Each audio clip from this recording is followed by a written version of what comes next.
Alright, are we live? Chatters in chat, confirm that you can hear me.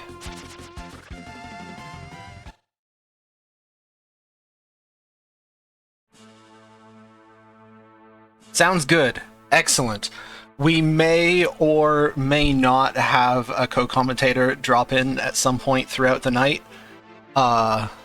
So I am just sitting in my personal Discord server. He will join me or he will not join me, and if he does join me, then we can sort out his audio then, because I'm not going to be getting a good time anyway, right? We're just here for the fun. Okay. Notes are up. I can see the stream, I can see OBS, so that if anything catastrophic happens, I can fix it. Volume slider is available if I need it. I think that means we are good.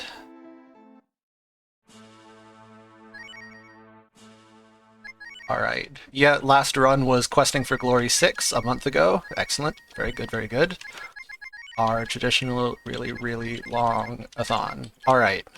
We are ready to save the world. I assume somebody is ready with their finger on the start timer key. As soon as I get a confirmation on that, I will start a countdown. Also, yes, hello, fellow Canadians. And for anybody in chat who's not Canadian, for the next approximately 8.5 hours, you are honorary Canadian. Alright, Zell, here's the countdown. 5, 4, 3, 2, 1. Oh god, why am I doing this? Okay, good morning, class. Welcome to Game Design 101. Today, we're going to be talking about why random encounters are a good game mechanic, actually, and you should include them in all your games. And honestly, does the player really need to be able to run away from encounters? Like, they really, though? I don't think so. So, for those of you who are not in the know, which is probably like about 3 people, welcome to Breath of Fire 2. I suppose I'll just explain things approximately in order, so here's the first thing you need to know. Text boxes in this game scroll slowly. Unless you hold a button and mash a second button, then they scroll slightly faster. So I will be alternating between holding B and mashing A, and holding B and rotating the D-pad, which is code for just going like left, down, right on the arrow keys because I'm playing on a keyboard. Which means that after a few hours of this, I'm going to have some wicked hand cramp. I love this game. Alright, so our sister's missing, we're this cute little guy, and color hasn't been invented yet. So that's cool. The game gets off to a very slow start plot-wise, so I think that we all here, me and the chat, are just gonna like have a hangout. How's it going, chat? You're all looking exceedingly handsome today. Oh, also we just invented color. BTW.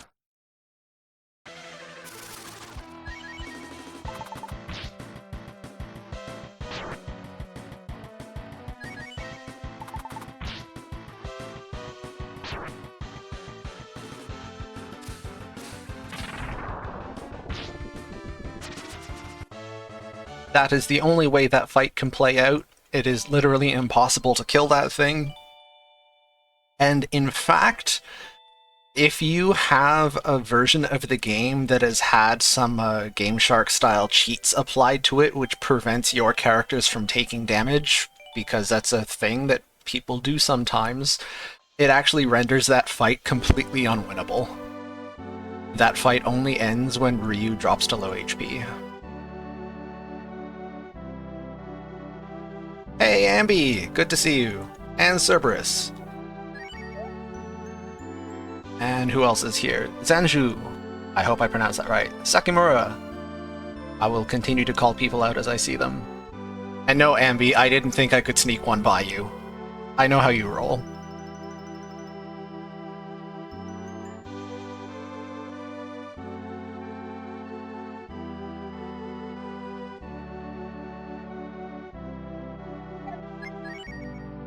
I almost messed that up. If you select the wrong option in that dialogue, you just lose 5 seconds for fun. There are a few of those throughout the game. The fun ones are the ones where if you select the wrong option, you lose 5 seconds, and the really fun ones are the ones where if you select the wrong option, you lose the run. That's just fantastic. Also an excellent game design mechanic.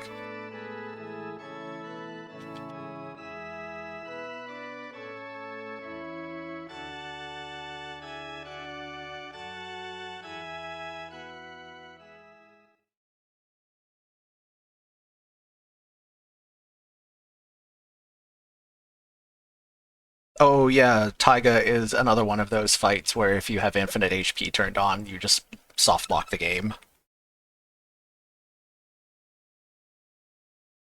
Alright, this is another dialogue box where if I select the wrong thing, I lose 5 seconds. Excuse me for a moment while I avoid doing that. There we go. Very good. Yeah, we're just cute little guys. With a fishing rod. Yeah, only 8 hours, 40 minutes to go. What did I even give as an estimate? Did I give 8:45 or did I give 8:30? Oops, wrong way.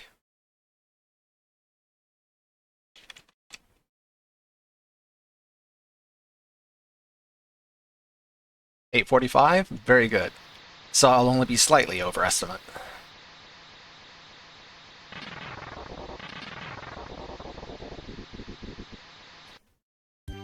Treeple, the guy from Breath of Fire 3, shockingly close.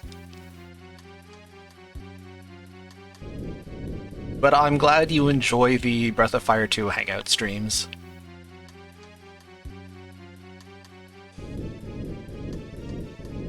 Also, I will warn you now, there's a very high likelihood that the stream tonight devolves into just an hours-long discussion of Baldur's Gate 3.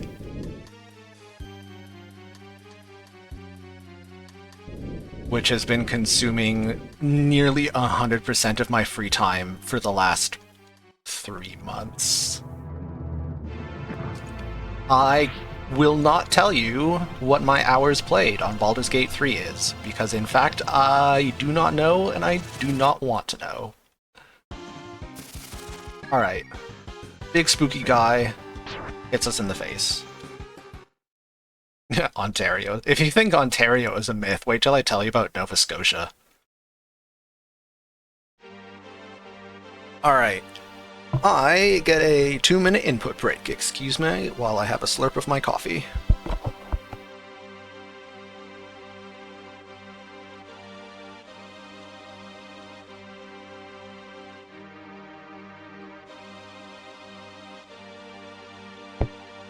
Yeah, Baldur's Gate has convinced me that I don't actually need a social life, right? I can just sit in camp and talk to Karlach all day. That qualifies. That's good enough.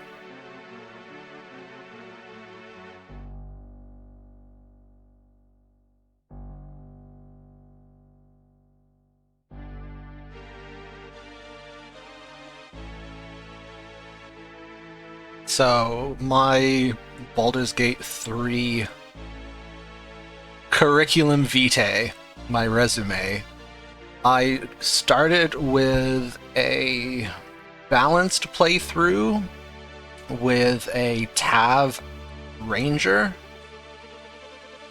Second playthrough was on Tactician with a Warlock Sorcerer Spec Half-Elf Dark Urge. Third playthrough was a monk. Fourth playthrough was... No, is. Fourth playthrough is currently my bard. The third playthrough, the monk, was on modded Tactician to be basically Tactician++, and the bard is now on honor mode. And no, Cerberus, you do not at all need to have played Baldur's Gate 1 or 2. You don't even need to know anything about the Dungeons & Dragons universe.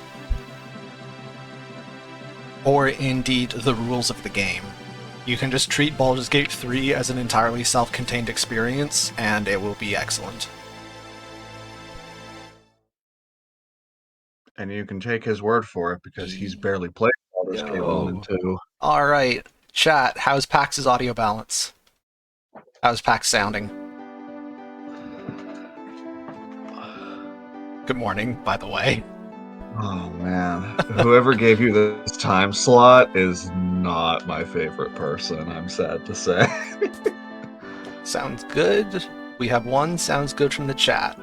Alright, chat, welcome my good brother Pax.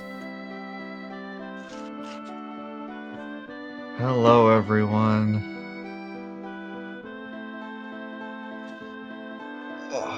How's it going? I'm very tired. How much sleep did you get? Not enough. I think I fell asleep on the couch for my pre-marathon nap at 10 o'clock. Excellent. Let me just say... It would have been better. Oh, sorry, go ahead. I was gonna say, it would have been better, but I worked today. Well, Wednesday. I worked on Wednesday. You haven't quite finished getting fired yet? No, as of Wednesday, I'm done. Alright. That was it. That was my last day. Your last day? Well, I really appreciate you literally getting fired so that you could commentate my speedrun. Like, I'm glad you have your priorities straight. I didn't actually get fired. It was a better case scenario situation of I actually got the layoff I wanted. That's a good kind of getting fired. I'm being facetious. But how have our first 10 minutes been? Well, I don't think I have made any egregious errors yet. That's always good. Excellent. While I just quickly glance ahead in my notes so I can remind myself what the heck I'm doing, why don't you introduce yourself? Give him your Tinder bio.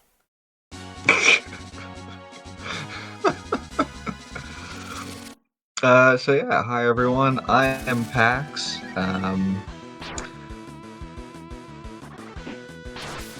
I wish I could say that I was a Breath of Fire 2 speedrunning expert, but that would be a lie, and I'm not a liar tonight. So I have technically speedrun this game. In a very loose capacity. My experience with this game more is just having played it a million billion times when we were kids. It was our favorite game. It is still one of my favorite games. We started this glitchless adventure together in our apartment during university. It was sort of like a, you want to try routing a glitchless speedrun? I was like, sure, let's do it. And we sort of did it like a race. Our very first speedrun race was just like in our apartment, just like messing around trying it out because no one had done a glitchless speedrun route yet. And I think I did technically finish that run in about 12 hours at the time. I think back in the day the run was about 11-12 hours long. The fact that you've weaned it down to a cool 8.5 is 723 in the world record. 723. Right? Incidentally, I just want to hop back in time 2 minutes to when you were like, I'm not a liar today. Was anybody else reminded of the line in a Hook where Peter is like, I'm not a pirate, I'm a lawyer. And the Lost Boys are all, get the lawyer! And it's, no, not that kind of liar. What a good movie. Oh, man. How many people in chat have even seen Hook? Incidentally, I like how we're just not discussing the fact that I absolutely just died. Oh, It's yeah, fine. man, I'm so tired. I didn't notice. It's okay. Look, dying a couple times in Mount Fubi is just like part of the route.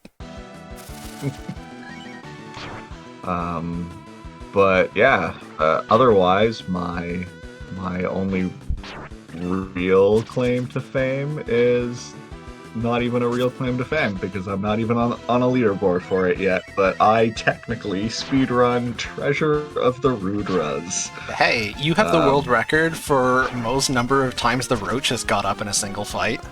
That is true. The last time I tried to speedrun this, I got the absolute worst RNG I think anyone has ever seen in this game. So that's quite impressive. And I will talk at great length Yeah, about that's my terrible Roach RNG once we get to that fight. I feel like everyone's gonna really love that one. coming up in approximately 10 minutes, plus an extra like 3 minutes for every time the game decides to kill me.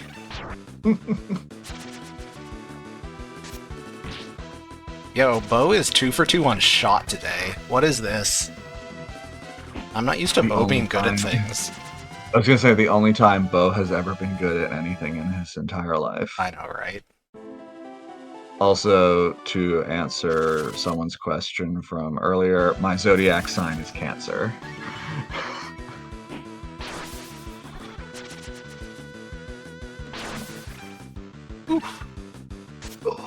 These are one of a few enemies that exist almost exclusively at the beginning of the game, and whose cool game mechanic is that they can only crit you.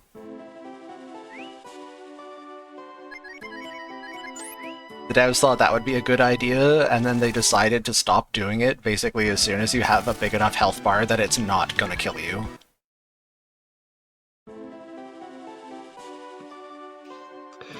We're gonna have all kinds of fun with enemies that only crit or miss. Yeah, the really fun ones are still coming up. At least these ones are slow. Man, I love this encounter rate.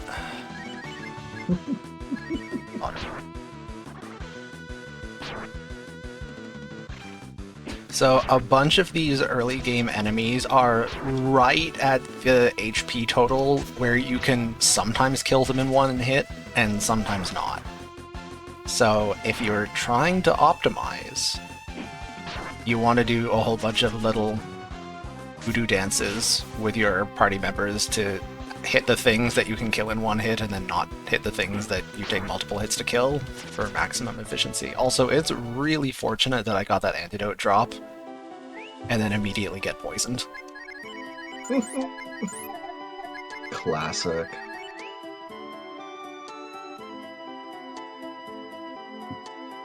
Alright. So I am level 3, which means I'm probably safe.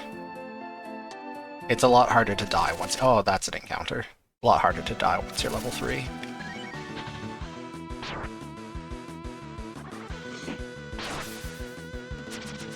That's a really unfortunate encounter, 2 spaces away from the boss. It's better than getting it on the tile that triggers the boss fight, because then you can't even heal in between. You can get so incredibly hosed that way. Alright, first real boss fight. We are fighting birds. Classic bird person battle. Yeah.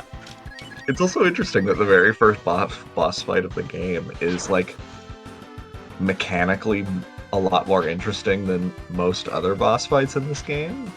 There's, like, an actual, like... There's actually, like, neat mechanics here where they specifically... What? Ryu and Bo just both locking in the crits. What is this? But yeah, these harpies specifically go after Ryu because they think he's handsome and want to eat him. And then they attack each other because they're fighting over him. Fun fact, the first real encounter that has a genuine chance of murdering you in Baldur's Gate 3 is also some harpies. That's neat. Basically, if you want to make a good game, just put some harpies at the beginning, and now you have a good game.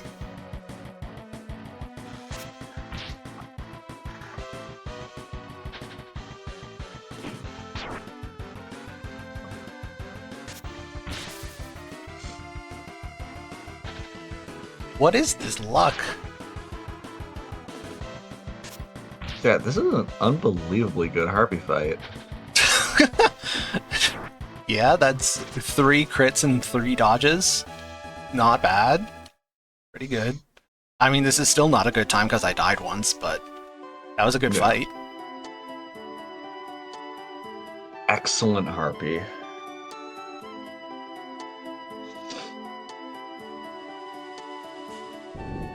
Oh, Ambi, did you get eaten by the brains? I know that some people just are not quite prepared for brains at level 1. That is a thing. Just being level 1 in Dungeons & Dragons is a bad time all around. Oh my goodness, it's deadly.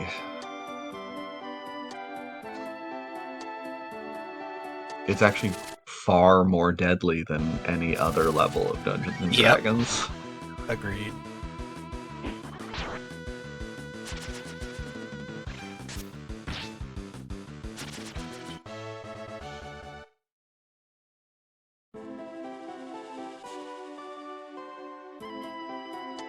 I will say, I was completely unprepared for how playing the game as a bard is just a fundamentally different experience from playing as any other class.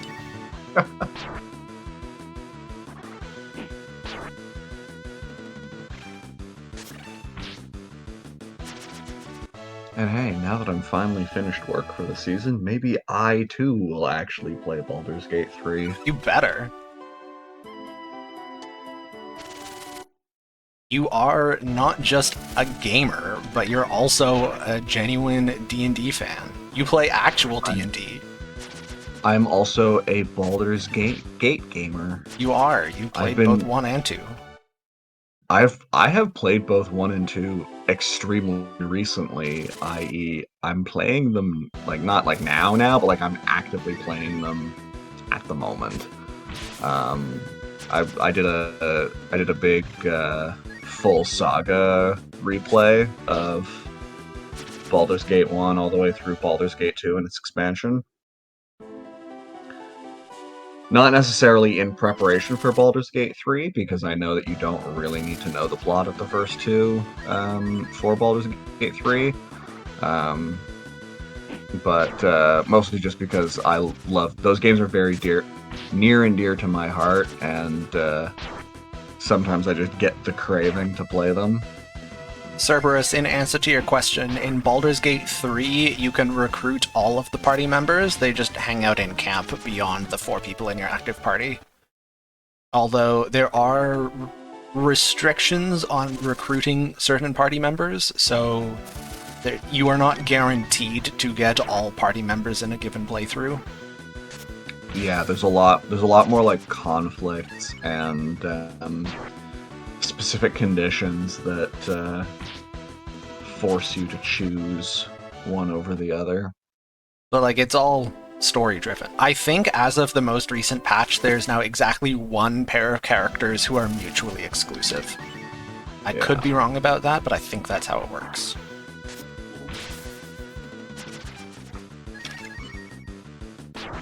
And the best part is, they are both extremely hot. So you have to like pick what flavor of thirst you have. But that's pretty much always been... Yeah, that's how it works. Baldur's Gate. I mean, the entire claim to fame. The entire RPG genre. Yeah, is pretty much defined by... You know, we have a hot person to fulfill anyone's level of thirst. Yeah.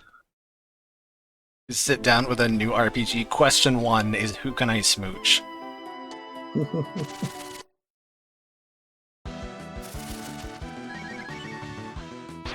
Yeah, I should probably heal this dog, huh? But why would you do that? He's useless. Yeah, but Not quite yet. He becomes useless very shortly, but I do actually need him for a little bit longer.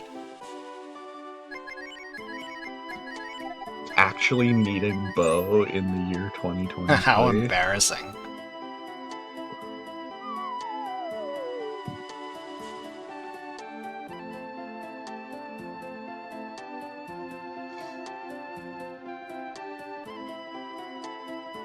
Oh, well, no encounter there is pretty cool. I'm gonna play it safe on account of Marathon. Going into this next fight with the amount of health I had would have been cutting it real close.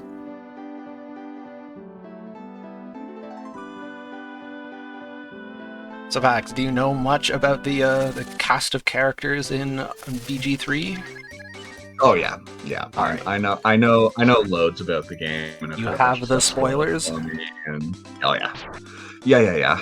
All right. I've basically done everything except actually play the game at Fair this enough. point. All right. We're gonna get you to commit now. First file, first main character. What class are you starting? Ooh. That's tough.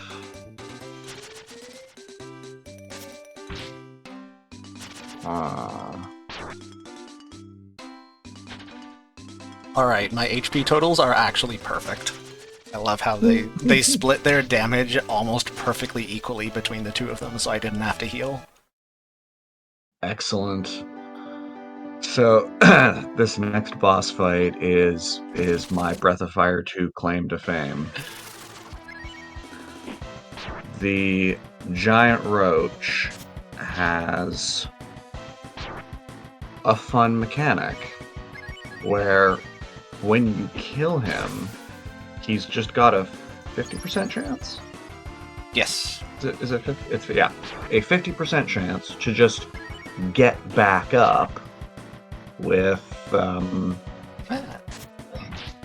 like that. How much are his hit points do they come back with? I believe it's randomly 30, 40, or 50. Right. With a bunch of his hit points remaining.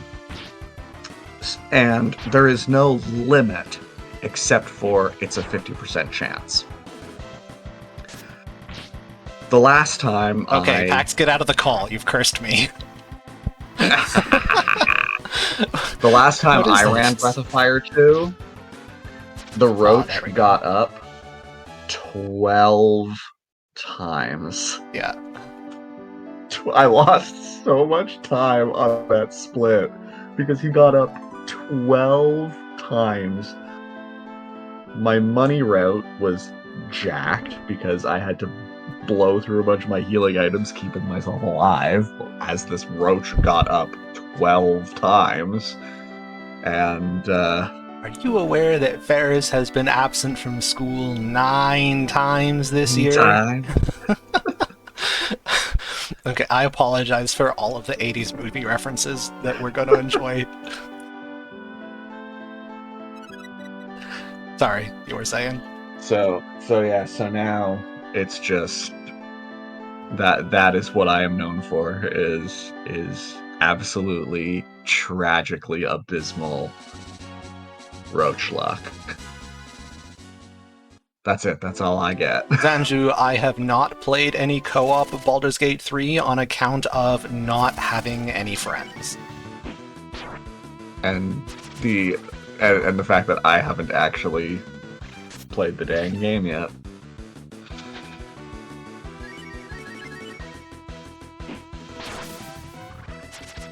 I am joking. I do have friends. In fact, I even have a couple of friends that play Baldur's Gate 3. It's just that I'm old now, which means all my friends are also old, and a bunch of them have been spawning children. So actually making plans together has become difficult. Who's got time to actually play video games with friends? Right. I would like to play co-op. In fact, I offered to Pax that we could play co-op over the winter. Because I will be in Narnia. You will be off in the middle of nowhere. That's not a joke. I am actually moving to the middle of nowhere in 10 days. 9 days. Goodness, the time keeps passing. Yeah, I have a real, actual, factual job, which is kind of terrifying. You know, Ambi's got a point. The impossibility of scheduling a D&D group is really well represented in BG3. It's funny, you say that. I remarkably don't have that problem, and I'm in several D&D games.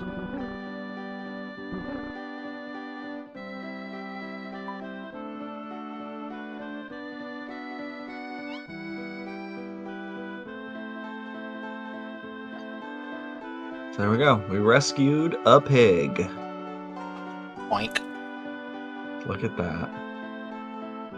If anybody wants us to talk about the actual video game, we can do that too. I'm just assuming that anybody who's here at 4 in the morning to watch Breath of Fire 2 already knows everything Pax and I could possibly say about this game.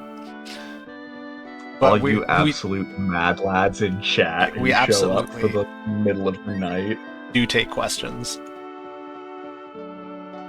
Yeah, we can talk about plot. We can talk about the speedrun mechanics of this game. We can talk about who our favorite character is. And why it's not Bo. And why it's never Bo. Absolutely not once. Absolutely never at all. Not even once. I do think it is kind of funny that I am much more a dog person in video games than I am in real life, but even with that, I still don't like Bo. Like, he had everything going for him, but he just sucks so unbelievably much.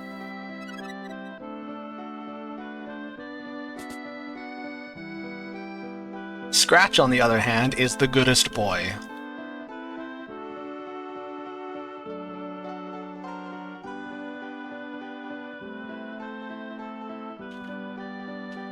Quick tangent, another goodest boy story. I recently was reminded by somebody in my personal Discord server that Pokemon ROM hacks exist, which meant that I was obligated to play one a bit. So I booted up Pokemon Unbound, which I highly recommend to anybody who likes Pokemon ROM hacks. It's one of the best. Arguably the best. It's between that and Radical Red. I'm not sure if I had to pick a winner which one I would pick. Certainly Unbound is the more ambitious of the two. But of course, it's me. I enjoy suffering, so I have to play on the impossible difficulty, naturally. So I'm just way early in the game. I'm only 2 badges in. I get to a fight against some random Team Rocket style mook of no real plot significance. They're like 3 rungs down on the ladder from the Giovanni equivalent. And I get absolutely detonated. Like, I have no chance. My team, who was serving me so faithfully, just got absolutely obliterated, and in the kind of way that I know that just attempting the fight again with that team is just utterly futile. The setup is... it's a double battle, wherein I can only use 3 of my Pokemon, and an NPC good guy joins me to provide the other 3 Pokemon. And the problem is that the NPC is, like, scientifically designed to be as useless as possible. He actively makes the fight harder by existing. The enemy side of the field starts with a Meowstic, which is a Psychic type, whose shtick is to set up psychic terrain, and then that entire side of the enemy team just all uses Expanding Force, which, for those not in the know, is a psychic move that hits both targets and gets double power in psychic terrain, in addition to the boost to psychic moves from being in psychic terrain. Basically, once psychic terrain is up, every time that Pokemon uses Expanding Force, you lose a Pokemon. There's just no tanking it. And the Meowstic also has the ability Defiant, which is whenever this Pokemon's stats are lowered, it gets 2 ranks of special attack boost to further buff its expanding force. And you might think, well, that's okay, I just won't debuff its stats. And you would think that, but too bad, because your partner starts the fight with a Pokemon that automatically intimidates and tries to lower the attack of the enemy team. So you just start the fight with the enemy giant glass cannon Pokemon already having 2 ranks of special attack boost. Good luck. And then, just for good value, the other half of the enemy team is an Incineroar who debuffs your side of the party and also hits the weaknesses of things that would be good against the Meowstic. And I was just... nothing that I had a prayer. And it turned out that the answer that I finally figured out, like what can I go and catch and train that will give me even a hope of winning this fight? And it turns out the answer was Houndoom. You needed all of the following properties. You want a Dark type to be immune to the Psychic attack. The problem is that the Psychic attackers all have Fairy coverage to hit Dark types. So you want a Dark type that's not weak to Fairy, and one that's also not weak to Dark, because the Incineroar has Dark and Fire. So you want a Dark type that is not weak to any of Fairy, Fire, or Dark, and preferably resists as many of those as possible, and the answer is literally exactly just Houndoom. That's the only one available. So I went and caught myself an angry good boy. That is how I got past that fight. That's the end of the story. We can talk about other things now. I just wanted to talk about my good boy Houndoom. This is probably the first time in my life I have ever been in a problem in a Pokemon game and be like, I know what I need to solve this problem. I need a Houndoom. I'm not sure if I've ever used him before. Well, because I mean, in like vanilla Pokemon games, he's largely inaccessible. In his debut generation, he was post game. And then in the generation after, he was also post-game. Yep. So Cerberus. Really never a reason to use him. A couple extra details that I glossed over. First of all, your lead Pokemon will be flinched on turn 1 by the Incineroar using Fake Out. So you can't do anything like put a Pokemon to sleep before it gets Psychic Terrain up, unless your Pokemon happens to be immune to flinching. And secondly, Psychic Terrain has the incidental benefit of blocking all priority moves. So you also can't really easily outspeed it unless you have a Pokemon that is naturally faster. The thing is all the enemy Pokemon are perfect IVs, perfect EVs at a point in the game when it's basically impossible for you to get that yourself. So, good luck. Did I say Defiant, Juno? I meant competitive. You are correct. Thank you for the correction. Yeah, Defiant is what Bisharp and a couple other Pokemon have. It's the attack equivalent. Competitive is special attack, which pairs with the expanding force, which is a special attack.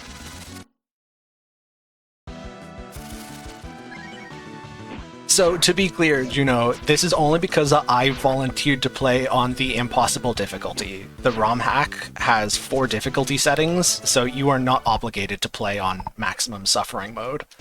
It's just for those of us weirdos who like it.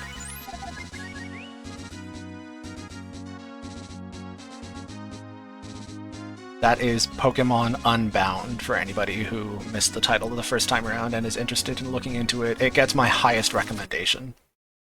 Incredibly fun. Alright, bugs. I need a counter or a dodge or something, or I dead. Okay, a counter is good enough. I'm not dead.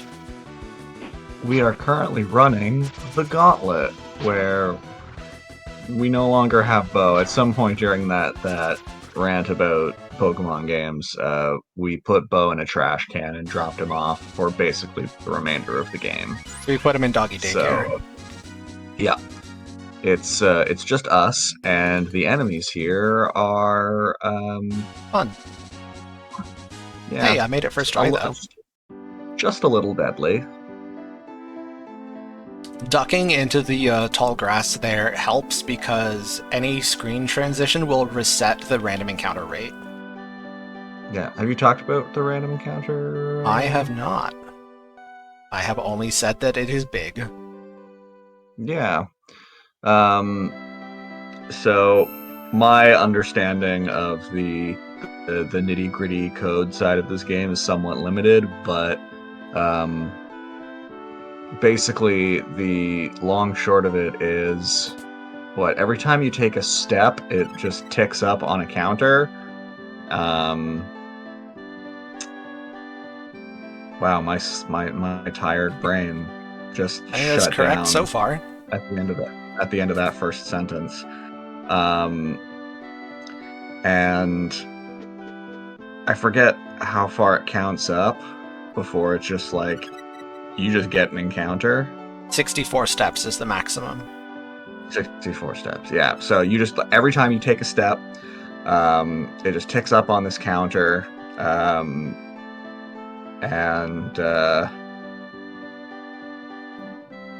That's pretty much like it means, and all, but every time you do a screen transition, like hopping into a town or another room or the hunting patch or whatever, it resets that counter. So there will be a few moments on this in the speedrun where we will just duck into a random room for seemingly no point, and that's just to like reset the encounter rate halfway through a room.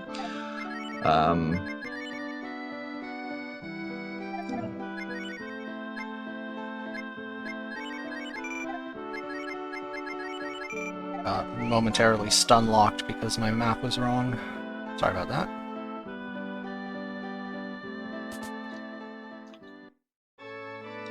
So yeah, each step you take, there is a random roll to produce an encounter, and the more steps it has been since your last fight or screen transition, the more against your favor the roll is. That's the part that I was missing. Yeah, step 5 is relatively unlikely to produce a random encounter. Step 35 is quite likely to produce a random encounter. Yeah.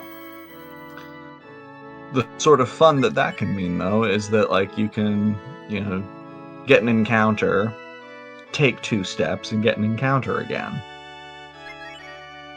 It's unlikely, but can still happen. And the fact that it's unlikely means that it happens pretty much 100% of the time.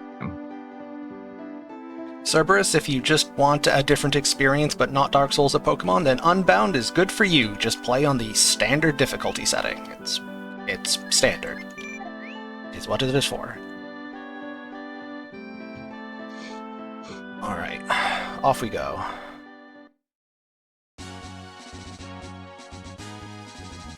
Yeah, what you saw there was just a little bit of a backup poverty strat. If you're too low on money to buy as many healing items as you want, you can go to the church and try to donate money, and if you have under $100, they say thanks but no thanks. Instead, please take $10. Yeah, careful tracking of our money is something that we actually have to focus on in glitchless. In the any percent category, you have infinite money. We have the Midas touch. Because of a very interesting set of bugs. There's a way that you can just get infinite money pretty much right away, and then never have to worry about money for the rest of the run. But we're not playing cheaty face %, so we actually have to like sell things and game the economy. You know, I say we're not cheating, but with the random encounter, like the lead-off attack luck I'm getting, it does kind of look like I hacked the game. I think I just got 4 lead-offs in a row. That is pretty good. Confirmed TAS footage. Yeah. Well, in the TAS you don't even get the encounters in the first place. That's true. The only times you get an encounter in the tool-assisted speedrun is if you have to walk more than the 64 upper limit without a screen transition, because then you don't have a choice. Although, funnily enough, in that event, you actually manipulate a non-lead-off attack. Because the lead-off attack text does take a non-zero amount of time, and it's faster to just get a non-lead-off attack and then successfully run away. Because you're the TAS and you can just do that. Cerberus, tassing is quite fun. I recommend it. But yes, it's also a little more fun if you pick a game... Oh, that's gonna hurt. Ha! Nice. Excellent. It's fine. It's fine. Okay. You know? It's not an optimal death, but it is good entertainment.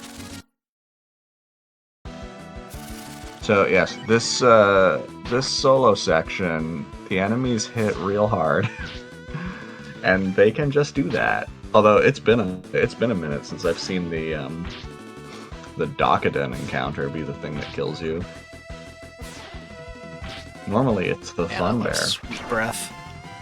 You know, that was, I think, the highest damage roll that can hit. Normally 36 is safe. It's usually a low 30 if you get sparked, and then you can heal because you're faster.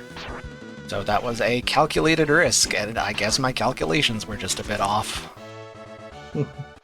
Oops. It's fine. We're farming content. It was a calculated risk, but boy, am I bad at math.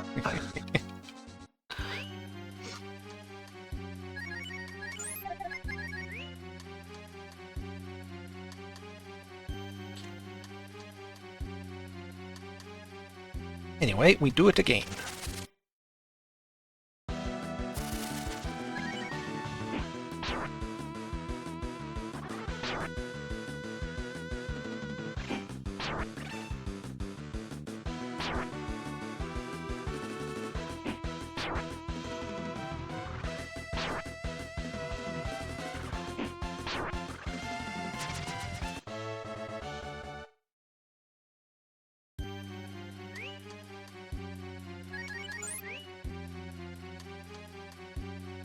Surely nothing bad will happen to me this time.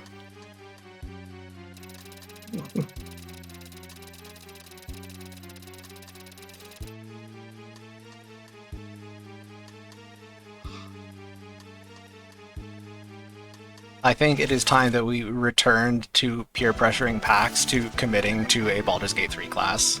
I don't think you answered that question. I was hoping you'd forgotten about that. I didn't answer that question.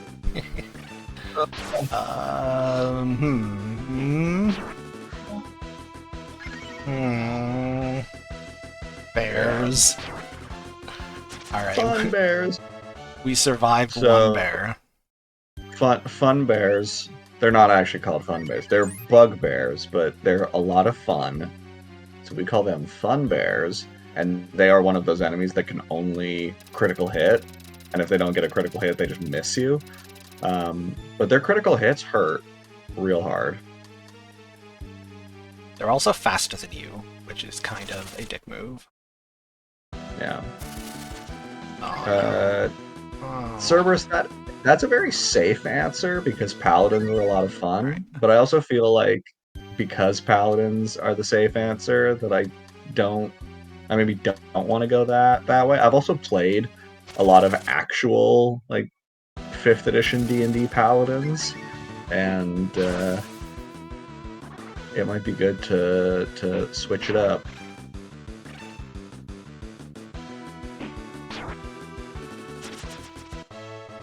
That's the problem, is I've played so much 5th edition D&D that I've actually played just about all the classes, so it's like, what could I do that's a bit different? Alright, we made it to the boss. Hooray. Alright, I'm gonna count. You entertain the people. So yeah, the plan here is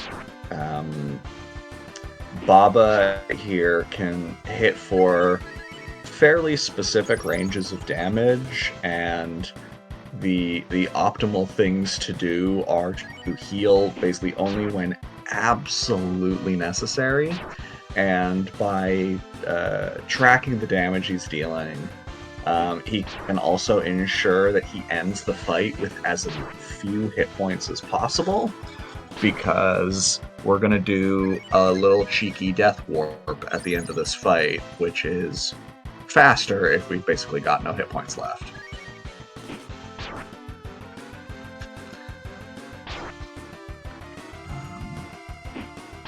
In terms of what the heck I want to play in Baldur's Gate 3, oh man. Alright, got him. Hey, we did it.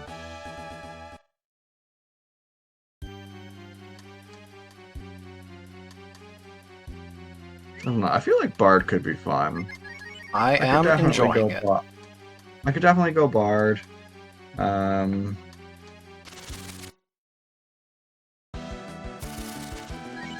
Ooh, a good Death Warp fight. So I was looking forward to playing Bard because I thought like having a big stonking charisma score would be fun for dialogues and stuff. What I was not prepared for was Bards just being obscenely good in combat. Oh yeah, 5th edition Bards are incredible.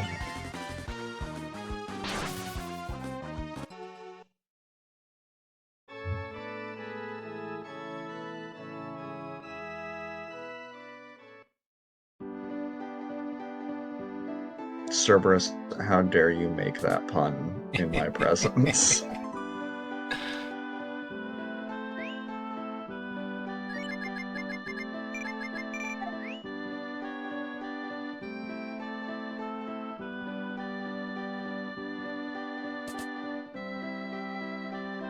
Alright, and now we get to progress the plot. And I have to decide how safe I want to be.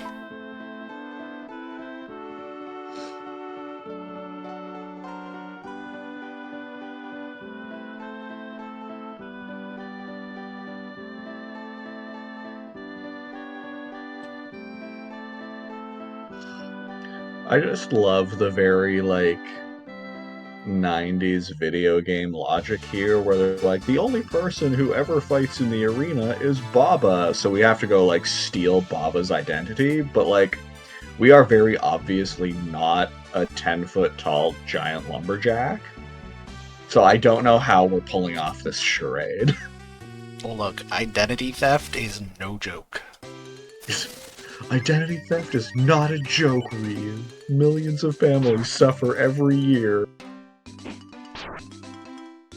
Man, Baba Is You is such an excellent game. I should check it out again. Also, this is the director of Human Resources. The real protagonist of the game. Honestly, more qualified than the human resources guy at the company I work for. Which I can say to an audience of over 200 people, because I guarantee that not a single person who works for my company is awake at 4 in the morning.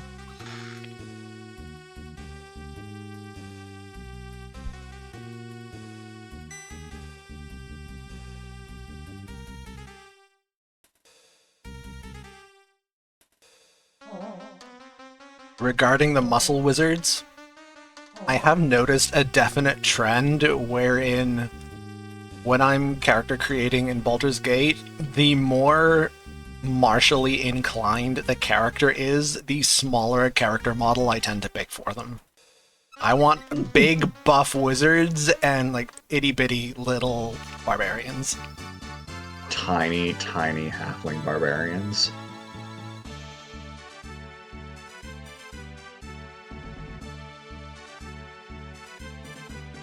My current bard is a very willowy, lithe, half-wood elf, and just the imagery of getting bodily hauled around by her girlfriend Karlak is top tier. Very excellent. Alright, so that treasure chest beside me has $1,000 in it. It's gonna stay there for a moment, because Rand is gonna take my lunch money. Lith? Live? Yeah, that's one of those words that I only ever see in print and therefore don't actually know the pronunciation. Is it live? I could believe it. think it's live, yeah. It's fine. You're a mathematician.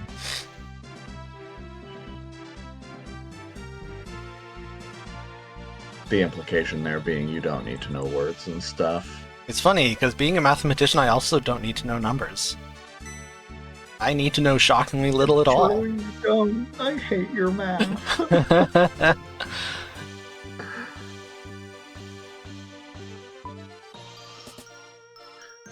So we just did a very clever bit of tech here.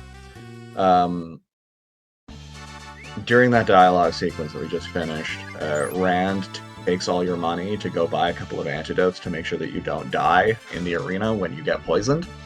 And when I say he takes all your money, I mean he takes everything in your possession, all of your money, no matter how much you have. You could have 1,000,000 gold, and he would take all of it to buy 2 antidotes because Rand is a thief and cannot be trusted. In that treasure chest right beside the door is 500 gold. It's 1,000 gold. If you open the chest and then go through the door, he'll take that too. So you wait, trigger the dialogue, and then pick up the gold. An antidote is like 8 gold. Yeah, Rand is a thief. He goes and invests it all in like crypto stocks, Bitcoin or something. Yeah, crypto stocks. He goes and buys an NFT with it. Like,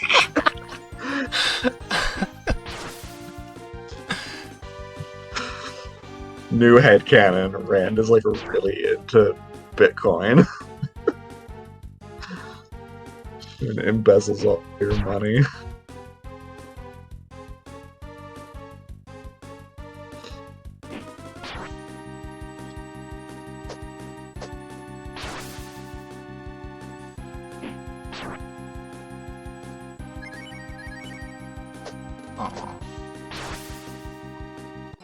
Well, that was fun.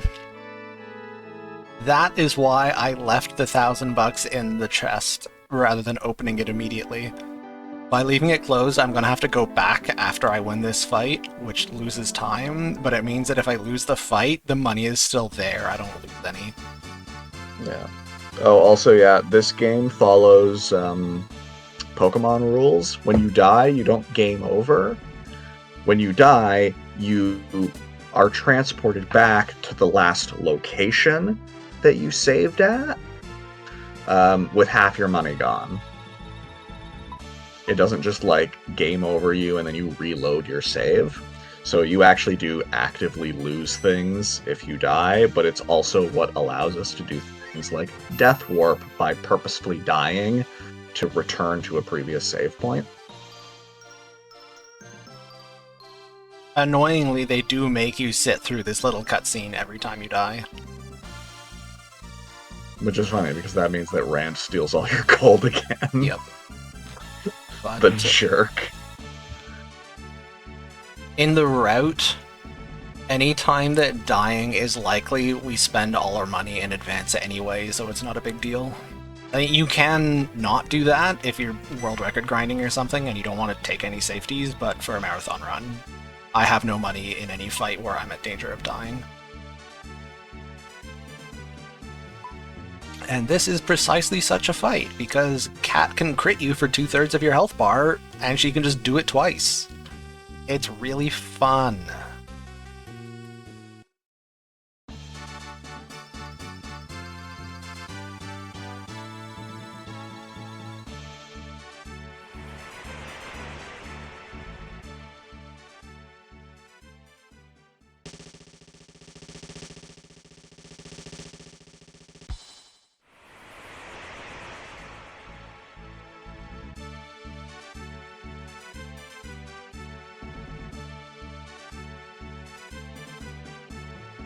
You know, I bet Minsk would get into Bitcoin. Alright, I'm gonna count again. Keep him entertained. Look, Minsk will follow any trend as long as it will benefit Boo.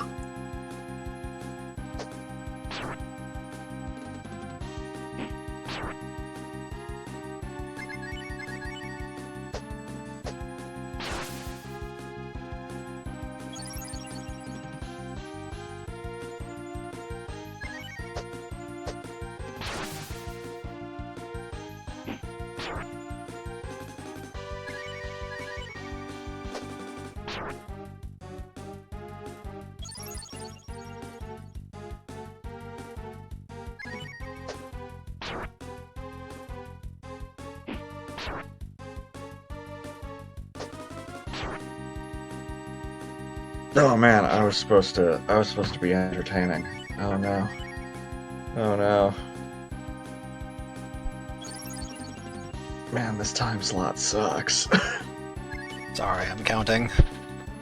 Yep.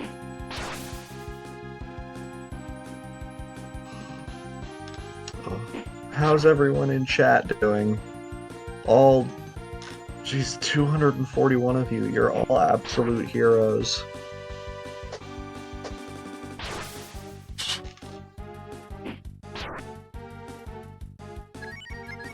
Oh, that.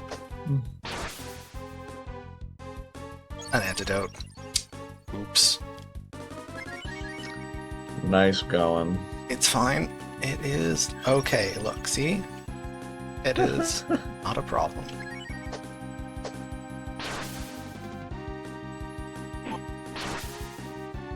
Oh, and then I get a crit, so it didn't even matter. Cool.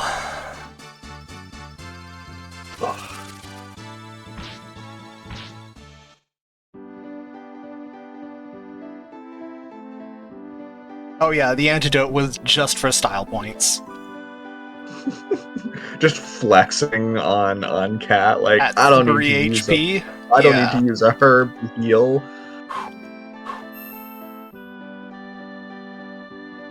It was a tactical antidote to make sure that you didn't die from the poison needles. Yep. Alright, I have to go shopping now.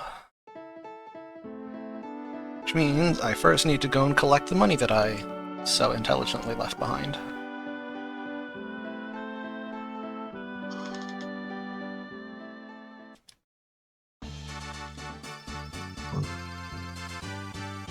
Playing a very bad game. I'm curious, what bad game? Are we talking Golem tier, like Heron suggests, or...? That would definitely be a choice, actually playing Golem. Look, people watch The Room, so I would believe anything.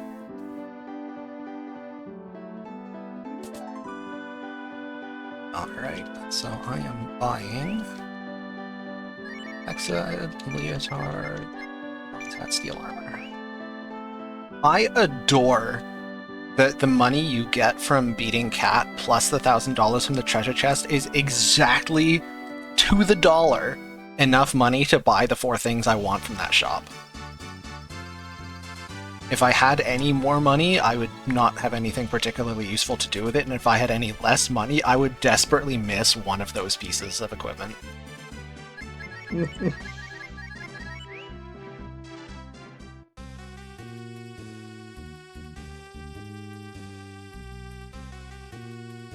Oh, Borderlands 2! You know, I enjoyed Borderlands 2, although admittedly I played it almost exclusively as co-op.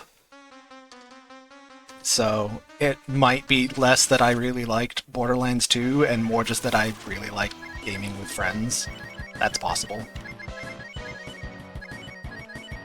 Alright. Today we fight a double good boy.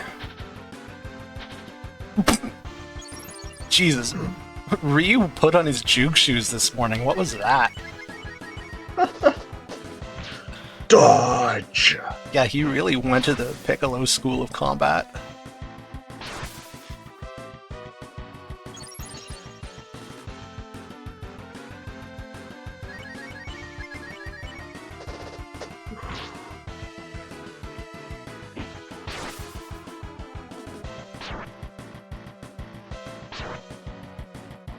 Yeah, not much interesting stuff to talk about here. August hits for big numbers.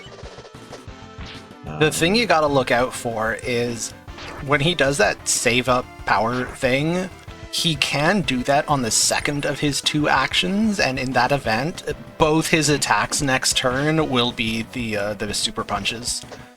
Yeah. When he does that, you really gotta clench real tight. Oh, and goodbye, cat. That's unfortunate timing. She lasted a lot longer than she usually does. Yeah, but she only needed to last 1 more turn and she would have got the experience. It's not a big deal. I sort of assume that Cat doesn't get experience in this fight because and August's clubs are kind of magnetically attracted to her face. Yeah. And frankly, Cat has such high experience gain, or I guess low experience requirement to level up. It's not an issue. She'll be fine. I think it maybe translates into 1 extra level against the Terrapin for a bit of extra safety HP, but yeah, it's not a big deal. Yeah.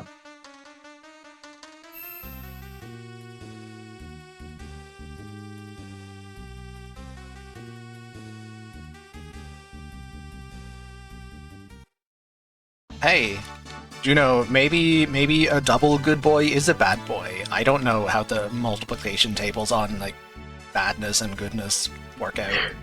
I'm not a philosopher. Two bad boys make a good boy. All right. I said it and then immediately wished I hadn't said that. I think we need to start doing phrasing again. The important thing is that I'm taking Rand's clothes. Hang on a sec.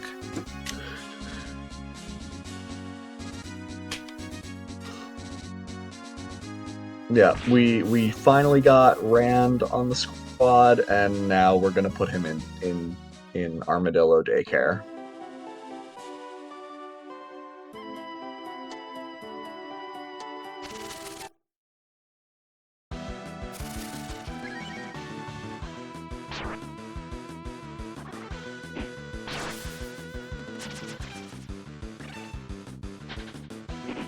Rand rolling is one of, and possibly the only benefit to playing on a keyboard rather than a controller. Yeah, I'll buy that.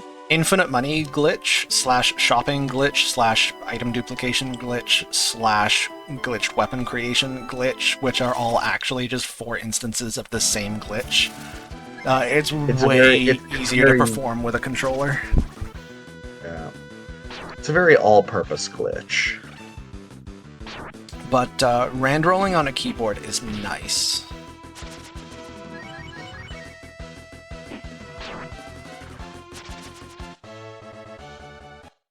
The way inputs work in Breath of Fire 2 is if you're holding down one direction and then you press a second direction, it overwrites the one you were holding. And then if you let go of the second button, it reverts to the original direction.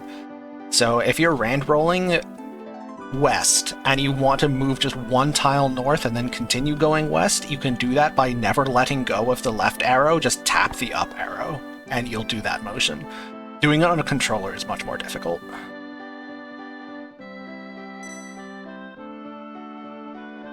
Anyway, we finally got some new party members, so the game is of course just going to immediately take one of them away again. I love this game. But at least we kept Cat. She's going to hit things with her stick. Bonk. I do love that one of the consequences of speedrunning this game is that it makes Cat the best healer. I just find that very funny. It turns out the secret to being a good healer is to go before everyone else in the initiative order. Yep. And then there's Breath of Fire 1, where healing spells actually have priority. That's whack. Oh, yeah. Breath of Fire 1 was a real Wild West of game design. The we'll just make an item that turns off encounters. will make equipment that looks like it's good because it has good numbers, but that just mysteriously makes you take twice as much damage, but it's not advertised anywhere.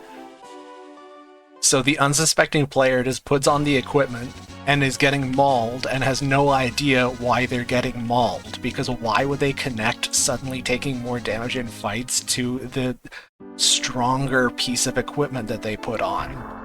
They're just going to think, like, maybe I'm fighting harder enemies now or something. But no, it's because the devs lied to you, and the 24 armor helmet you put on is actually a minus 24 armor helmet. You fool. You absolute cretin. Why did you not know that? You're a little mad about that. Heron intended. Like, it's in the code. That's what they do.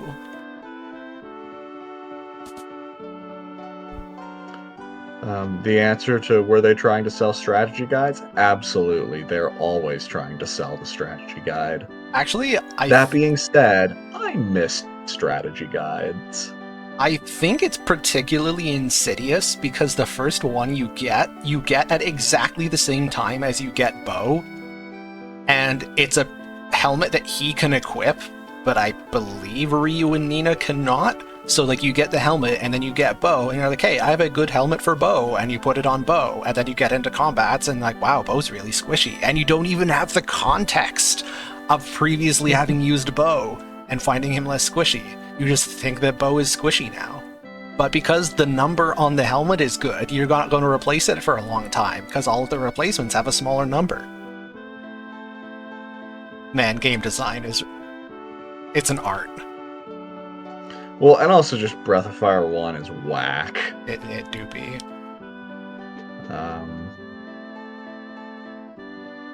Yeah, I've beaten it exactly one time, I think. And that was really all I needed. I appreciate, in like an artistic sense, games where it feels like the developers were like really aggrieved that people actually tried to play their game. Like, they were personally affronted and they want the players to know it. I just think those games are beautiful.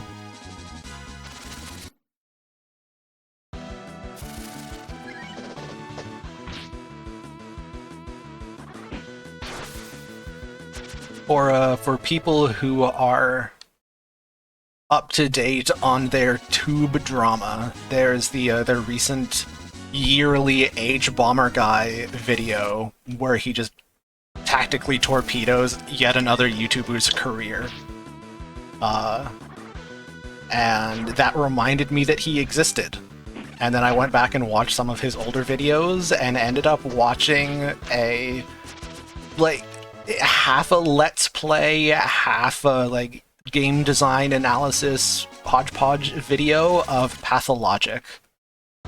And just watching it, A, I am never playing Pathologic, and B, I appreciate that it exists.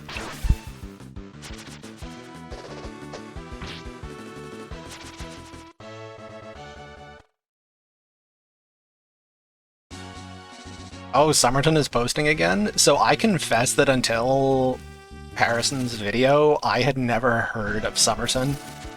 I just did not know that that person existed. So I only am reminded that they exist if the topic comes up.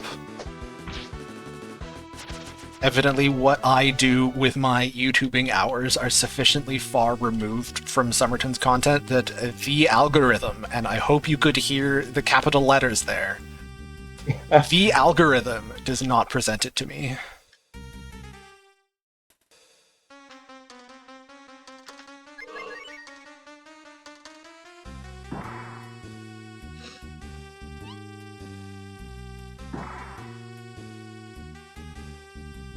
Man, you really blew people's minds with that wolf pat rant.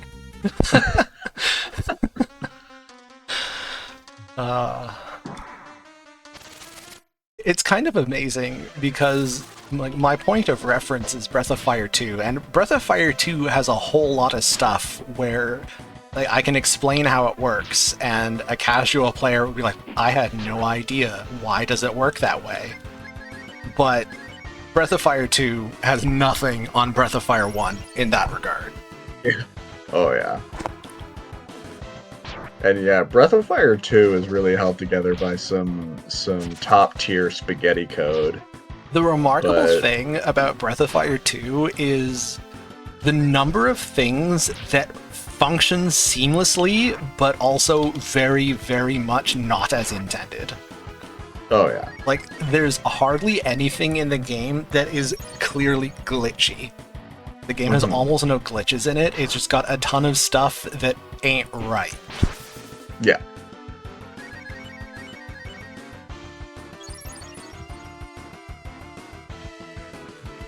Marble 2 objectively better than Marble 3? Marble... I know there's a marble that gets you no encounters, and there's a marble that gets you auto crits, and then there's a marble that's worse than the one that gets you auto crits, I think. Yeah, But I'm not in the know. I think Marble 1 and 2 are the crit items. One of them can be used while you're transformed, and one of them can't. Oh. And then Marble 3 is the random encounter one, which just like it literally just turns off random encounters for a set amount of time. All right. The silver dagger has been acquired. I'm safe from the spooks now. The silver dir.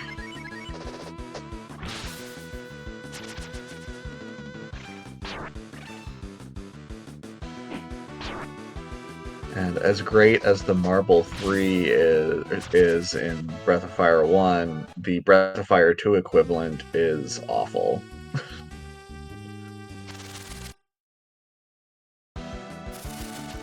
The smokes do something sometimes. It's called the smoke, and it lowers the encounter rate, apparently. Not that you'd ever notice. It certainly does do that. It certainly does, but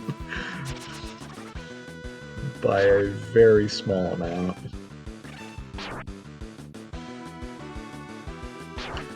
Imagine an RPG speedrun without random encounters. It's called my Treasure of the Rudras speedrun. I don't fight any of the random encounters. You just peace. Yep. I love the spell system in that game. I peace out. Honestly, it's why I love the game so much. Like, it's like, otherwise it would be a fairly generic, very unremarkable game other than the spell system. Yeah, the two things that I really love about the game are the spell system and the 3 interwoven plot lines. And that you go to the moon. That's not... That makes it exactly the same as every Final other Fantasy Super game Nintendo game. Every game sends you to the moon. The sheer number of Super Nintendo RPGs whose final acts are on the moon is just comical. Yeah. It's very wackadoodle.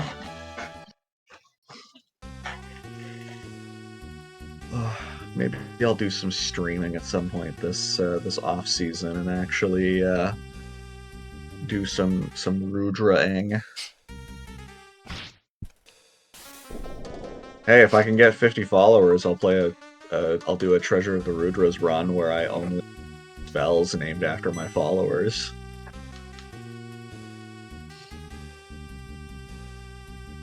Moon's haunted. That's no moon.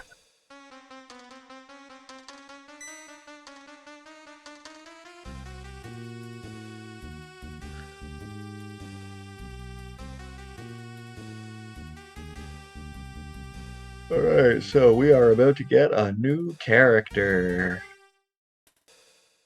We're also about to get to take advantage of a really surprisingly useful mechanic. In Breath of Fire 2, anytime the party availability changes, as in you gain or lose access to a party member, your whole party gets a full restore, as if you slept at an inn. And it's just to make sure that there's never a situation where, like, the only alive party member leaves the party, or something like that.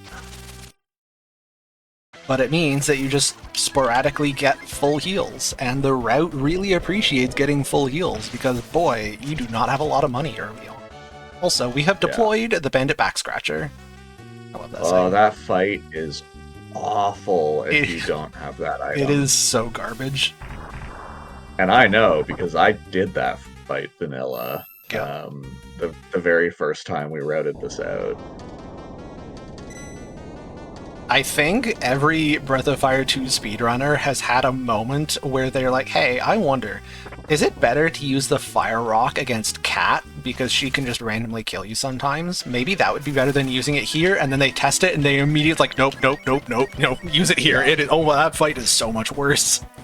So the fight that fight against the four bandits is awful for several reasons. Namely, I mean, there's 4 of them, so they hit you a lot.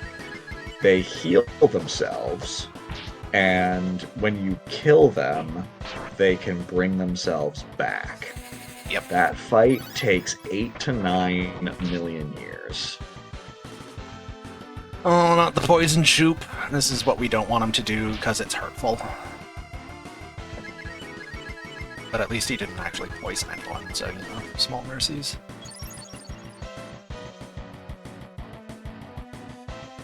It is very fortuitous that this guy is slow. The fact that all 3 of our party members outspeed him makes the fight so much easier than it would be otherwise. Because both Kat and Nina can very easily get 2-shot, as you can see happening right there. Which, whoops, that would have been incorrect. So if you didn't outspeed him, there would just be no realistic way to keep them alive. Okay, now please do not chop my poison again. Rude.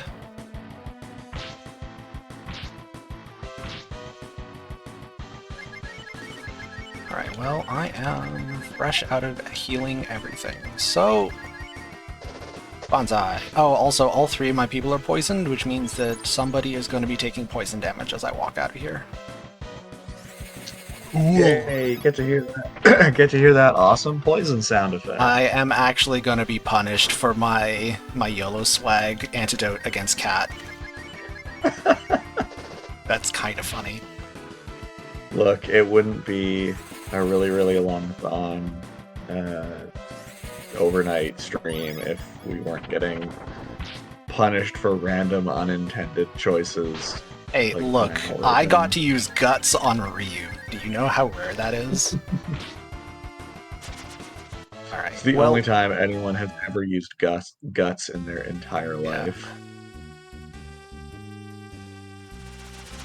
Alright, I'm sure that I have enough HP to make it out of here. I don't think anything bad is gonna happen.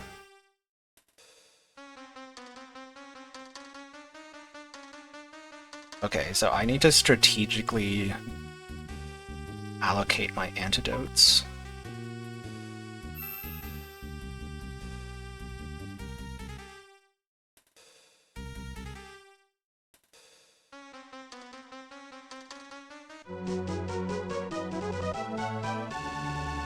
Cat at 15 HP can probably take a hit, so I'll let Nina sit at 1 HP.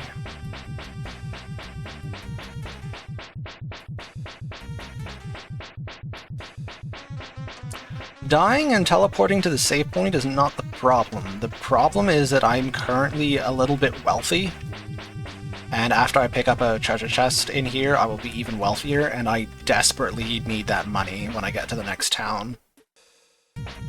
Because the next upcoming boss fight is horrendous, even if you are fully equipped, and if you are less than fully equipped, just abandon hope. Fortunately, my 40 HP Ryu is probably good enough to get me to town so I can sleep.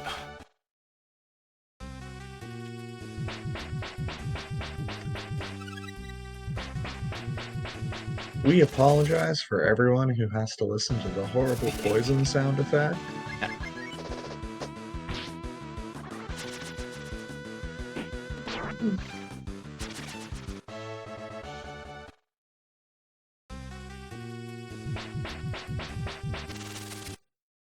That encounter rate. At least it's these guys who are squishy, die easily, and have a lot of money. So at least the encounters are serving a purpose.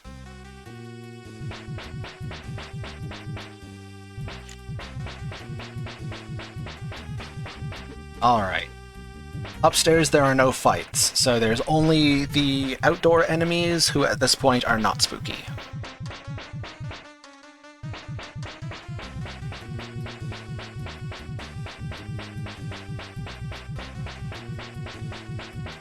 Got poisoned in Baldur's Gate 3 and not a single whap whap whap whap whap. I know, right? What's even the point? Why would you play any game where you cannot whap whap whap whap whap? I'm sure somebody will add it in a mod.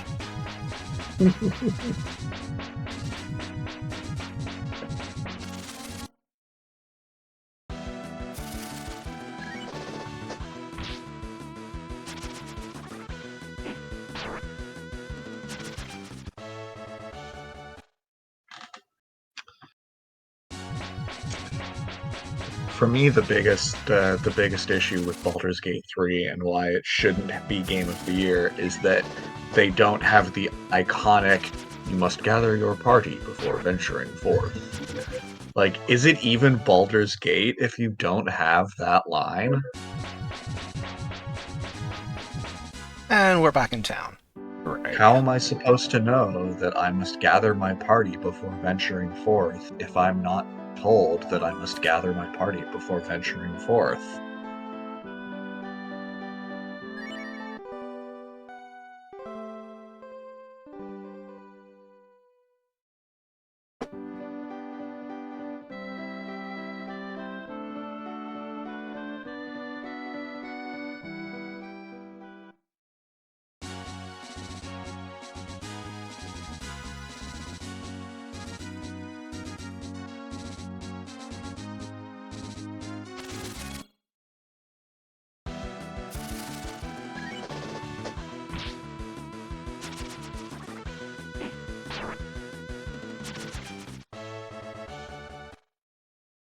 It is very cool that Baldur's Gate can handle the split party. It is a little less cool that half the time the party is split, it's because somebody's summoned creature got stuck on a corner somewhere and is like 3 screens ago. It's like, oh, somebody go get the dog.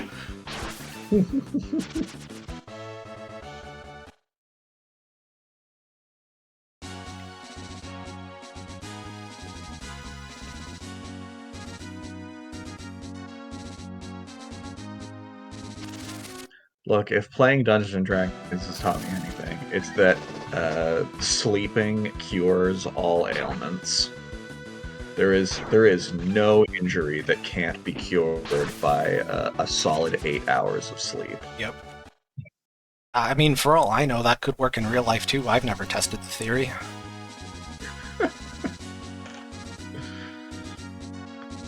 One of my favorite things about Baldur's Gate 3 is the shockingly large number of ways that just little things are worked into events in little ways. So without delving too far into spoiler territory, like there is a point in the game where a character tries to trick you with a potion of sleep disguised as something else. But if you're an elf, oops, I'm immune to magical sleep. And like the game accounts for that, and the scenario plays out differently.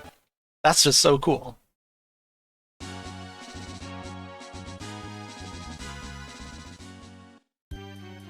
Well, and it's great because like that kind of stuff happens in regular D&D sessions all the time. Yeah. Where it's like, oh wait, right, you could do that. So in one of my campaigns years ago now, We were like on an airship traveling across a continent, and we had like a random encounter with a green dragon. And this, we have a cool like airship fight, and the green dragon breathes its poison breath all over the deck, and kills a bunch of our NPC crew members and stuff, and all the party members have to like run below deck, except for my character standing defiantly on the deck of the ship because I was absolutely 100% immune to poison. And this green dragon could do nothing to me. And it was like, I was standing there, I was like, is that the best you got? And I just started shooting back at him. It was hilarious. Last night, again, I will keep the details vague for spoiler reasons, but I was engaged in a fight against a moderately sized zombie horde in a relatively tight choke point, and one of my wizard's tricks is that he can summon elemental familiars, and at that particular time he was utilizing the services of a water elemental. And the water elemental just laid out a little patch of ice, like a little smidge of ice. Every single zombie in that room tried to run at me directly over this 1 foot square patch of ice, and every single one of them failed their dex save, and every single one of them fell on the ground. There was just a pile of like 20 alive but prone zombies just in like perfect fireballing formation. It was very funny. Incredible. You could hear the Benny Hill theme. Yeah.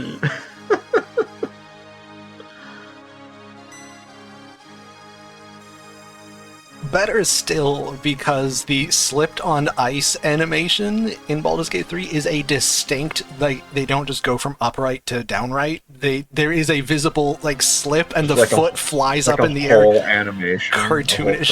Animation. Yeah. And just one after the other.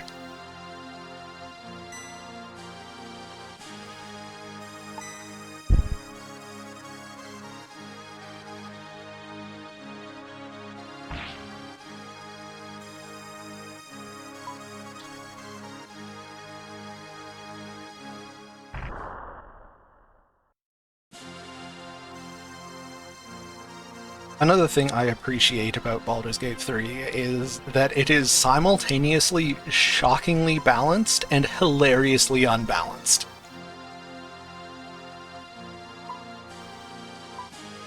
In the sense that, like, every class can break the game over its knee. Like, there's no class that just outright feels bad to play.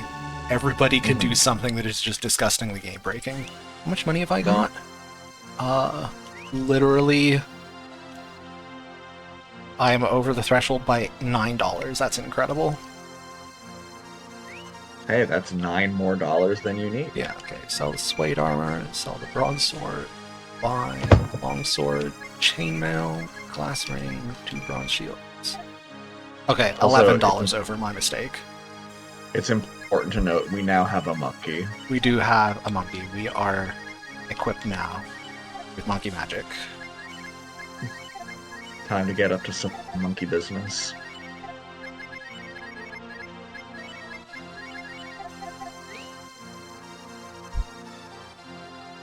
Alright. That is the first time in a while I have arrived at Windia with enough money for that shopping. I almost always have to come over here and grab the emergency fund first. Which is like, that's a whole like 4 seconds less efficient.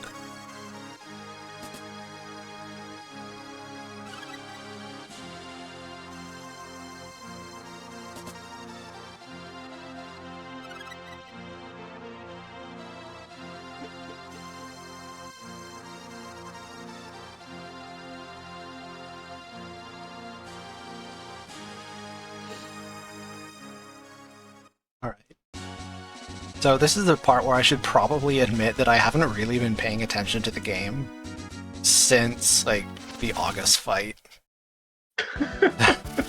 I've been almost exclusively on autopilot. You're not supposed to tell them that. You'll shatter the illusion that you know what you're doing. I mean, I simultaneously both do and don't know what I'm doing. I don't know what I'm doing, but I know it so well that I can just do it. It's okay. That sentence didn't have to make sense. I mean, you had enough money to buy your equipment. I think we're doing pretty well. This only works because years ago I made a shockingly complete set of notes, like incredibly detailed. So I don't actually need to practice or remember what I'm doing, it's just all written down for me.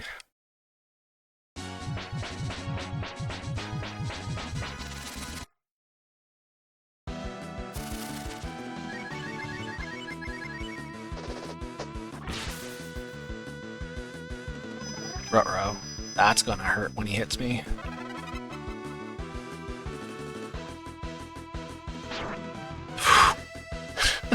Hey, 1 HP is all you need.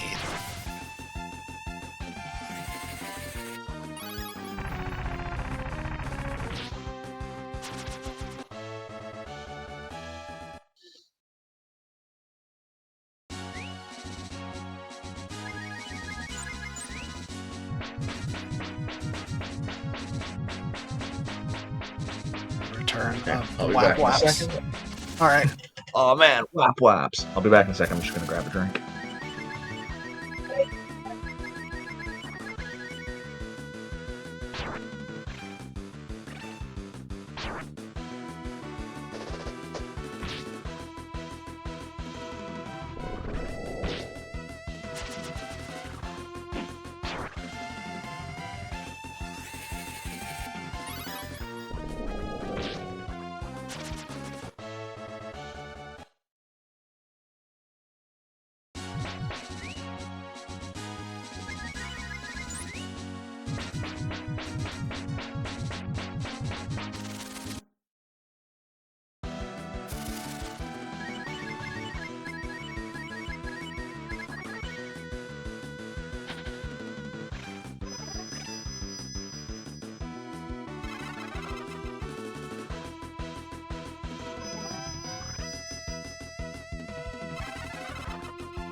Alright, I think this should be the last fight before the next town, which means I have once again successfully made it with very little room to spare.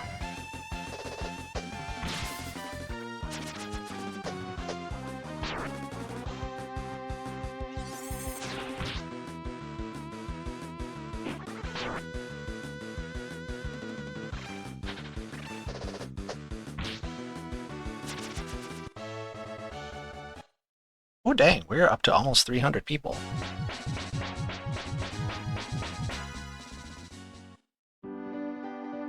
Alright, step 1. Sleep and be a little less dead.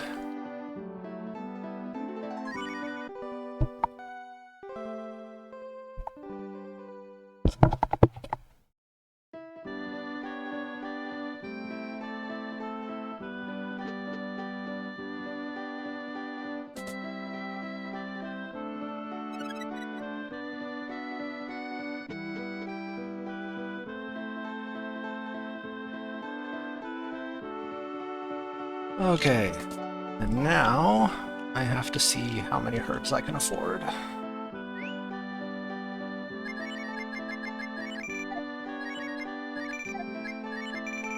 Oh, the answer is lots. We're fine. That's plenty.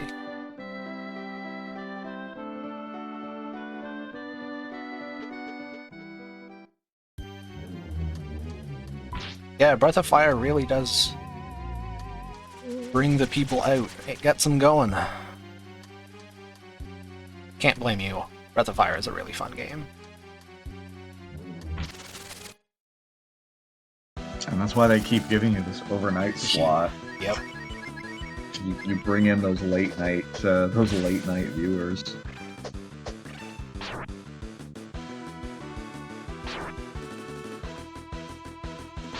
Hey, it's our first egg beater of the game. Egg beater! We love the egg beater. Some of the translation in this game is just absolutely top tier. I love the round things. What are the round things? No idea. Oh, right. I should watch that. There's the new Doctor Who stuff, huh? Yeah, the new specials. It's funny. The new specials came out, and I was like, oh, I should watch those. And you know what I did instead of watching the new specials? What? I went back and started watching the Ninth Doctor again. You made one of the classic blunders, huh? Yeah. I'm looking forward to it. I didn't realize that all of the like all of New Who is on Prime. Oh, is it now? Yeah, it's on Prime. I was like, oh man, because like anything that now gets released, like any new stuff, is going to come out on Disney Plus. But as far as I was aware, there was just nowhere to watch like the existing stuff. And then it turns out that it's all on Prime Video. Very cool. So I almost always forget to do this, but organizing the inventory so that the herbs are at the top is a good idea. Hey, Frosty! Thanks for the boop. My snoot and I both appreciate it. Wait! Don't panic. wait. Oh, so close. Oh, that was almost incredible. That was almost a Creon skip. It's completely random. All you can do is go for it, and like it's a 16 frame window wherein he might block you and he might not.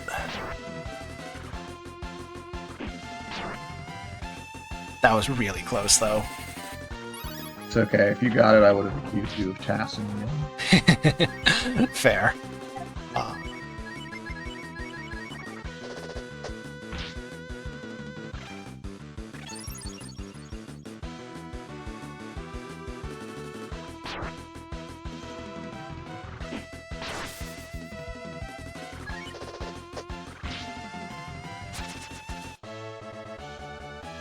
Nate, I would be more surprised to find a nerd space that wasn't full of Doctor Who fans. Like, we know our people.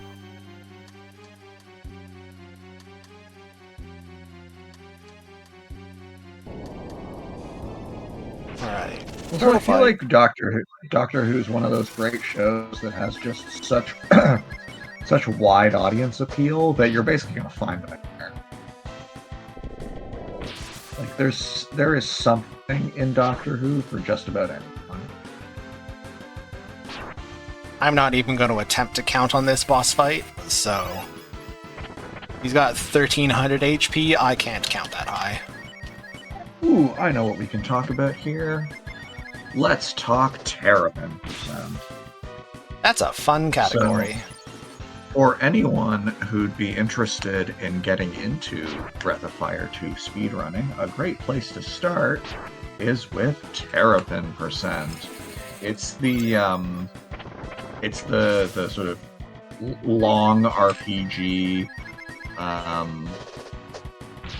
short version category. Things like Kefka at Narsh or Boogie %. Boogie % is another good one. Sort of the like the you know, the speed run that kind of leads off at a nice cool 2-hour mark. It's any % up through this boss fight with the Terrapin, which is actually a great place to leave it because this boss fight has a staggeringly large amount of HP. Like, he's got more HP than bosses we're going to be taking on in like 4 hours. It's a very baffling design choice. 2 of his special attacks are also just multi-target. They hit all 4 people and do half your health or more, and I have no way to heal multiple people. So you just have to take an entire turn, everybody healing themselves. It's a good time. Now that said, he has not used a single one of those attacks yet, so I'm getting very lucky. Oh no, Frosty. How was Doctor Who ruined for you? That sounds like a tragic story.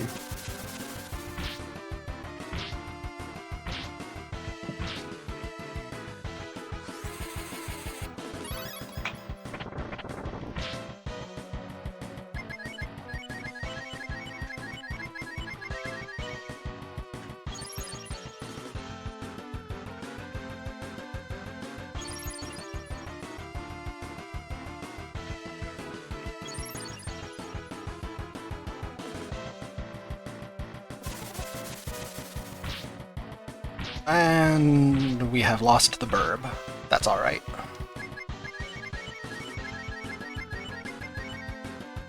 So Nina is the only party member of the four who is slower than the Terrapin, which makes keeping her alive an order of magnitude harder, but also she does the least damage with the slowest animations, so there's really no reason to keep her alive. It's okay, she'll redeem herself later. Maybe. A little bit.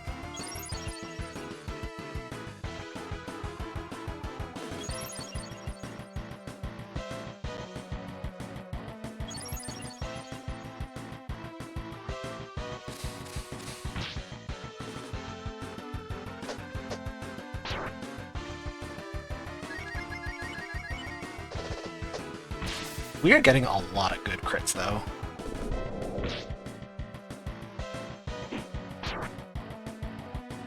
Come on and slam. Welcome to the slam.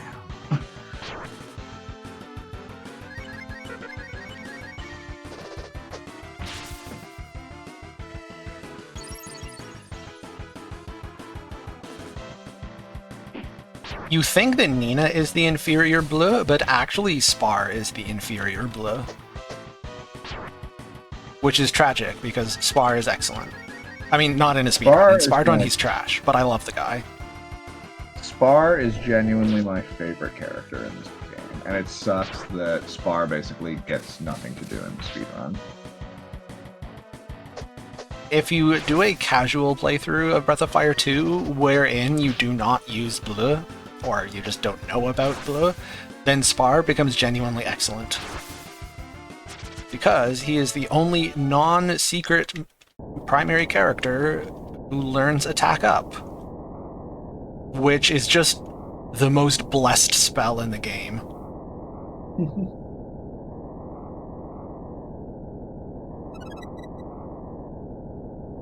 Alright, we have defeated the turtle. Also, Spar has all kinds of cool, fun, exciting transformations. Yep. Which is just neat. You love that for him.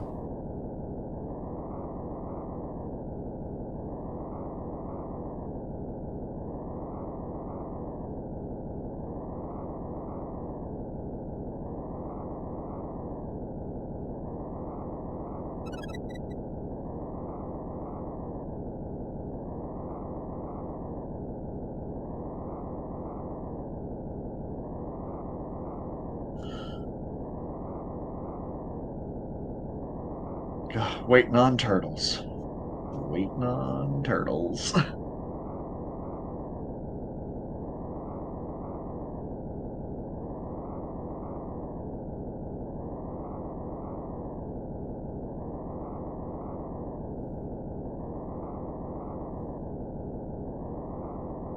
And now we're at the part of the game where if you don't have a strategy guide spread across your lap, you are probably gonna get lost. Man, remember how stuck we got at this point when we were kids? Oh, good times. Mind you, it's still not as bad as Breath of Fire 1. That game operates on moon logic. God. that game tells you nothing.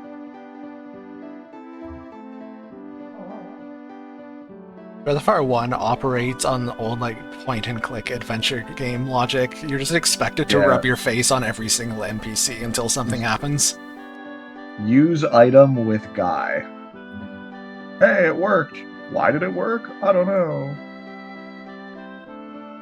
Alright. Quick cheeky little shopping, because I'm going to be death warping again, and I don't want to have money. Sell the charm. Said no. Extract. Buy smoke. Buy W fruit. There we go. $0 Canadian. Perfect routing. And now we put on our trash.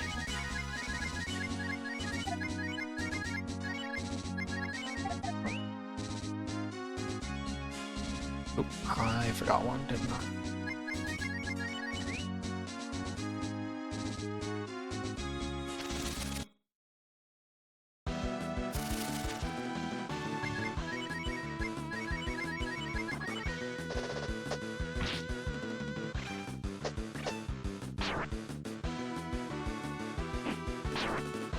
Asma, the good news is you can death warp to skip most of it. Some of it. As long as you didn't save for like the last hour.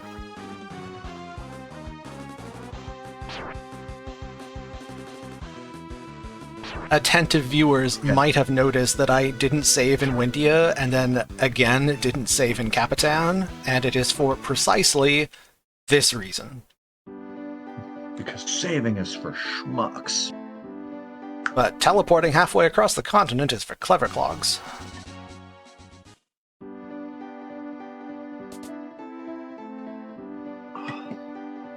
Yeah, between death warping and ran rolling, it makes this whole sequence not so bad. It's still pretty bad. It's still pretty bad, and playing casually when you don't necessarily do that stuff, it's like, oof, it gets rough.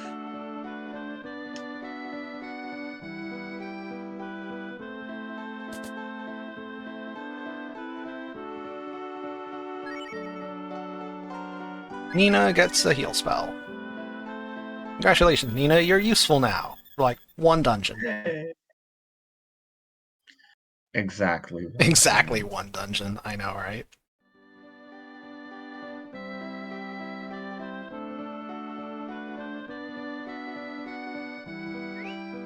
Okay. Cat stand around.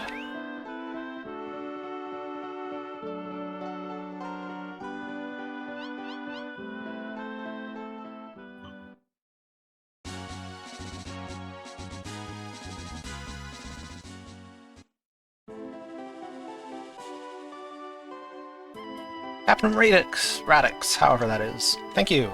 Yeah, you haven't watched any Breath of Fire 2 for me lately because there hasn't been any. I am genuinely unsure if I have run any Breath of Fire 2 on my channel in the calendar year of 2023. It's very possible that it was only in marathons.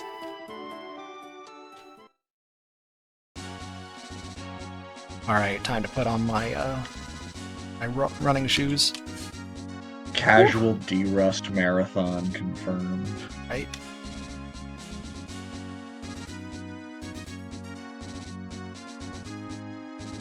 Oh man, we rolling. God, that is so anxiety-inducing.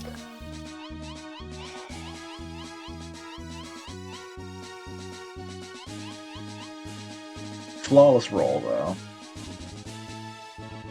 10 out of 10. That is one of the most common ones for me to screw up, but not punished.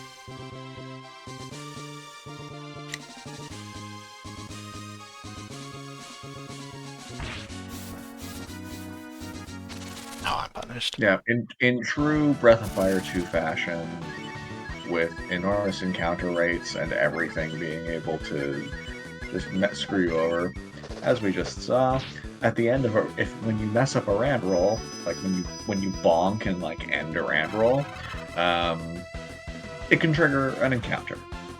and you can have to fight stuff.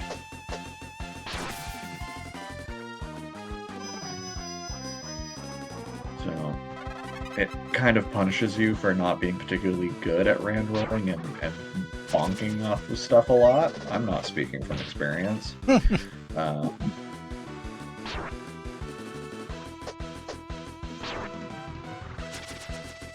Alright.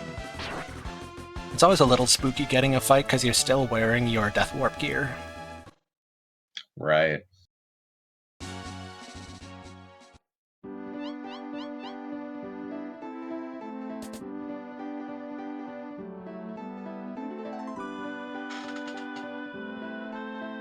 I'm just gonna do just a little bit of robbery.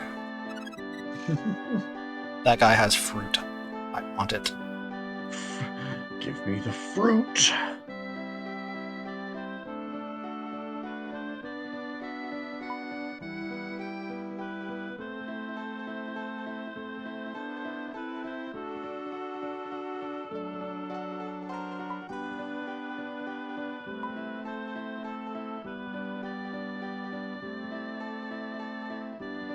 I love that there's just a little segment of the game here where Ryu checks his Tinder matches.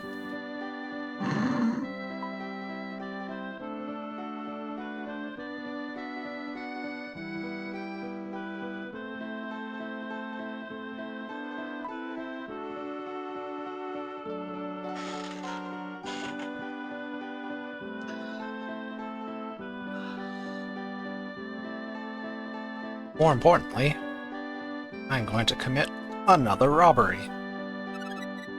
Thank you for your pill. That's fine. The house burns down immediately afterwards. So Yeah, it's not I'm actually really, saving it's their not belongings. Really theft. Yeah.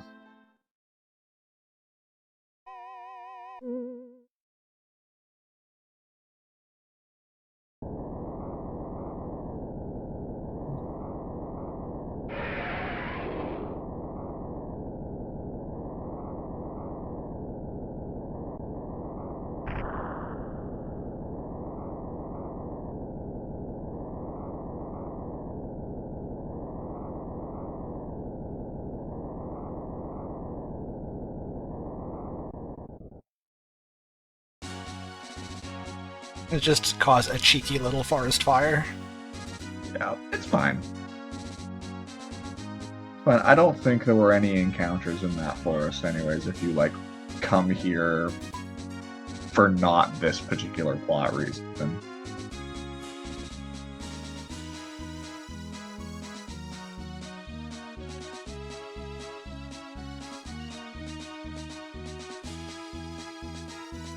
Alright, now let's see if I can make it back to town without dying. Great success.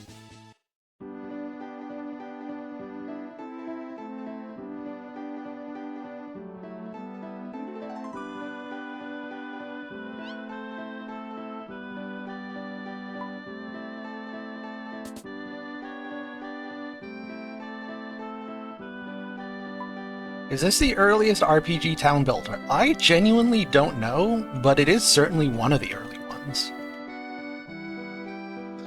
Of all of the RPG town builders, this is definitely one of them. Yeah, exactly. Man, you know what I should probably not play again, but have fond memories of? Harvest Moon. What? Ooh, yeah.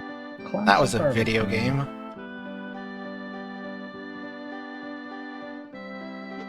Now, what I Isn't that actually kinda should cool? play is,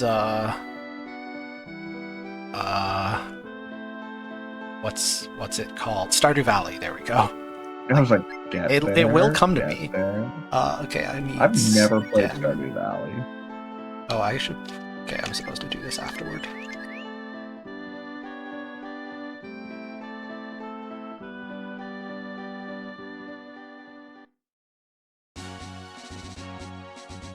I feel like I would enjoy Stardew Valley, it's just...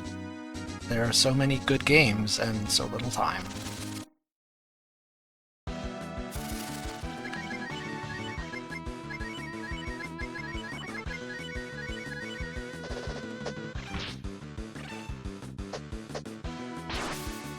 But for people who enjoy games where you just make stuff, I will give a wholehearted recommendation for Timberborn.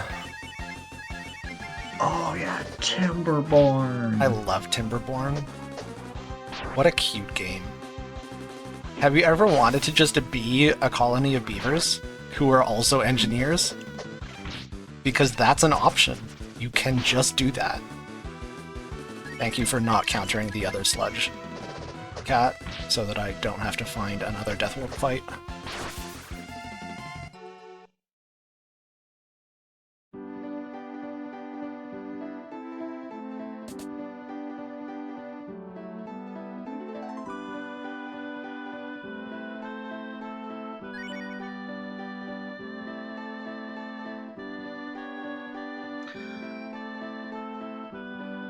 Factorio is also excellent. Vampire Survivors looked fun, but I never played it. I feel like it was the kind of game where I could just watch someone play it for a few hours, and that I would get all of the enjoyment I needed out of the game that way. Super Mario RPG is of course excellent, although I'm a little bit appalled that they somehow made the remake even easier than the original. Oh, did they? Yeah. Which is, I'm not hating. It's fine, it's sort of expected, but still. Did that game really need to be easier? Really? Okay. Stenrania.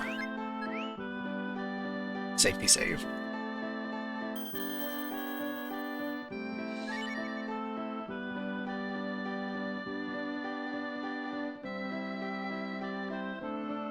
My most accursed one more run game is They Are Billions.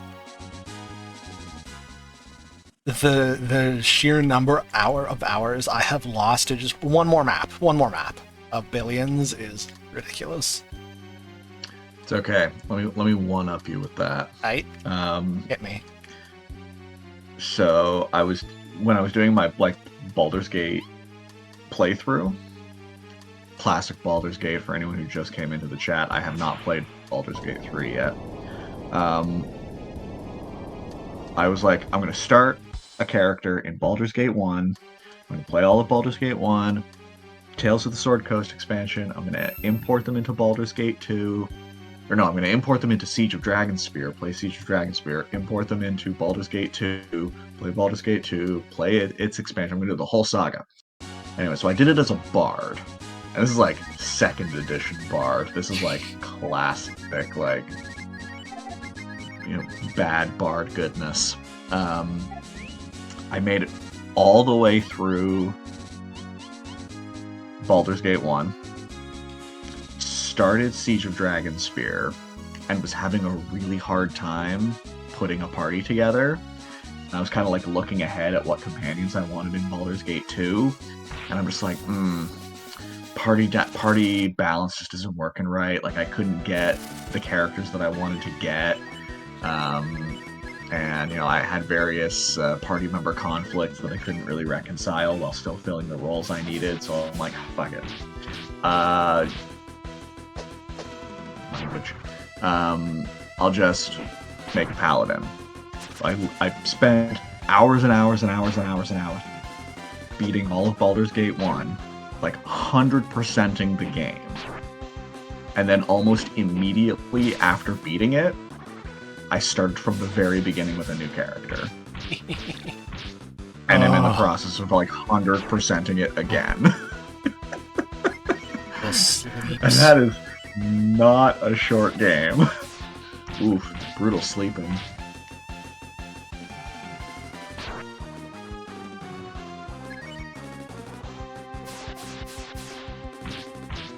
This is some friggin' nonsense.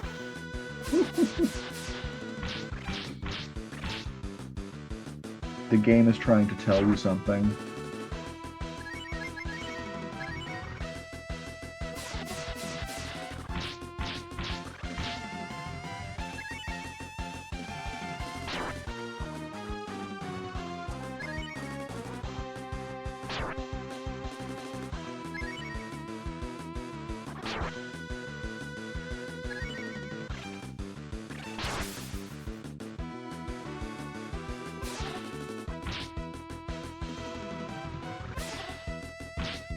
Well, this is all very silly.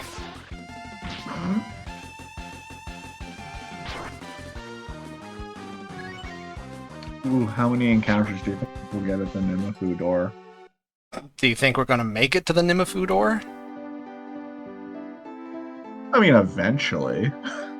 It's fine. It's... Look, I didn't have any money.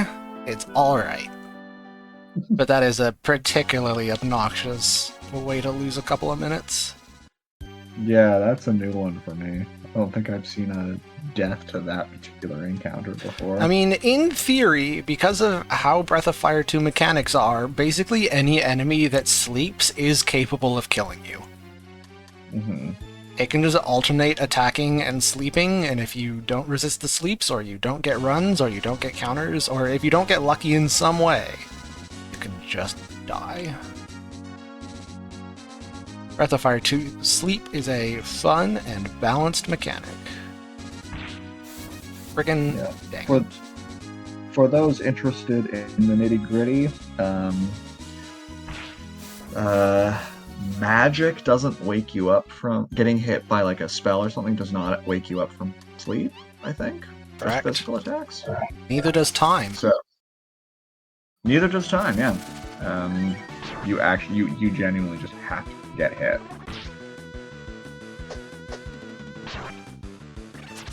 And you have to get hit by a physical attack.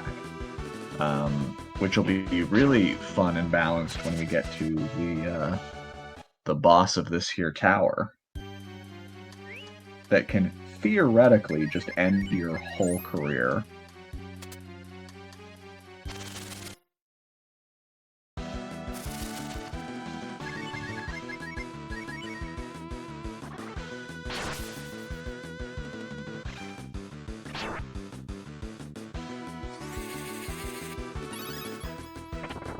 There's a neat little mechanic here wherein to gain entrance to the tower, you have to win a couple of fights. And there's a... Oh, friggin'! Oh, not like this. I'm burning my one revive.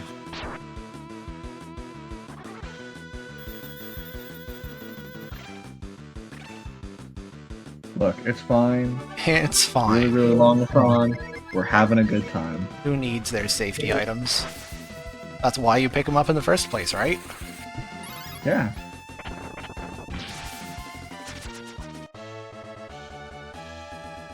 There will be no too good to use syndrome in this house.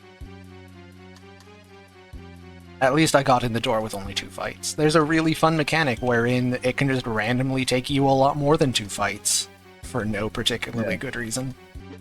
And based on my luck, if I ever have a run that gets there, I'll just never gain entry in the tower because I'll just be fighting forever. I think there is actually a hard upper limit on the number of fights, but I'm sure the game will find a way to screw me over. Nina, quit hitting my burb.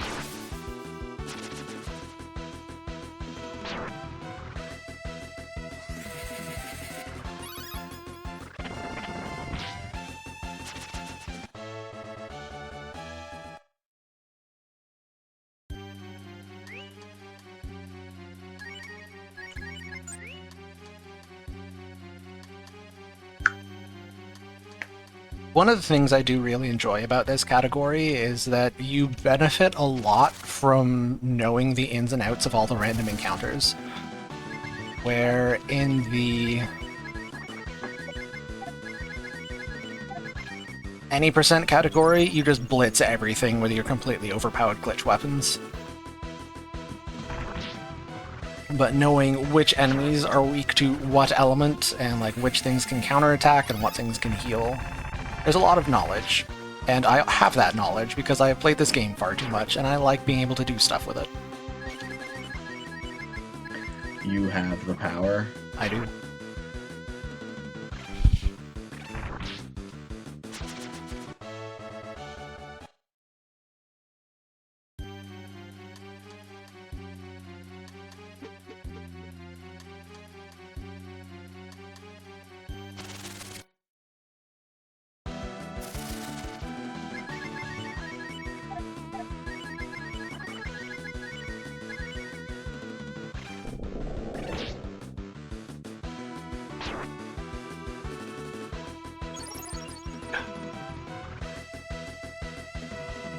These are the most annoying things you can fight in the lower floors of the tower. On the top floor, there's something even worse than these, but we're not there yet.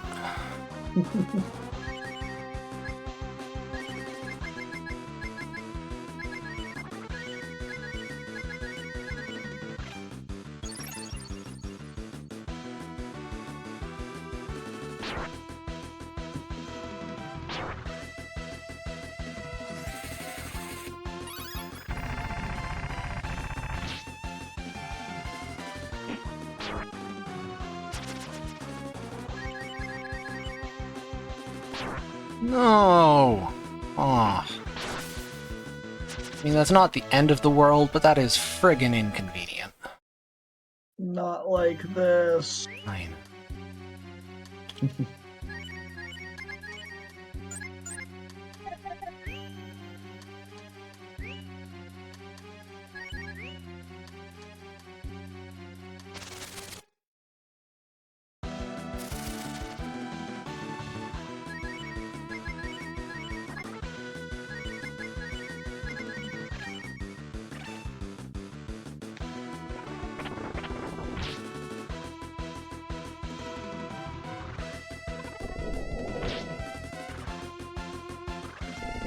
I'm afraid you're gonna need to entertain the crowd for a little bit, because I actually kind of need to focus on what I'm doing here. Yeah. Yeah, Nimafu's tower is really being a menace this go around.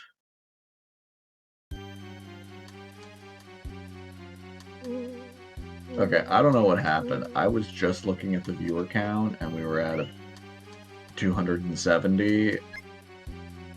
I looked down again 30 seconds later, and it was 308. Nice. And now it's back down to 271. Numbers are fake anyway. Yeah. What even are real numbers? You're a mathematician, I'm sure you could explain that, but nope. What even are real numbers? Numbers are fake. Numbers are all fake. We made everything up. Even I'm made up.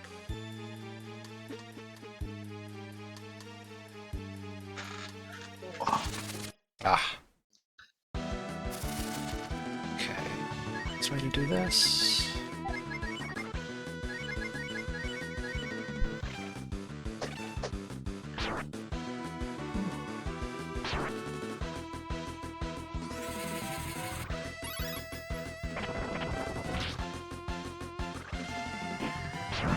Just a brief plot update for anyone who hasn't been paying attention, because I definitely haven't. We are getting a... No, we're not getting the ring yet. We are figuring out how to break the spell on a frog. Yeah, we're looking for a witch who put a spell on a frog to turn him back into a man. You know, classic fairy tale stuff. There are very few feelings as bad as the last tile encounter. Oh no, not the bird, not the bird, not the bird! It's fine, everything's fine. We are okay.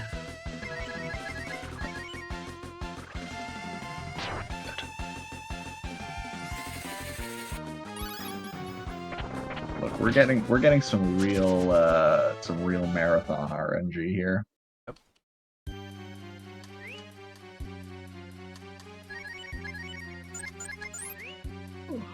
So what is everyone up to? Oh, sorry, go ahead. The unfortunate thing is that with Rand dead, my nice, reliable strategy for beating Nimafu doesn't work.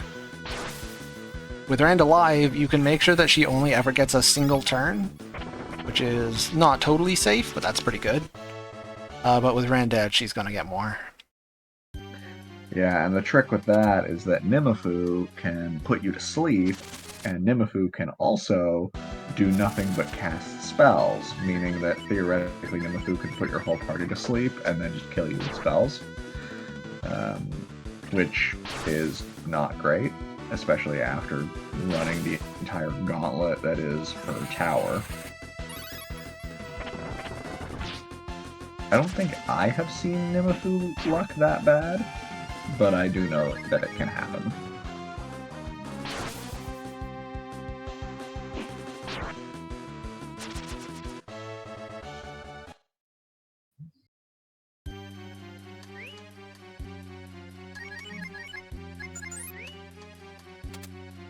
Oof, 5:30 in the morning. Right. I would be getting up for work around now.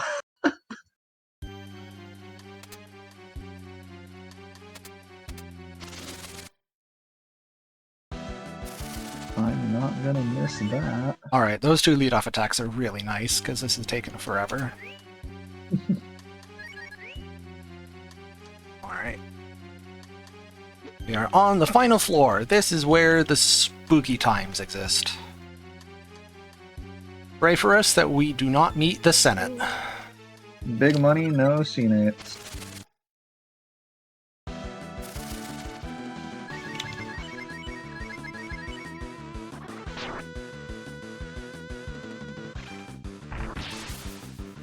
Nice crit. Yo, Nelson! The run is a hot trash. We're having a great time. Yeah, it's real marathon, But no, we're here. It's early morning. We're having a good.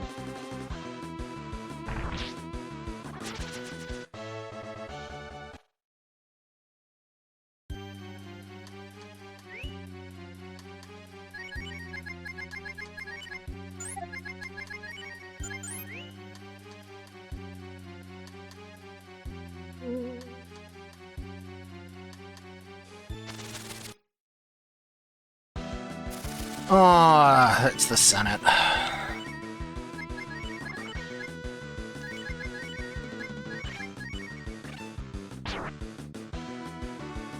Friggin' hate these things. Okay. We're fine.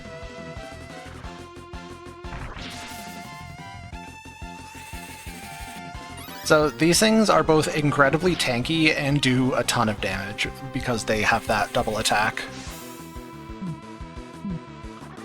They are the only thing in here so scary that I'm in fact going to burn my entire mana bar on a dragon spell, just so I don't have to look at them any longer than necessary. Oh, not the bird! Oh, well. The Nimifu fight just got really interesting. We're having a good time.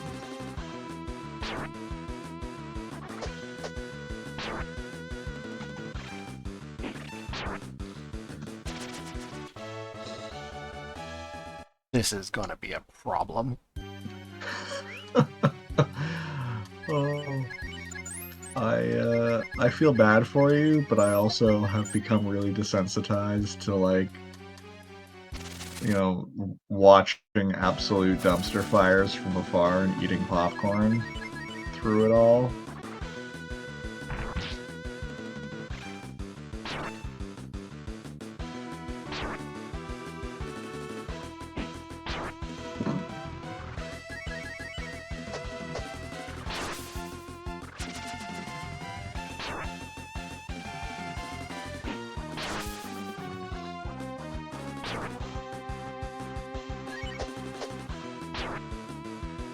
I promise I will be a little more interactive with chat once I'm out of this friggin' dungeon.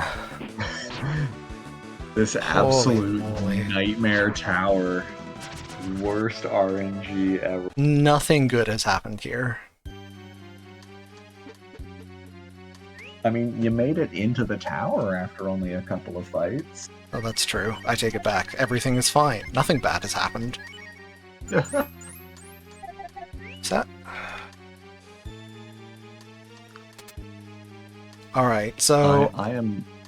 I might just die here. I am very interested to see how this one goes.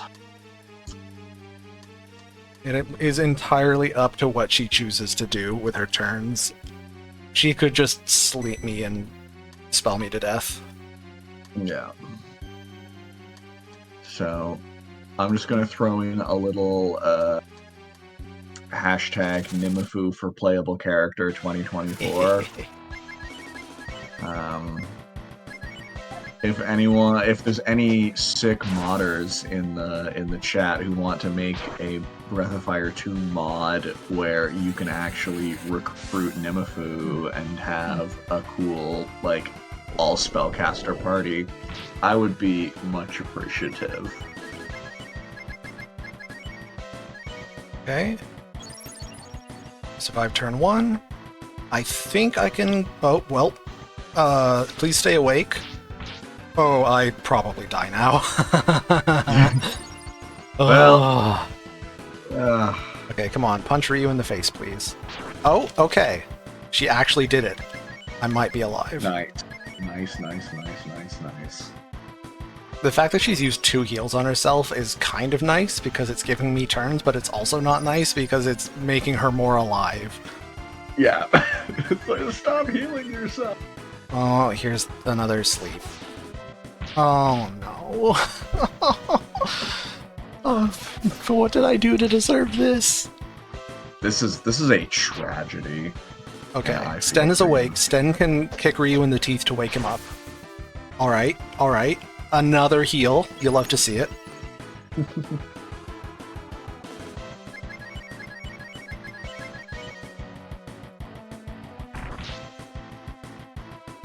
Another sleep. Hey, I actually didn't get put to sleep one time. What a disaster.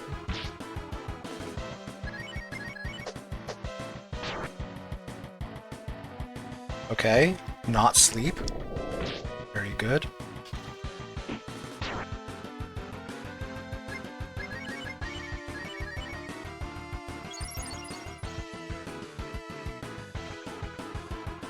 Not sleep, very good. Man, I have not seen this fight take this long in a minute. Crit, very good. Oh, thank God, get me the hell out of here. Oh, and it gives me the drop. It gives me a random drop. Very nice. That is actually not insignificant. The random drop can be sold for quite a lot of cash, which I can use to buy extra fruits and speed up future random encounters. There you go. Your suffering was rewarded. No, it wasn't. It was not remotely worth it. Okay.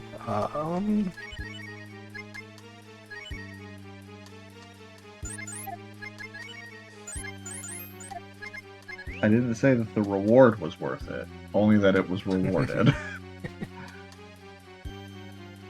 Okay, I only need to get as far as the window, and then I can do a tuck and roll, and I'm free. Oh, thank God, lead off attack. Get me out, get me out, get me out, get me out. I have no faith in my ability to beat another round at the Senate. And we can't death warp here because we kind of want our money. Oh. Oh no. No. This is actually spooky, so...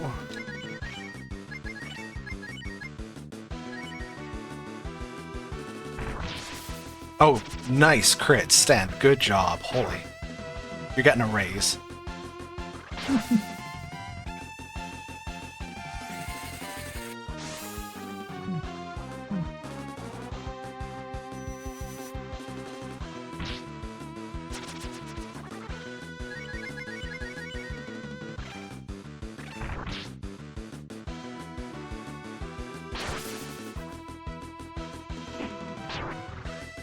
Alright. I feel like Rock and saying this roll. run is alive is not technically accurate. The run is undead. Yeah. The run isn't allowed to be dead because this is a marathon and we're not resetting, but the run's in rough shape.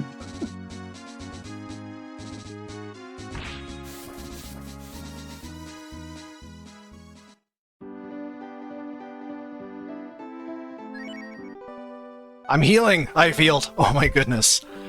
It has been so long since I had a healthy party. Look, and nothing bad happened. Yeah, not at a all. single bad thing happened to anyone. And My anyone goodness. who says otherwise in the chat will be banned immediately. I can't believe I just had to do half, like, almost the entire dungeon with half my party dead. What is that? Welcome to peak entertainment, folks. This is what you have to look forward to for the next like 6 hours. It actually Jeez. gets you. The funny thing about the Breath of Fire 2 speedrun is, other than the final dungeon, the game gradually gets less murderous over time. Yeah, it's very front-end loaded. And in such a robust way. Like, the first couple hours have so many ways of killing you. Oh, I'm right.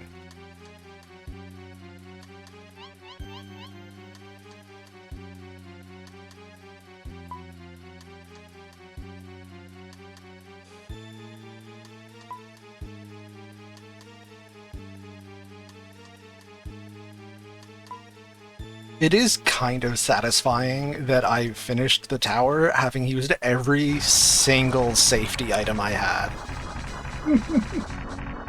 So, like, the route is working as intended, I suppose. Yeah. In a way that does not bring me joy. This is not the way that you find out that those safety items were completely necessary and you must always have them at all times. Standing Jean in front.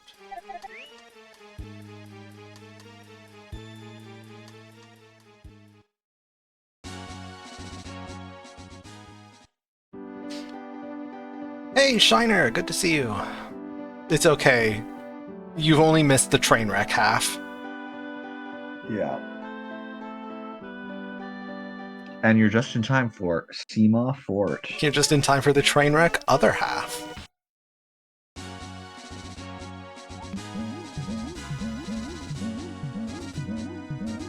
I love that Mothman, he's so cute.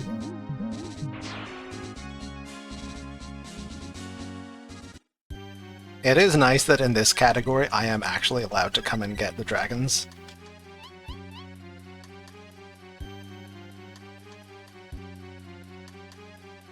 Referring, of course, to the much beloved Brave Man percent category, in which we don't get nice things, including these dragon transformations. Hey Pax, when are you running Brave Man? How about never?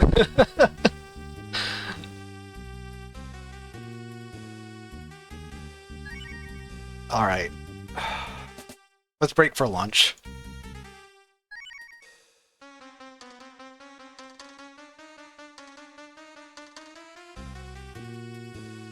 This is a very neat little side quest. Yeah, we're going to a restaurant. Nothing weird or happens in this restaurant at all. You know what? I want to, like, crowdsource the least accurate, while still being technically correct, summary of the plot of Breath of Fire 2 imaginable. Like, describe the events of Breath of Fire 2 in a way such that the reader is completely misled as to what the game is about. Like, rescue a pet, go to a restaurant, participate in a cooking contest, do some plumbing, perform therapy on a tree.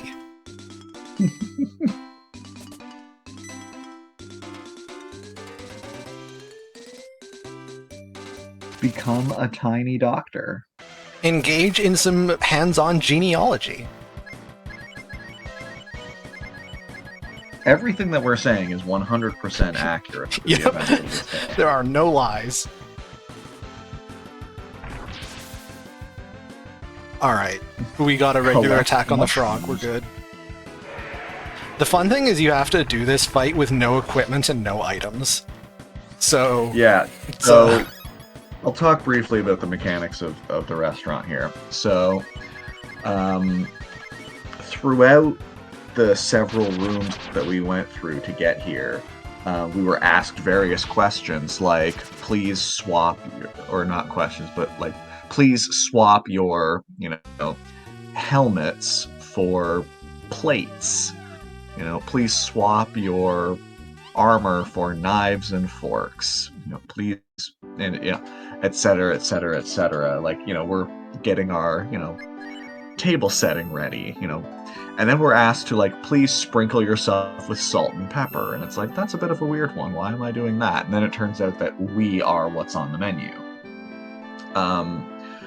You can not do the swaps, in which case you have to fight big bouncer dudes in the doorways,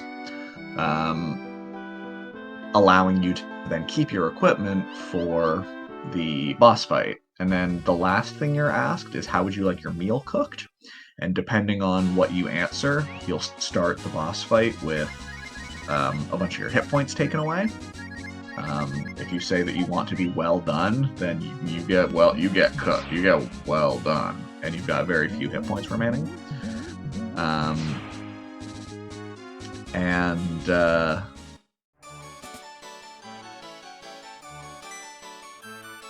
don't think...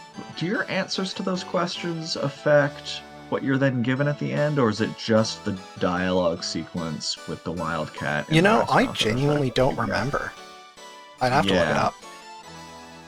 Regardless, there's then a dialogue sequence afterwards where basically the Wildcat asks if you forgive him for trying to cook you or not, and your answer to that question will affect what he gives you in return. And he can either give all of your party members an HP boost, or a spell called Chop Chop. Chop Chop is neat because it's a spell, but it's not magical. It's a spell that's not magical. Which means it pierces magic resistance. Yeah. It's just very good damage for this point in the game. But it's also not physical, so it also pierces physical resistance. It just does... It's not anything. Yeah, it's the Dragon Rage of Breath of Fire 2. It just does 50 to 81 damage, I think. Yeah, it just does damage. It's not magical, it's not physical, it costs no mana, like, it's just good.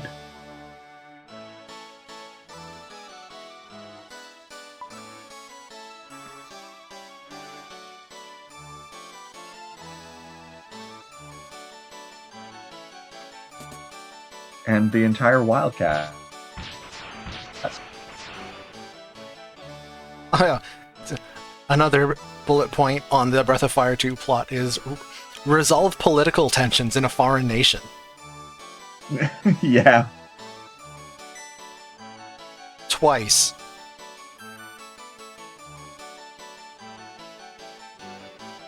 Visit prison. Also, I forgot to mention it at the time, but the frog did in fact turn back into a prince, but he's still a frog. He was a frog the whole time. He was just a frog prince. And now we're at the Kingdom of the Frogs. In a better universe, the party member that joins you here would be Petapi. If someone wants to make that mod too, please, by all means.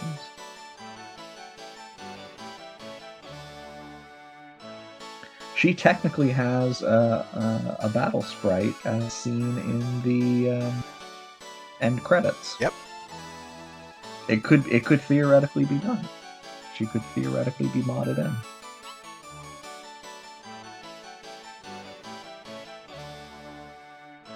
I love that her animation in the credits is just lifting a gigantic weight. Yeah.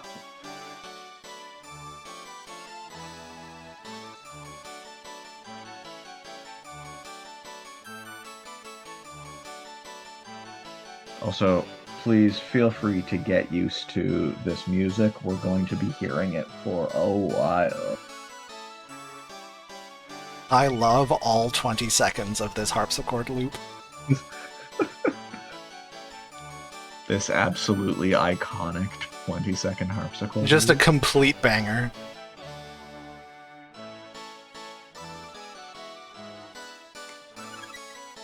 Quick, everyone in chat, name your favorite second of this 20-second harpsichord loop. I really like the part where it goes clang.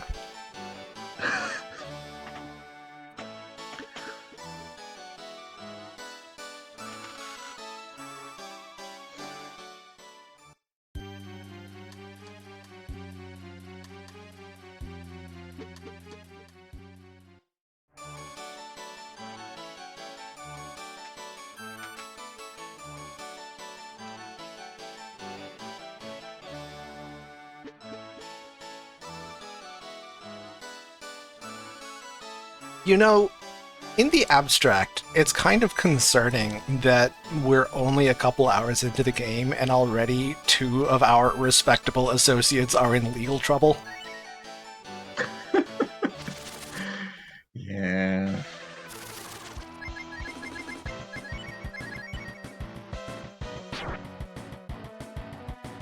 Something, something, something, the legal system's corrupt. Yeah, Breath of Fire 2 is a fun, colorful, RPG for kids in which you deal with such fun, kid-friendly topics as the corrupt legal system, Succession crises. succession crises,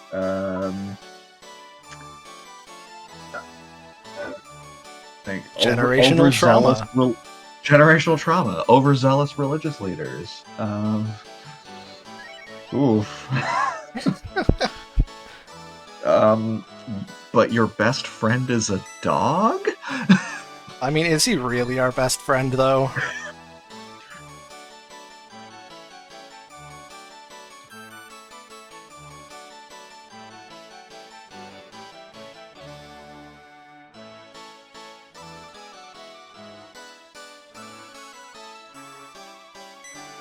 Ambi, I mean, you know me, you've heard me say this before, but for the benefit of other people in chat who don't show up to every single Breath of Fire 2 run, I maintain that Breath of Fire 2 is one of, and arguably outright the prettiest Super Nintendo game.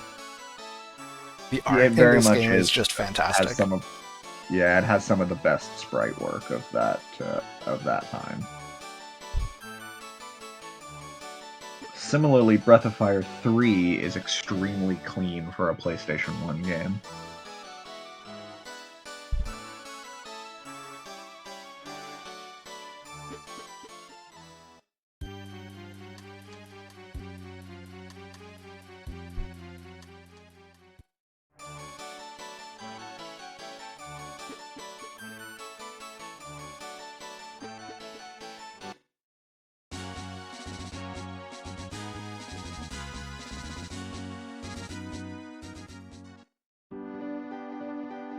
Alright, my new party is... Grandstand. Correct.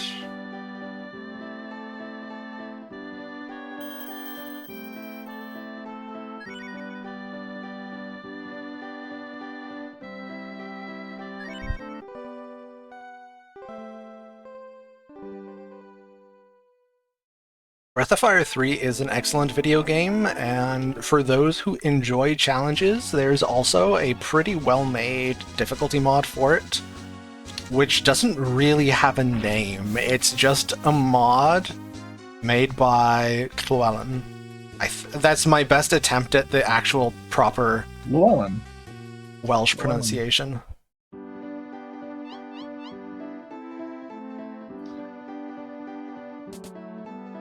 So yeah, it generally just gets thrown around as Llewellyn's mod. Because that's who made the mod. He's a guy and he made a mod. And yes, Breath of Fire 3 is also very pretty. Because yeah, it does that. It made the very smart decision to have 2D sprites in a 3D environment rather than 3D models in a 3D environment. It also made the very smart decision to have blue in the game. It does have blue in the game. We stan a good old snack girl.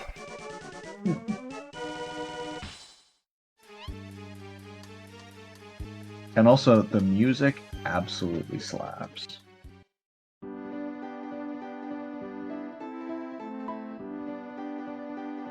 The Breath of Fire 3 soundtrack is one of my all-time favorites. I like how we're just calmly not discussing the toilet that we just jumped into. Yes, we jumped in. Look, we said we'd be doing some plumbing. Yeah, I feel like we were telling the truth. That should have suitably set up our audience for this development. Crud. If they're surprised by what just happened here, then that's on them. Not punished again. Excellent. Who even needs to be good? Just be lucky.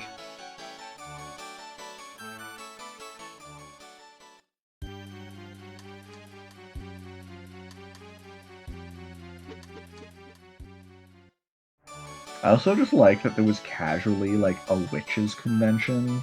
Yep. Hey, it's girls' night. In the wild. Yeah, it's girls' night at the Wildcat restaurant, and they're all witches.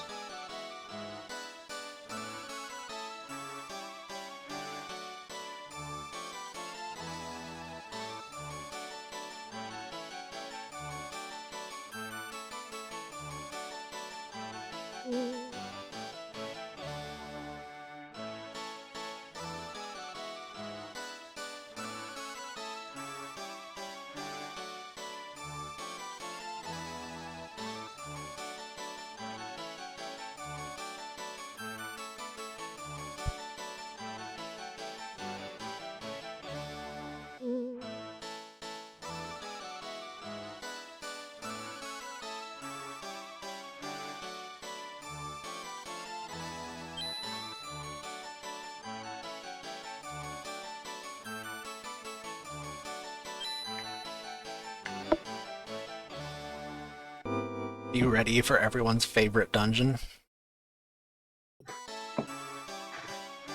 No one will be seated for the Master Chef segment of the game.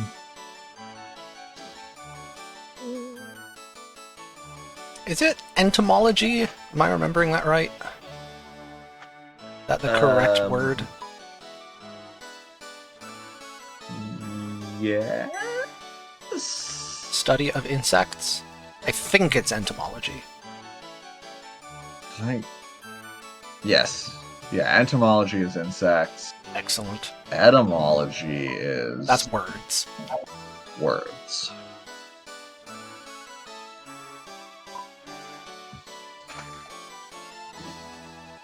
So there's another thing for the list. Commit entomology. Commit entomology. Study bugs.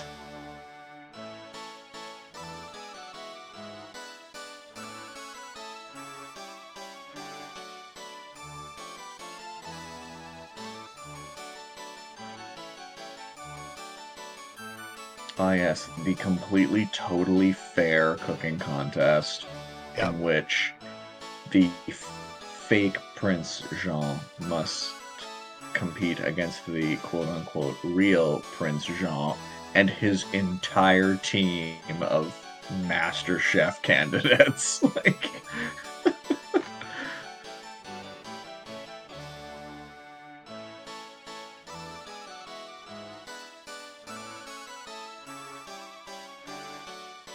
Can you commit entomology? I mean... The meal we are about to create definitely sounds like a crime against both God and man. So, yes? Look, it would have been fine if you just served it with green onions instead of leeks. Yep. That joke is going to be funny in like 45 minutes. Don't worry about it. Okay, shopping time. So, Wise Hoop, Silver Dagger, the extra Wizard Ring that I don't need, the Deluxe Pole, extra Salad Bowl, and a Kamikaze Ball. Don't worry about what a Kamikaze Ball is, it's not important. Look, it's fine. It's fine. It's fine. It's fine. It's fine.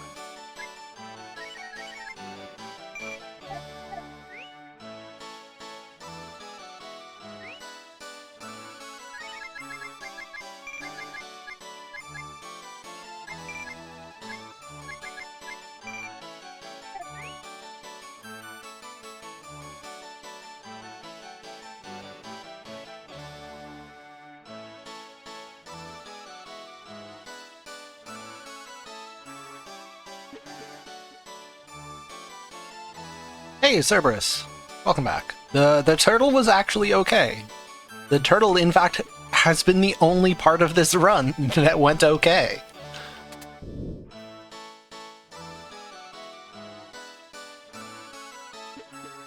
I think basically every other dungeon so far has been a disaster.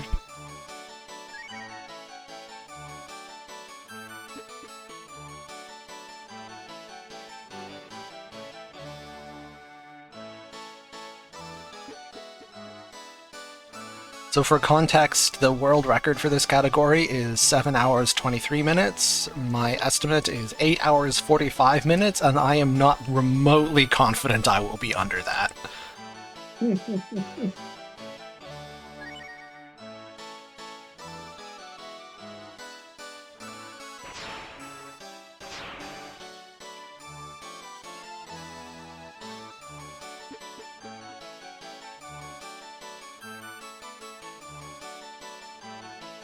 Look, it's fine.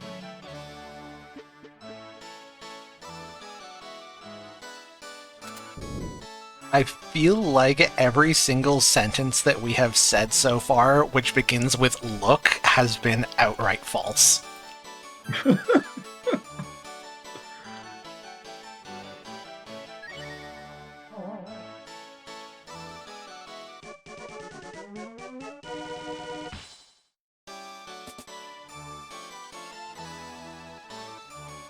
Alright, to the dungeon.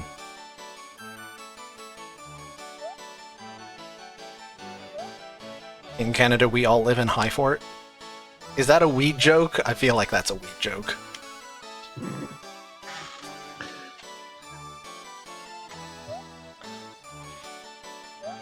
Is that a weed? I'm calling the police.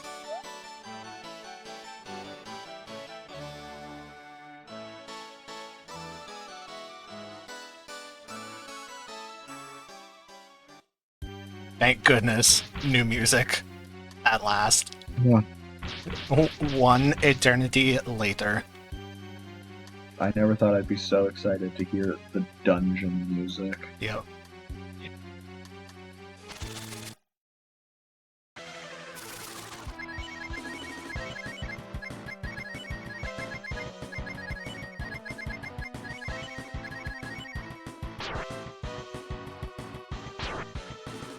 So this is a fun fight. You can't win. The fight just ends after 5 turns, so I'm just gonna sit here, twiddle my thumbs, take very minuscule amounts of damage. You know, just dirtle around. Except Cat, who's apparently gonna get slapped around. There we go.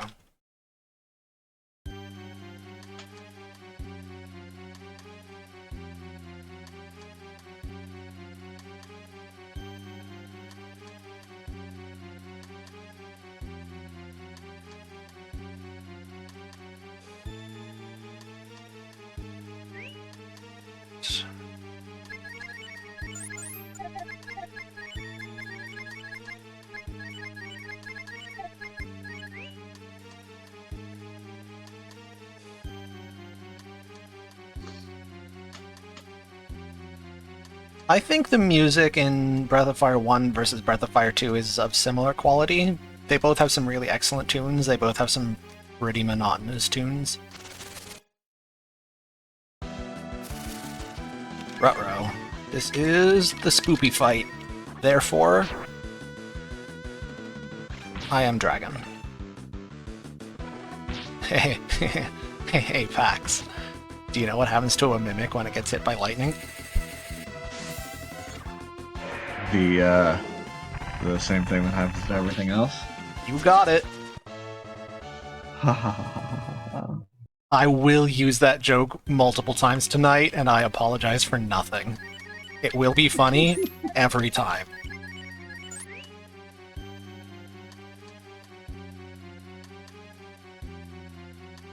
I feel like that line is the loss of movie references. What's the best way of doing this?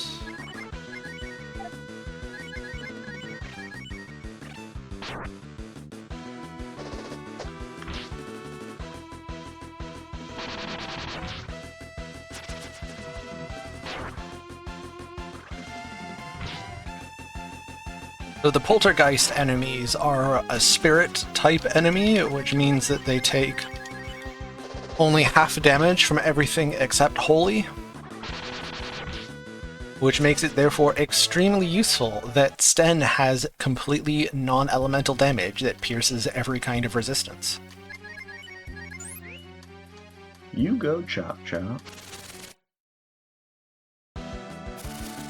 I like how Sten's most significant contribution to the speedrun is by doing something that literally any party member can do.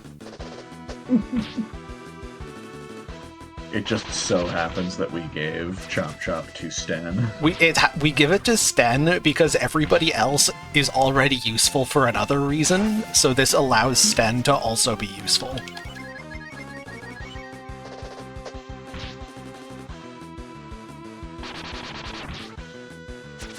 It's okay, Sten. I'm sure somewhere out there somebody loves you.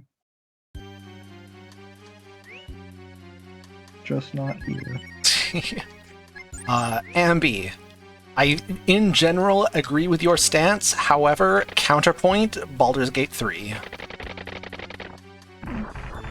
That's just gonna be the answer to everything tonight, huh? Yep. It turns out that our genre just has the best game in it. That's convenient.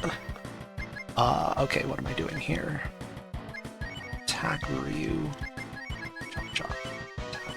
This is the safe strat, because once again, this clown has sleep. Alright, so Ryu's still... Oh. Well, I just got the full no sleeps. That's nice. That makes it easier. Fortunately, this guy isn't nearly as much of a pain in the ass when it comes to, like, putting you to sleep and then keeping you that way. Yeah, he reliably does, like, sleep and then attack, so he is more manageable. His attack pattern is actually 100% scripted, including that crit. It's sleep, crit, hit, hit, sleep.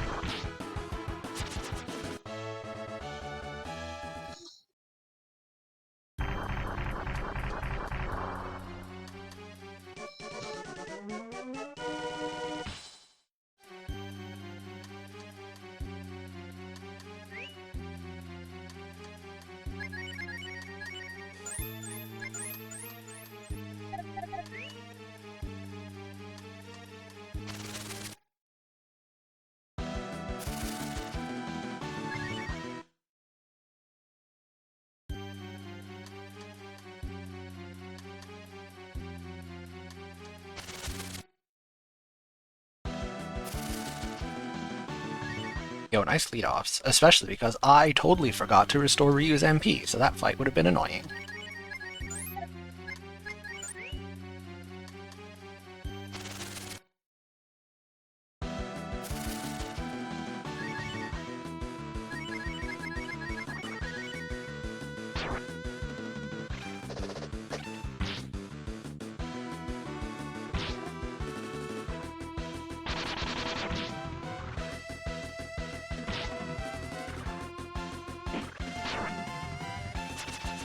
far as I'm concerned, the two objectively best video game soundtracks are Baldur's Gate 3 and Chrono Cross. Which is funny, because have you beaten Chrono Cross? Nope. I've played it a lot more than you have. You have, that is true. I think the actual game of Chrono Cross is very much a hit and miss thing, but the soundtrack goes so unbelievably hard. Oh yeah. It didn't have to go that hard. They did that for us. FF6 is a good soundtrack, but I do not rate it as highly as those two. That is, however, still a good choice. FF6 is excellent. And I will take the opportunity to plug Final Fantasy VI Brave New World, a mod. I totally forgot to input my last command there. Don't mind me. A mod for FF6 that turns it from a pretty good Final Fantasy game to the best JRPG. Not like that I've played, or like the best Super Nintendo RPG, or like my opinion. This is just like objectively, it is the best JRPG. Fight me. I do not have antidotes, which means.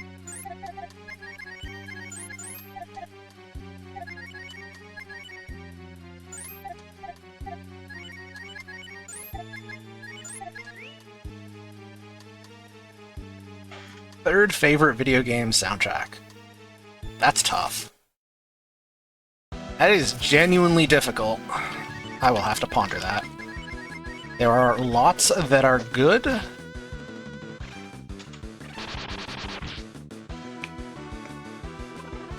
Okay, so the people responsible for translating T Edition over into English hang out with the same group that make Brave New World. They are all a crowd. So if you like T Edition, you will probably like Brave New World. They are different in the following way. I would describe T Edition as an expansion of vanilla FF6. Like, T Edition is what you would get if you took the sapling of FF6 and grew it into a big, beautiful tree. It is fundamentally the same kind of thing, just a lot more of it. Brave New World is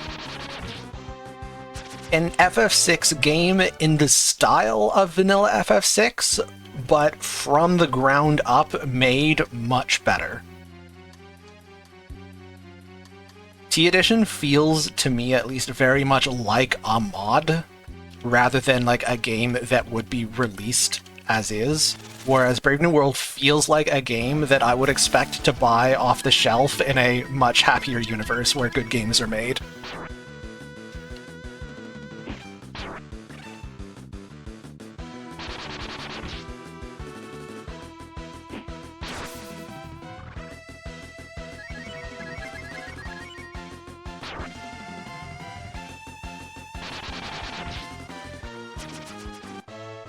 I can't weigh in here all that much because I don't play nearly as many. Yeah, I've been ROM peer hacks pressuring you to play that thing mods. for actual years.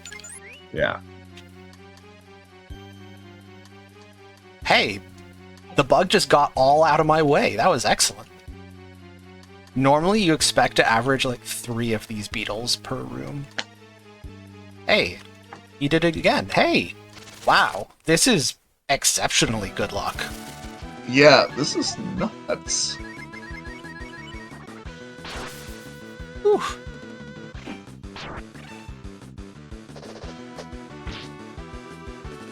Yeah, world record. This is all we needed to be back on world record pace. Is good World bug record luck. bug room only %. Right.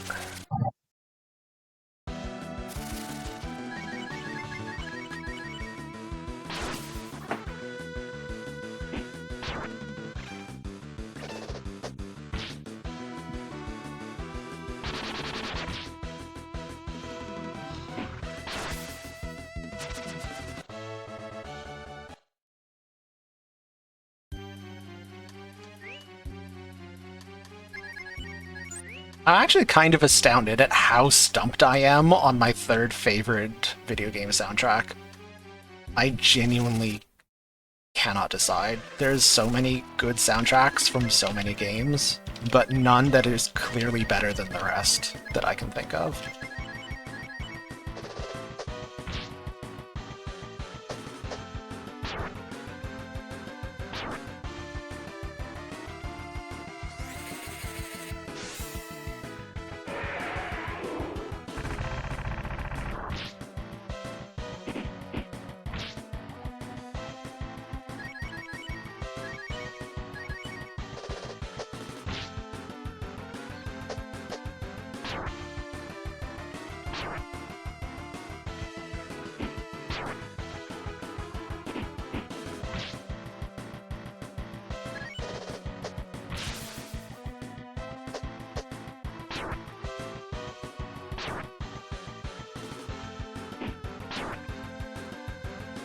I like how this guy's just slowly poking away at Ryu's HP.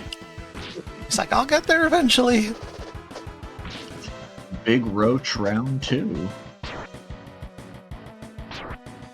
Yeah, this guy is comically easy. He just doesn't do anything. He's just a big pile of hit points. Yep.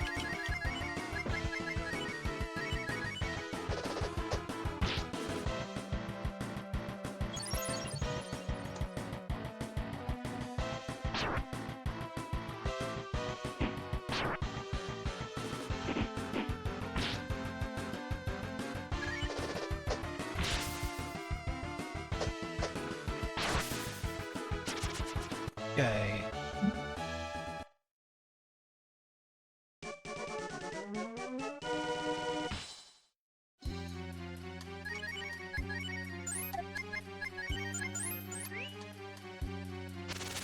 Ah, it's unfortunate. Oh, it's a lead off. Never mind, that's fine. See, you just have to complain, and then sometimes the game will give it to you. Alright. This guy is fun because he seems like he's gonna be hard, and then he's really not. Thunder Dragon, defend. Oh, defend. Hey Pax, you know what happens to a fly when it gets hit by lightning? The same thing that happens to everything else. You know it.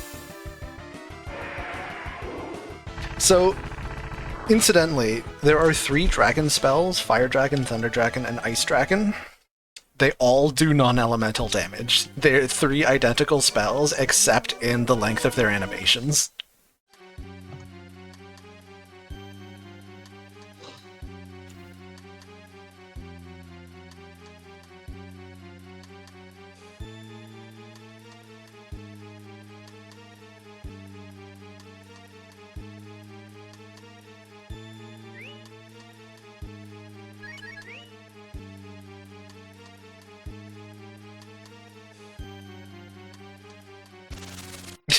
It all comes back to Metal Gear. Yep. Evidently.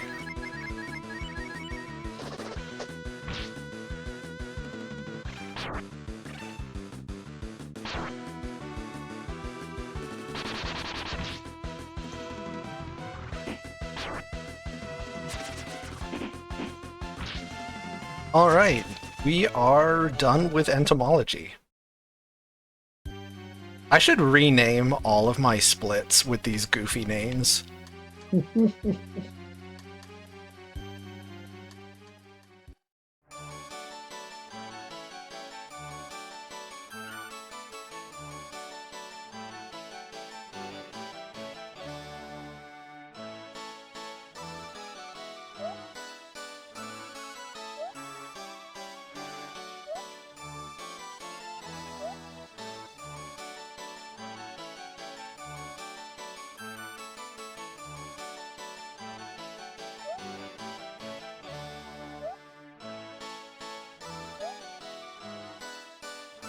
Now here's a quick bit of financial advice.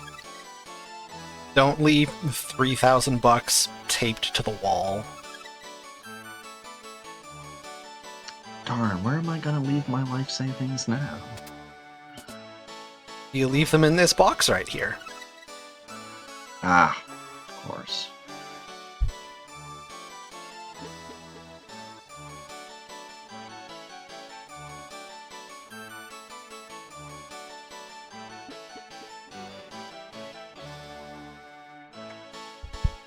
I never really had an opportunity to watch the X-Men cartoon. I saw bits and pieces of it, but it was never regularly available. I just remember that absolute banger of a theme. Yep.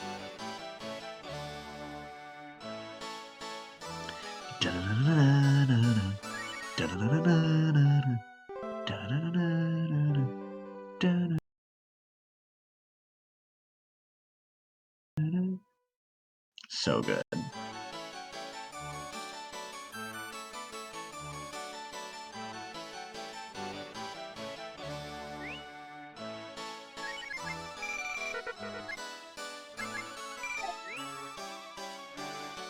We have purchased many fruits.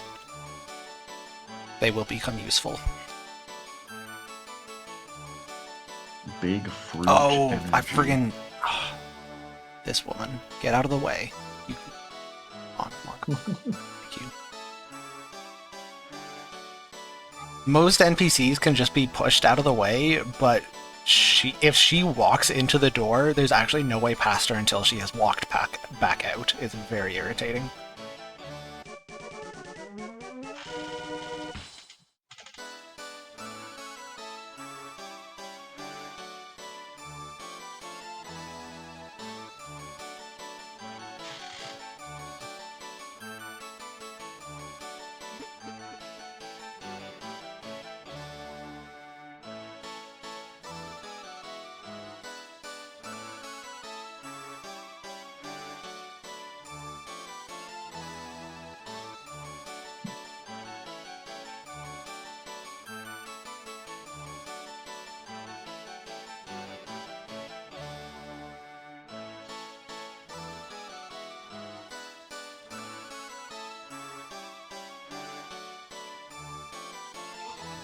Ambi has got me reflecting on how much I love Super Mario RPG and how much I will never ever speedrun it.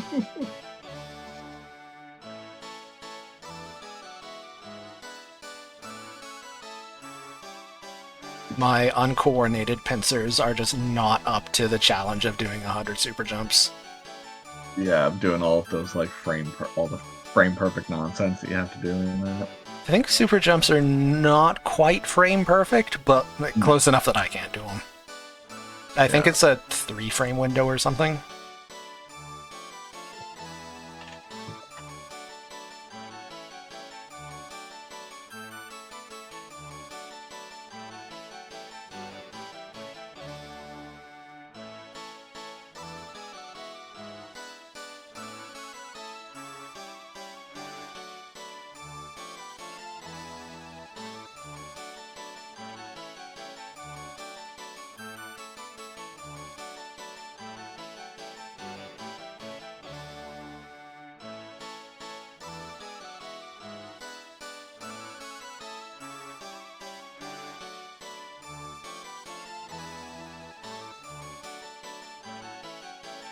Oh yes, and we're now at the judging component of our cooking show.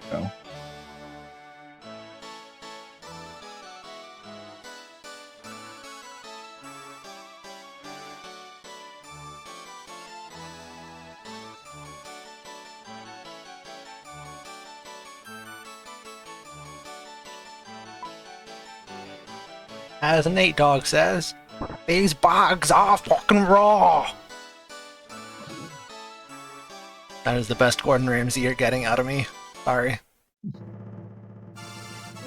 It's raw! I think my favorite Ramsay meme is the holding a slice of bread to either side of their head. What are you? An idiot sandwich chef.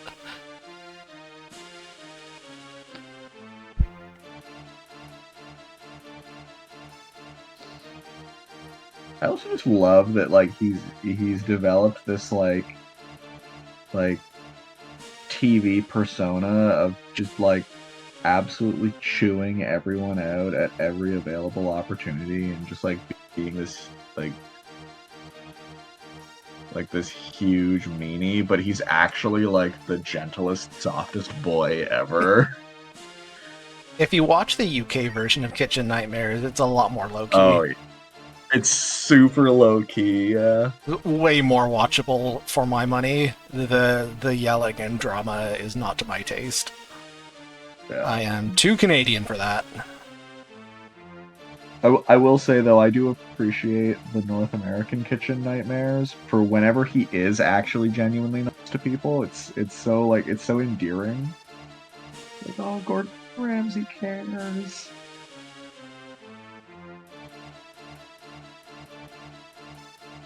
Alright, and we get to play the video game again now.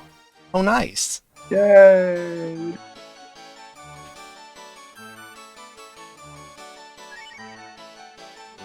The elevator is in the washroom. Because of course it is.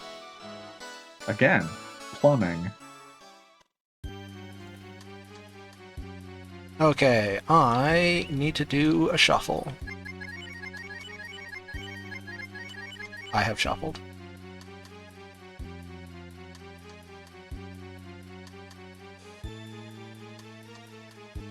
Oh god, now I have friggin' Party Rock stuck in my head. Why did I do this to myself?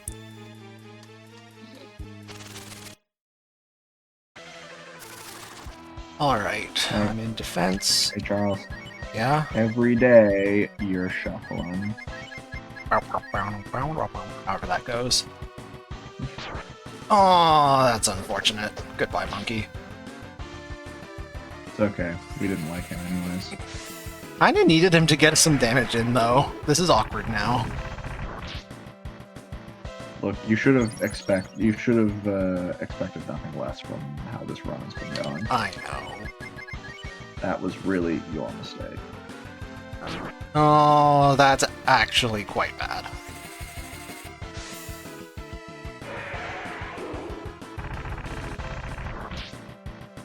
Everyone say it with me. That's never happened in practice. Oh, this has happened before. That's for sure. What's the easiest way of doing this? I think the L...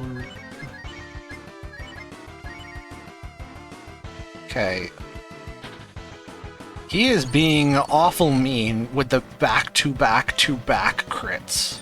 Actually, that Wii attack is not just a crit, it's a super crit. Whee! And again, holy moly. This is going well. Yeah, regular crits do double base damage. This Wii thing does triple base damage, which is why it's one-shotting people. He does, however, have other attacks he could be using. Jerk. In this economy? Right. Like this one. See, that was alright.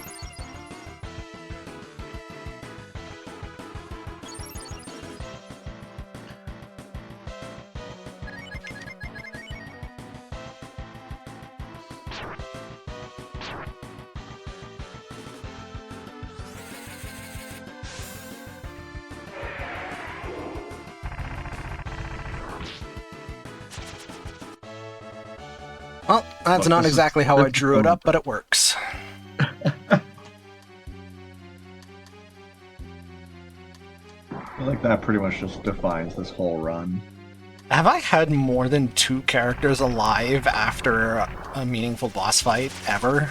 I don't think so. Did at least 3 people survive Terrapin? Oh, that's true. Exactly 3 people survived Terrapin.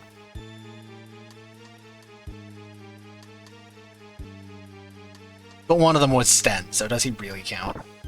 He doesn't.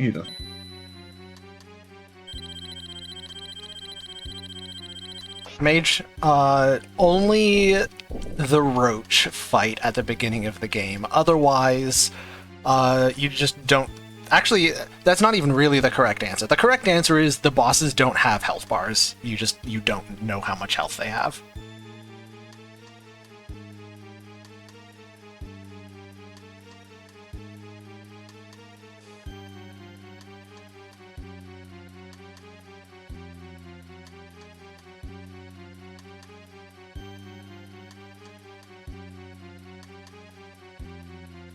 Ah, yes, Breath of Fire 1 boss health bars, Yep.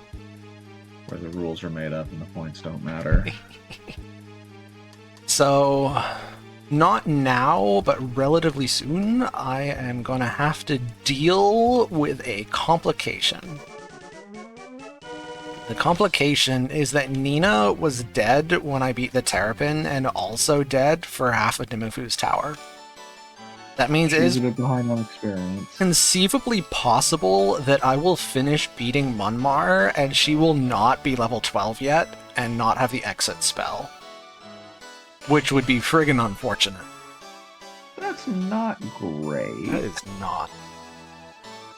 That is suboptimal time loss. Not to be confused with absolutely optimal time loss. Yeah.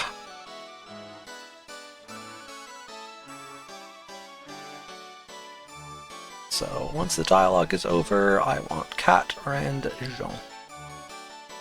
No.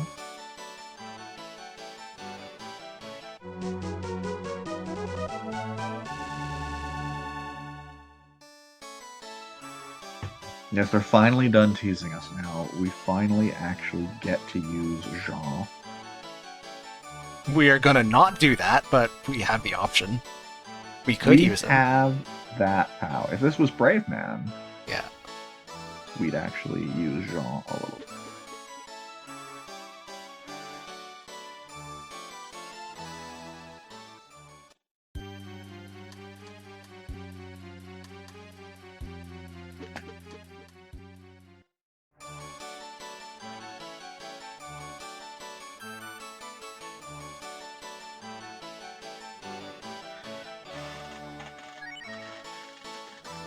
Alright.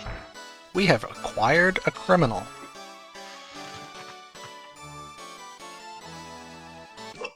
I'm gonna sleep so good in like 5.5 hours. Yeah. Oh lord. Do we still have that much to go? Ugh.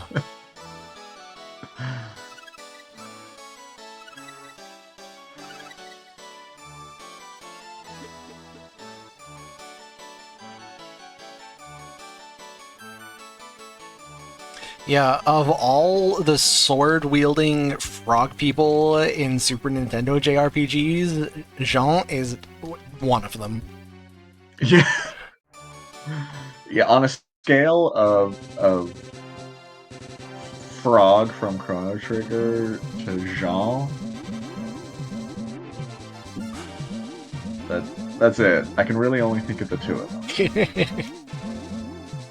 Quick, someone give me a third.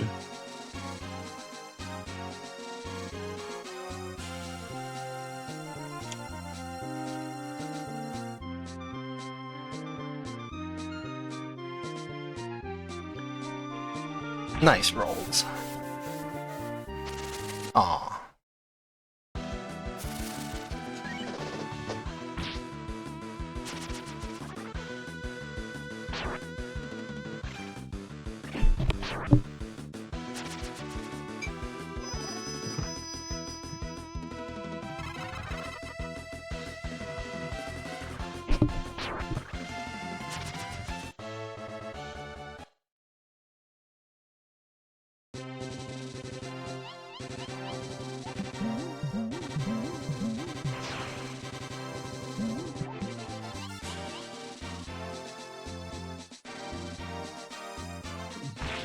Oops. Not punished. Very good.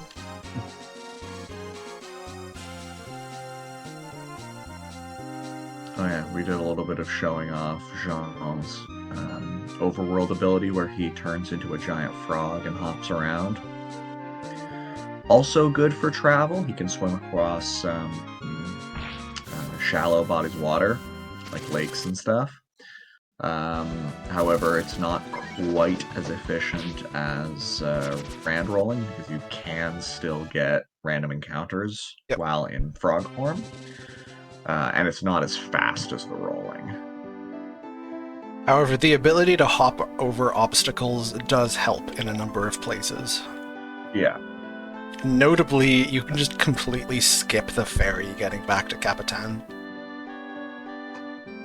Yeah, you can kind of hop over the gap.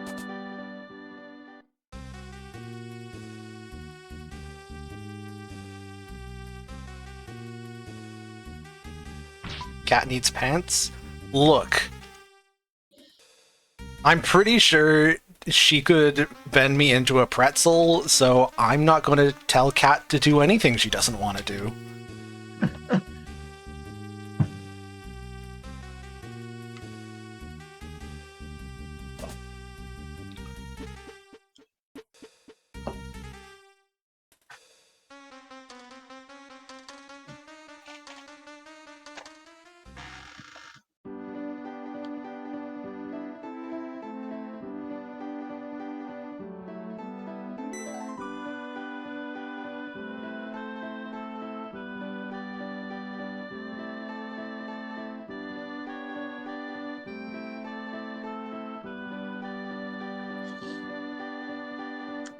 Ah, yes, and Bo has been exonerated of the crime of breaking and entering and stealing, even though he definitely broke and entered. Yep.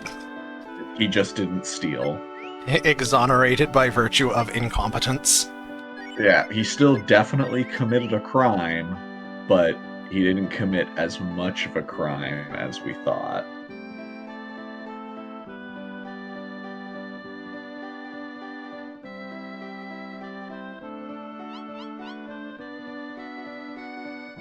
Welcome to the last time we're going to use Bo in this entire run. Yep.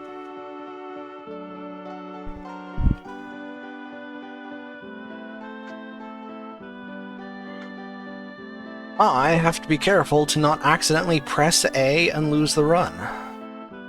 Yeah, so we're coming up to one of the points that we like to call a text boss, where we are given a dialogue prompt to make a somewhat meaningful choice. In this case, whether Bo is going to go investigate Trout's house by himself, or if Ryu is going to come with him. And what's very annoying about these text prompts is the default option is often the bad one that you don't want to pick. So if you just mash A through this dialogue, you're gonna accidentally say that like you're not gonna go with Bo, and then he's just gonna go by himself, and he has to do the whole next segment by his lonesome, and he hasn't been in the party since the beginning of the game, and he is a very level bad equipment. Ryu, however, has got us. Yeah, so that would be a bit of a problem, and there's like fights that you have to take in here, so Bo would get destroyed, and there's a boss fight that he'd have to do solo as well. So that would be bad news bears. Later on, there's a text boss that can just straight up lose us the run. Cool. Yeah. Just completely. There's also an NPC you can talk to that loses 15 minutes. Yeah. If you just talk to the wrong person, there's 15 minutes gone. I think it's funnier if we don't explain. Yeah. Look, this isn't lots of lore. There is no need for us to explain.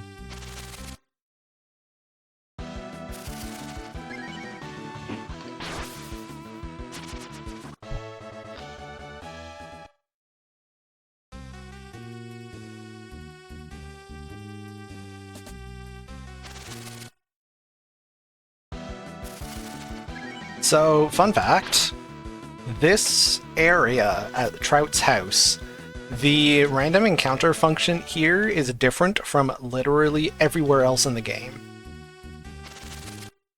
I love it here. This is the only place in the game where a one-step encounter can happen. And it's because the random encounters here just don't use the random encounter function. It does not call the usual piece of code. which is like an incrementing counter wherein as you take steps, the odds of producing a fight go up over time. Instead, it's just every step you take, it just rolls a d16, and on a 1, you get a fight. That's it. Every step is a 1 in 16 chance to fight a footman.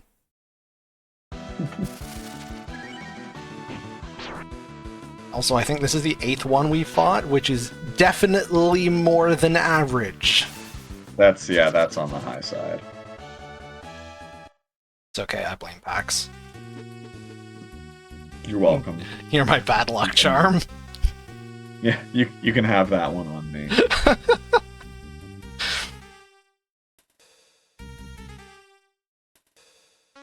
Light General, hello. I'm aware that that's not actually an ayaya, but you got one out of me anyway.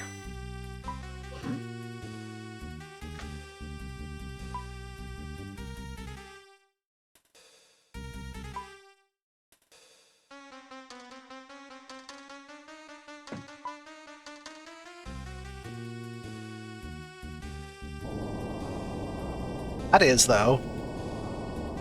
You still only get one, though, sorry. You can try getting one out of Pax if you want.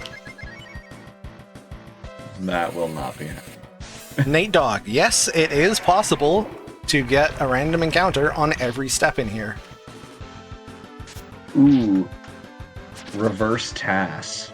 TAS, only the very worst luck you can possibly get. Do we need to take fights for experience? Nope. We take fights because, on average, killing them is faster than trying to run away because of how bad the run chance is in this game.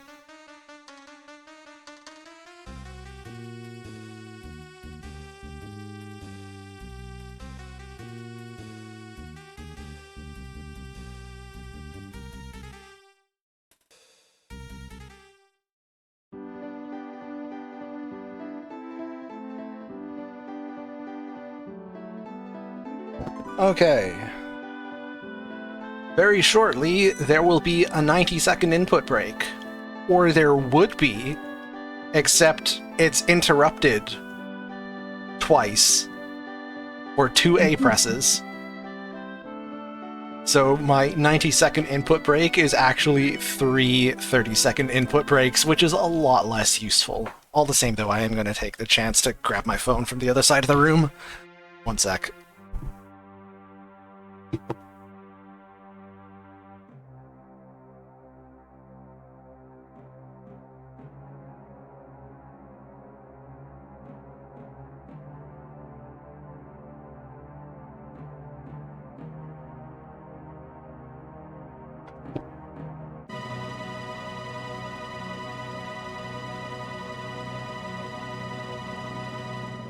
Nights, it's fine.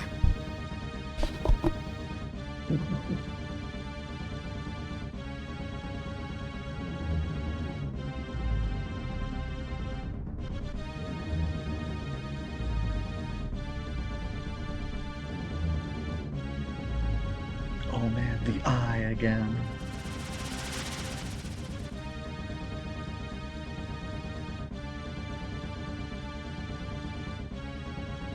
Bye? Yeah.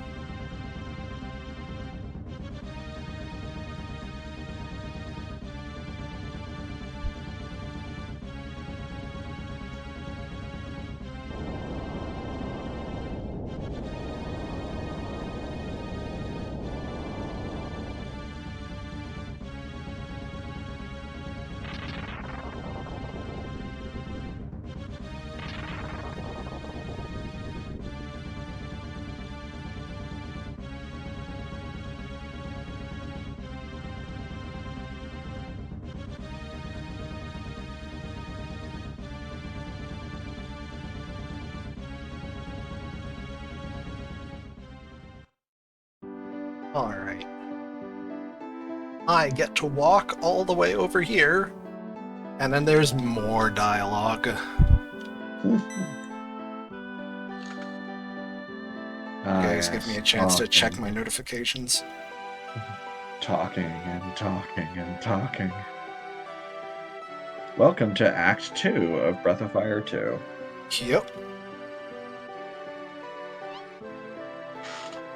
Also known as the act in which the plot still doesn't really start. Yep. Yeah, bold move on the part of this game where the plot really doesn't kick off until like hour 6 of this speedrun.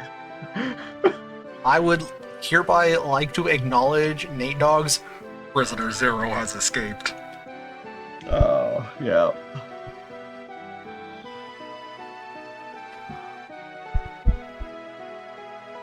The Chin Doctor is not my favorite doctor, but he is a pretty great doctor all the same.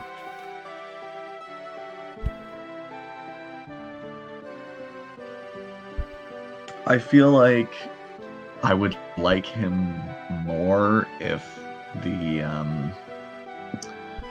show running was better during that period. I can't complain too much about the just general writing of individual episodes. That's fine. I don't think that Stephen Moffat has particularly good payoff when it comes to his big his big twisty Mystery build-ups and boxes. reveals and stuff. Yes, thank you, his mystery boxes. Yeah, so part of it is, I think, a stylistic thing, which was like on purpose. Between the David Tennant, Russell T Davies stuff and the Moffat era, the difference that I feel watching those episodes, I would describe as, in the Tennant era, you get the feeling that the universe operates by rules that the Doctor understands and you, the audience, do not.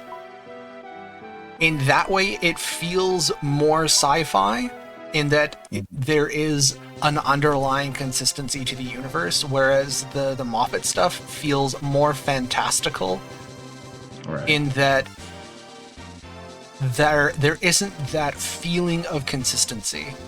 And in neither case is anything explained. Like, the rules by which Time Lords operate are not explained in any event. They're just hinted at. But it's a different vibe. And I prefer the more sci-fi Tennant vibe, but I also recognize that that's a preference, not an objective one is better than the other. Yeah.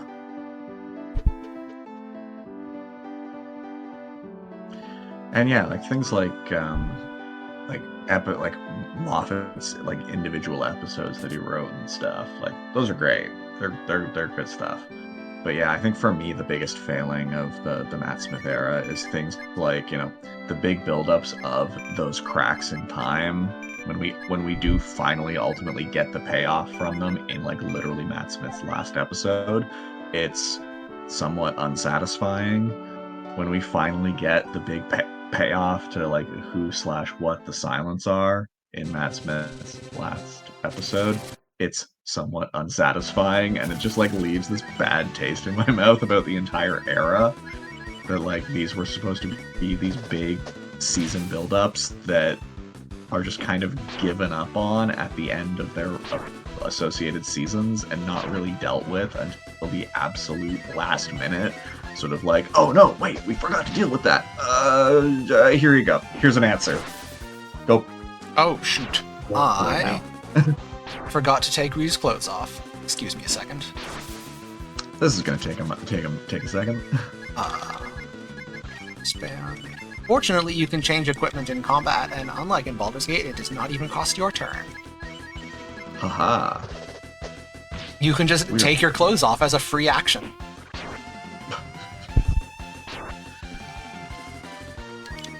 I don't recommend anyone actually do that.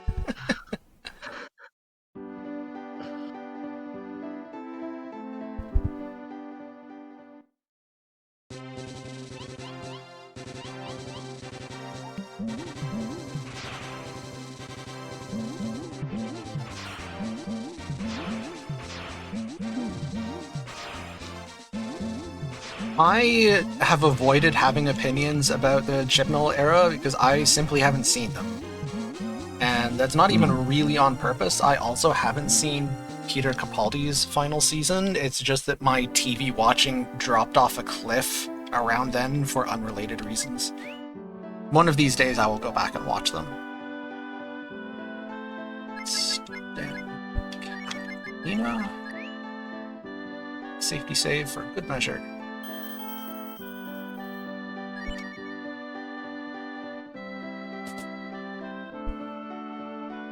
I expect that when I watch the Jodie Whittaker Doctor stuff, that I will enjoy it. That is my hot take. Yeah. It's not very spicy, but having not seen them, I can't say much more than that. Again, got its ups, got its downs. As with all things, a lot of people tend to find more downs than ups, but you know, your mileage will vary.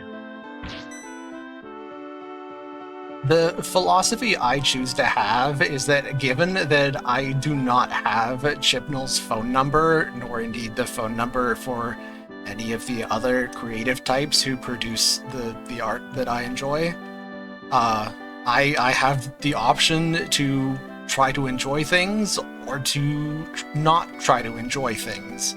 And my enjoyment will have no impact on the things, just on me. So, like, do I want to have fun or not have fun? Yeah.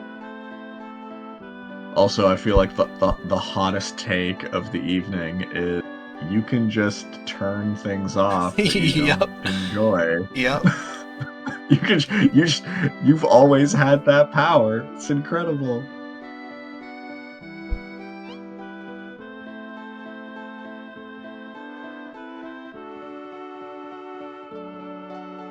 Flatline?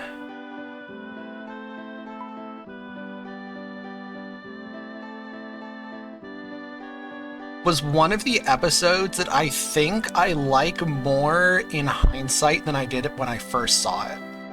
When I first saw it, it felt like an average Clara and 12th Doctor episode. Like, nothing wrong with it. It's just like, yep, that was a good, solid Doctor Who episode. But in hindsight now, with the context of Clara's entire character arc, I really like its place in, like, her slow build from sidekick to, like, she graduates from doctor school and runs away with a TARDIS. And I think that is just a fantastic character arc. I love it. Okay, sorry, I need to pay attention to what I'm doing for a sec. Pay attention to actually what's going on. By the way, we are, in fact, inside of a whale. Oh, yes, that is a thing. For those who are more interested about the plot of the game that we are actually playing than about random cerebral conversations about Doctor Who, we are inside of a whale. He's sleeping, and we are trying to wake him up.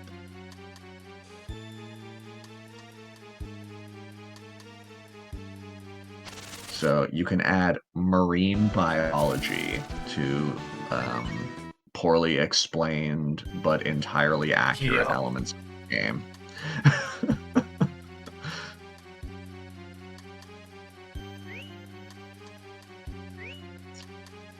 There's a plot. There is actually a plot. I know. I was amazed too.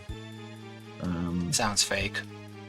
We are unfortunately at this is Act 2 of the game is a lot of very loosely connected side quests, all ultimately leading to us walking away from a guy that could give us vital plot information. That's going to be really funny when we get to that in like 2 hours. Incidentally, shout out to the enemies here that just cast the strongest spell in the game, but it fails because they don't have enough mana. I like that. It's delightful.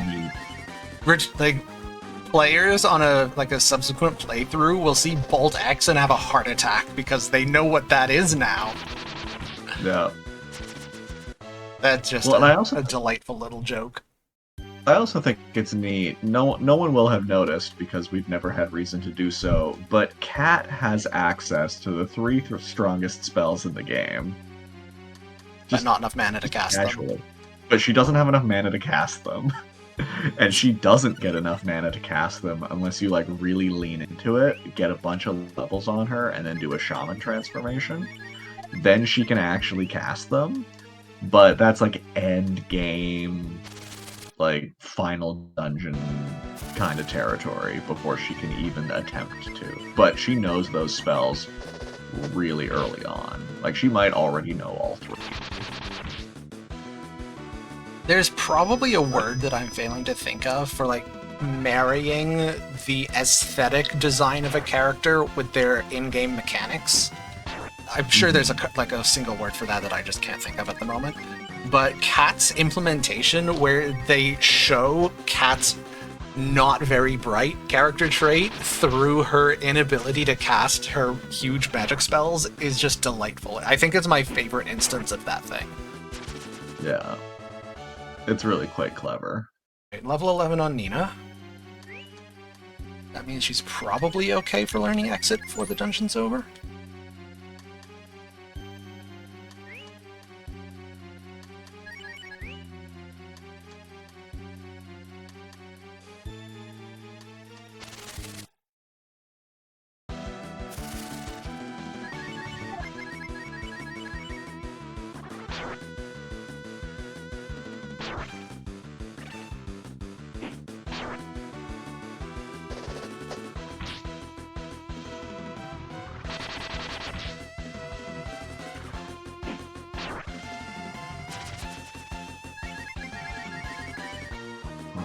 Man, again, we've been floating at that 300 viewer count for a while now, and you're all heroes for going on this journey with us.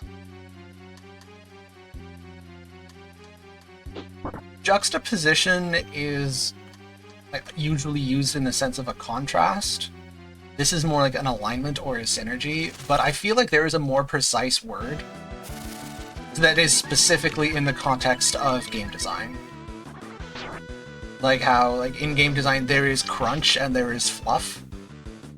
And I feel like there is a word for when like you express the fluff with the crunch. That kind of thing. Or maybe there just isn't a word like that and we should invent one. Who knows?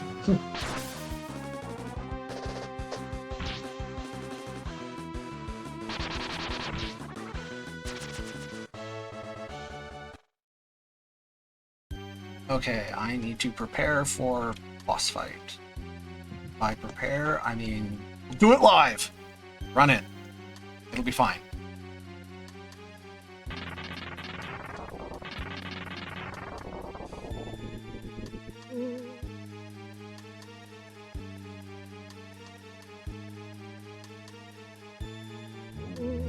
Oh yeah, there we go.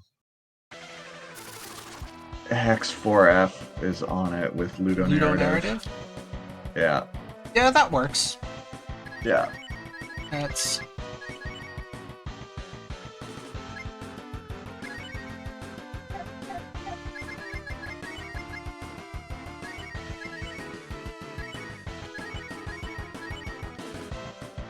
So this is the last of the Sleeps You bosses, fortunately. Okay, Ryu's awake. That's good enough. Better if Sten's also awake, but... Yeah, so this boss sprite flickers, and it flickers at very close to the FPS of the stream. Yeah. So sometimes he's just straight up invisible. It's quite fun. There's a neat little mechanic there. You might notice that my counter attack did almost no damage, but my actual attack did a ton of damage. Yeah, I mean it. That's because for reasons of programming, counterattacks do not factor in your weapon element. Okay, Nina, very close to leveling. So, I will just have to fight something. Fighting a random encounter in 2023.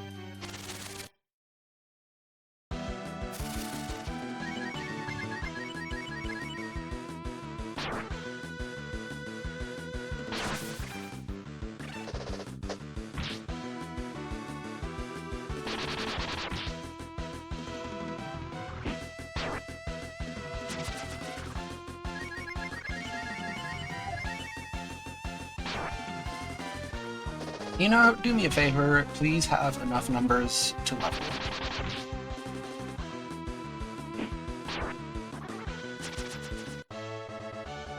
Excellent. Alright, that's not bad.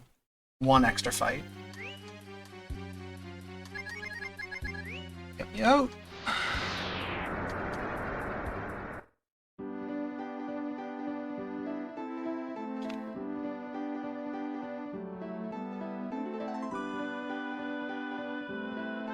Okay. And now Look, we You're doing fine. we gotta bop the uvula. I love the Please writers of this never game. utter those words ever again. Are we allowed to ban the runner? Okay, it's Is there an okay. admin here that can tell us what the rules are on banning the runner? Look, it's fine. We're gonna do a physics.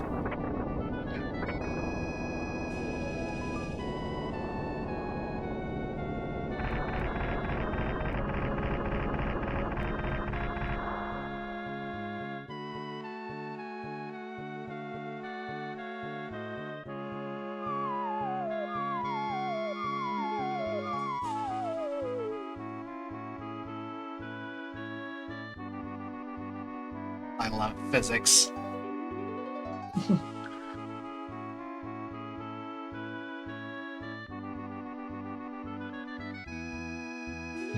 Somehow the party survived that. It's fine. Gravity's just a suggestion. All of that crazy wackadoodle bouncing around. They're fine.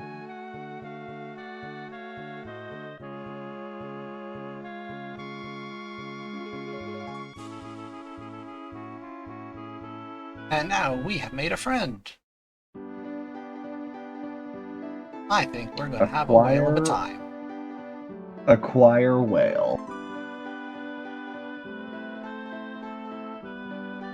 Not to be confused with that one in Final Fantasy IV that lets you go to the moon. The space whale. The space whale. This one's just a regular whale. Regular in that it talks, it responds to a whistle anywhere in the world, and it can carry you around in its mouth.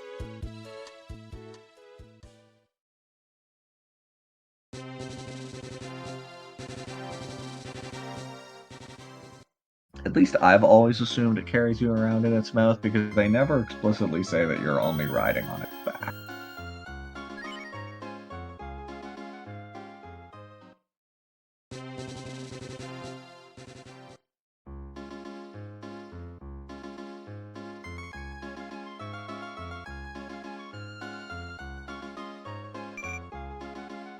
Alright. Let's go meet a salad.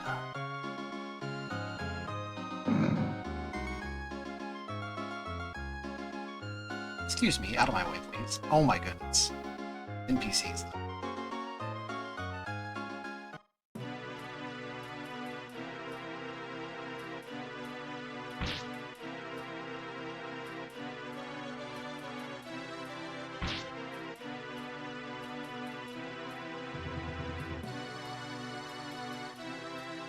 Conversing with salad. I will add to the completely accurate things that we do in this game.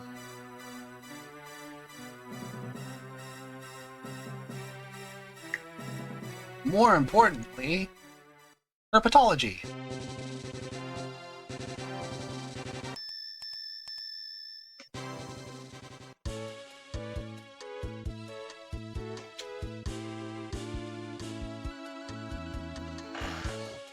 It is time to acquire the best character.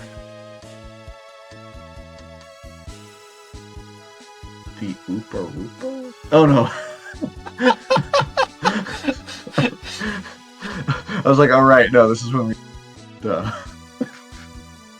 My brain is not on it. All good. Imagine if you could get the Oopa Roopa to join you, like friggin' Pokemon. That would be incredible. That Someone would. make this mod happen. Breath of Fire 2 Oopa Roopa Edition.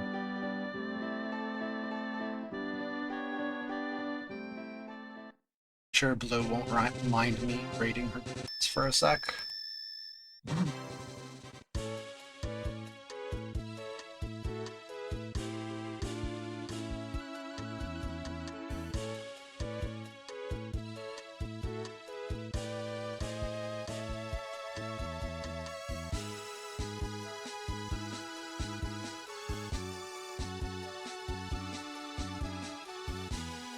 You know what's kind of incredible? In the glitchless tasks of Breath of Fire 2, which I made for reasons, you don't get Bleu, instead you use Jean. And that is optimal. Isn't that just the best thing you've ever heard? Hey, getting Bleu wastes time. Yep.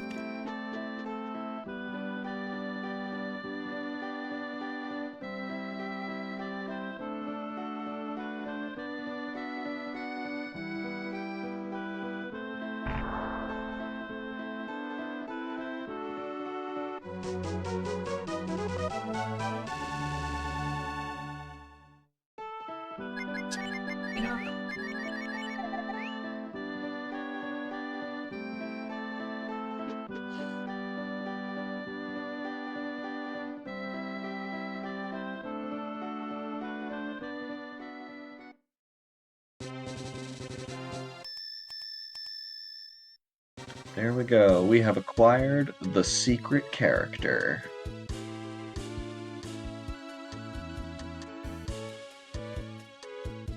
More importantly, we have acquired the studliest spell list in the game. Yeah. Yeah.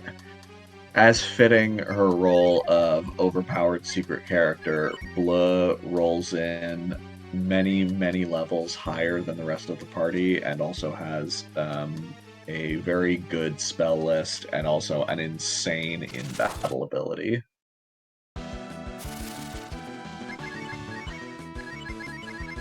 Bleu is just incredibly strong.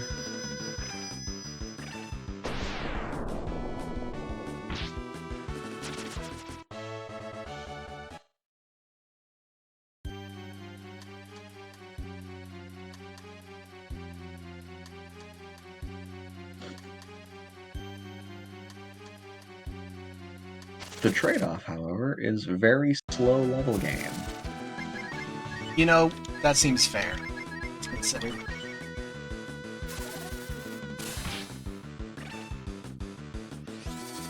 Yeah, Bleu is going to gain 2 levels in the entirety of the game.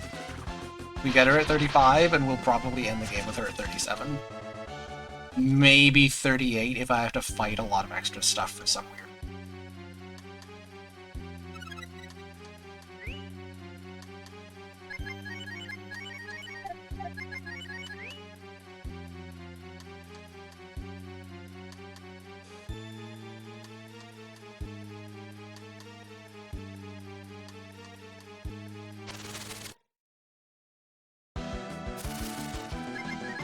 I mean, the random encounters don't really matter because the most one shot still. Last time. You grabbed the ocean robe. What? I forgot that you grabbed the ocean robe here. Oh, it's right there, so. Yeah. I was like, ooh, we're getting ready for one of those, like, door jukes. And I'm like, oh no, we actually grabbed It's a door juke with upside. Yeah. So here's a fun little minigame. There's all these holes with Oopa Roopa in them. Only 2 of them will actually allow you to progress the plot.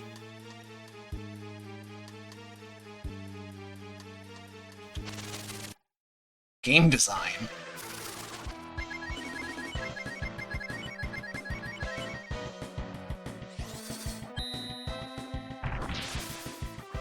Specifically, Bleu is a major source of damage that does not use Ryu's entire mana bar.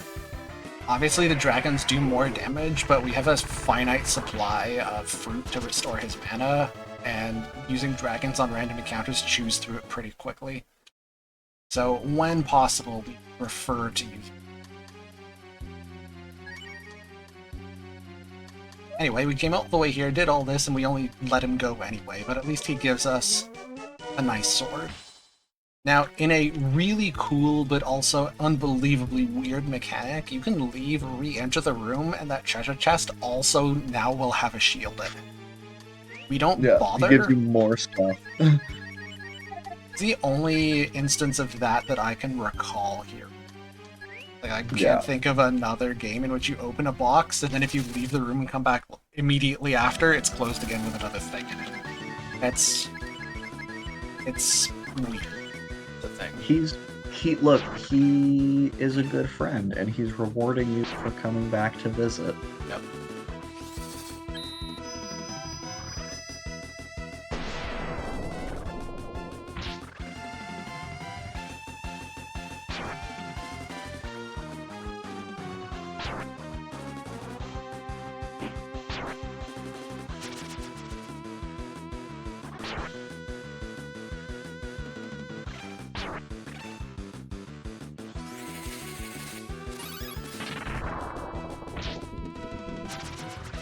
I guess kind of in the same genre are the Chrono Trigger sealed boxes. Those are also weird, but they're weird in a way that makes sense for the game they're in. Yeah, they're weird by virtue of the fact that they're in a game about time travel.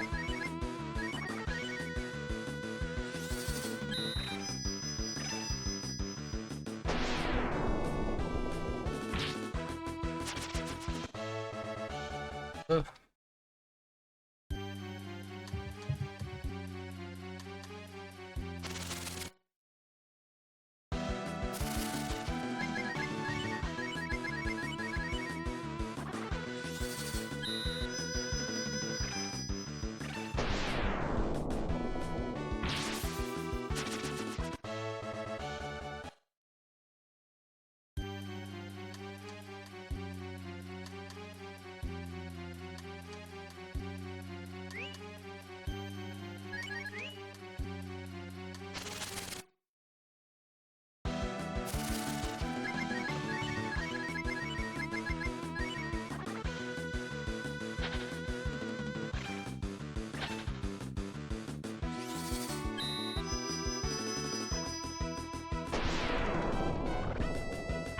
Very shortly, we will acquire the item that makes us no longer have to use smokes everywhere to reduce the encounter rate, which is going to be so nice.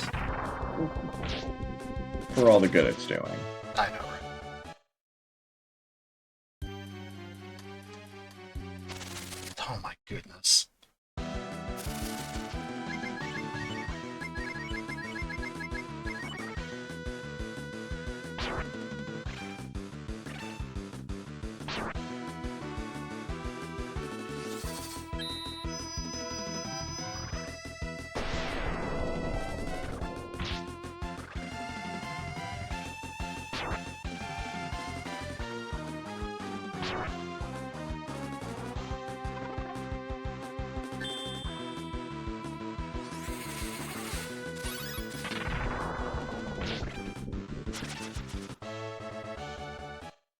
Yo. I don't want to be here anymore. It would be so much nicer if you could use the exit spell in here. It does kind of suck that they put it in the game and then it doesn't work in half the dungeons.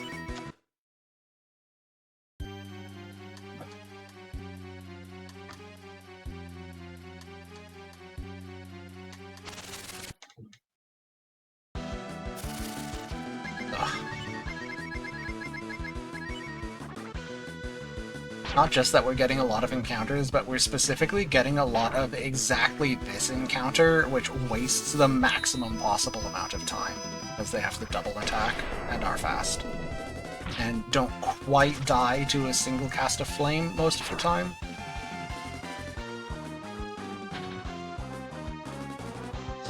Yes, there is a point at which you have a 100% chance of an encounter. It is the 64th step in the area. Or in very high encounter rates, it's less. I think it's sometimes 56 or 48. But the base default rate is the 64th step is the guaranteed fight.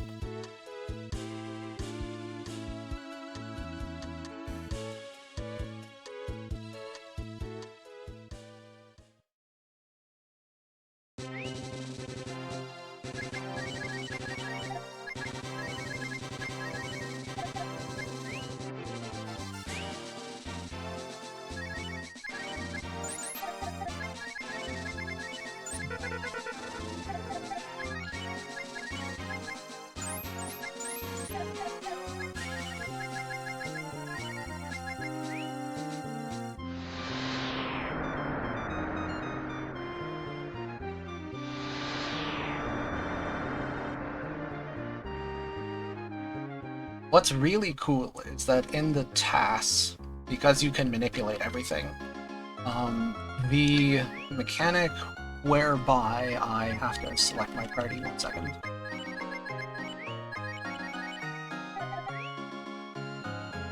Higher encounter rates have a lower ceiling on how far you can walk before you have to get into a mandatory fight. Means that you can use a smoke in the tasks not to reduce the encounter rate, because you can already manipulate your way out of encounters, but as a side effect of reducing the encounter rate, it increases the ceiling on how far you can walk without a fight. And there are a couple rooms in the game that are exactly the right size where the default encounter rate in that area is high enough that you can't walk through the whole room without a fight, but if you use a smoke to reduce the encounter rate, then you can.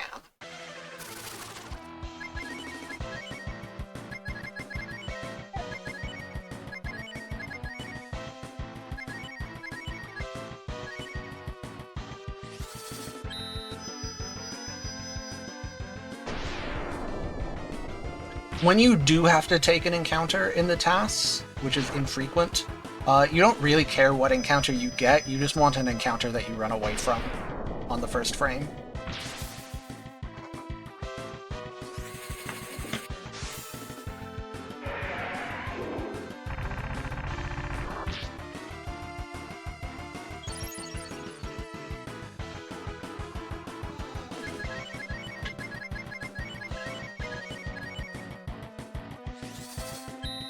Fortuitously, this guy is weak to fire. Also fortuitously, Sten just learned the flame spell. Oh, rip the monkey. I was about to say nice things about Sten, but he corrected that in a hurry. Yeah. I was going to say, unfortuitously, the dragon spells are non-elemental. Yeah, I know, right?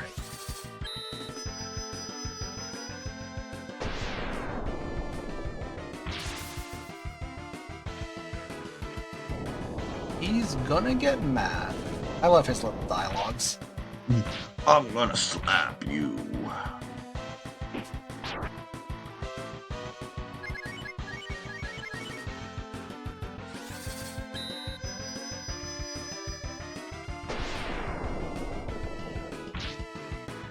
There we go.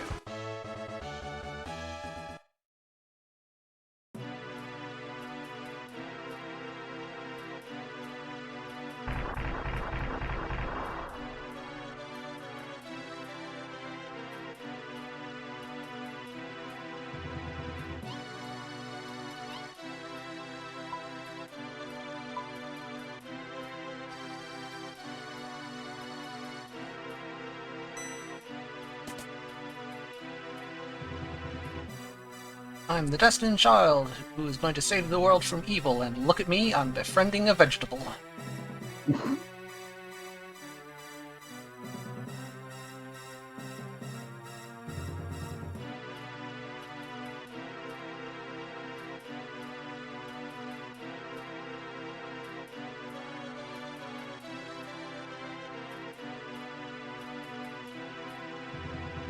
I like how there's very convenient conveniently a potted plant in the corner of that room for Spar to, like, Yep.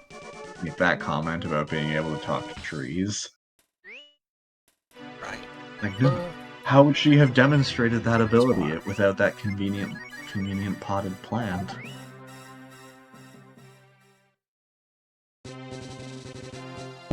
Yo, Gangrel, good to see you.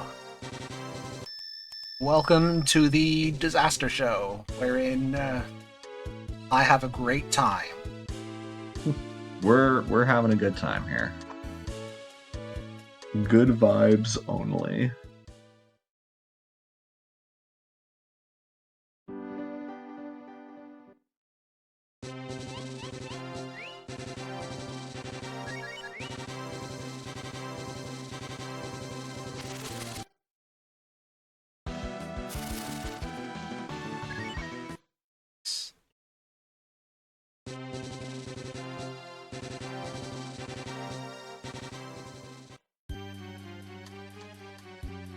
Big sea of trees. I love the naming conventions in this game.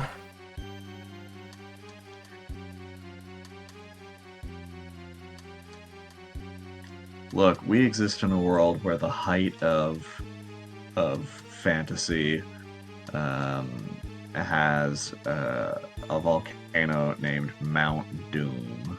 So I think the big sea of trees gets a pass.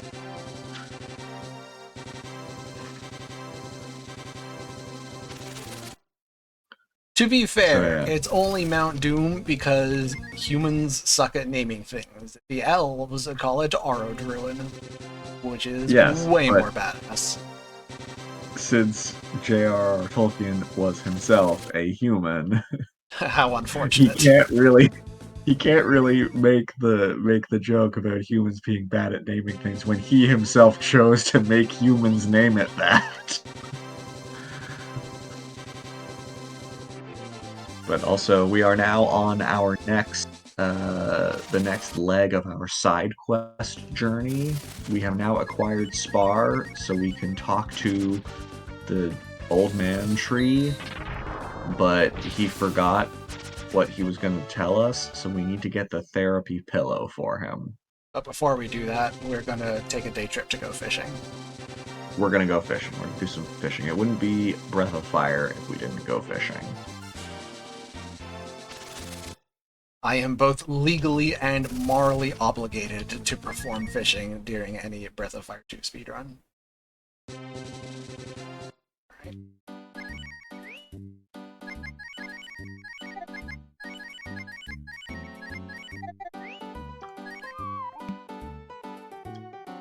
I love fishing tune.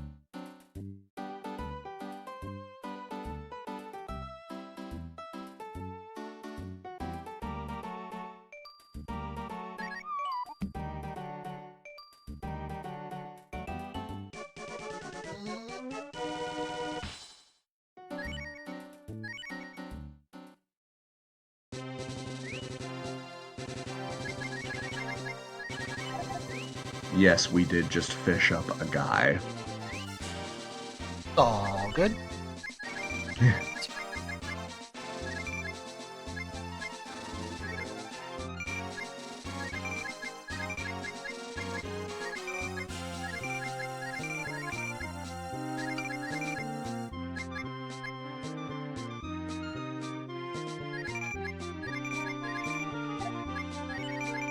Look at that beautiful routing.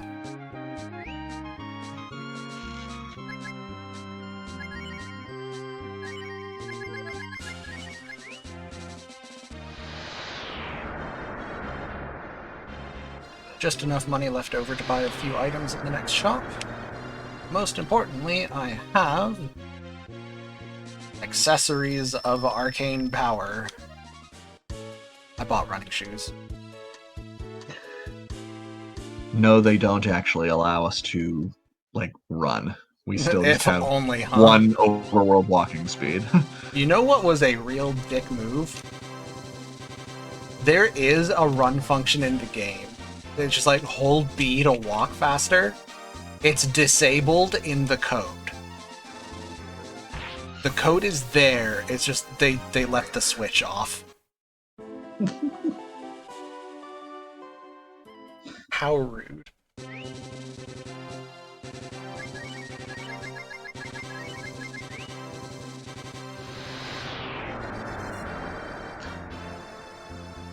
Gotta love speedrun tech.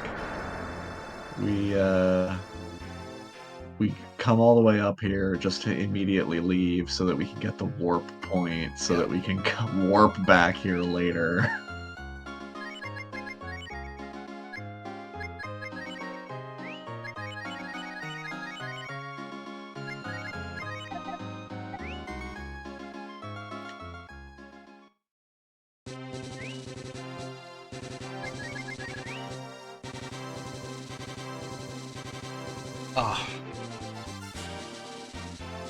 One of the things that really grinds my gears about this particular interaction is that there is a period of time in the game's day-night cycle wherein it still counts as night, which means this guy is not here, but it's close enough to morning that if you cast the time warp spell, it goes straight through until the next night rather than going to daytime.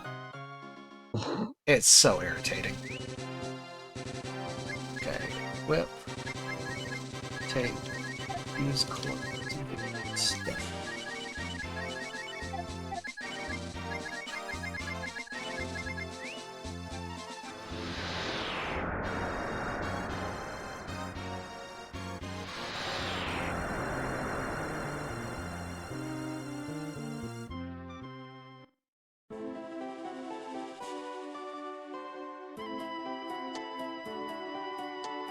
Ultima Zero, you don't even need to.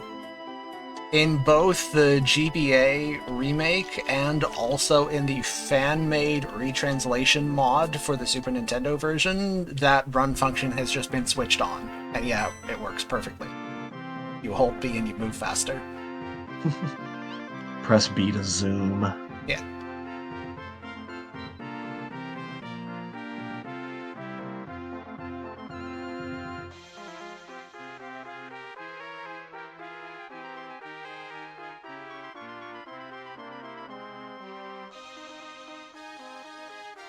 Duanyan, I never played Inquisition, but you have triggered memories from long ago when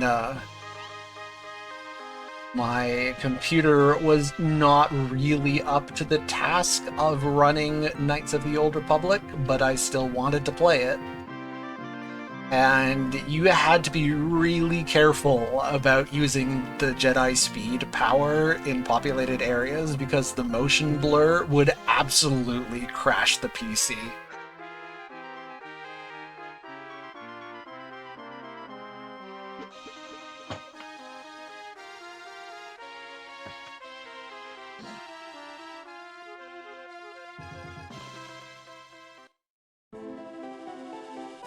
The only Dragon Age I have played, and also the only Dragon Age that I own, is Origins, which I enjoyed. Although I feel like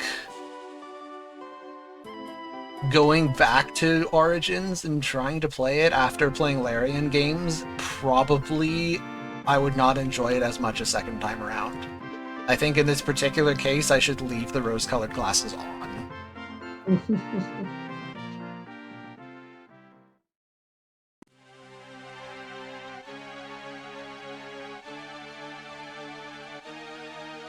There are probably a lot of story-heavy RPGs where if I were to go back and play them, I would just be thinking the whole time, like, but I could be playing Baldur's Gate 3 right now. It could be Baldur's Gate. Baldur's Gate has ruined action RPGs for the rest of time. Like, I could just, like, spend an hour reading Dragon Age Origin's plot summary on a wiki, and then spend the rest of my afternoon playing BG3. That's better use of my time. None of which is meant to dunk on older games. Older games had a lot less to work with. They are still absolutely worthy artistic achievements. It's more just that Baldur's Gate 3 is such a monumental undertaking. And is such an unprecedented success. By which I mean, gosh, Karlach is just the cutest. I want to give her a hug.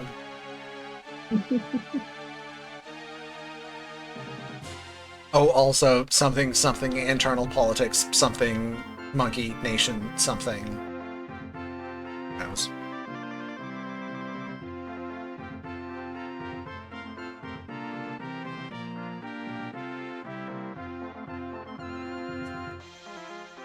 There's a lot of games that were like absolutely foundational and revolutionary at the time, but are kind of rough to go back and play now. Yeah.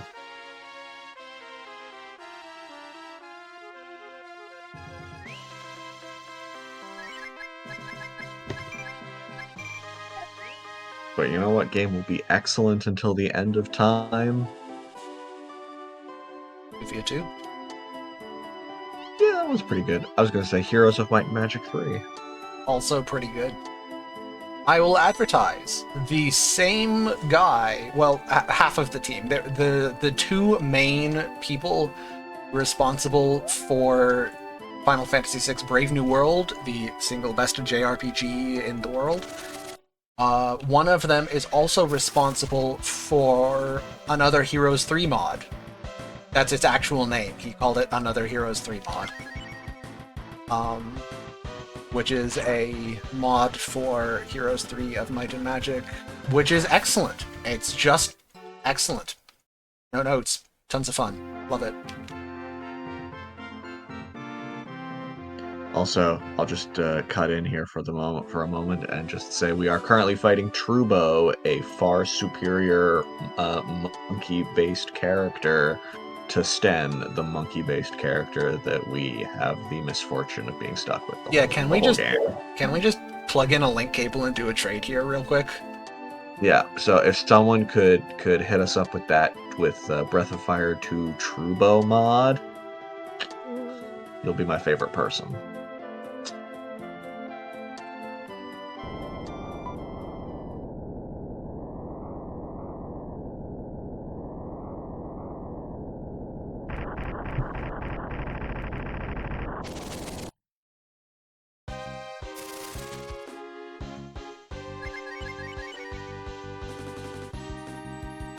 Oof.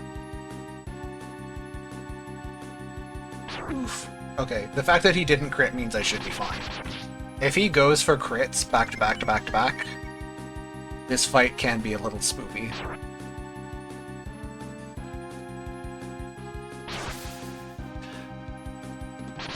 I never played Neverwinter Nights, nor I don't think I've ever played a single one of the Elder Scrolls games. But more generally, I think the first, what we call Western RPGs, which is an imperfect name, but you know what I mean. I think the first one I played was Knights of the Old Republic, and I also played KOTOR 2, Dragon Age Origins, Mass Effects 1 and 2.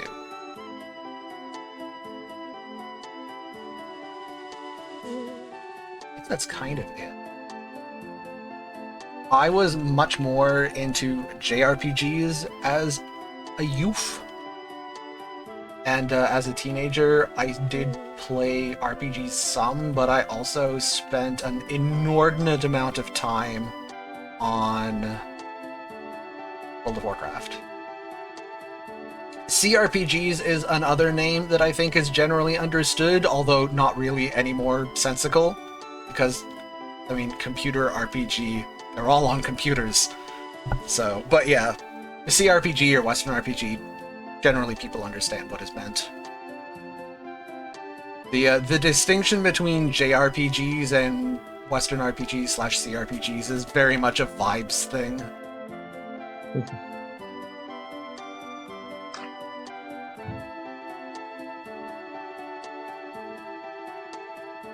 But it means that I have a relatively small category of games to compare to, and most of them I played quite a long time ago.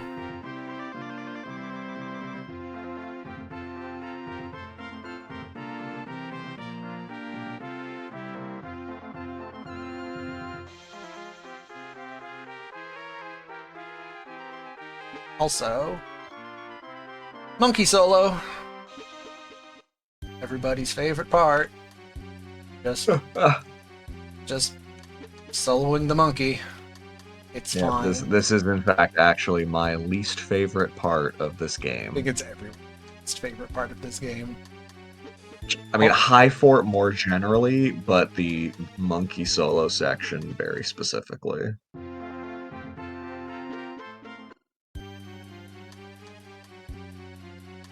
Surely nothing bad will happen to my monkey.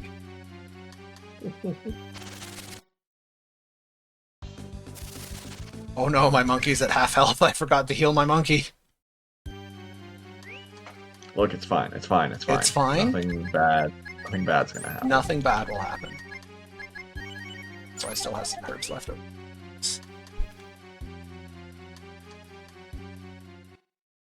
Encounter reset.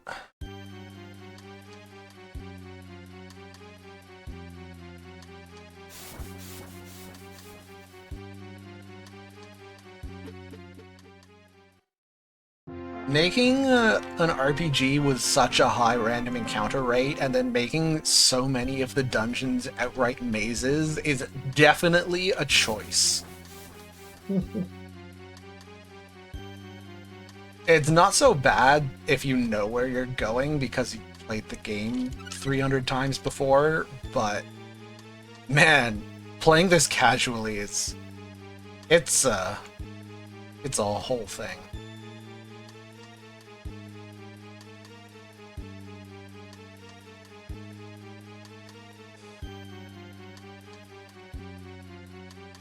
Alright, the monkey has survived. Excellent. I only fought one thing, and it was harmless. I fought the one thing that is not spooky. Even if I had not successfully run away from the sea sludge, it would have run away from me.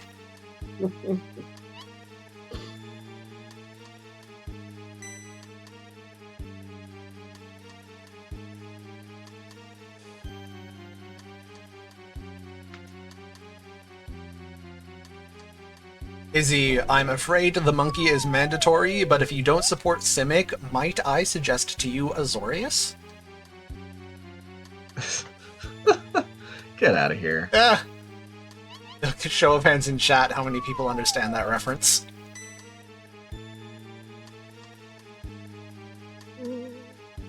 Incidentally, Conrad, you came up in conversation last week. Also, sorry, Pax. Pax, you came up in conversation last week. It's fine, nobody heard anything.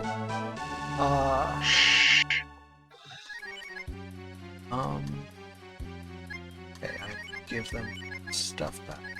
Last shoe. Let's close back on.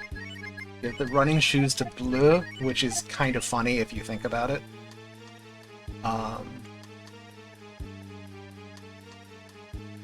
Alright, good. Sorry, what was I saying?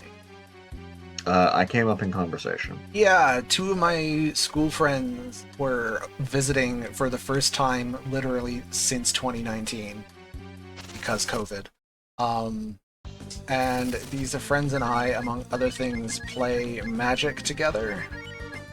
And to share an amusing anecdote, I explain. Oh my friggin'! They killed my monkey. I explained how And nothing of value was lost. when we were teenagers, I helped you build a blue-white control deck and explained, like, you don't actually have to play this very much, but it's to keep your magic group honest. Like, it's there as the mutually assured destruction that if somebody else brings too unfun a deck, that you'll play this nonsense. Oh yeah. And you know what? It kind of worked. Yep. You know, it's one of those things that I played just enough to get the point across and didn't really need to play too much after that.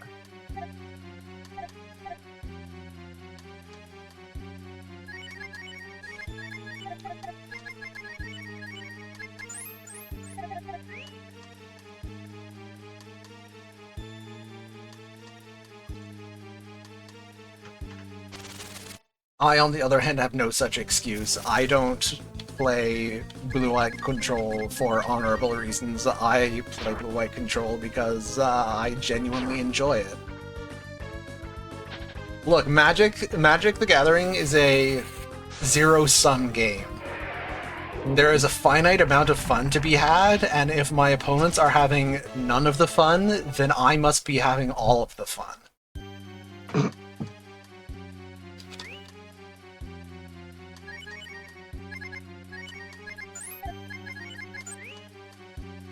This explains why for my entire childhood, I had none of the fun.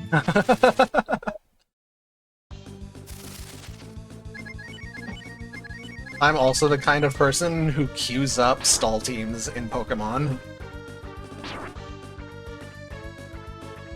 I just want us to both watch as I click soft-boiled with Chansey 32 times.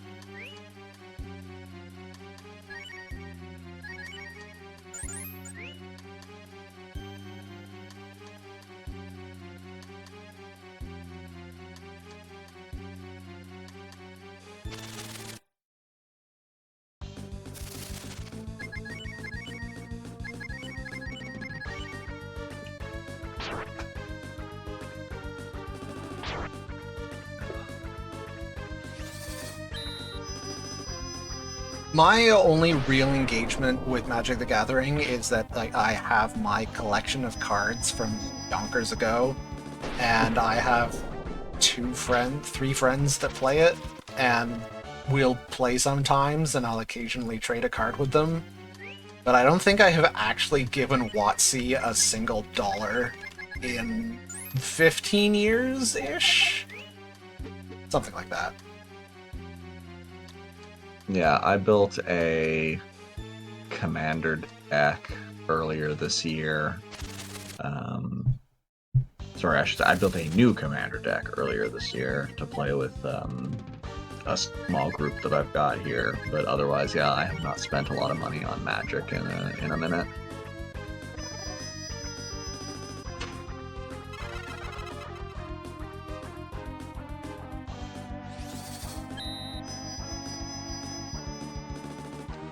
I would talk about the game, but there's not much happening in the game right now, you know.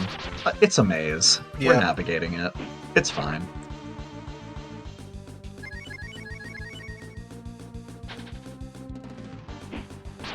On the other hand, I do understand that in Magic the Gathering now, you can attack with your Doctor Who into your opponent's Gandalf. That's pretty a thing. And you can block with Optimus Prime. It's so silly. Yeah.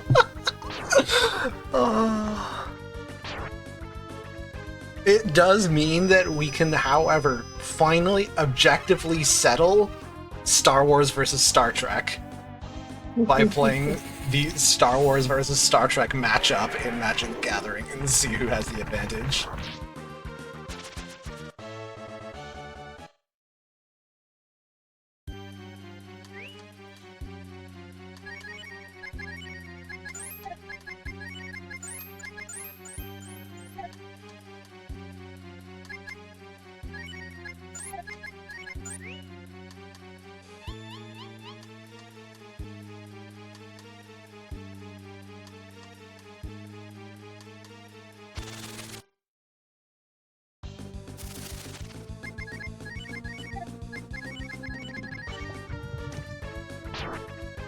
Stop hitting the monkey. Warning. Oh! He tried to do it. He went after the monkey. Why won't anyone think of the monkey, please?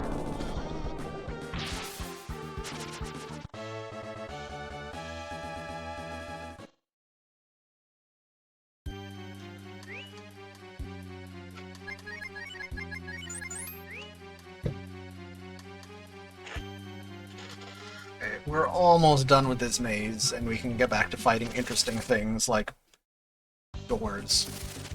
Like doors and a very poorly designed boss with a broken AI script. Or is Shipke just bad? It's hard to tell. Yeah. Either not working as intended, or working as intended, but the intentions were poorly thought out.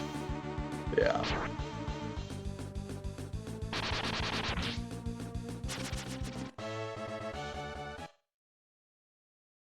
For example, she can counter, and in fact she counters with exactly 50% probability, and I can tell you with absolute certainty that it is 50% probability because it's literally just determined by whether you're on an even or an odd frame. It's just getting a counter or not is just determined by the parity of the frame you're on.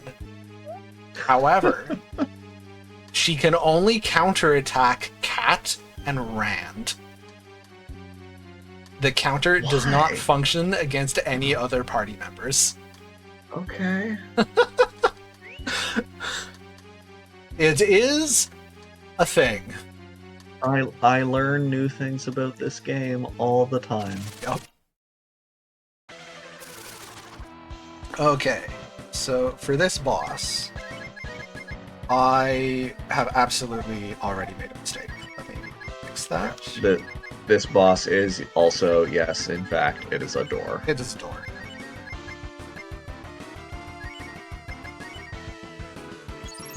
Okay, so here's the fun weirdness of this fight. I'm in danger.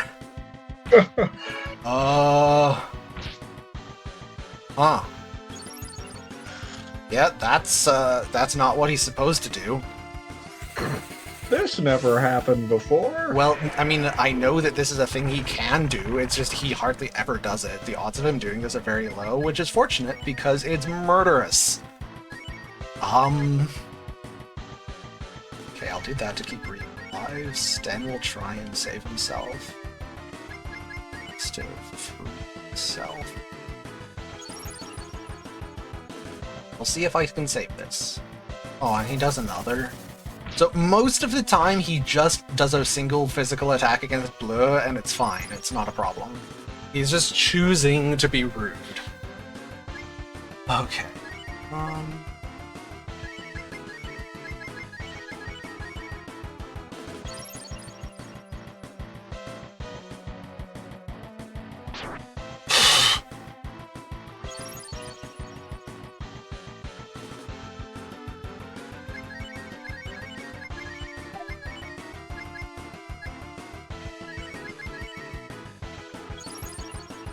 I am in trouble.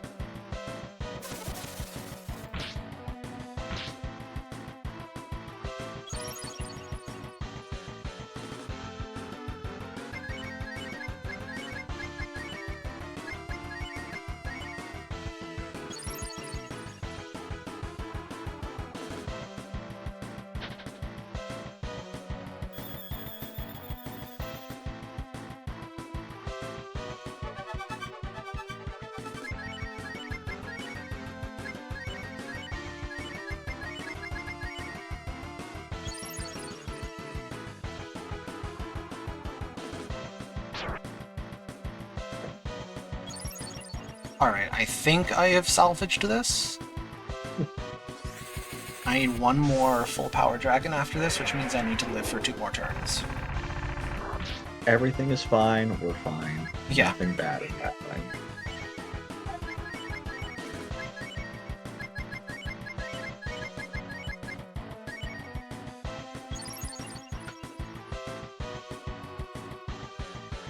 Okay, good.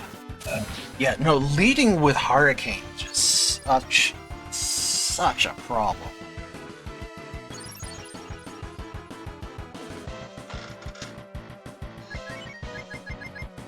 More herbs. Nope. Alright, I am running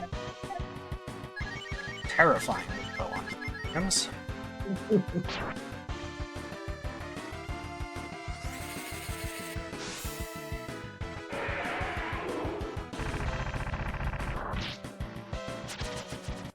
Yet another boss fight for which Nina gets no experience. It's fine. Who needs it? Experience in my speedrun? I don't think so. I do appreciate Madrion with the Han Solo quotes.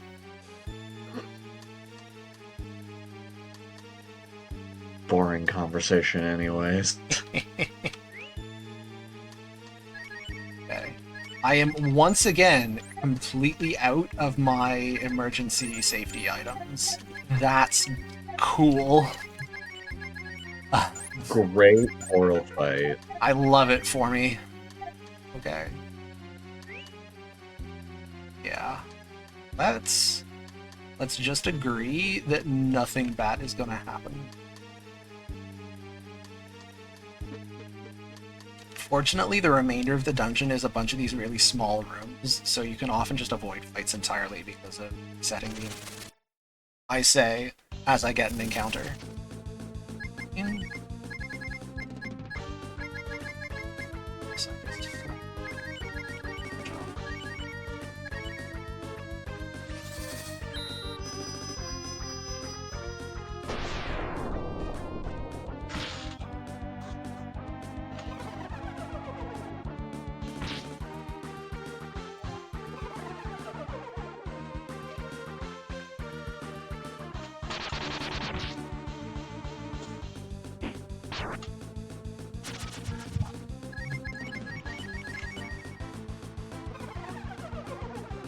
I will be back in a couple minutes. Sure. Bring me a sandwich while you're out there, thanks. Sure, I'll be there in a few hours to deliver your sandwich. Yeah. Excellent.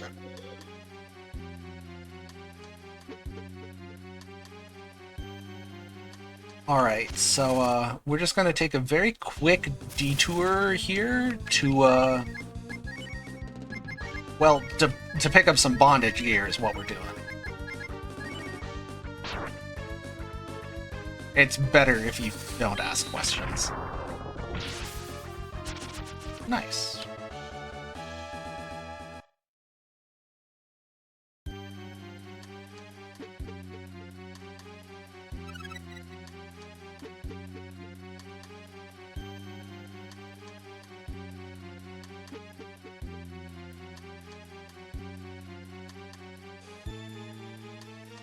Alright, we made it. Yet another awful dungeon completed. I mean, there's a boss fight, but the boss fight's not a problem.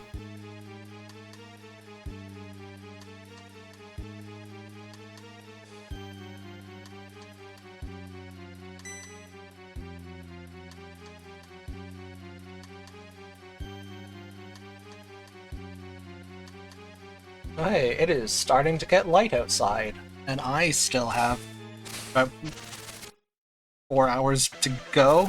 Oh no. Oh no. What have I done?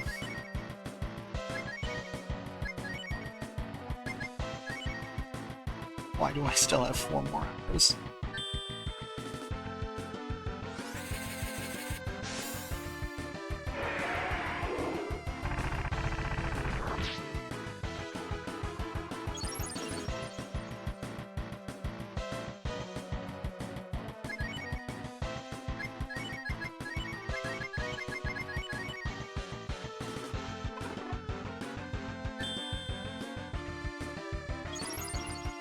That's true. It could be worse.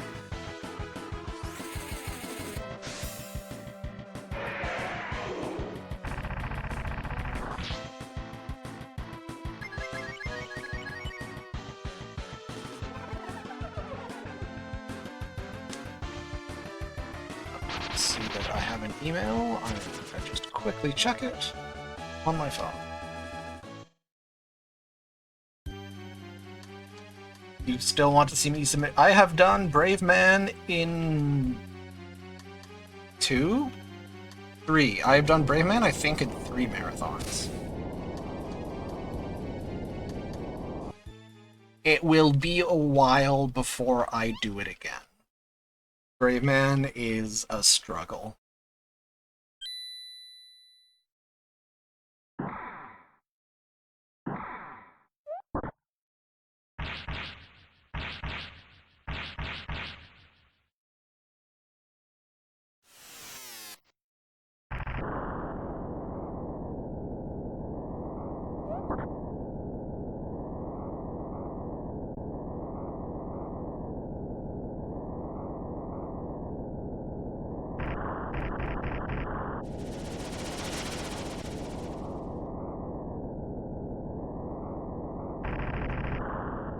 Okay, email is unimportant.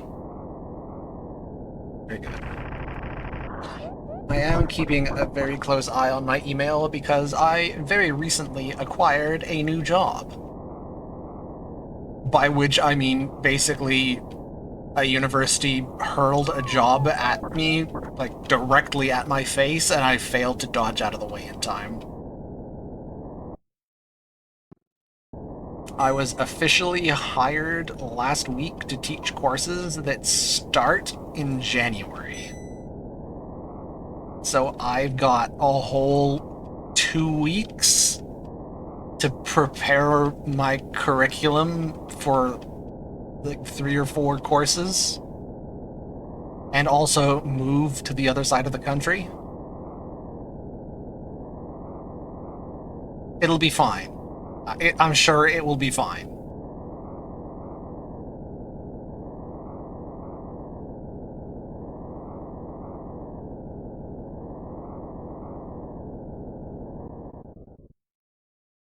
Oh, this stream is 100% procrastination.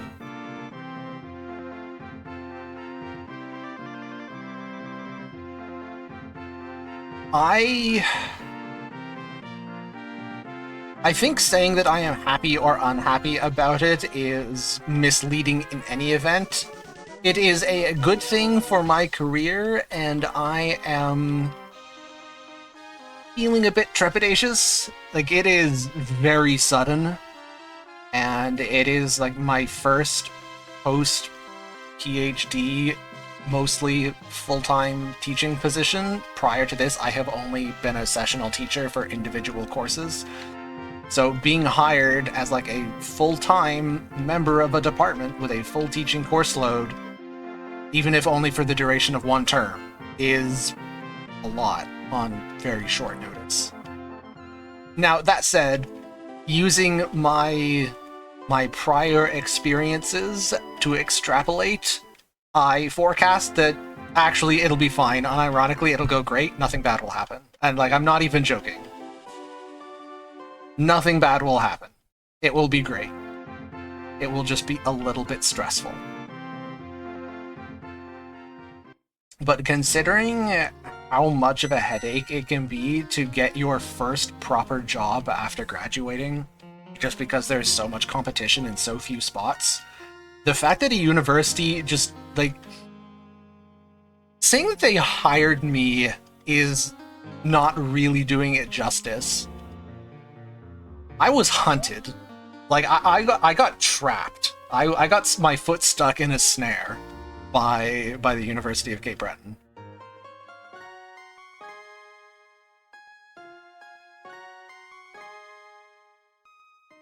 No joke. Oh, actually, hang on. I have to do things in the game for a change. Okay, what am I doing? Warping to Topman. I flew out to Cape Breton Island in October to do some work with my supervisor there. I have 2 supervisors, one here at McMaster and the other remote at Cape Breton Island. And he's like, hey, you should fly out here for a week and we'll do some work together. It's like, okay, I can do that. Give some talks, teach a class. And then when I was there, he's like, oh, by the way, you work here now. You're gonna have to move here in January. It's like, oh, all right. I work here now. I'll move here in January.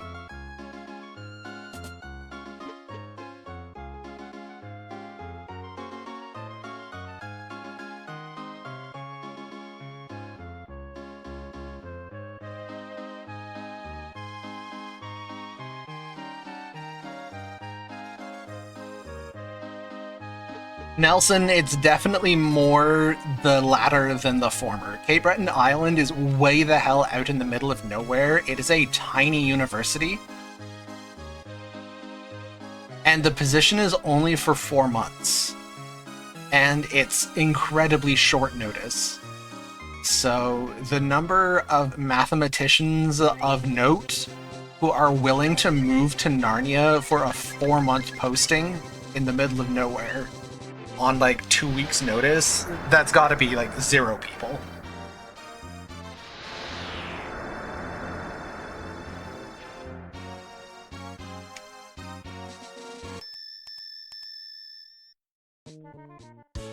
Roberta, yeah, you are thinking of Breath of Fire 3. They have the volcano enemies that are just absolutely caked.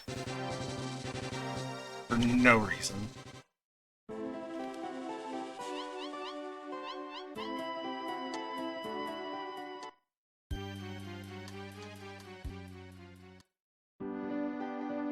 And yeah, I had a fantastic time in Cape Breton in October. I expect that I will thoroughly enjoy living there. No, it's not a replacement. It's just the department had these courses that they didn't have an instructor for, and they have known for many months that they did not have an instructor for them because they know how many courses they have to teach each term, and they know how many faculty members they have, and they know that the first number is bigger than the second number. But they didn't actually get authorization from the university administration to post a hiring ad until mid-November. For no good reason.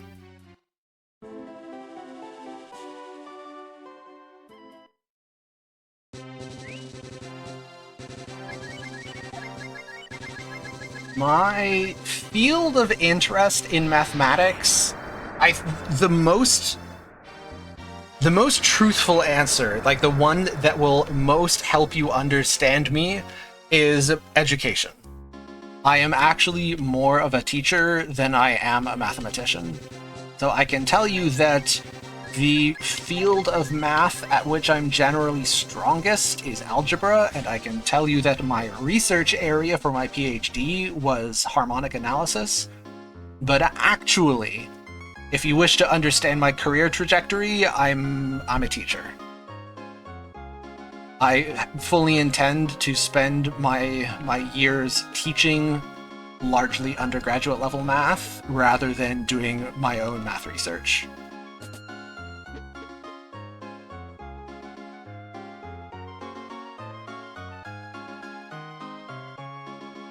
Incidentally, anyone in chat who is interested, feel free to share your own academic journeys or just career journeys or whatever. I always feel a little bit self-conscious that since I'm the idiot with the microphone, everybody has to learn about my life. I would be happy to learn about all of you. Look at math as a game, yes. For me, I say like a puzzle rather than a game, but like it's basically the same thing. Like you are employing strategic problem solving to unravel puzzles. And part of the reason that I am a decent mathematician is not how many hours I've spent studying mathematics, it's how many hours I spent playing strategy games.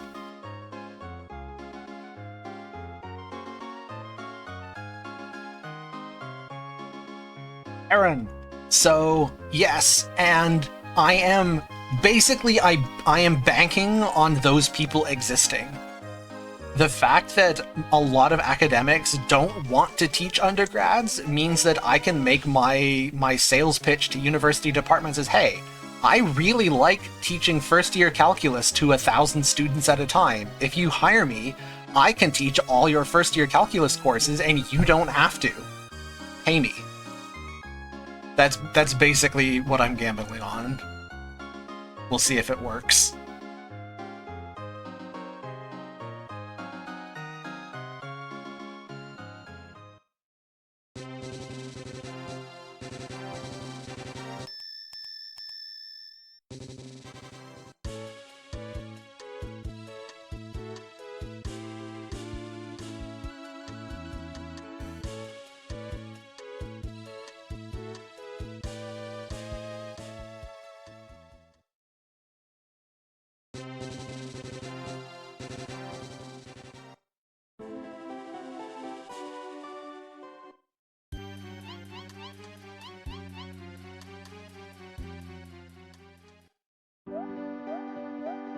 Alright.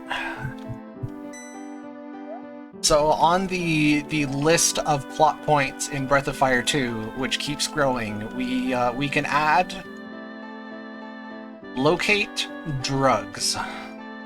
That's our next job. We have to scale this mountain in search of some dank shrooms. Let's go.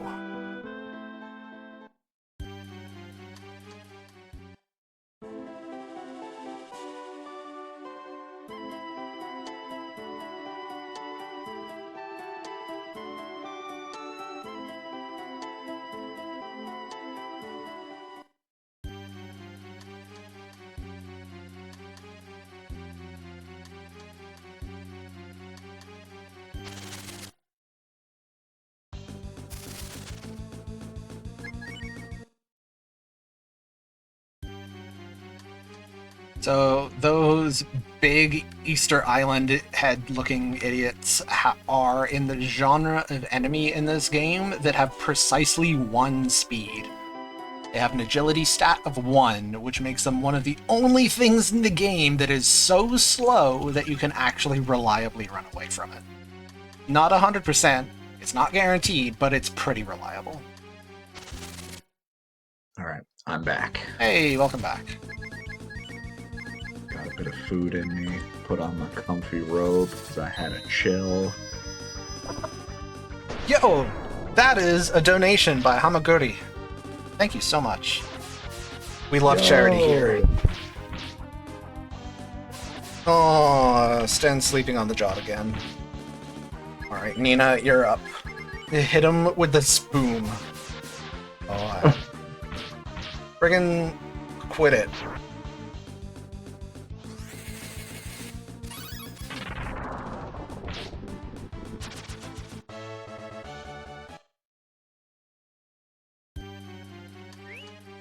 One of the major, I won't say problem outright, but I will say issue. One of the major issues with math education at the primary and secondary level is that math teachers are not required to be actually trained at math very well.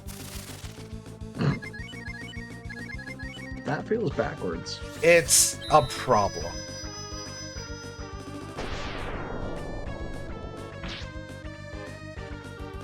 So, as someone who is generally at least a little bit better than average, okay, friggin' sweet breath, cut it out.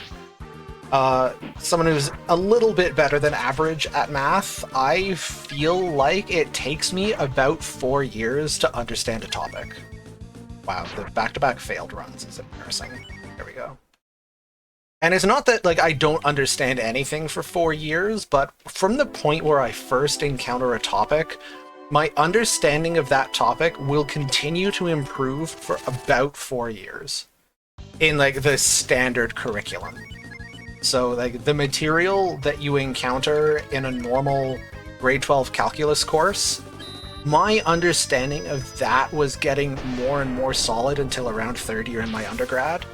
Stuff that I took in, like, second year undergrad continued to, like, my understanding got more and more solid until, like, about my first year of grad school. And so on and so on and so on. So if a complete understanding of high school math, of the kind that you'd want a high school math teacher to have, isn't acquired until third or fourth year of a math program at university, but you do not need a 4-year math bachelor's to teach high school math. You need a lot less math. Which is a problem.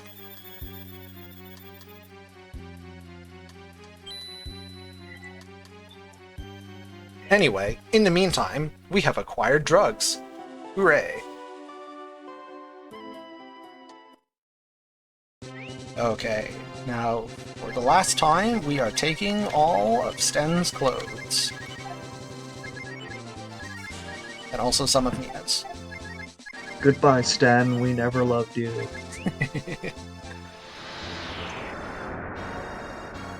Heron, so I am old. I actually belong to an age when there was a proofs course in high school. I took it in the last year that it existed in Ontario. And yes, it was better back then.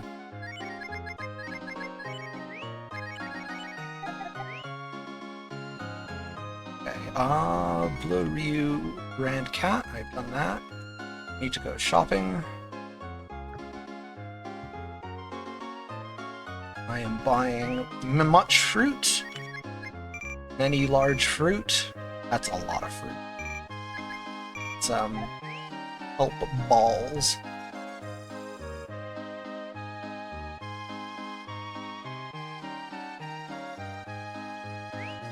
Okay, and I also need to put Cat's clothes back on.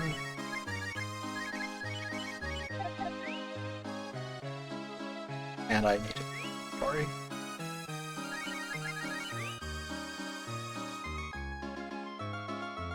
Yo, Nelson! Nelson is an incredibly cool dude for donating $15 whole. Thank you so much.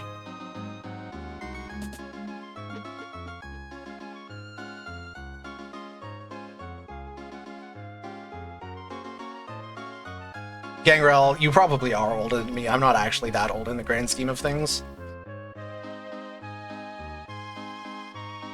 In fact, I am precisely 34.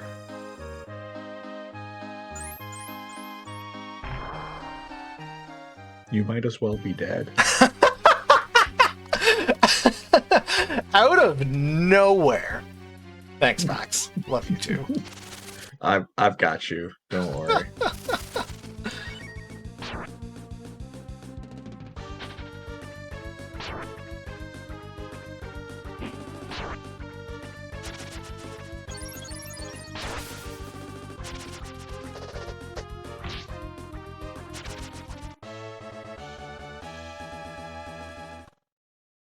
My relation to age and like how old I feel, oh, I was gonna heal, wasn't I, is interesting on account of almost all of my social time is with people who are not my age. Like, my housemates are my parents, who are of course twice my age.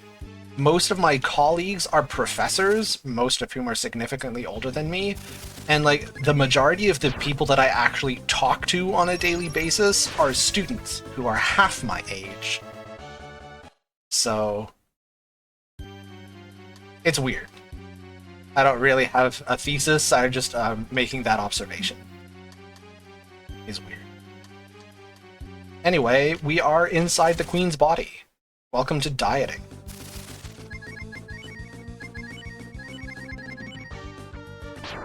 Yes, we've now become tiny dietitian.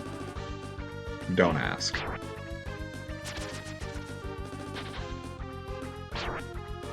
So the mechanics of this dungeon are a little interesting. We are here to... Normally in other games, the way this dungeon would probably go is that you navigate through the dungeon, you fight a boss at the end, and it kind of solves the problem. Kind of like we did with the whale, where there was a single enemy that was... Like, technically all the enemies are responsible for the bad stuff going on in here, but really it's the boss that ultimately solves the problem. That is not the case here. There is no boss in this dungeon. Instead, we have to go room by room and kill all the enemies. So each section of the queen has a certain number of battles that you have to fight before that area is cleared out. And once you reach that point, you will no longer fight random battles in those sections of the queen. And you can actually track your progress through the comments that, like, when it kind of cuts back to outside, when the wizard makes his comments, that can help you gauge whether you need to move on or not. But also, in the menu, there's a little, like, goblin guy up at the top of the menu, and Doing he's a cheeky either little jig. he's doing like a little dance, or he's just like sleeping.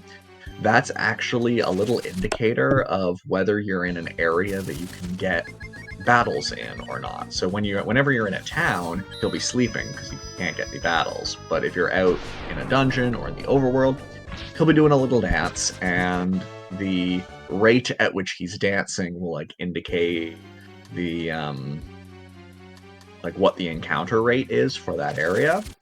And for 95% of the game, you can completely ignore that. Except in here, you can use it to gauge whether you've cleared an area out or not, because he will stop dancing when you've killed all the enemies in an area. Honestly, every RPG should just have a little goblin in its menu doing a jig.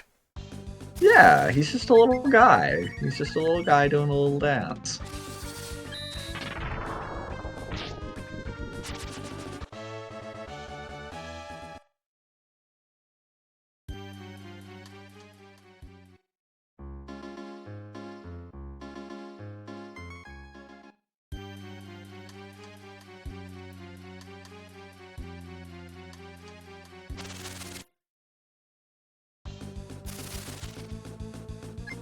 Unfortunately, running away from these encounters does not count as beating the enemy, so if I had run away with that lead-off attack, I would still have to fight two things.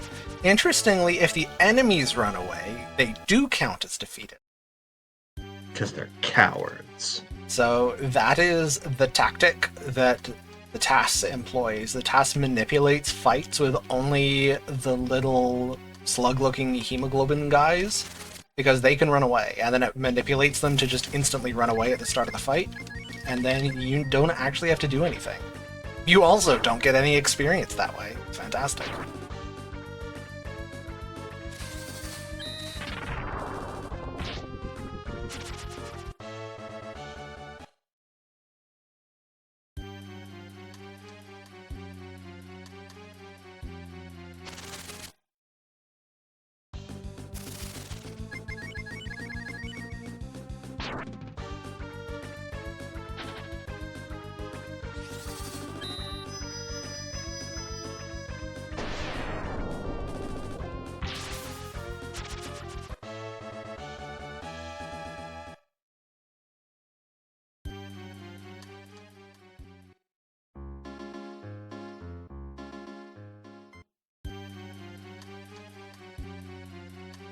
Oof, we just reached the 5-hour mark.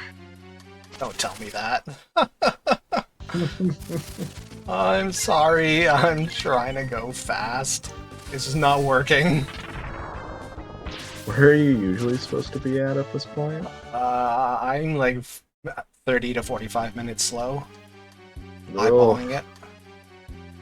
Probably yikes. closer to 30 than 45. That is just eyeballing it. I don't actually have my splits running. Mhm. Oh. That's probably for the best. It is definitely for the best. I do not need to be taking like D6 psychic damage every 10 seconds. Yep.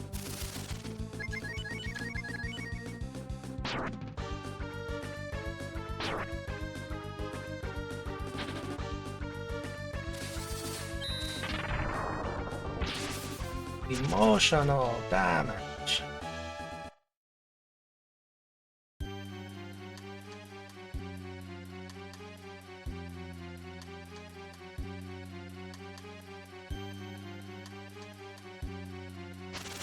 Alright, and with this guy, I am half done.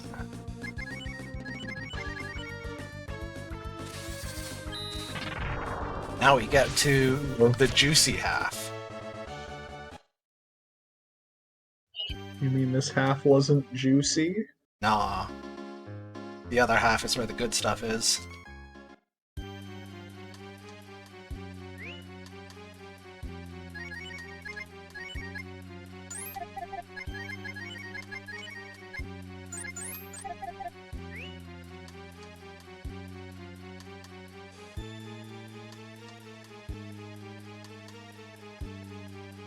I agree with Nelson. I do think it is very cool that just magically you can speedrun the game and you get exactly enough stuff that you don't have to grind.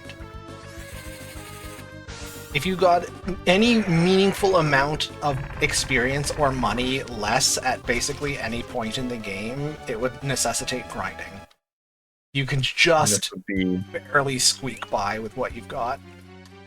a far more inferior speedrun. I agree. So there's something about having to grind in an RPG speedrun that just kind of kills the magic for me. Yeah. Also, RNG manip is just not my thing. I am so happy that Breath of Fire 2 is not human manipulable.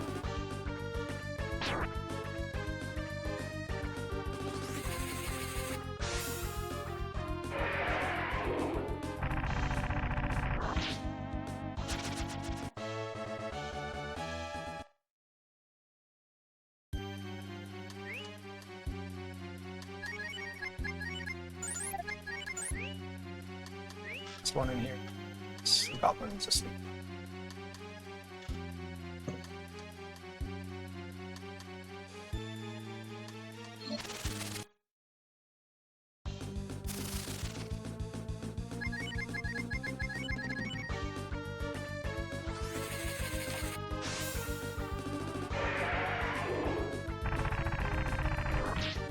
Gangrel, I do agree that this dungeon does have some similarities with grinding, and also the fact that I just fight all the random encounters normally in the game also has some elements in common with grinding, but I think that either of those things individually does not really qualify. Like, if the fastest way of progressing through a section is to do the fights, then you're just doing the fights. And mandatory battles aren't really grinding. To qualify as grinding, I think there's an element of doing fights that you don't otherwise have to do. But I agree that it is very much splitting hairs over definitions. But you know what they say, technically correct is the best kind of correct.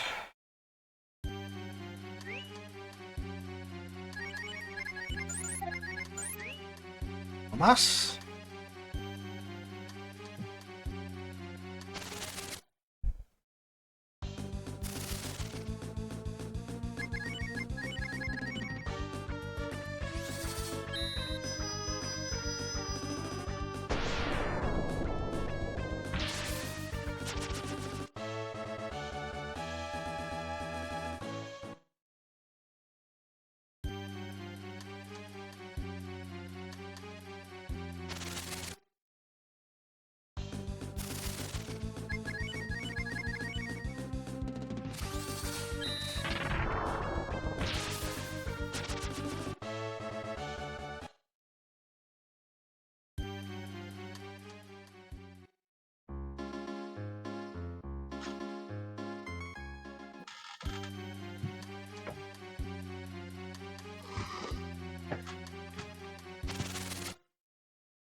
Lofnum, good to see you. You made it just in time. Welcome.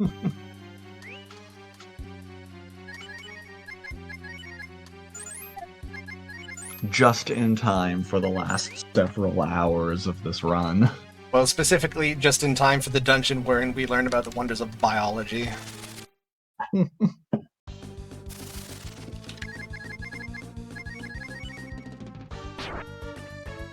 So the good news is we're getting to kill a lot of fatties, which is definitely a choice for enemy name. Yeah. That one hasn't aged too well. No.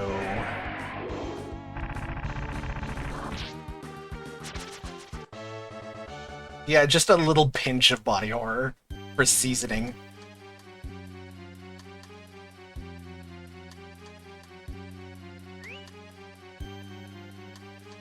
And I just noticed that I made a cheeky little blunder about 15 minutes ago. Oh no, what have you done? I spent all my money at the item shop. I was supposed to leave a little bit in the pocket to pay for a sleep at the inn after this section. So I'm gonna have to walk back to the item shop on my way out to sell a couple of help yells to fund a night's sleep.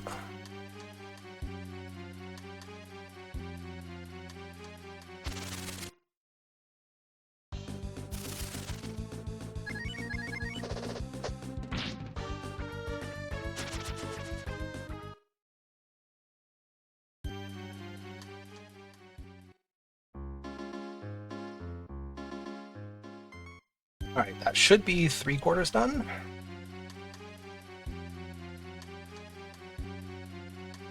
And then we get to go do an even weirder dungeon. Although, honestly, it is one of my favorite dungeons in the game. Done in this room already. Yes. That guy is all fuckered out.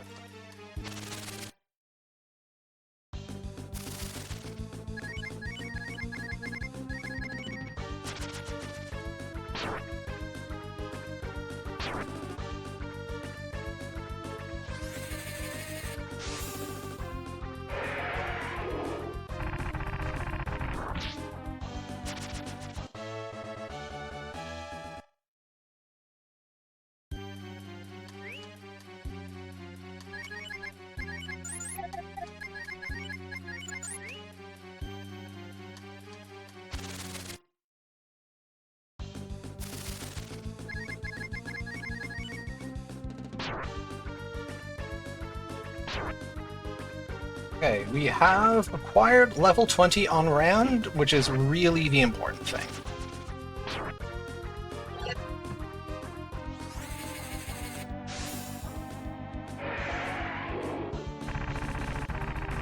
Rand will have to do exactly one boss fight all by his lonesome a little bit later, and without the extra levels from this dungeon, he would not have a prayer.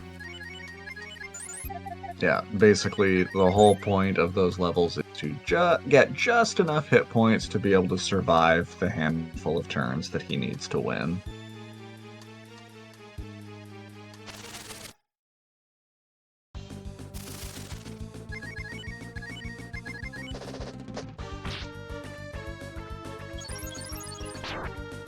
Is he staying? He's staying. Alright. Crit him in the face. Love it.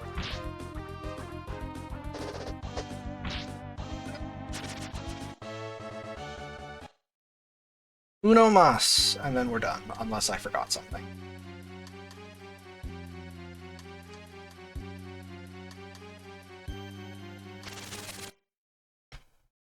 Oh, I never explained why I picked up the collar. Ah.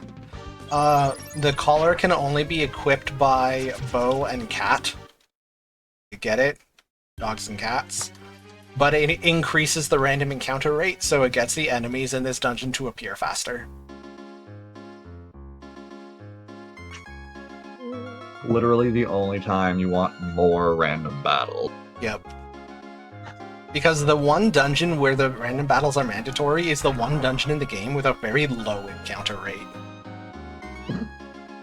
That's just mean. Right? They knew what they were doing.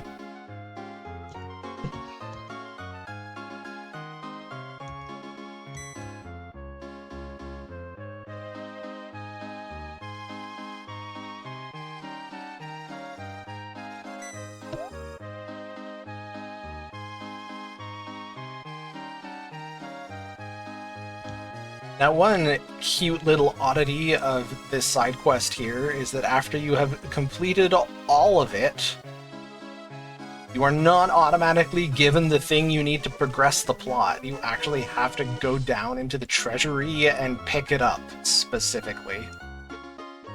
And no, I definitely haven't forgotten to do that in a speedrun more than like 8 times. Why do you ask? Me.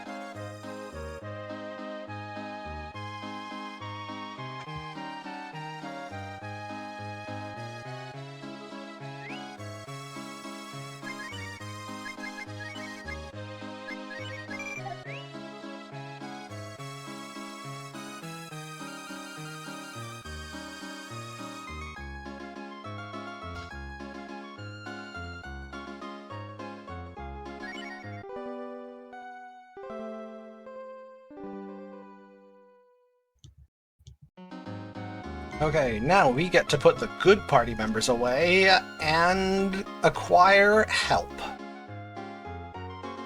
Hey, Nidawar! Good morning!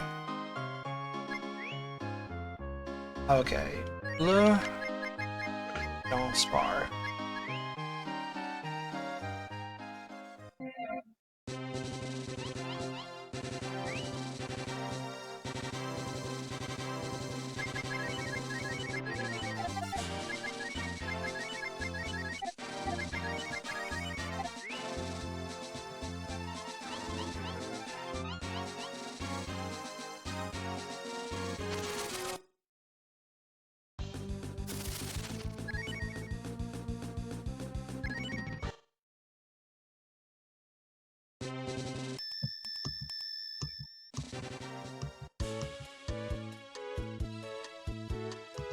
A snake, a frog, and an onion.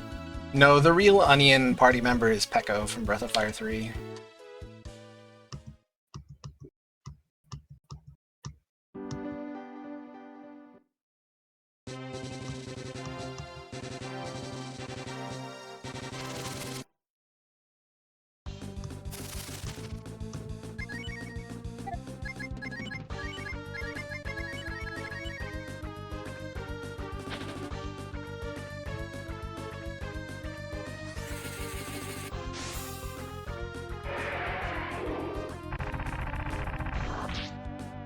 Spar can become onion, but he has to do a little fusion dance to do it. And unfortunately, we do not do mode fusion dancing Sadly. in this run. By default, Spar is just a walking house salad. Alright. We are now engaged in therapy.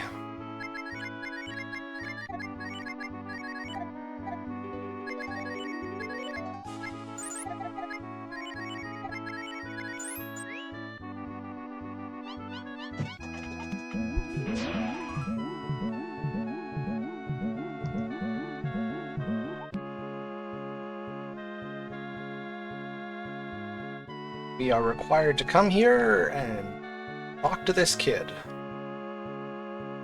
And immediately go right back where we came from.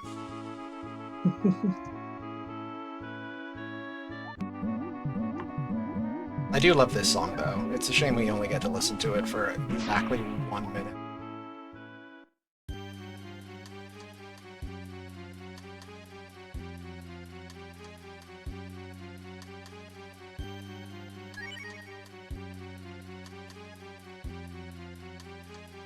So I think this is just one of the coolest ideas for an RPG dungeon that I've ever seen. A dungeon in which you are far-sighted, not nearsighted. That's just cool.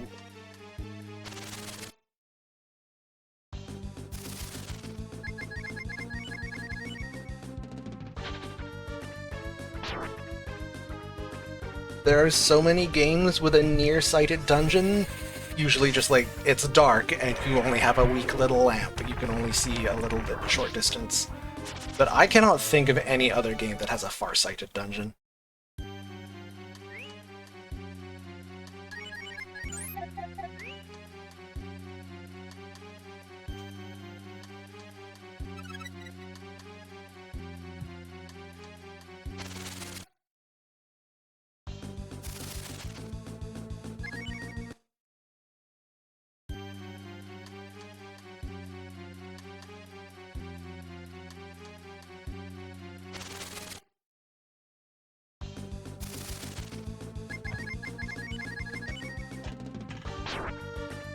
Oof, not my froge. I need the froge. I need the salad too. Stop hitting. Oh,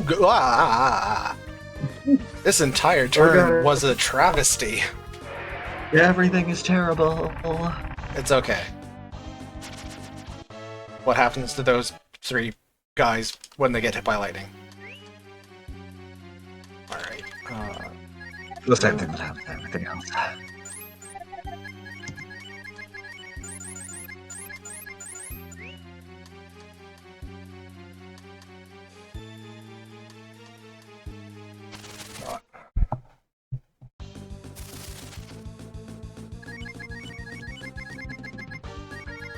I am definitely not going to be able to speedrun from Narnia.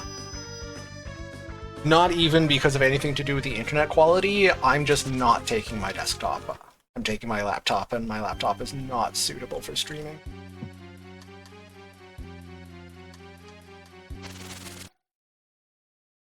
Oh no, that sounds like the coward's answer. Well, I'm a coward, so that's fitting.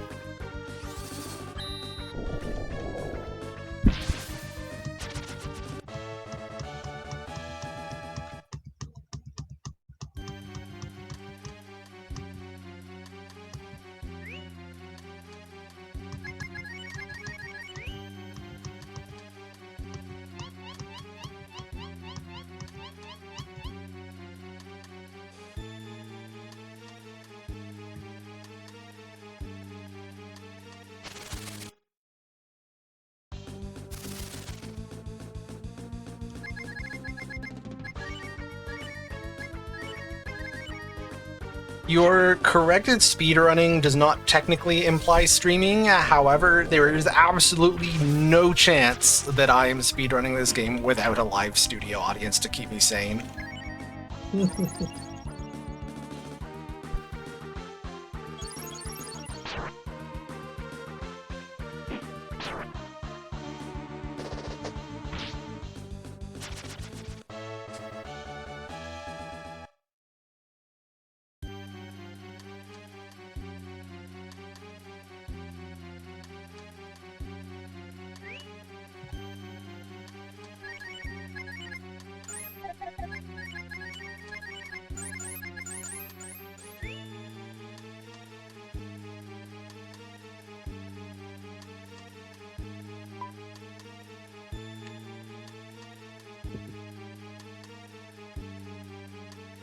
Alright, boss fight!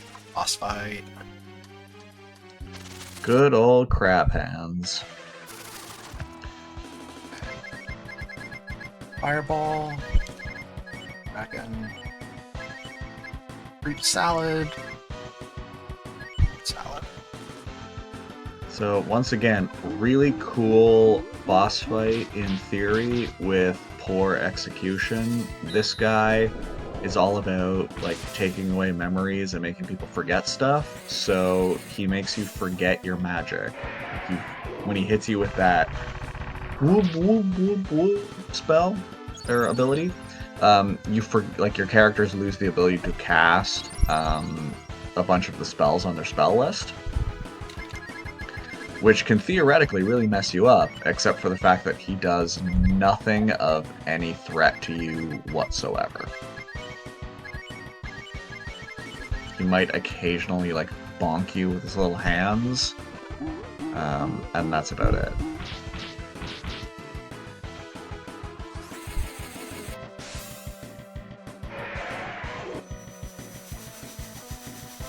But boy, is he making us forget our magic. Incidentally, this is the only reason you will ever see Fire Dragon or Ice Dragon in the speedrun, is because this guy locked you out of Thunder Dragon.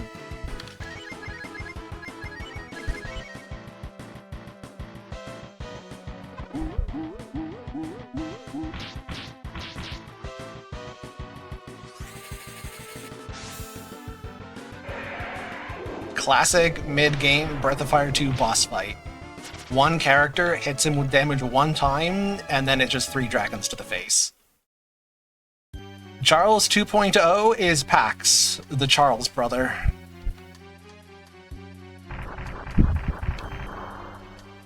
Okay.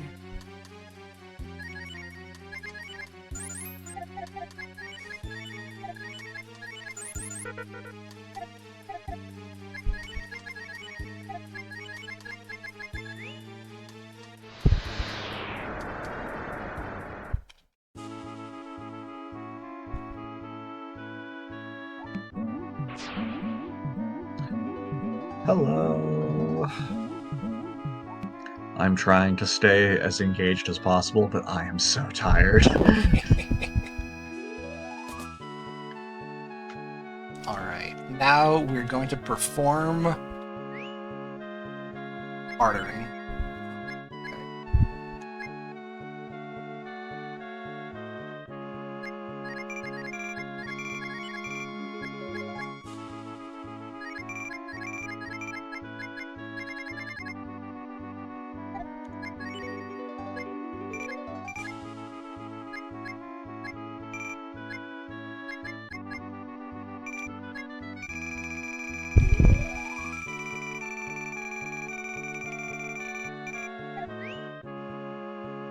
It turns out that what you need to speedrun this game is actually just 32 frisbees. That's the secret sauce. I knew it.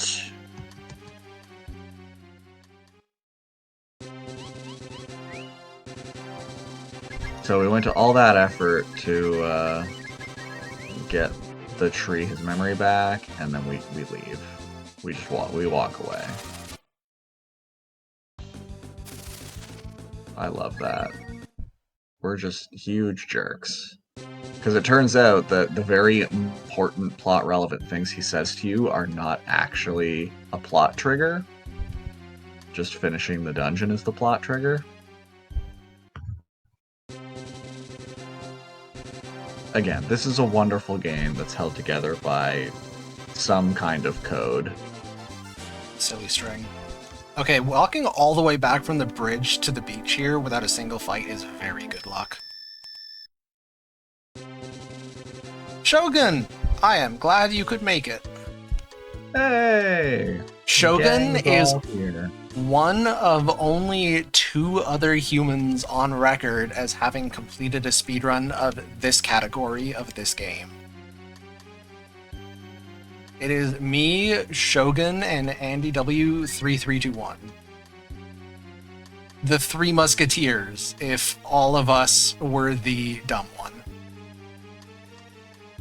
Because we choose to speedrun this game.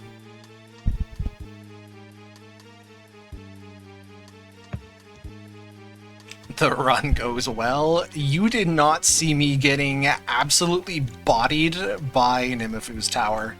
Again.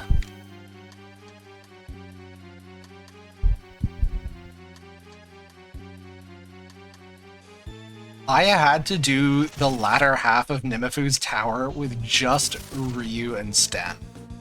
Which, like, that's exactly what you hope for when you load up this game.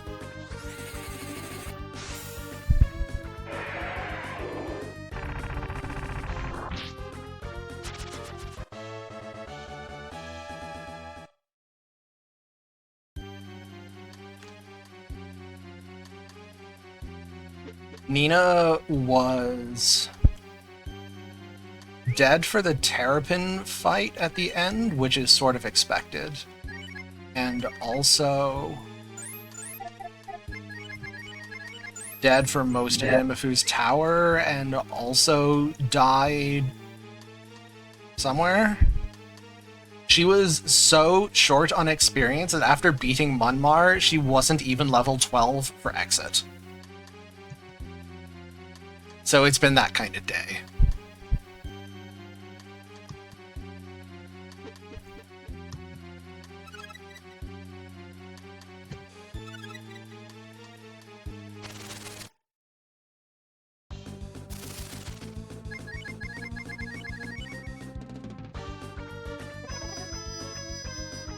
Happens to a puffer fish and a catfish if they get hit by lightning? The same thing that happens to everything else. You know what the best part is, Pax?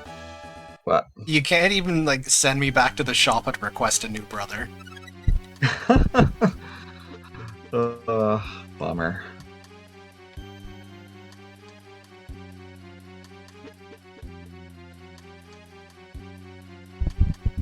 Alright, we're done in here. Get me out. Let me out. Let me. Okay. Ice shield and frozen armor to...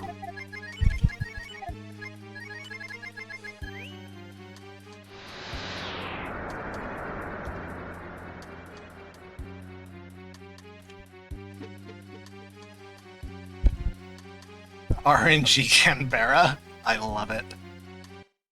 Autocorrect is truly the best invention.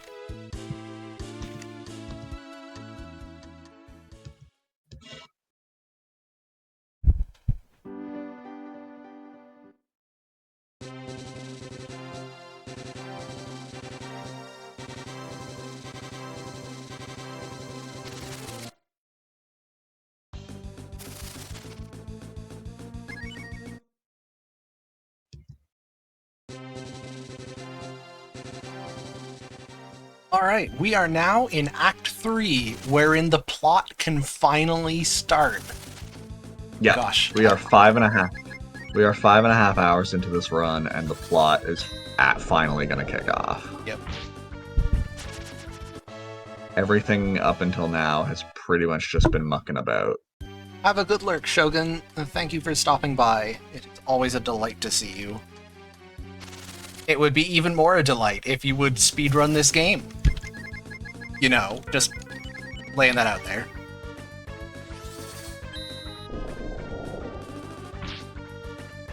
And also, Nidawar, good luck with your, like, 21st through 28th job interviews or whatever you're at this point.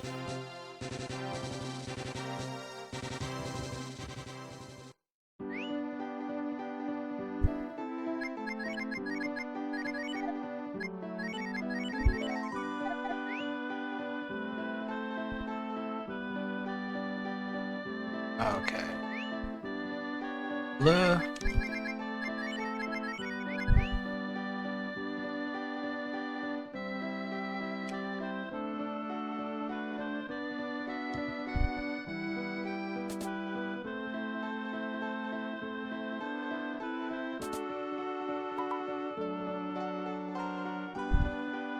That is an excellent emote. Hats off to Alan for the rare Mina and Pig.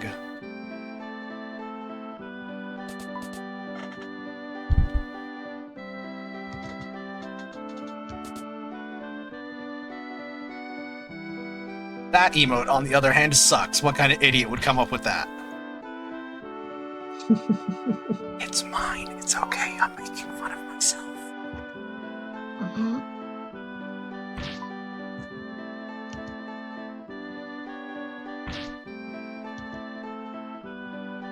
It was you. You were the idiot all along. Yeah, it was me the whole time.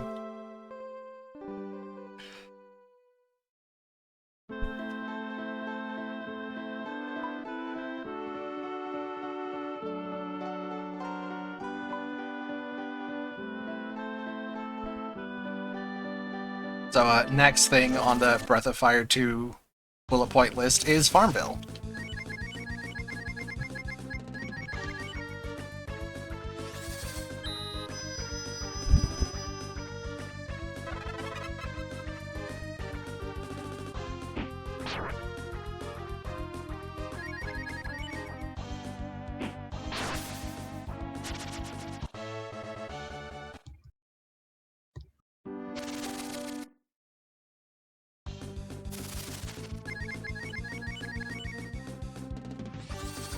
No worries, Shogun. I hope so too. We're just here farming content.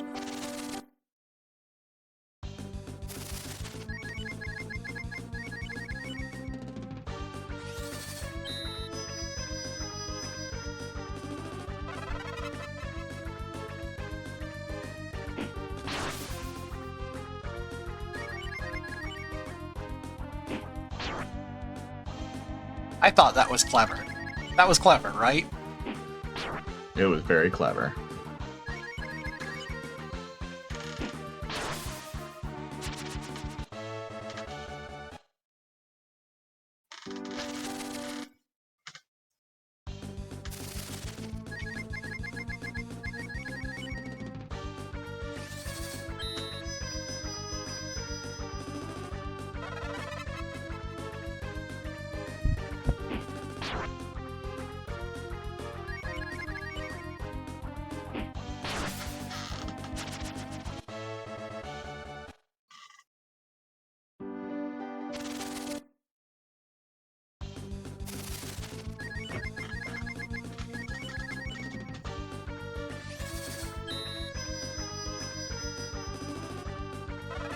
Shogun's all, well, but I'll be good. And I'm all, hey, remember that time you promised to run Brave Man? Got him.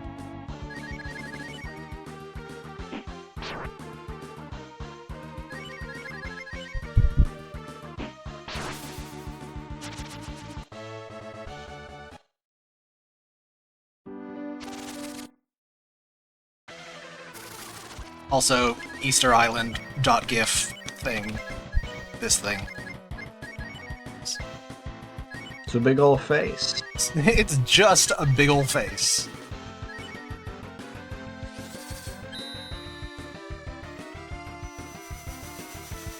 It is very fun, Sofnum, and if you would like something a little more approachable to sink your teeth into, you can start with Terrapin Percent, for which there exists a mostly complete set of notes. Actually, like, there exists a complete set of notes for Terrapin Percent and Any Percent and Glitchless. I have some 81-page manifesto about Breath of Fire 2 speedrunning, because I'm cool. Yeah. I wouldn't call you cool, but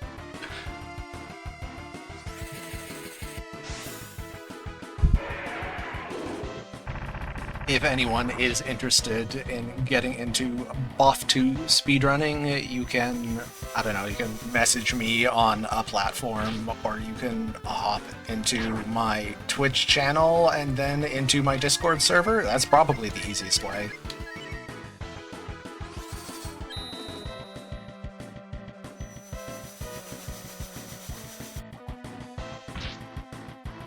Alright.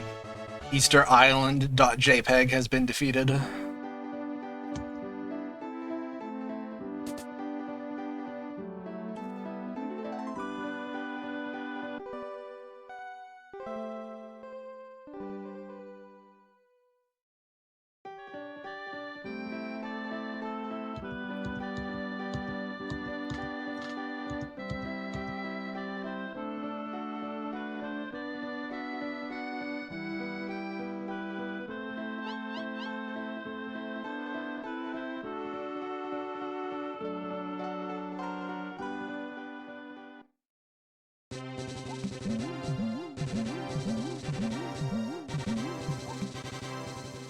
I quite like that Boff2 spelled phonetically. It reminds me of R2, as in A-R-T-O-O.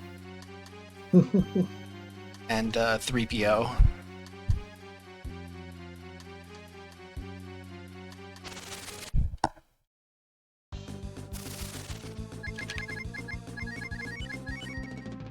That is a big heckin' eye thing. The enemies in this game are so weird sometimes. And the pulsating mouth. Yeah, I don't like it. And the thing that's just a pile of hands.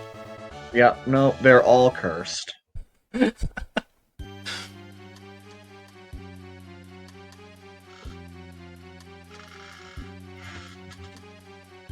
Alright, we're done here. Let's go.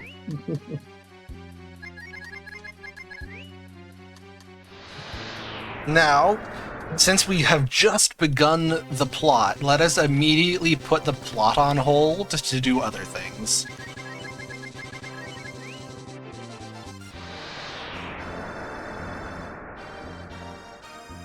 Specifically,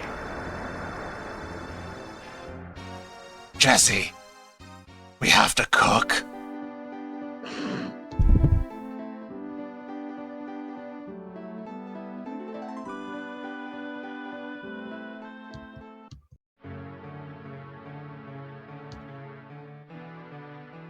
Okay, Handyman is the best name. I am using that forever now. I have no idea how I made it so many years into playing Breath of Fire 2 without ever hearing that. But that They're is calling him a brilliant. handyman. Yeah. They're obviously just little handymen. That's perfect.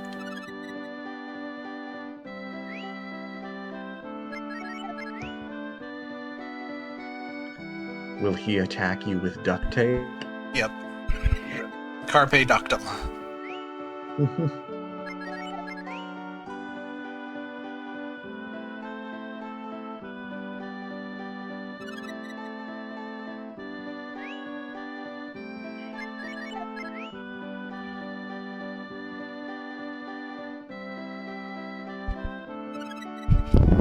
How's it going, Shogun? Look, we're allowed to make that joke. Pax and I were taken as kids by our dad to a live taping of an episode of the Red Green Show. We had the shirts. We're allowed to say Carpe Ductum.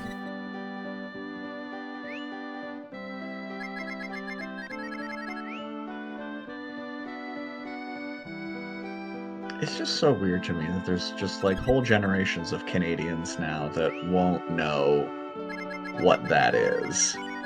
And yet it was such a formative part of our childhood. On the bright side, now there's Letterkenny. There is Letterkenny, that's true. I feel like that occupies a similar space. It does. It's not identical, but it's pretty close.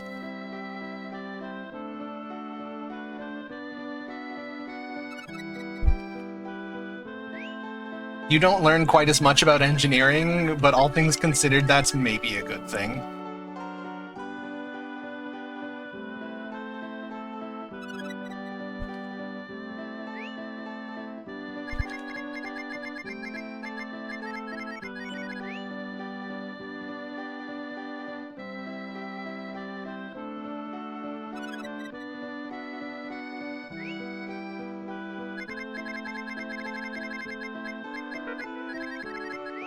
Alright, that is it for the cookery. And we didn't burn anything. How nice. Love to see it. The entire rest of this run might be a flaming disaster, but at least our cooking isn't on fire. Successfully cooked. Would you like to tell us a little bit about what you've cooked? I have cooked 6 biscuits and 4 extracts. To make a biscuit, you take 4 Frisbees and you shove them in an oven. That's baking science. Successful baking. The extracts are a full heal, and the biscuits are a party-wide full heal with also free defense boost buff. Both of which are excessively better than anything you can directly buy in an item shop, and are pretty mandatory for bosses to come.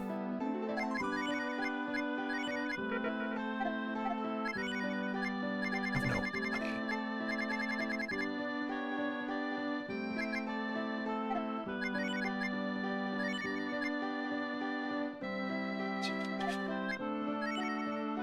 Okay, well.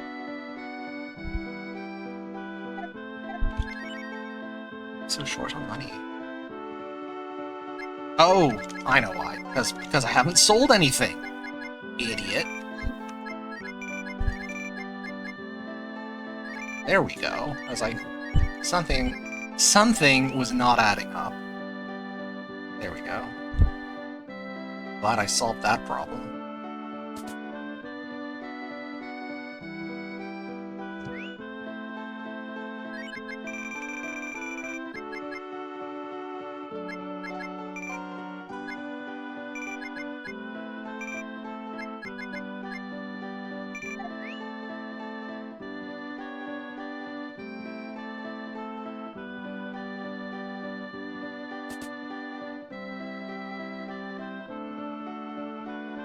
Look, Shogun.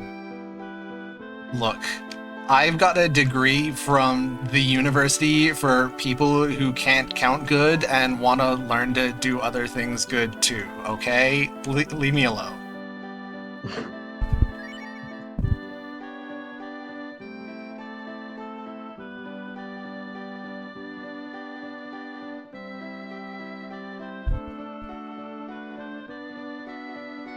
Alright, we bought Rand's dinner plate, we met the engineer, bought the items, now we can continue playing the game.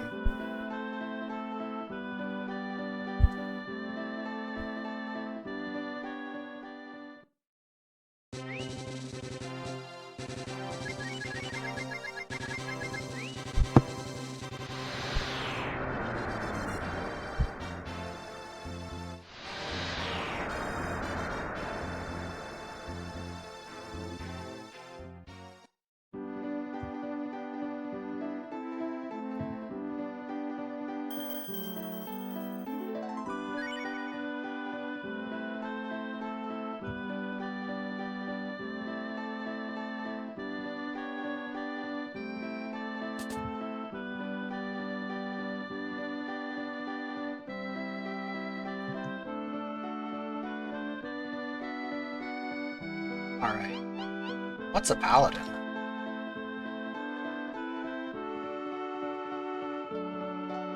This guy Rand's about to fight.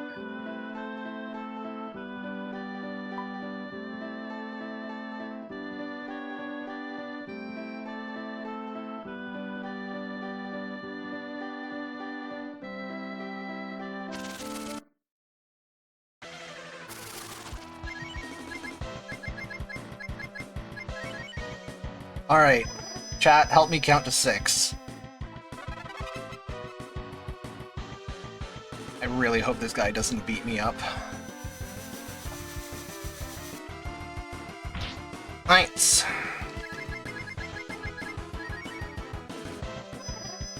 Cool, you can just keep buffing himself.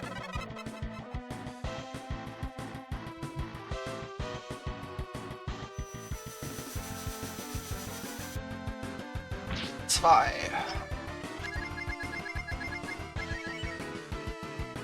Oof.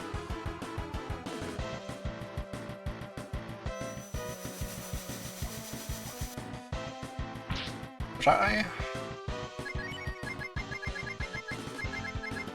Oh, right, I want back on. Asking chat for help with something really lets you know, like, who sits where on the D&D alignment chart.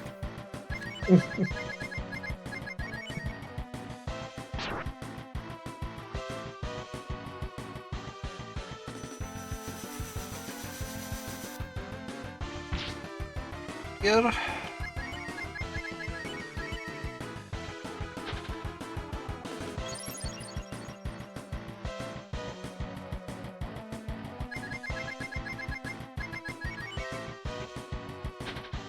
Nice dodge. Totally unnecessary, but nice dodge. Oomph.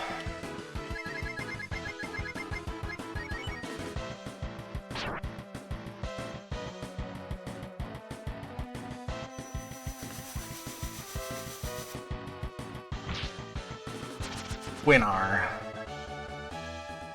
Alright.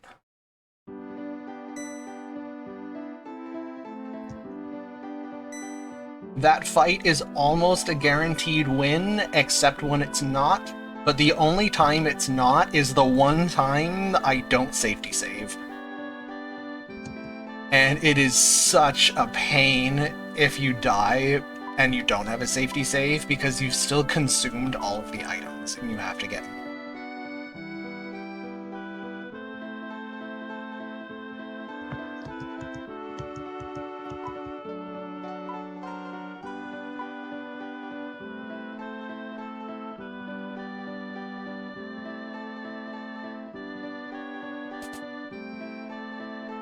A WinRAR is us, absolutely.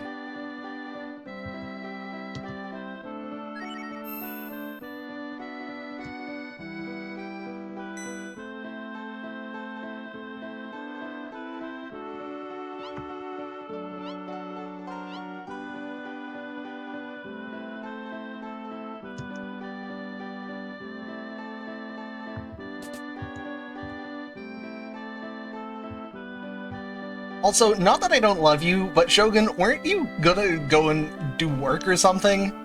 I feel like that was stated at some point. I just want to make sure you are not neglecting other, admittedly lesser priorities than watching a Breath of Fire 2 speedrun. Did something.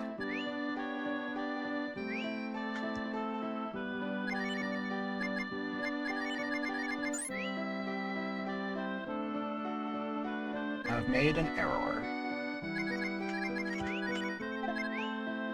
I did not take Jean Little Starf. Okay. Cat, Nina. Now we're good.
Some of the endgame soundtracks, that is not the right word. Some of the songs, the endgame, are really good. Shame we do not get to hear more of them.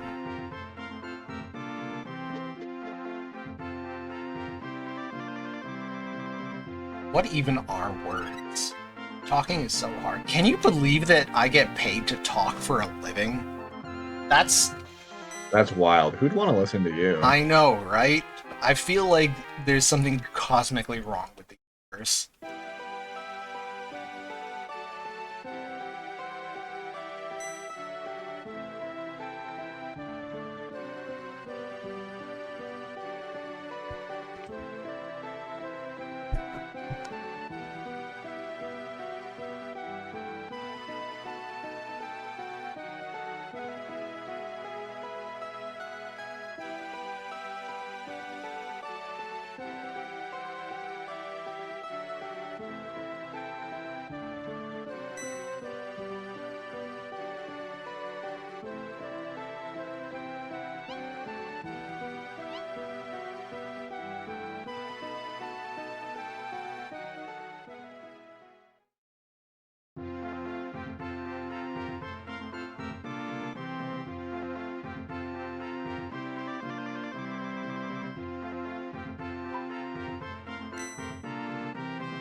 That was an email notification.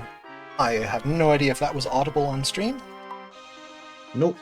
Quickly check. That is nothing important.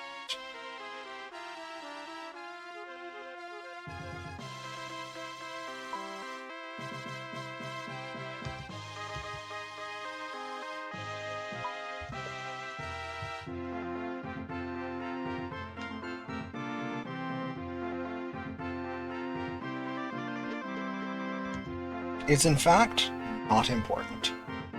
Excellent.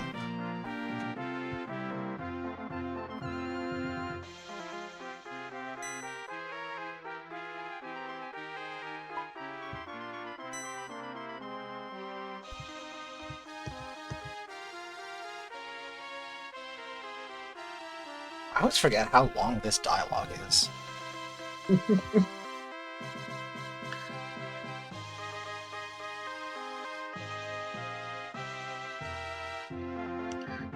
Man, we just finished curing the queen, and now this king is sick too. I know, right? Hey, Pax. Hey, Pax, What? guess what? What? You still haven't picked a class for Baldur's Gate 3, and I still haven't Ah.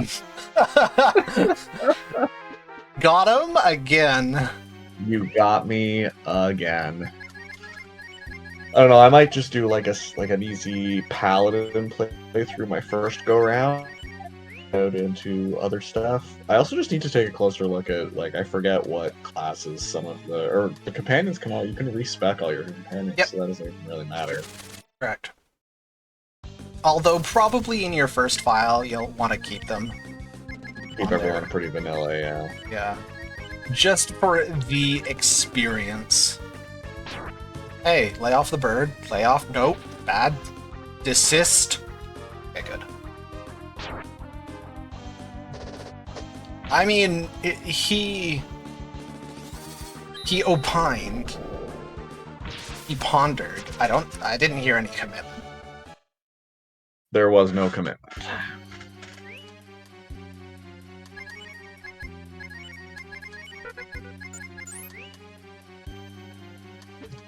I will make the following recommendation. Don't pick Druid as your first class. No? Not that there's anything wrong with Druids, except that there are already 2 of them. It's the one class that already has 2 companions that are that by default. Yeah. So you being a 3rd Druid is kind of unnecessary. You know what else really kind of bugs me about the companions of Baldur's Gate 3 is the lack of race diversity. You mean no short kings? Yeah, where are the dwarves, the halflings, the gnomes? That Where is are they? noticeable.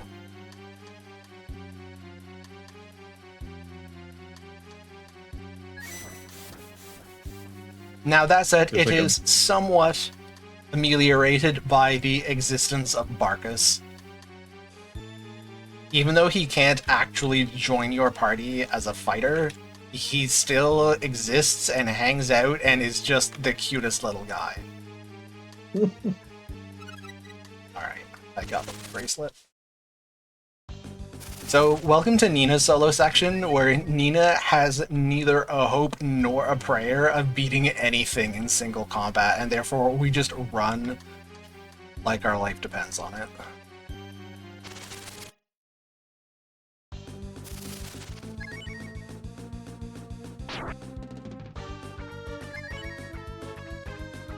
Yeah, that's about how you expect it to go.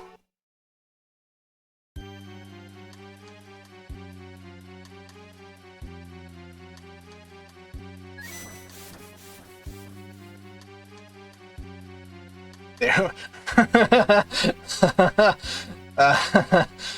Nice. There was a shortage of NPCs. I take great personal offense to that. Aw, rip Nina. Alright, let's try that again. I love this section. You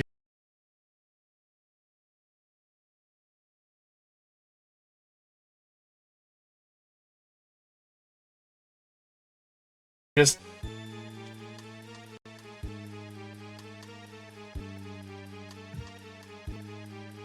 Are we back? Stream's looking dodgy. Yeah. OBS is now looking better on my end. So I think it is recovering on its own.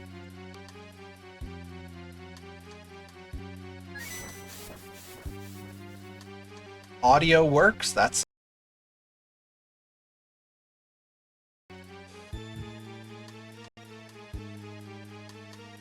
Well... I'm wandering around and definitely not losing to many random battles. And you can't see anything, so you just have to take my word for it. Okay, we're fully back now? Good. Yeah, that was on my end. For whatever reason, OBS just blipped.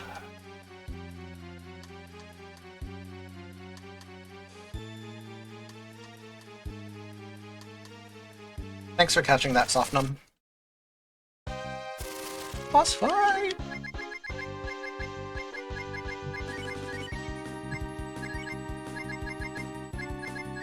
One of the Don't hurt me. coolest boss sprites. One of the coolest boss sprites in the game, and you kill the boss in like one. One hit, yeah. It is a cool mechanic, though. She has the same amount of HP as Nina. She scales with your level.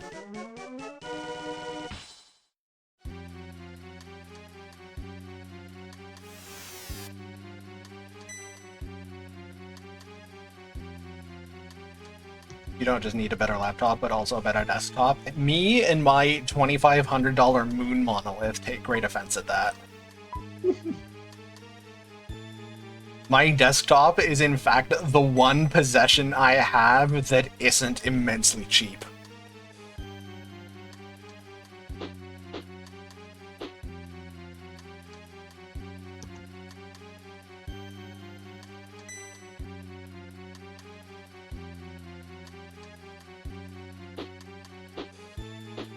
And yet...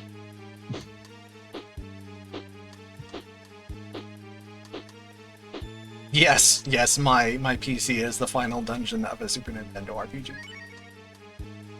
That's exactly how that works.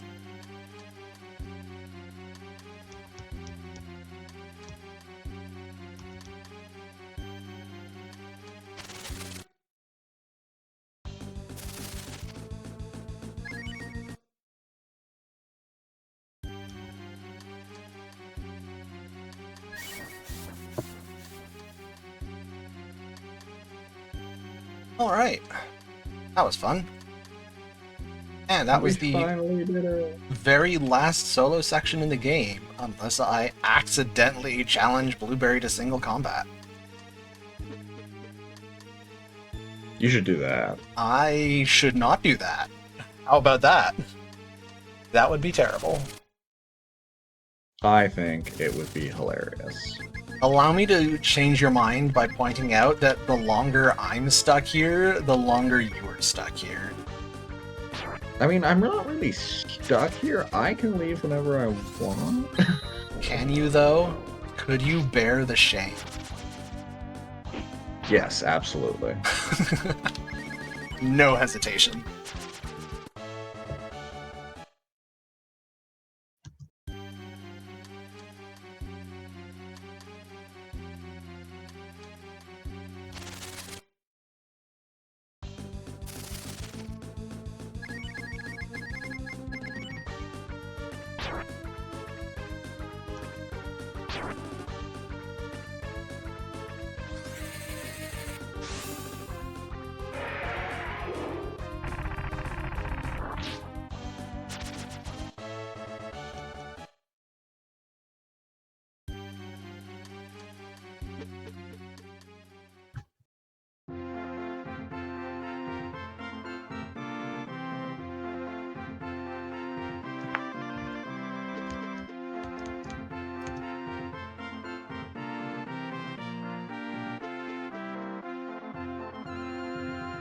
Alright, time for big old plot sequences. Yay! Love big old plot sequences. For those of you keeping up, we're trying to get the Great Bird because we have to fly to an island that we cannot access via whale.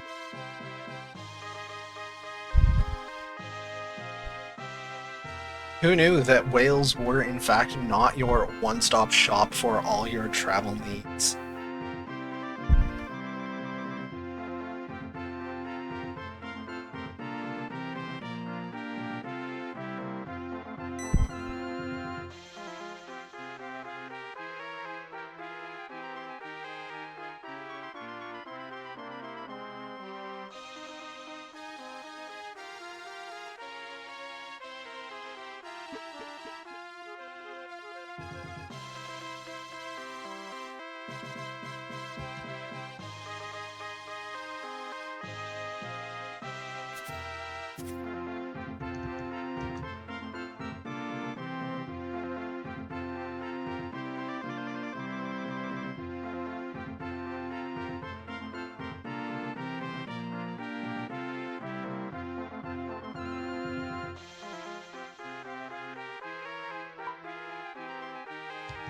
Oh yeah, Blue has the cutest sleeping pose.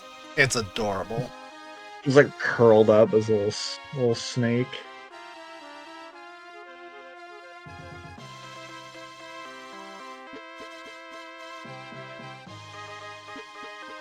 Whichever artist came up with that deserves every good thing in life.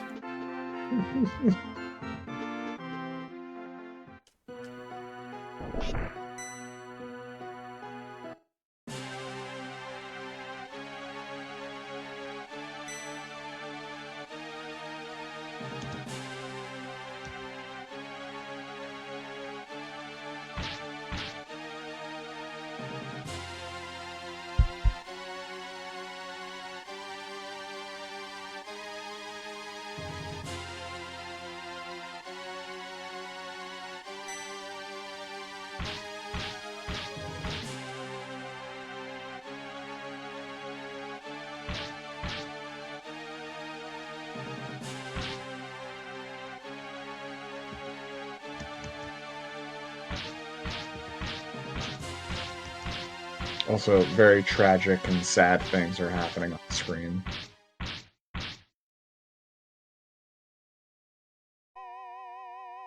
But who's gonna look after the pig? Not the pig.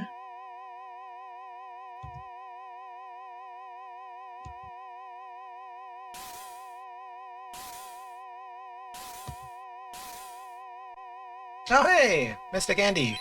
Good to see you.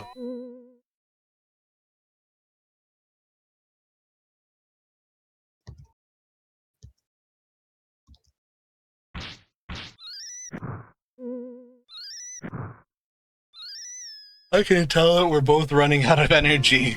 The spirited commentary is less spirited than it was a few hours ago. Yeah, we've lost steam, Nah, but we're getting there. we are. There's We're only getting like a couple there. hours left, and at some point soon, a cup of hot coffee is supposed to be walking into my room. Ooh, nice. Yesterday, before everybody turned in for the night, I put in a request that whichever housemate woke up first, just make me a cup of coffee and bring it in. Thinking ahead, you gotta plan for these things. Yeah. Look, I still remember fondly back to a previous really, really long-a-thon where you had me from my apartment send a text to your housemate to say, could you make a sandwich and bring it upstairs? Look, that's the kind of creative problem solving I endeavor to teach my students.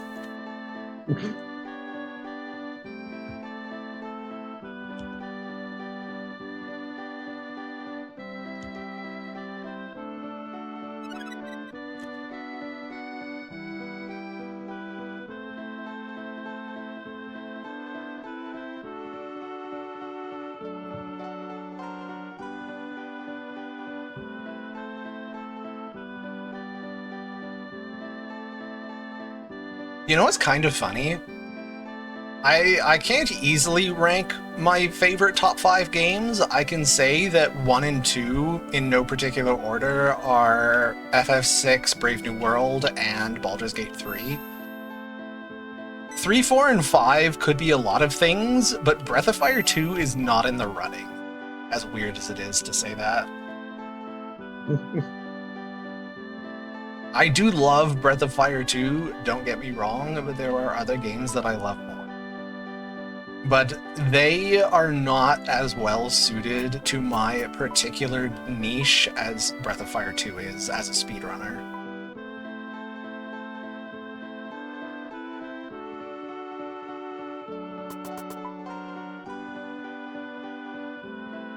And we are jumping in another toilet. More plumbing.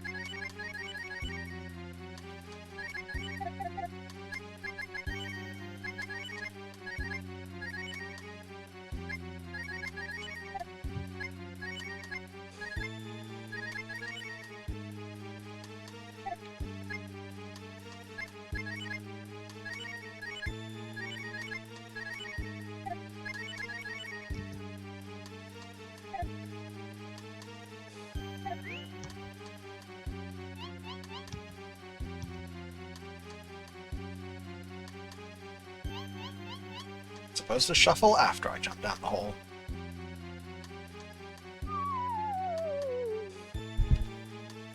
So some of the other games in contention for top 5 would be Lufia 2. Probably Pokemon Unbound. Teamfight Tactics.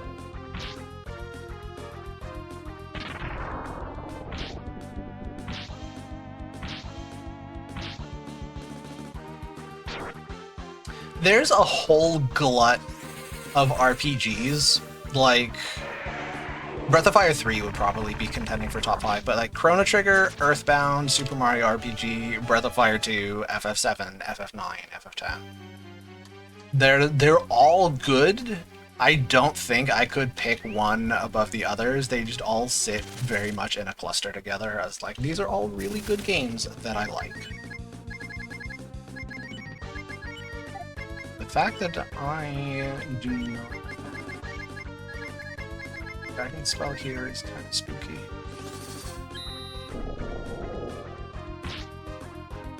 I have never played FF8, so I cannot comment on it.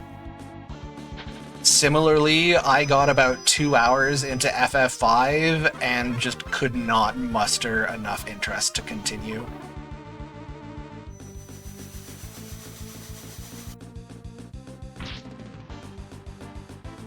FF6 Brave New World is... Certainly, it's excellent for somebody who hasn't played FF6 before. As far as I'm concerned, it's just a superior video game experience to the original. Now, if you're an outright novice to the entire JRPG genre, and you really hate losing, you might struggle with it a bit. It's not like a difficulty mod. It is not a Kaizo hack. It's just a little more difficult than average because most off-the-shelf RPGs, as they're released, are genuinely quite easy. Whereas I would say Brave New World is, I think, a reasonable level of difficulty, where for me, reasonable means you are going to lose fights now and then as you make mistakes and as you learn how things work. And then once you have achieved learning, you will then win the fights. Now, to me, that's just an interesting challenge. That's not Kaizo. But some people just genuinely hate losing, and they figure that a well-designed game should mean that they should never lose. I disagree, but like that's not objectively wrong. It's just a different way of looking at it. So if you're a novice to JRPGs, and you pick up Brave New World without really knowing anything about it, you will lose fights now and then, but I don't think you will find it brutally punishing or anything. In fact, if you're a novice to FF6 in particular, that actually might give you an advantage over players who have played vanilla FF6, because vanilla FF6 is honestly not a very well-made RPG in the sense of having an interactive, well-balanced combat engine. FF6's combat engine is very wonky in specific ways that kind of teach you habits which only work because of how wonky the game is. And if you take those habits into Brave New World, you'll be punished for them, because actually you're not supposed to play that way. So if you go into FF6 Brave New World without having played FF6, you will not have developed those bad habits. So that is actually good. So for example, many things in Brave New World have counterattacks. And in particular, they counterattack against specific things. So like if you punch a monster in the face and then it wrecks you, consider not punching it next time. Consider doing something else.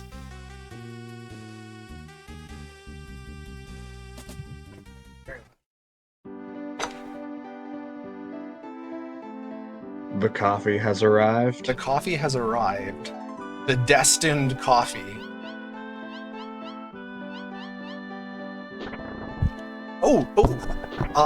So I am not going to attempt to stick to a top 5. I have a top 2. And then I have under that just a whole lot of good games. But another good game, Battle Chasers Night War. You're just going to have to trust me on this one. I know it sounds like some... That sounds like a really bad mobile. I know it sounds like an awful mobile game. It's genuinely excellent, and it's a $20 Steam RPG.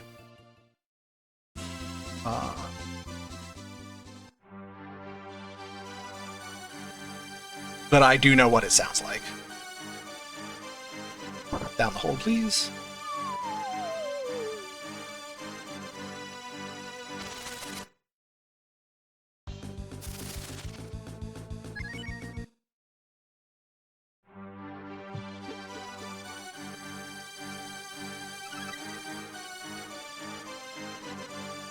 Ah, first try. I made it. So I can describe the difficulty level of Brave New World thusly. For those of us who are veterans of the game, we like playing harder versions of the game. So I have a version of Brave New World that is modded to add extra functionality to many of the enemies to generally make them harder, and meaningfully reduce your character's HP and stat totals and also which causes the enemies to get roughly 3 times as many turns as in the base game. And then it's Kaizo, but still beatable. So, like, if you can give the enemies 3 times as many turns and nerf your own characters and the game is still beatable, then the base game was not that unfairly difficult.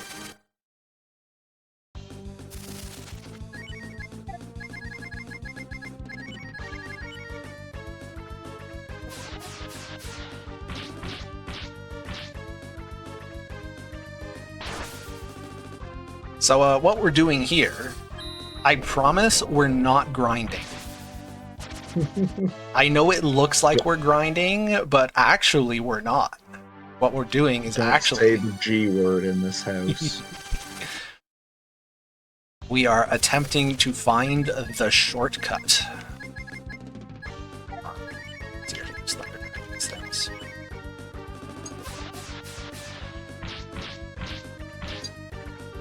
So yeah, all of these different tiles with the different faces. Oh, I got Omega sleeped. Oh no. All the different tiles with the different faces have a bunch of different effects that can trigger when you finish a battle on one of them. And one of the one that we care about is that finishing a battle on the particular face that we're on has the chance to do this. Yeah, shortcut you to the exit, and assuming you get it within a few fights. So enjoy the poison clicks. Enjoy the wub wub sounds. Assuming that you get the shortcut within a few fights, it is faster than walking through the dungeon level. It's also funny, I'm just noticing that the pulsing is triggering on Patty's sprite as well. Oh, another excellent game for that just cloud of excellent games that I can't rank. Reciteer. Oh yeah, you like that one. Dude, everybody likes Reciteer. I haven't played it, so I can't say that. Well, that's because you're a monster.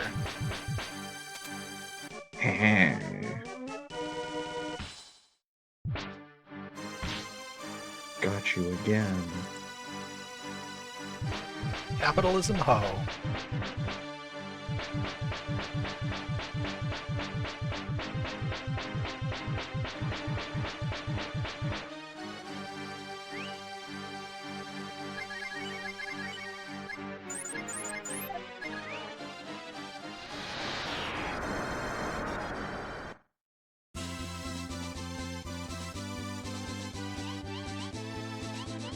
But all I'll say is that some days you wake up and you feel like your life would really benefit from being an adorable little item shop merchant for a few hours. And when you feel that way, Reciteer is right there for you.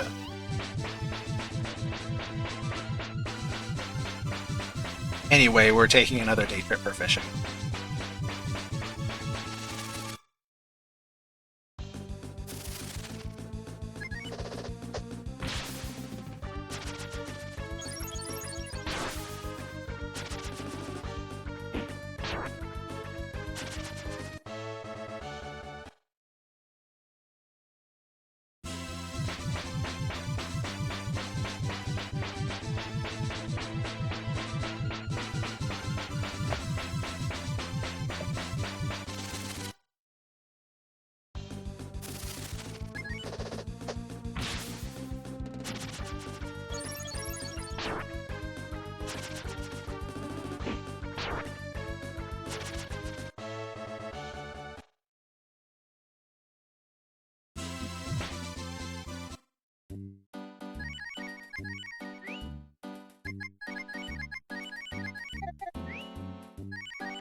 We have acquired the murder stick.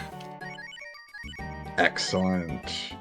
Casually fishing up the strongest weapon in the game. Empire Sword, Thunder Glove, Sun Mask. Take off the stick. Or... What about you, Pax? What are some of your gaming favorites? Baldur's Gate 2, definitely.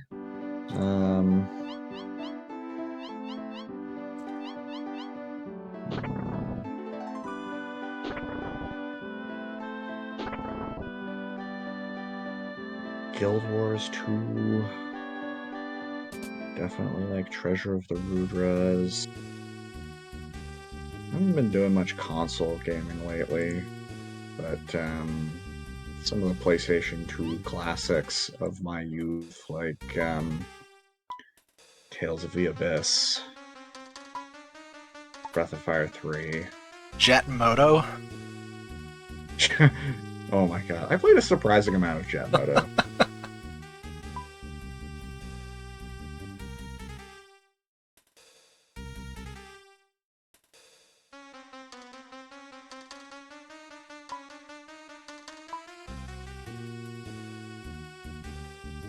You know what? I'm gonna wade into the chat with a hot take. My favorite Mass Effect is Mass Effect 1. Okay. Interesting. I'm curious as to how singular an opinion that is. I would not be surprised if most other people do not agree. The chat just like comes after you. Yeah. Torches and pitchforks. Never heard from again.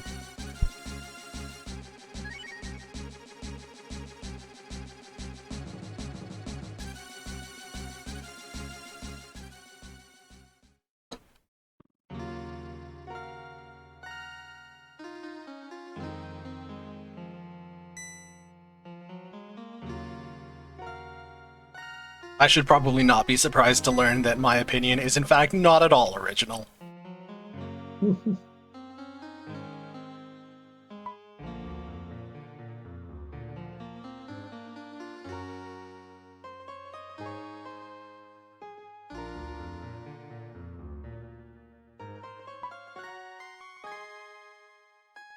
I finished Mass Effect 2, but it was definitely more out of love for the characters and the story than for the game mechanics. Mass Effect 1 is rough, and there's definitely some mini-games in it that really need to be not in it. But the basic RPG mechanics of the game, personally, are a lot more fun than the waist-high cover run-and-gun shooter that Mass Effects 2 and 3 are based on. And that is entirely just a subjective opinion. A matter of taste.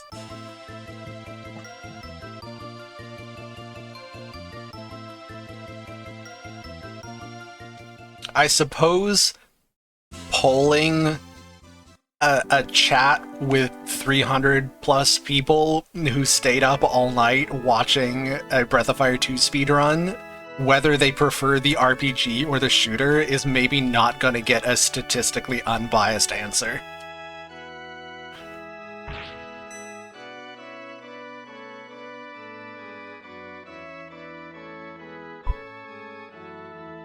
And yes, I also enjoyed playing the maximum cowardice sniper in Mass Effect 1. If the enemies are close enough to appear on my mini-map, I'm already upset. Okay. I am prepared? Yes.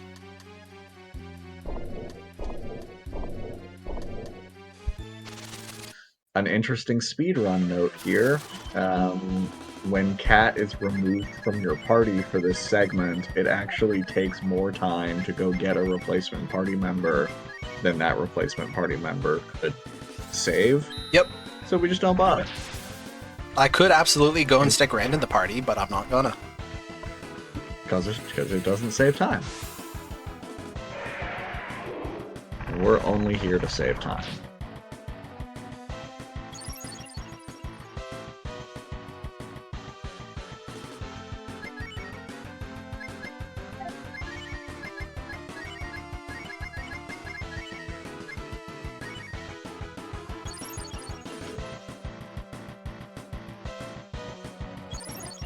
Now that said, I cannot claim that Mass Effect 1 is the strictly superior game, because of those two games, in only one of them can you smooch the cute engineer. So, like, Mass Effect 2 definitely has that going for it, and that is not an insubstantial benefit.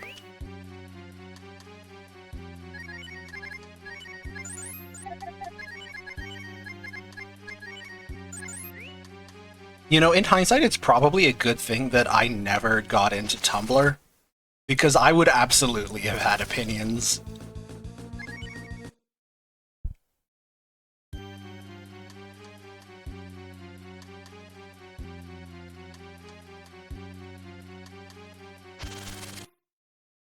I have actually never played Mass Effect 3, although I have heard many good things about the multiplayer.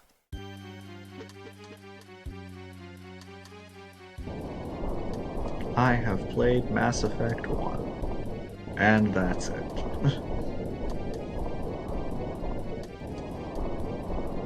I have also only played the first Dragon Age. The first what? Dragon Age? Dragon Age. Yeah.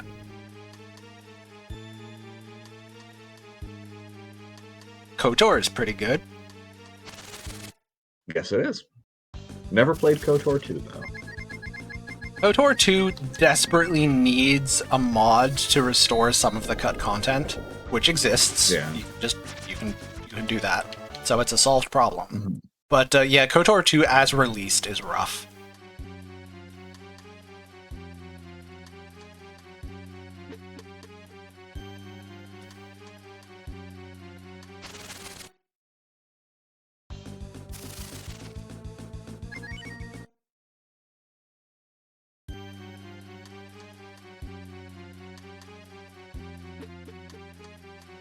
The KOTOR, my opinion about the KOTOR games is that they are very good Star Wars stories.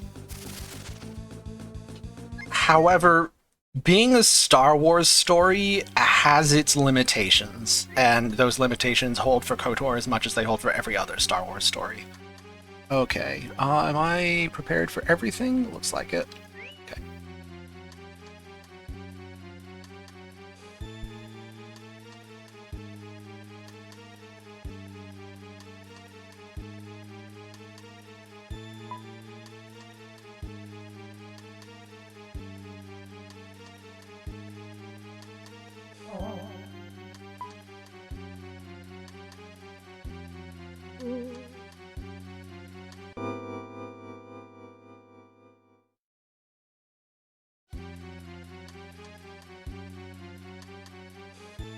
I do agree with your assessment, Ambi. I think KOTOR 2 is one of, or maybe the most interesting Star Wars story that I have encountered.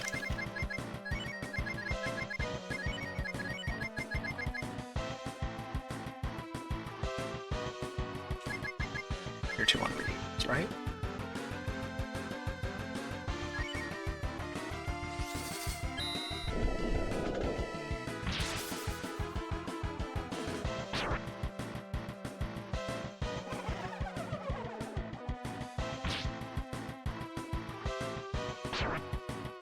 It also depends partly on like what are you looking for in a story.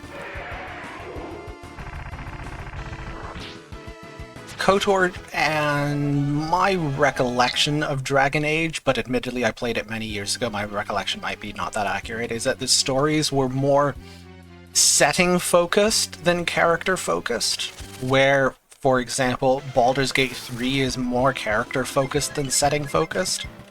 And again, one is not strictly superior, it's what do you prefer. I generally prefer character focus.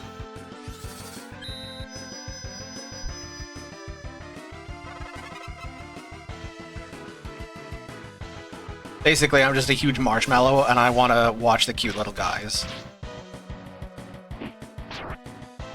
Those accusations are 100% valid.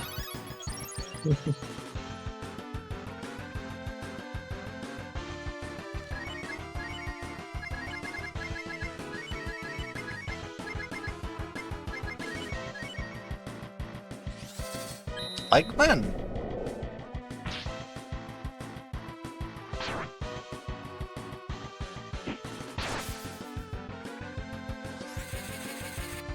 Now, credit where it's due. Both like KOTOR, Mass Effect, all of the games we're talking about, all of them have substantially richer both settings and characters than most JRPGs, and I still enjoy JRPGs. So this is not this one factor determines how much I like a game thing.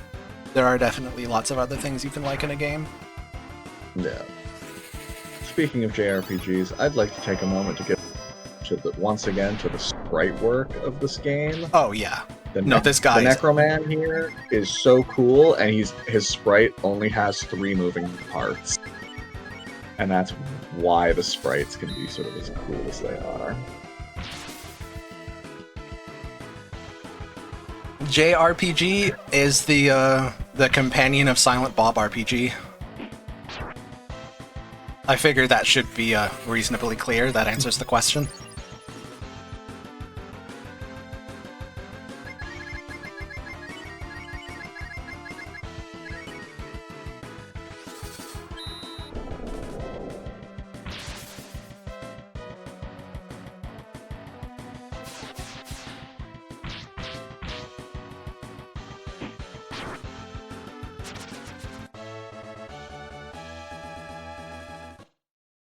I have been quizzed, what do I like most about Breath of Fire? Do you mean specifically this game, Breath of Fire 2, or more generally just the Breath of Fire setting? Because there's 5.5 games in the setting. Of which I have played 3.5. This game in particular. This game, I mean, partly it is pure nostalgia. Like, Pax and I have been playing this game for no joke 25 years now. Like, this game is partly responsible for teaching me how to read. Yeah. Now, that's not the only reason we like it, but we have to be upfront. That is definitely part of it.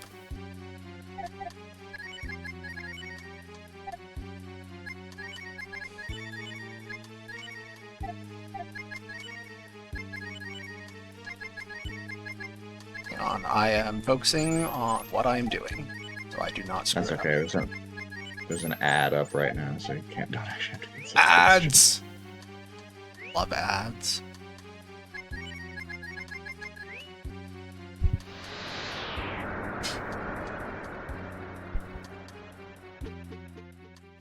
Okay, only 2 dungeons to go.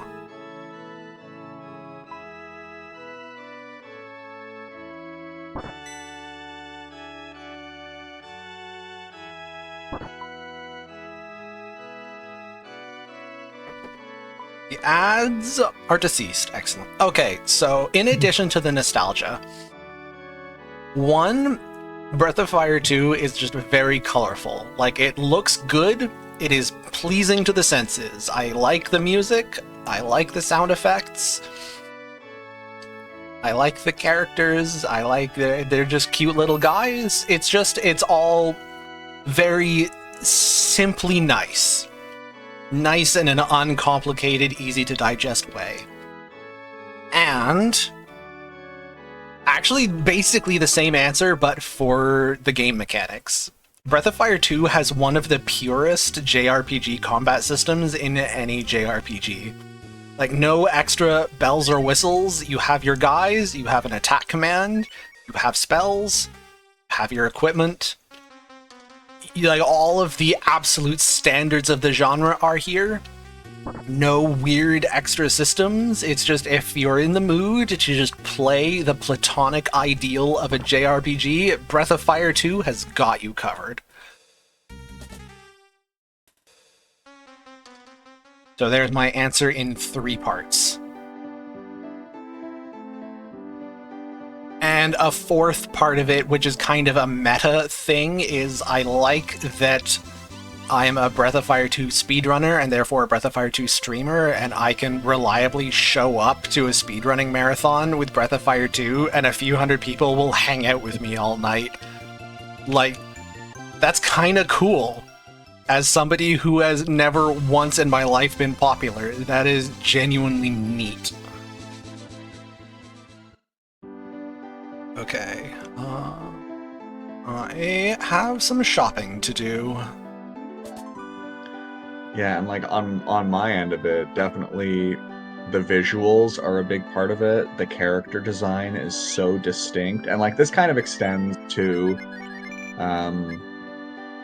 all the Breath of Fire games, but definitely 1 and 2 the most, because I feel like 1 and 2 are the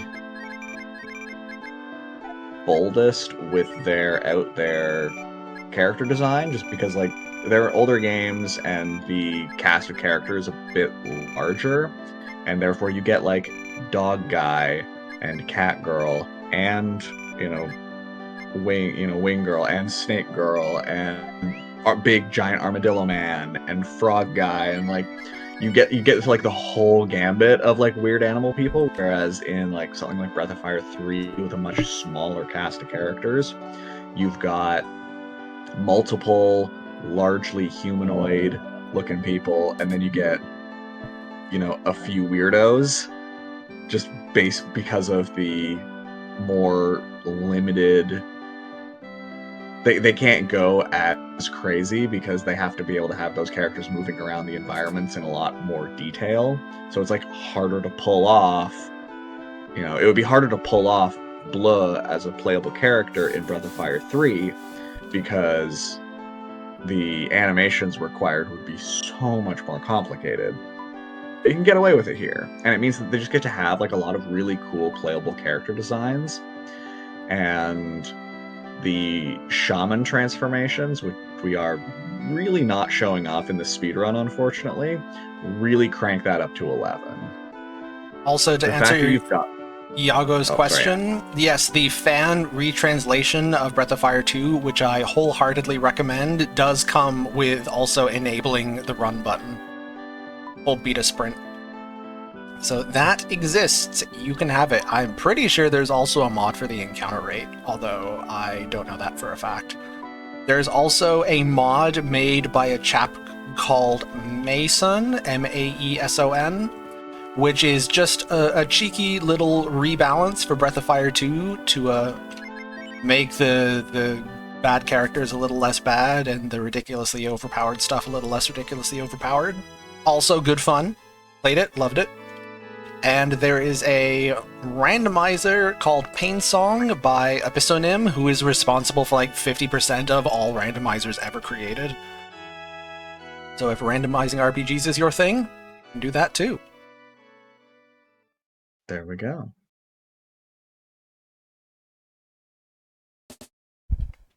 Yeah, Ambi, exactly. Like a lot of Final Fantasy games, you're just playing a bunch of people, and they just look like people, and it's like I want a bit more fantasy out of my fantasy, like give me some weird stuff. In defense of FF12, it might be just some guys, but it's also Balthier.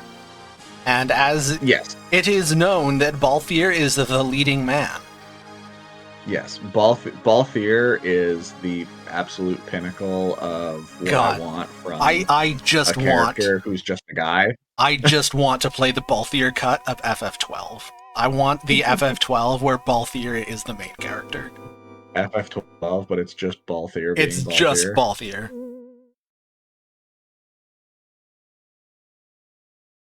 Oh, I did not think you were looking to offend Balthier. I was just taking the opportunity that you presented for me to express my love of Balthier. I am riffing on what you are putting down.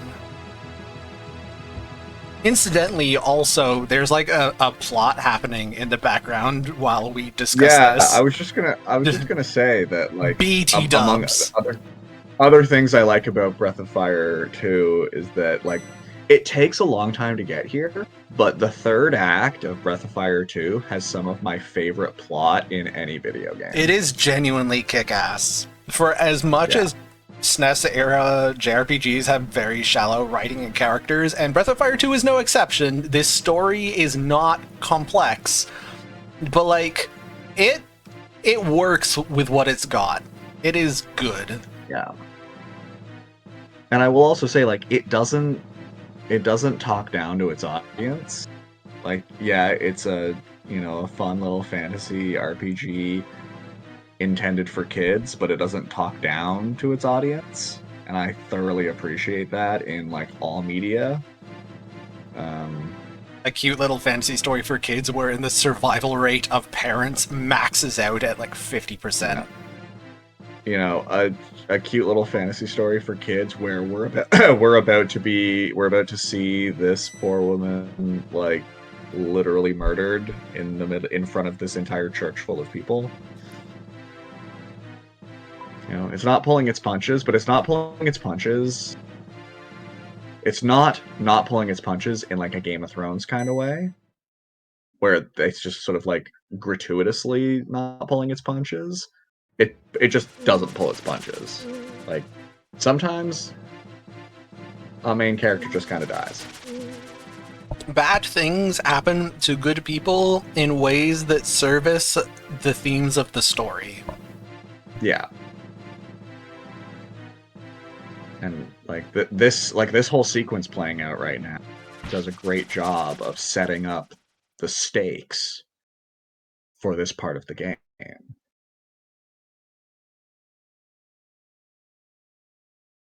And again, it's something that we didn't see because it's a huge time loss if you do it. You have the opportunity to solo fight Taiga, who just got killed there on screen.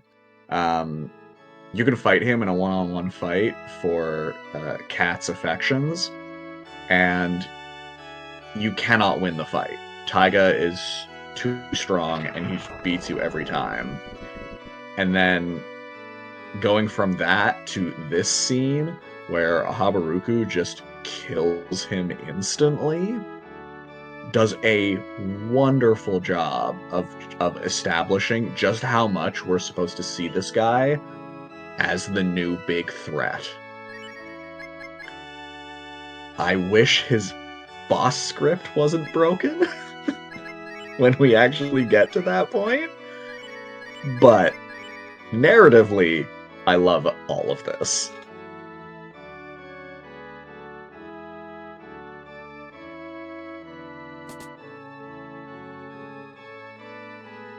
In contemporary games for Breath of Fire 2, I think it is more common for parents to just be absent rather than murdered on screen.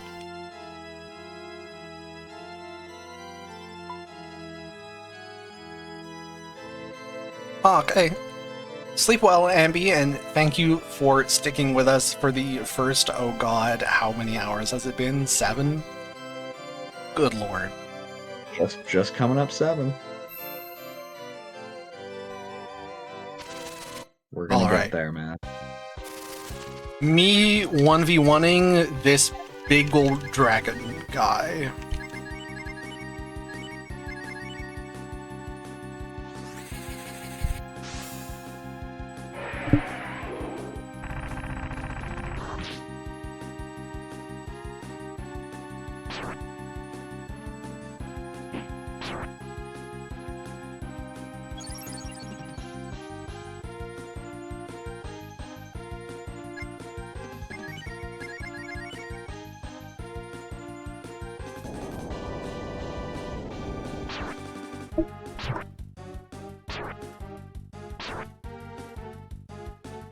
F's in chat for Cat.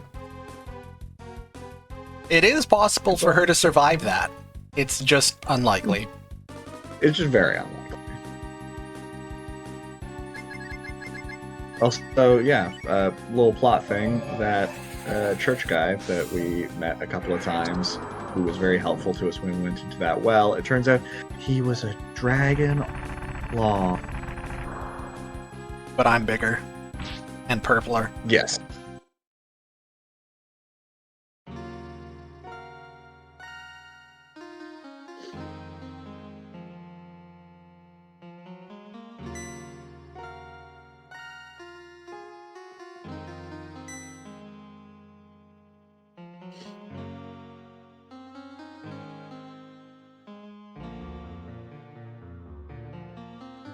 On the subject of parents and video games, I just want to add that Ness's dad is a phone, and I think that's wonderful.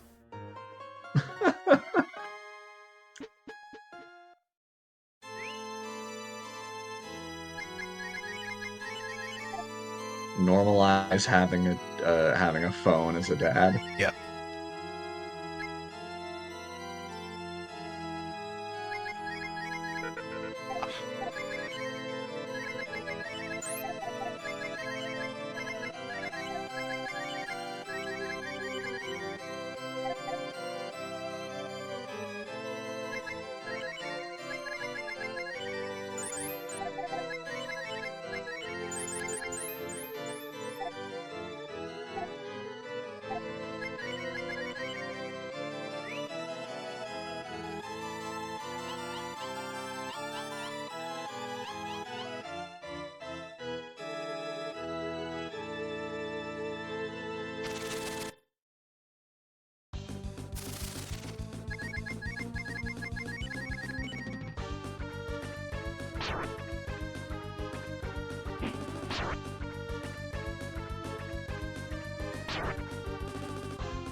I really like the ambiance in here.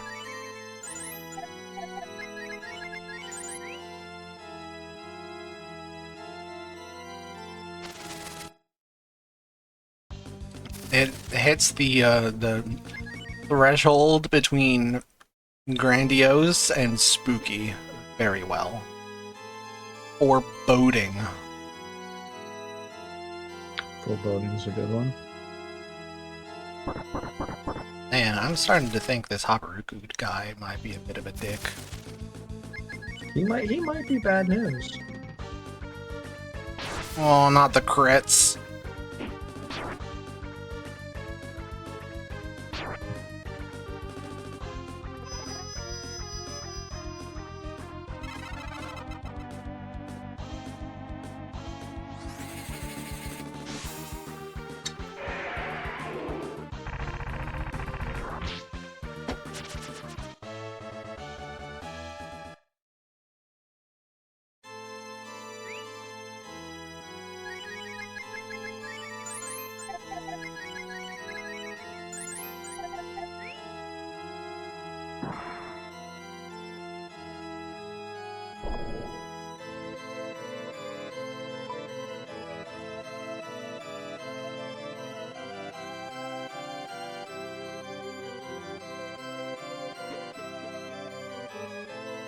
You know what would make this even cooler?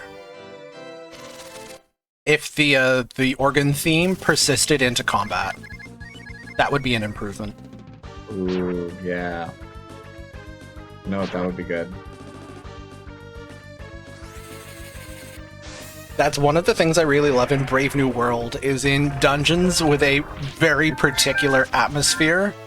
The dungeon music persists into combat. Not everywhere, just when it really works.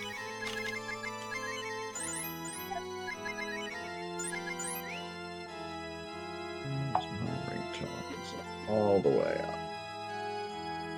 up. Oregon Trail. Nice.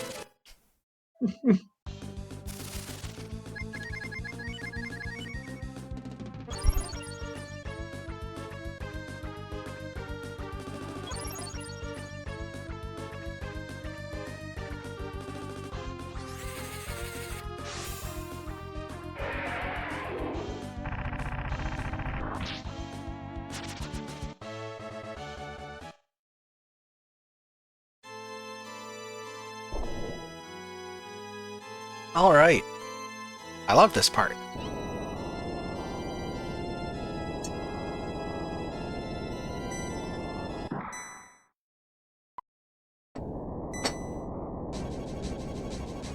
Ah, yes, everyone's favorite emotional roller coaster.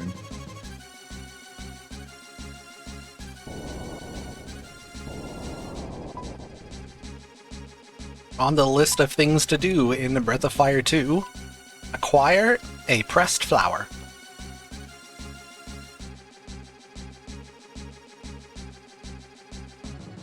Okay, I'm a little bit sorry for saying that out loud. How dare you?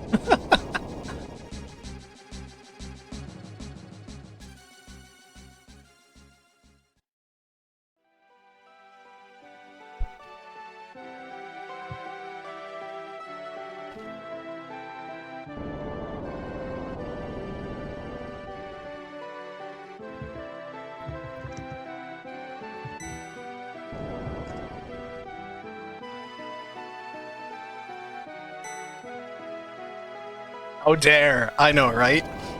The lion, the witch, and the audacity of this bitch.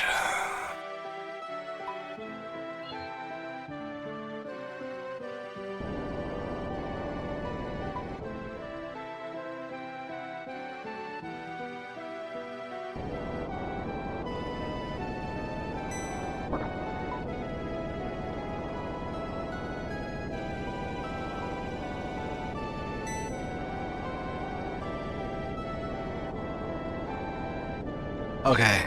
Come on, Pax. We only gotta make it for like another hour. We're so close. We can. I mean, like we an can hour do and it. 15 minutes, but close Yeah, enough. An hour and change. We're almost there. It's so close. I really thought I wasn't gonna make it through I was Act 2. I was not expecting you to turn up at the start. I thought you would show up like a couple hours in. Oh man. Alright, I need to heal before I forget.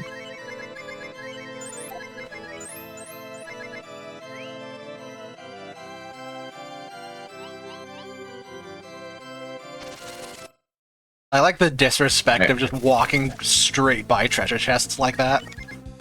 It's like, no, that is not worth the 10 seconds it would take me to grab it.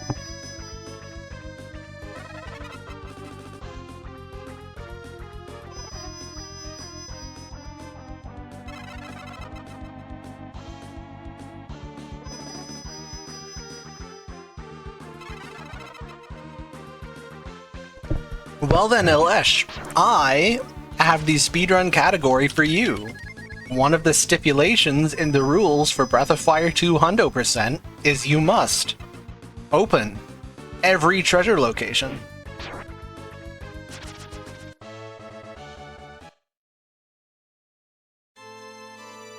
And fight all the bosses. And do all the stuff. And basically just do everything. Including getting all 12 of the ultra rare random enemy drops. Are you not enticed?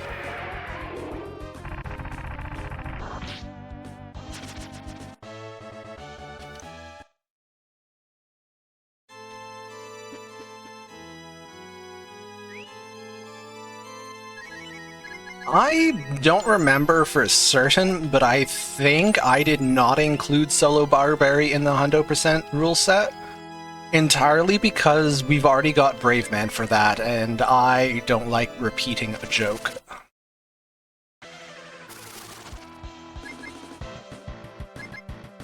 Okay. Under Dragon, Defend, Heal Ryu.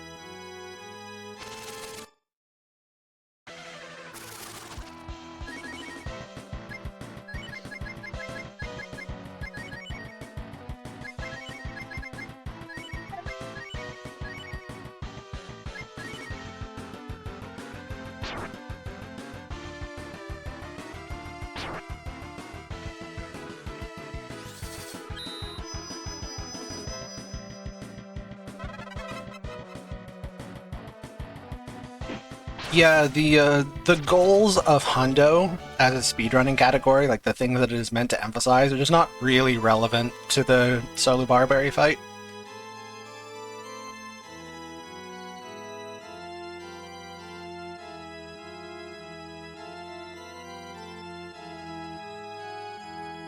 Catch that, Pope!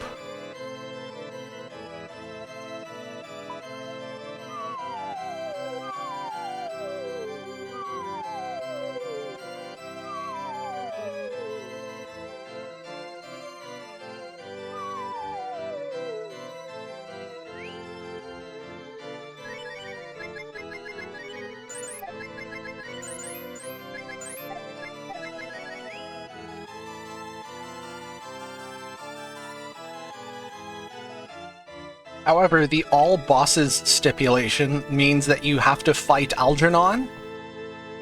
You have to. Algernon. Yeah, I know, right? When was the last time any of us saw Algernon? You have to get bopped by Taiga. You have to do the Omega secret in Bando to access the two warriors to kill them, which otherwise cannot be done. Lots of cool things you would not see in any other category and likely don't even know exist. Yeah. Well, yeah, like the extra warriors in Bando was only discovered a few years ago, Yep. which is insane to me.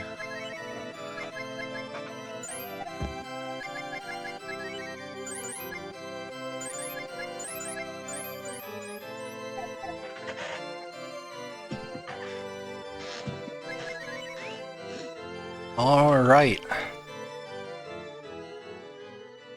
Let us hope that I do not screw this up. Don't mess up. I know, right? I mean, I haven't yet. I have not once botched this fight in a speedrun, but there's a first time for everything.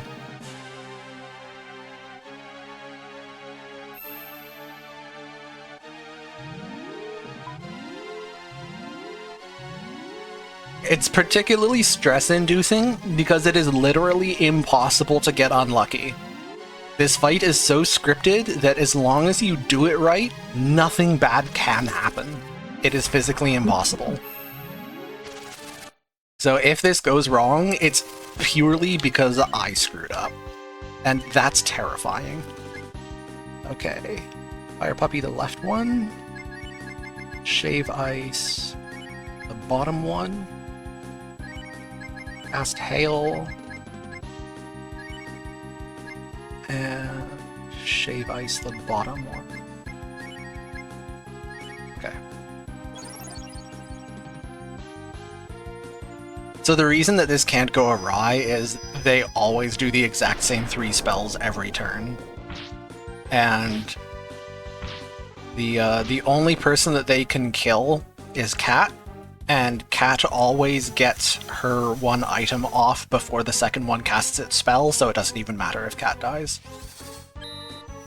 And then the only 2 that attack are dead before they get a second action. So, the only way something can go wrong is if I misclick and target something that I was not supposed to. Like Dad's face. Yeah. This particular boss fight is the big divergence point for the good ending, which we need for basically all the categories. Use the good ending versus the neutral ending, which is the one you are most likely to see on a first-time casual playthrough this game. It's a particularly dick move on the part of the designers, because they give you this huge G-Dragon spell that just damage caps the entire screen, and then immediately give you a boss fight where you are punished for using it. Yeah, because if you do that, if you use the G-Dragon spell in this fight, or basically if you do anything that involves killing the poor old man in the middle, you're locked out of the good ending, because it turns out it's your dad.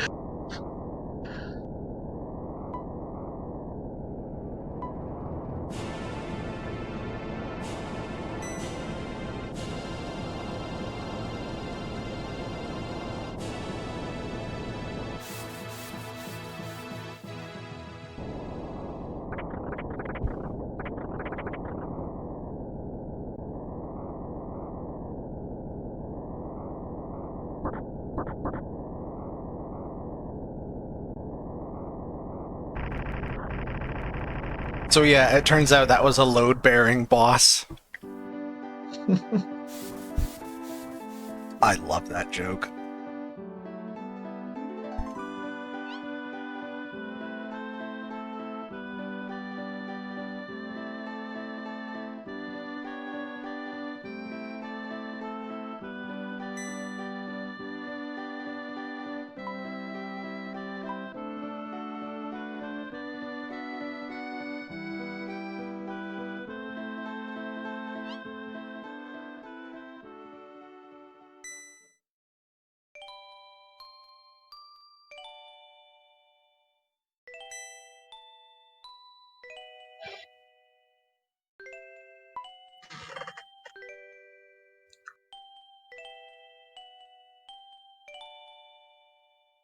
Gonna be nice to be able to lie down after this. Holy moly. Oh yeah.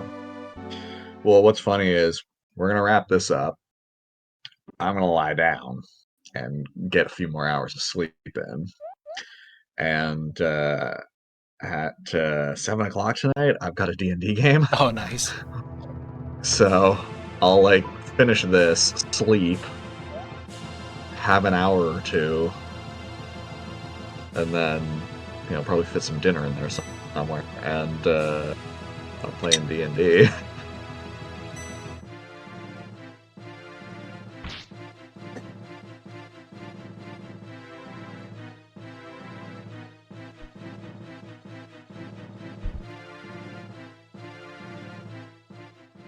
Wait, when the heck did we get to 420 viewers? Where did you all come from? Was there a raid that I missed? Goodness.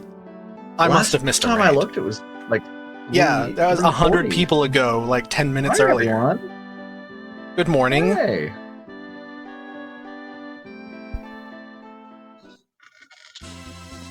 Oh, hey. Good morning, Zell. I claim absolutely no responsibility for the popularity of this speedrun. Pax and I are just trying to drag ourselves to the end by our fingernails. Yeah. Alright. More, Okay, we'll make it. more biscotti. 4 frisbees equals a biscuit, and that's math you can take to the bank.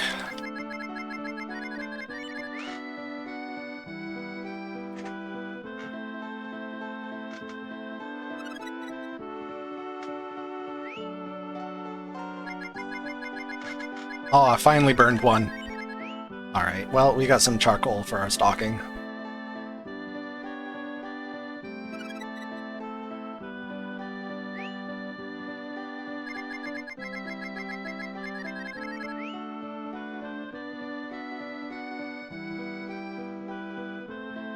Alright, that's pretty good.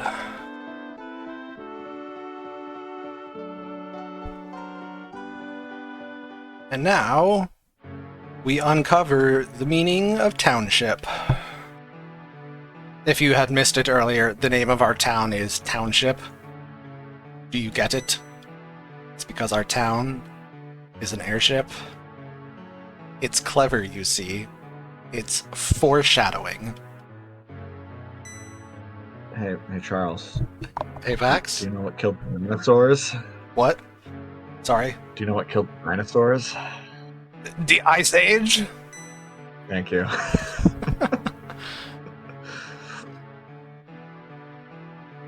Do you know why our town is called Township? Because it's a ship!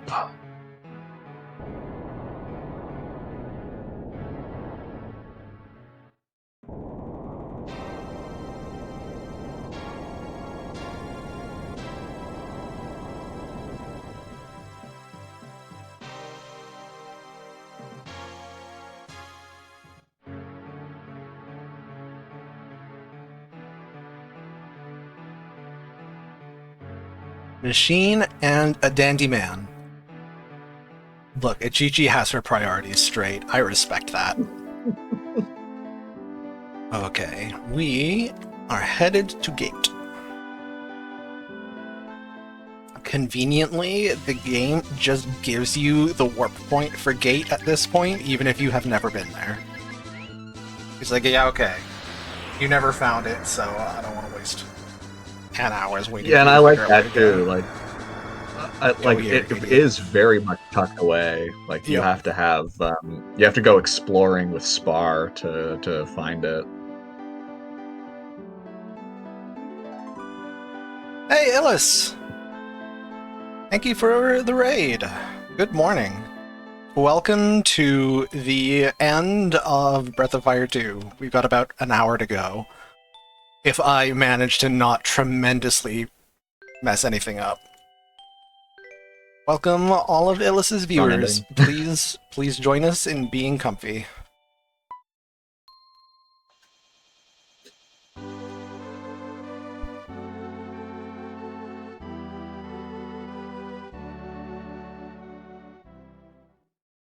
Talonius, to be fair, all the people living there are people that we specifically gave houses to. It was in the fine print.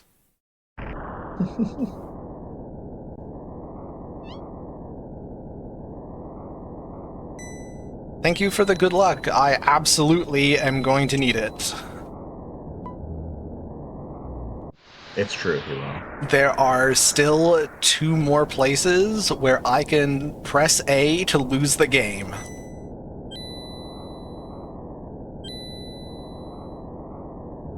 Every speedrunner's favorite mechanic.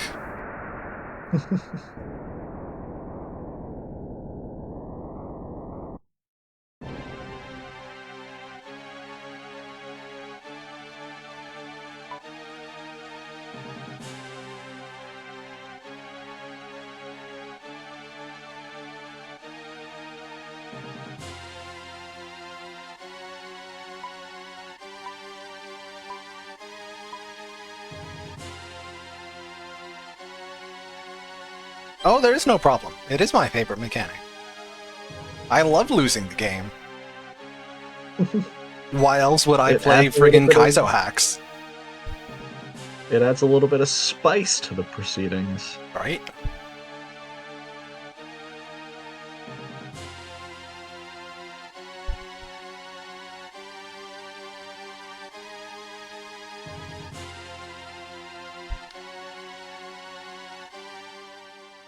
Anyway, new friend.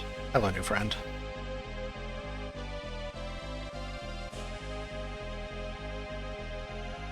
Right, yes, I guess now, 7 hours into the run, we should probably talk about shaman transformations, a very basic and kind of fundamental gimmick of this game. We've just sort of been quietly ignoring. Yeah. So, for the uninitiated, one of the fun little gimmicks that this game has is the ability to fuse our party members with elemental shamans that we theoretically could have been collecting this entire time. The first one, the fire shaman, we acquired way back in like the first couple hours as part of a plot sequence where we unlocked our dragon potential. All of the other ones are no, and the wind shaman we encountered at the beginning of Act 3 or the end of Act 2, however you want to break it down. But all the other ones are optional and hidden away in various places. The water shaman is in Nimafu's tower. The earth shaman, you have to do this thing where you give a bunch of offerings at the little shrine outside Armadillo Town a bunch of times. The holy shaman is in the basement of the little church where we fought the big skeleton man. We just acquired the devil shaman.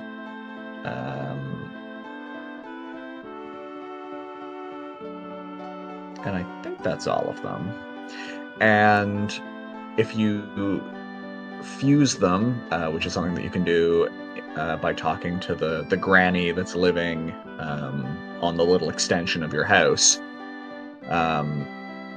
if you fuse them with various party members, you can give them like stat boosts, or the big thing is you can actually give your party members new forms. that often come with like big stat changes, new appearance, new in-battle abilities, amazing sprite work. It's a whole thing. And one of these forms in particular is critical for the end game strategy.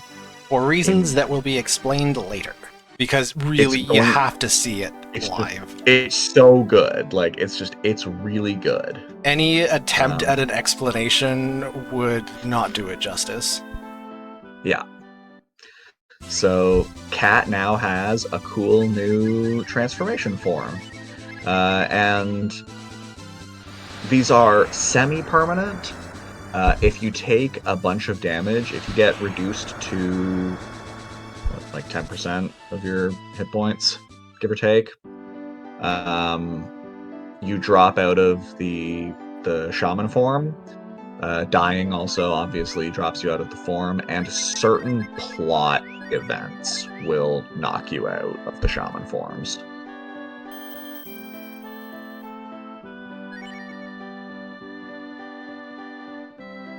And most characters have there's a bunch of characters have like stat adjustments they can get with no visible change. In some cases, the stat adjustments come along with like a palette swap.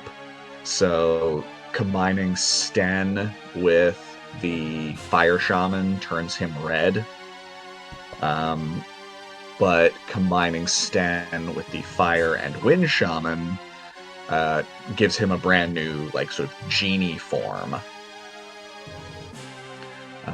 And most characters only have one, like, brand new form. They'll have, like, a couple of palette swaps, tops, and then one fancy new form, except for Spar, who has 3 fancy new forms, which is one of the things that makes Spark such a cool character. Why am I getting a phone call from Arizona? I don't know. I got a phone call from some spam number a few minutes ago. At least mine came from somewhere in Ontario.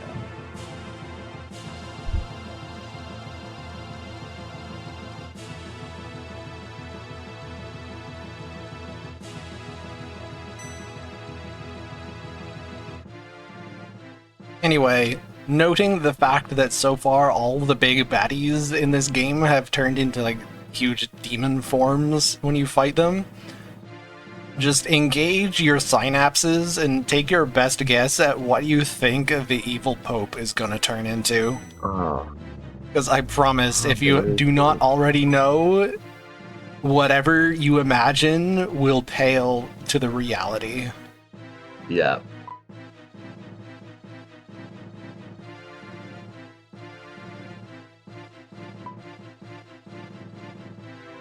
Truly the stuff of maybe one person's nightmare.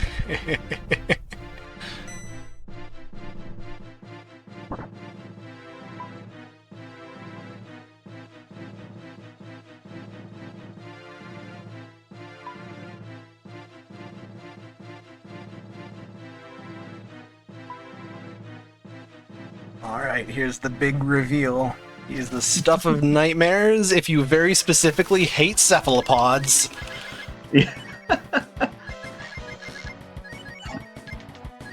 Yeah, that's it. That's the big chosen champion of the big bad demon. It's this little guy. It's the cephalopope. He's a chibi mind flayer, yes. He's also broken. His AI script is so bugged, and nothing works the way it's supposed to. Nope. Not a single thing in his script works as intended. And the result, comically, is that 90% of the time, he is the freest boss in the game, and the other 10% of the time, he will absolutely murder you and everything you stand for. Yeah, there is no in-between.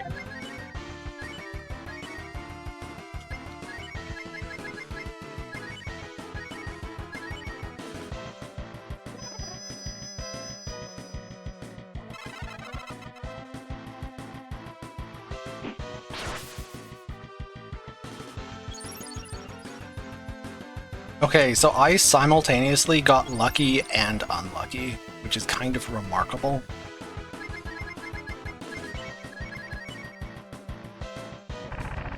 The deal is, his script is bugged.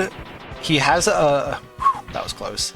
He has a spell that drains your MP to restore his. He is supposed to use it when he is at low MP. Makes sense. But instead, he will use it almost always if he's at exactly full MP. AP, same thing.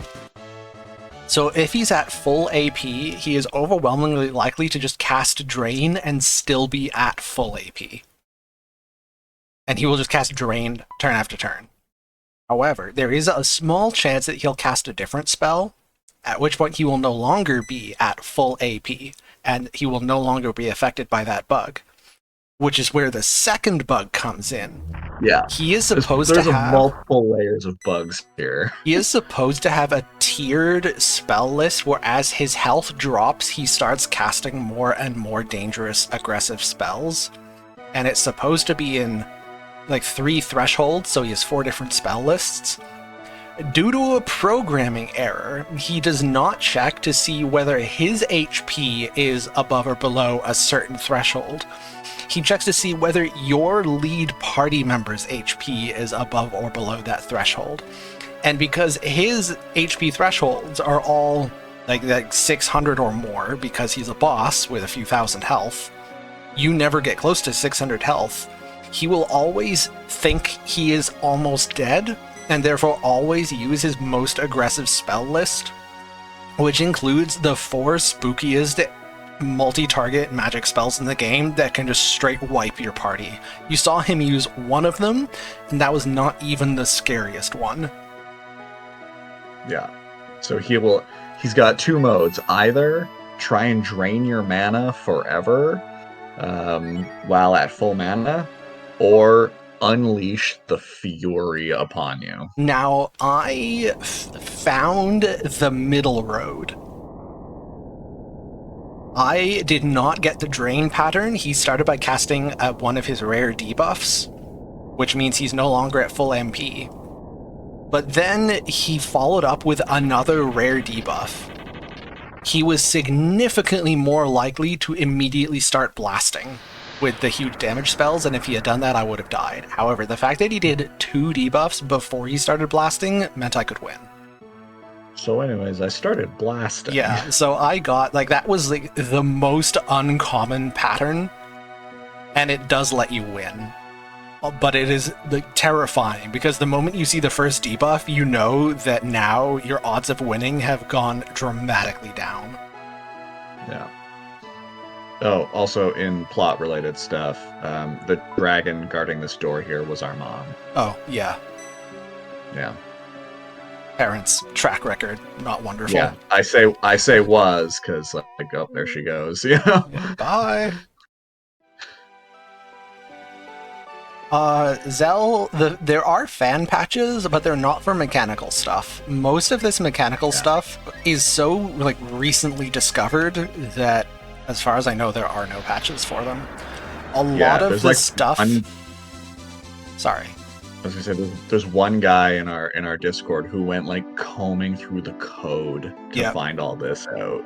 And this was only a couple of years ago, and largely in pursuit of an ever more perfect speedrun route. Okay, so blue, red, cat. Holy Scarf onto Ryu.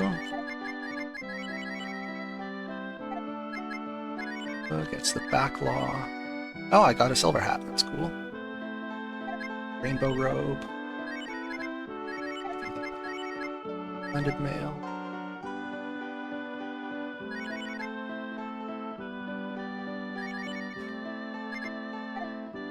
Okay, that's good.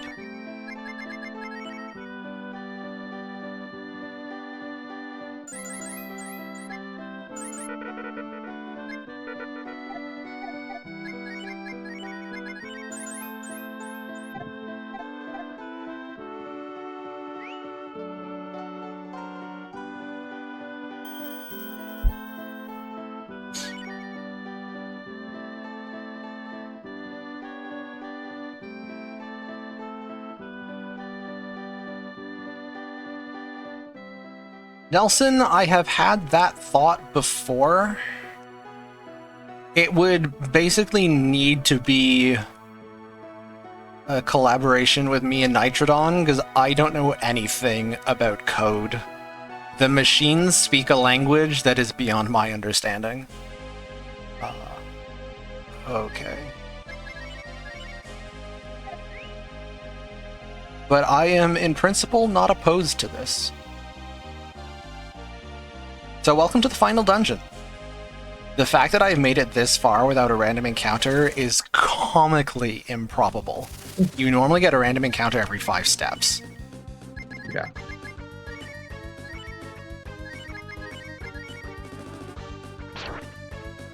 So,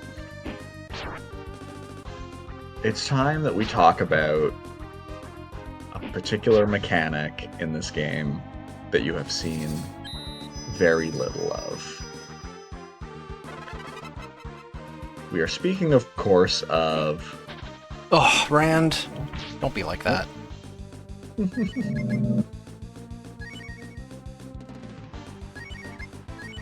We're speaking, of course, of running away. So, at the moment, what we are doing is we are killing everyone? Not very successfully, I might add. No. I was really hoping this would line on the up a little floor. bit better, but it's taken a minute to get us there. We're gonna sit down, Rand. Don't hit cat.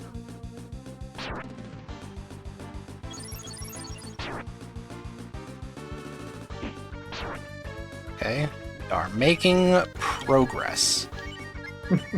Do not target the cat.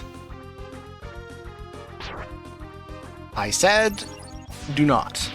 Desist. Look at the appetizing... Oh, friggin'. That is a reset. Dang it.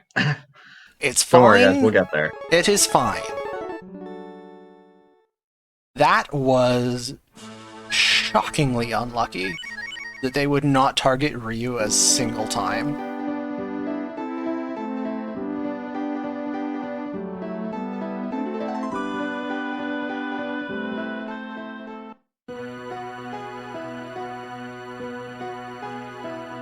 It is fine. We'll get there.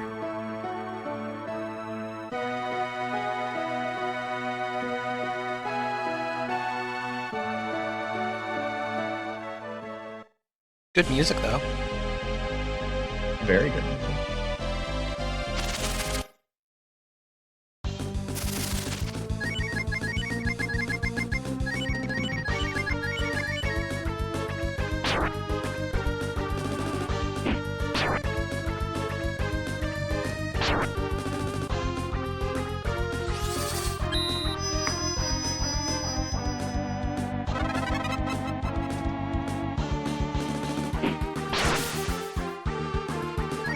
Is better. Oh. Snake? Ah, that would have been perfect.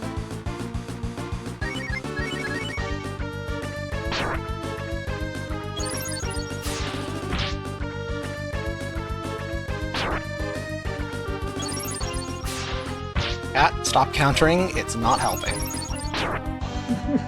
Alright, we are in business. That's more like what it's supposed to look like.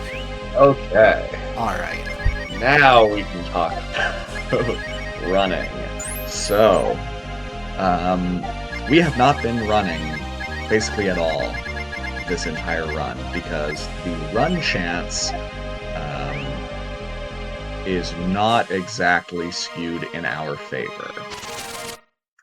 So the run chance is calculated based on the speed stat of all of your surviving, like all of your currently alive party members. The problem is, most of the members of the party are painfully slow. Namely, characters like Rand, and to an extent Ryu. They're not exactly fast. And so running away is basically a non-option most of the time, which is why we don't do it except on the lead-off attacks that guarantee an automatic successful flee. However, Kat's speed stat is the highest among the party members, and when she's in this devil transformation, her speed stat is even higher. It's basically about as high as you could possibly get it. To the point where, aside from, I think, one particular encounter in this final dungeon, you've just got a guaranteed runaway. Speaking of... And so the strategy for this entire final dungeon is pray we don't get unlucky on one bad encounter, and we just run away from everything. The little eyeball dudes have literally maximum agility. They have the highest agility stat that the game's code can handle, so you are never running from them. You have to kill them all, and then attempt to run away from the big dude. It's a little spooky, because the big dude can absolutely just clobber you. There is a tiny chance that your run fails even against the slower enemies, but it is a very low chance, and you just... Look, there are no guarantees in life. Sometimes you just have to live with the danger. Not even 255, it's 511. Kat's agility is currently in the low mid 200s. She's like 230-ish. The thing is to get even just a respectable chance of running, never mind a good chance, but even just a decent chance, like 50-50, you have to significantly outspeed the enemies. So to get this near guaranteed run that we need to get through such a big dungeon, you have to outspeed the enemies tremendously, like over double their speed stat. And most of the enemies here have speeds that are just a bit over 100 or a bit under 100, so your party's average speed needs to be well over 200. And the only person who can even come close to that is Kat. And only with the Devil Wind fusion, Devil Wind Kat wearing all speed boosting equipment is the fastest it is possible to be in this game. The only way to get faster is to grind levels for your base speed stat. There's nothing else other than level grinding I can do to make Kat any faster than she currently is. I will say, this strategy does make the final dungeon real nice, because otherwise it is a slog. In the Brave Man meme category, where all the good speed tech is banned, you have to just do this dungeon honorably because you don't have access to fusions. And no joke, the dungeon takes over an hour. There are so many random battles.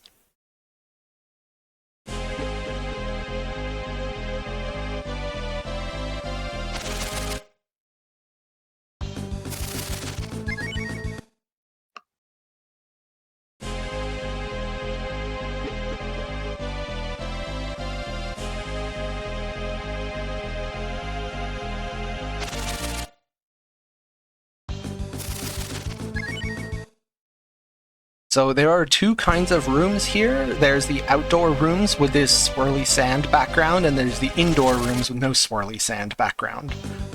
And the spooky enemy that can kill you only appears in the swirly sand background. So there's one room near the top, and there's this big old room. This is the danger. So you almost always make it this far, because the earlier room up top is very small. But there's a reasonable chance that you see the spooky encounter here, and if you see the spooky encounter, there's a reasonable chance that you suffer. There's also a reasonable chance that you escape unscathed. The spooky encounter is not an instant death. It's just spooky.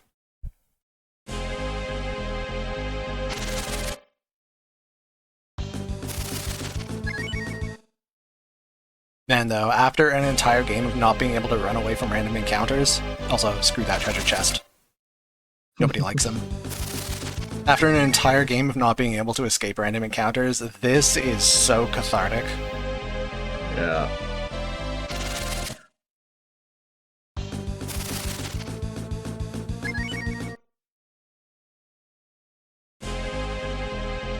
Yeah, the old strategy was fusing Nina, because Nina's Shaman transformation has a banish ability that acts like a run, in that it just instantly ends the fight with no reward. But whereas this is near guaranteed on each fight, the banish is only like 75 to 80% successful. So it's far slower. And unlike running away, which happens instantly at the start of combat, Nina's banish needs you to actually get to Nina's turn in the turn order, and Nina is not very fast, so the enemies get a ton of actions. This strategy, no joke, saves like almost 20 minutes.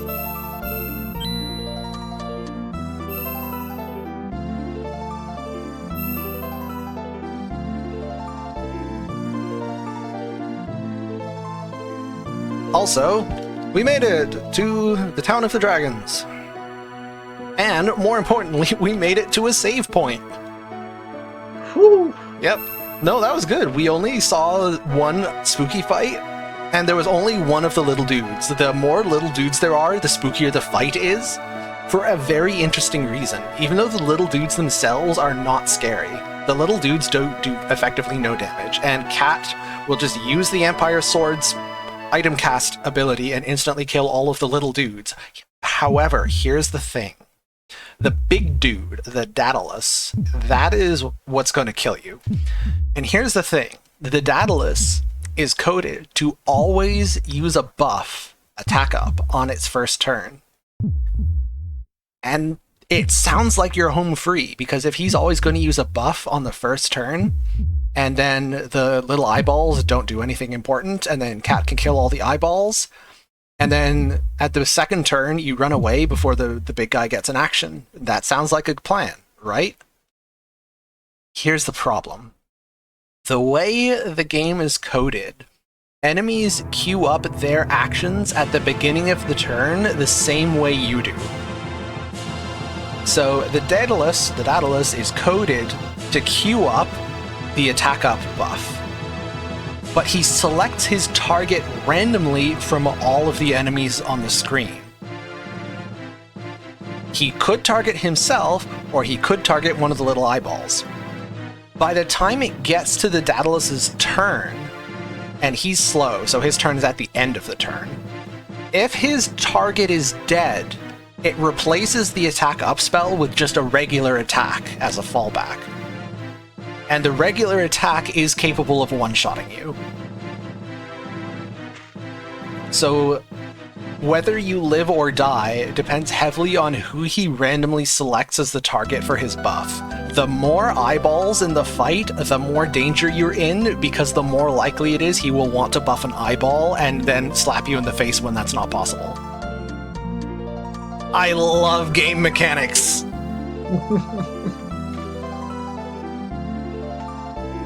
Like, entire runs. Like, in theory, I don't know if this has ever happened in practice, but in theory, a world record viable run could have its result hinge entirely on a particularity of how enemies select targets in that particular edge case. Is that not funny? That's just, like, you have to marvel at that. Also, we just saved 15 minutes. Yeah, we saved 15 minutes by not talking to the guy. Yeah, we didn't talk to the guy by the door and saved 15 minutes. If you do talk to the guy by the door, you get this massive interactive plot sequence where you learn how your dragon mom met your human dad.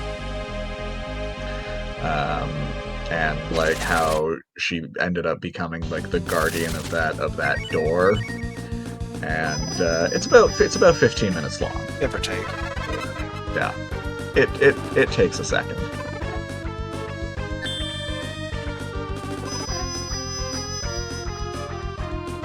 I'm also appreciating the pun. Yes, Sid is a mechanic in a game. I therefore like him.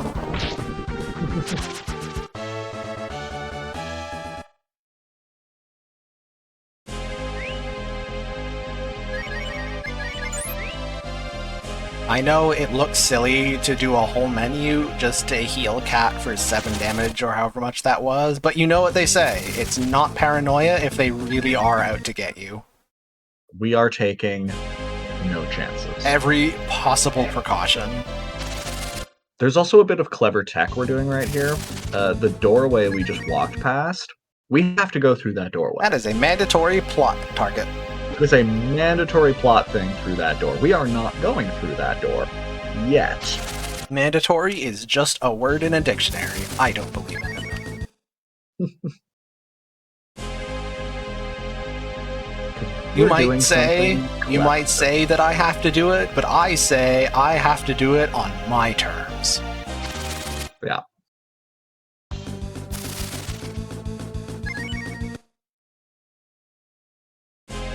I also love the ambiance in this entire dungeon. Like the still like designed look of the upper half of Infinity into the like almost organic look of the caves down here. It's all very surreal and suitably spooky. I mean, it is supposed to be like the underworld. We basically went to hell. That is what we did. It's hell. We're in hell. And that's not just a commentary on the random encounter rate. But it is also that.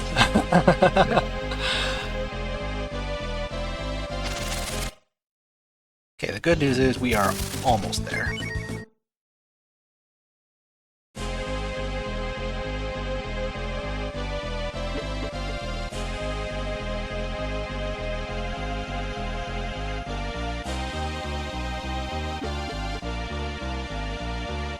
Okay, penultimate room. Probably this fight and 1 or 2 more, depending on luck. Step on the Smelliporter. Actually open a treasure chest for the first time in probably half the game. Alright. Whoa. Excuse me while I menu.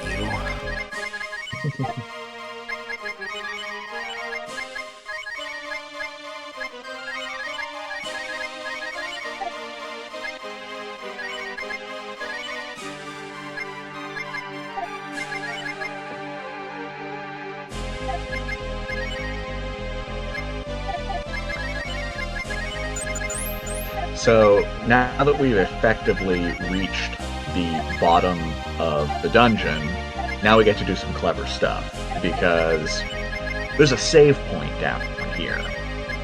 And Delogany, the town that we just passed, is a viable target for the exit spell. So like if we cast exit down here, it's going to send us back there.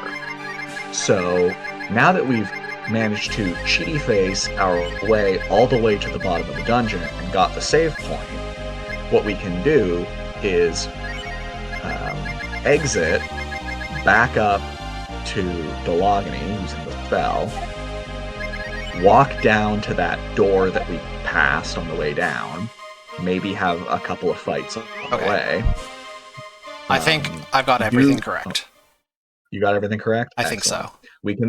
We can then do the whole plot segment and then death warp back down here and bypass the rest of the dungeon. The reason we have to do that is because at the end of the plot segment, on the other side of that doorway,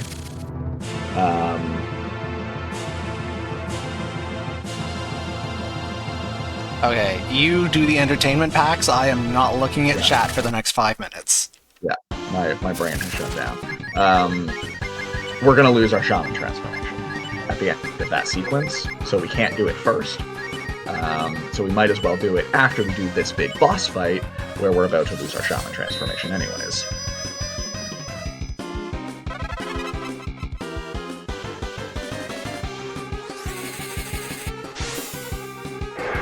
So this is Barberry. He is the hardest boss in the game. He is not the final boss of the game. And he's got 2 phases. So there's this first initial phase, and I forget how much damage it is we have to do to him, but we have to do a small amount of damage to him, a couple of rounds of combat, and then the fight ends. 1250? Perfect. And then the fight will end, and he will offer us the opportunity to fight him in glorious single combat. We are not doing that.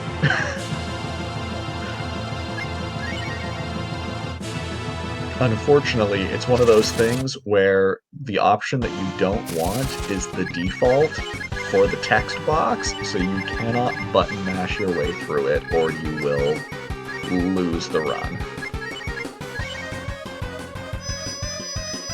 And that's definitely never happened to anyone before.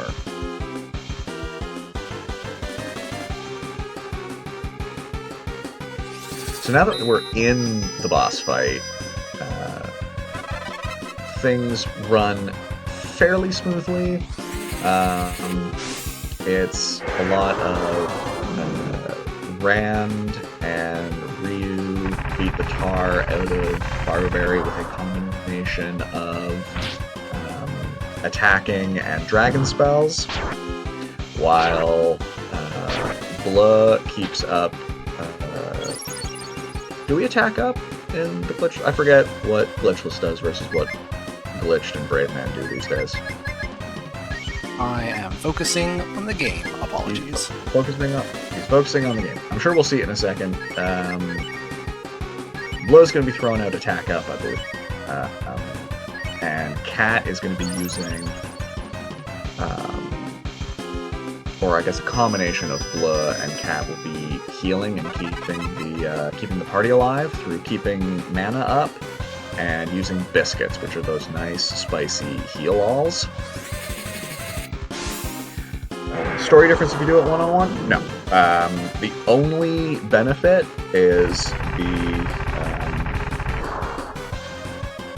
the status that comes from saying that you defeated this massive demon in single one-on-one combat, and he gives you a hint about the location of some hidden treasure. However, the treasure is still in that location regardless of whether you fight him solo or not, so you can just get the treasure if you know where it is.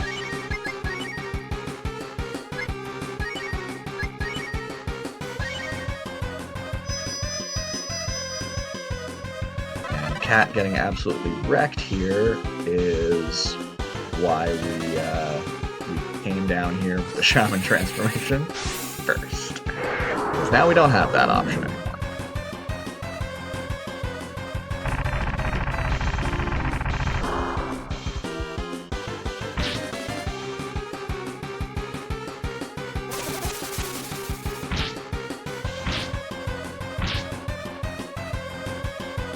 Oh yeah, the boss music for this fight is unbelievably good. It's an absolute banger.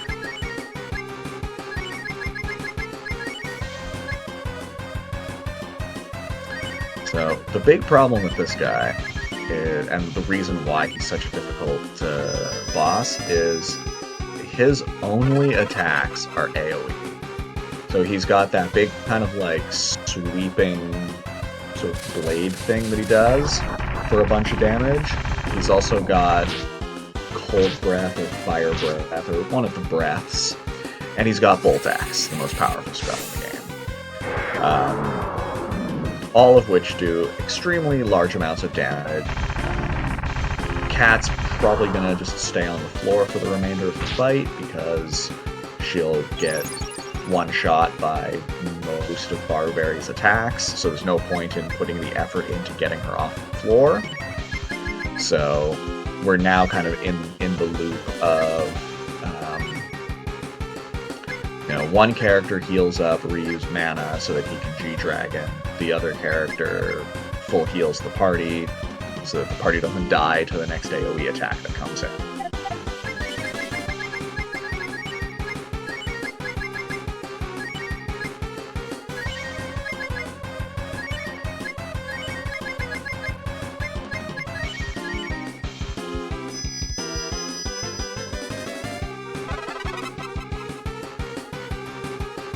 yes, Bolt X is stronger than Missile.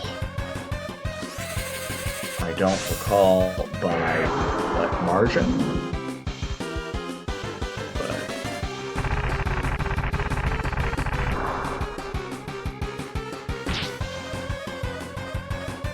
Alright, I'm good.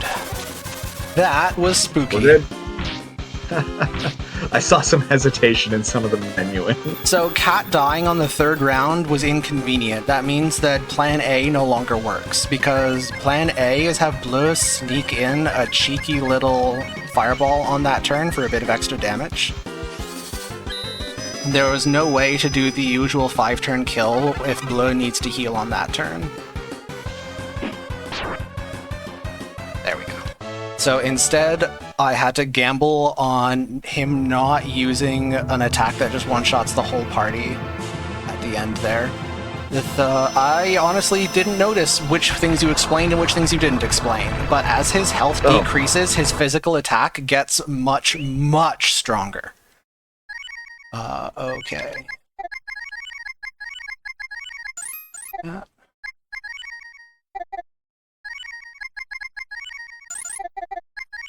Yeah, was the what happened with the incorrectly targeted life PL right at the end of the fight there? No, that was correctly targeted. That was in the event that he does a regular attack that kills Ryu but leaves Rand alive, then Rand will revive Ryu and save the fight.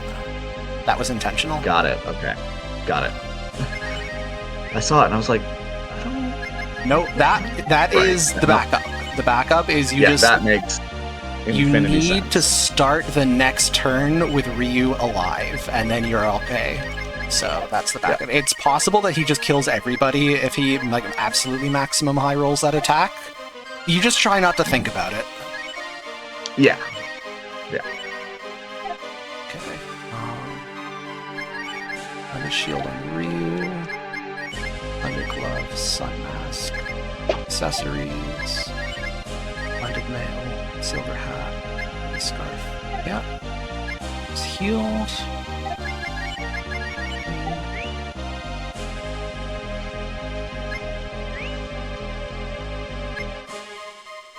Okay, blue. Stand. Ah.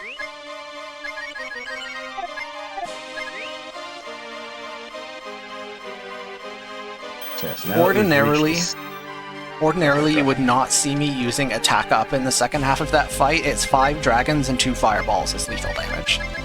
But if Blue doesn't have the time to squeeze out that second fireball, then you have to do some kind of backup. And attack up is usually the easiest way of doing it. But yeah, I love having to improvise on the hardest boss fight in the game. It actually owns. It's the best. It all worked out. Yeah, it's fine.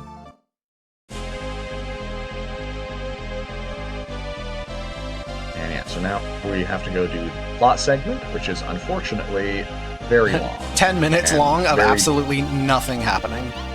Very boring to look at. So apologies. Most of the end of this game has interesting mechanical things for us to talk about. The Anthony sequence is not one of those things.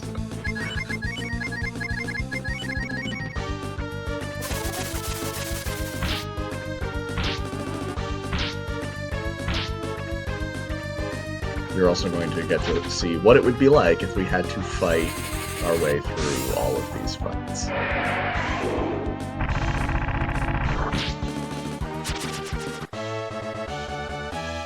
You just dragon a lot. Yeah. Which, as you can imagine, is...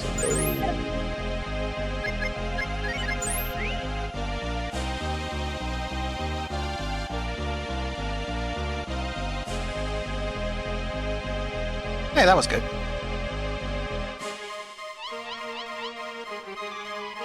Alright. If anybody asked stuff in chat 5 minutes ago when I wasn't looking and wants to re-ask it to get my attention, please feel free. Now that I can look. Bolt X is stronger than Missile. You call it Bolt Twitter? That is an excellent joke. Well done.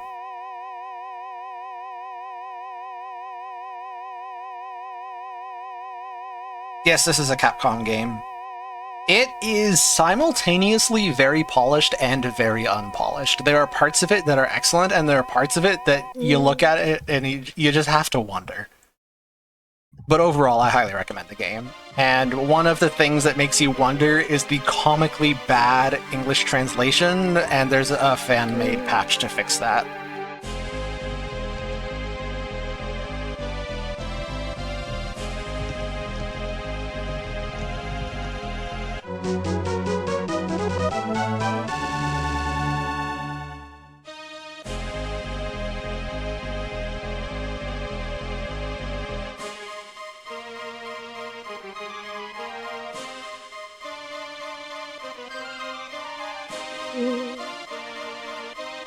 I am not the brave man of the dragon today. You can accept that solo fight and you can win, and there is a meme category to speedrun the game with the solo fight along with some other restrictions. But boy howdy, does it add like 3 hours to the runtime. But it's also hilarious because it turns out that the secret to defeating a giant eldritch demon from hell is like a nicely cooked pizza. Yep.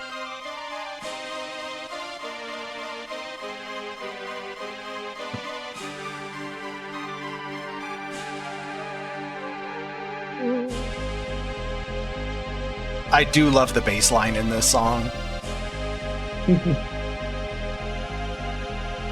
So yeah, basically this whole sequence is about us learning the meaning of friendship, but I don't know why that involved walking Psychical Hall 18 million times.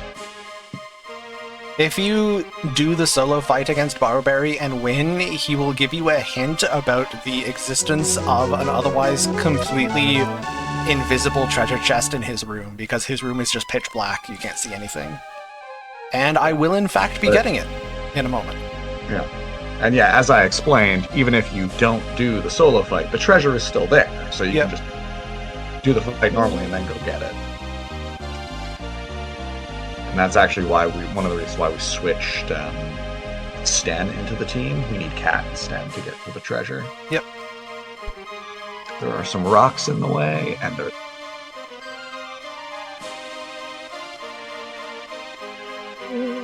Oh man, we're so close. 20 minutes tops. Zell, you might want to send a poke to whoever's after me. Sacrificing Spar is probably the right move. Okay, how do I ban someone from chat? Look, I understand that Spar is not very helpful in the speedrun, but if you use him in casual play, he is honestly pretty great. The only problem with Spar in casual is that the things that make Spar great also make Bleu great, and Spar joins you at level 12 and Bleu joins you at level 35. But if you get Spar up to level 35, he's also really cool. He does good things.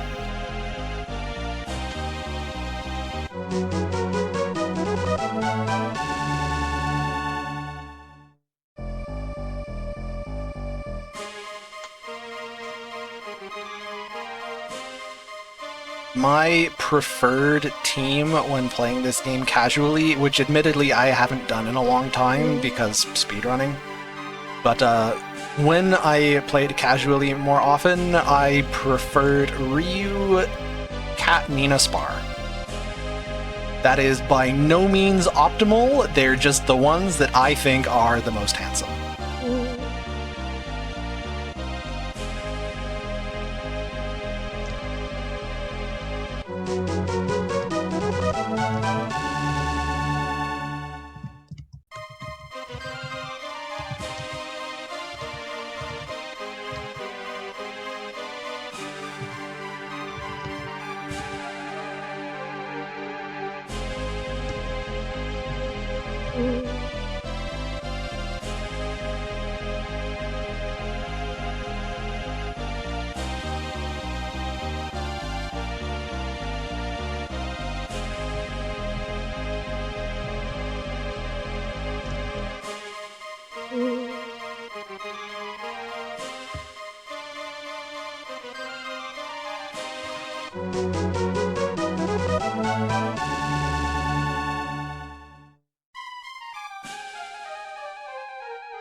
No joke, Cat single-handedly makes the final boss fight bearable.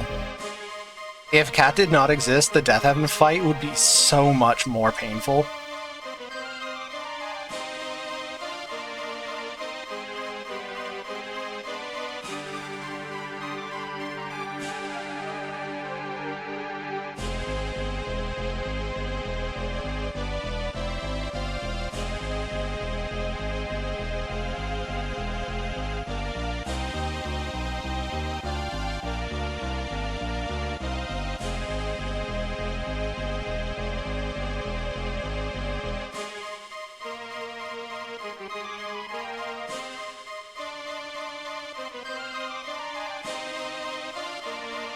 I cannot see the timer from where I am sitting, so I will say that there is about 15 to 20 minutes of game left.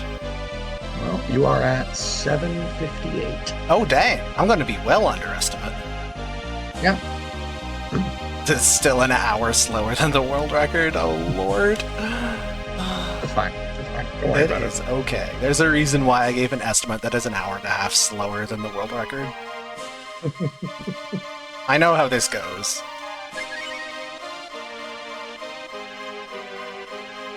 Yeah, so unfortunately for everyone in chat who's been paying attention, we were told we had to sacrifice one of our companions in order to get the power of Anthony. Unfortunately, we cannot sacrifice Jean. The only correct answer is to sacrifice ourselves. Trust me, I've tried. Yep. Every single kid who played this game has absolutely tried to sacrifice Jean, and it's the wrong answer. And if you get it wrong, you have to do the whole thing over again.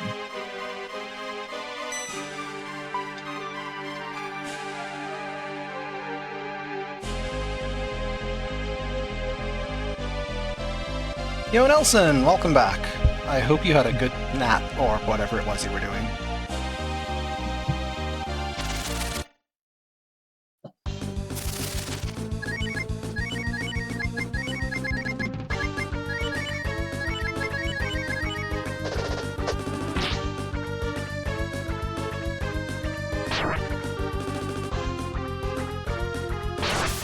Oh, rip me.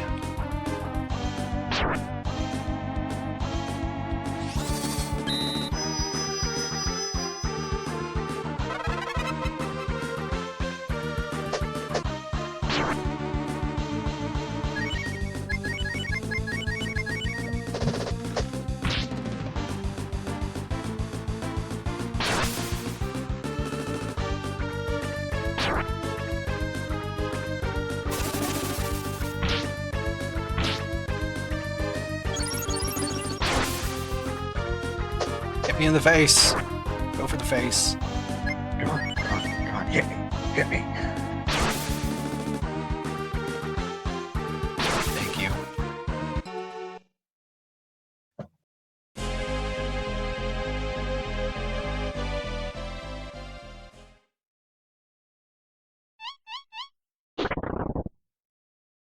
There we go. Anyway, We successfully today you death learned warped- about this.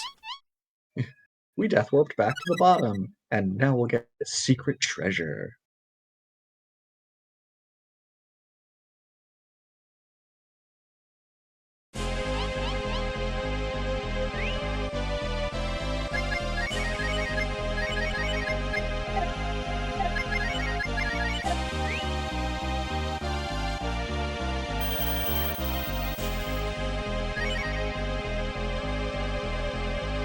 Onward.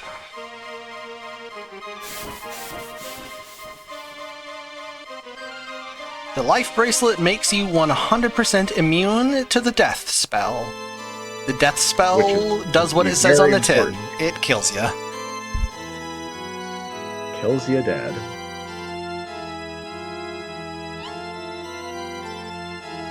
The funny thing is, a spell that just straight up kills you is still significantly less threatening than anything Borrowberry does.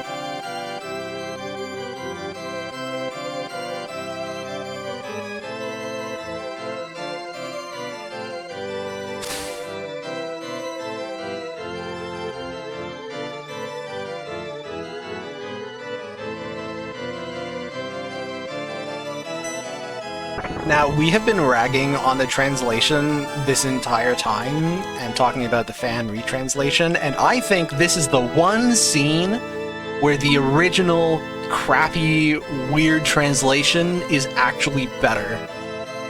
Because it's bone-chilling.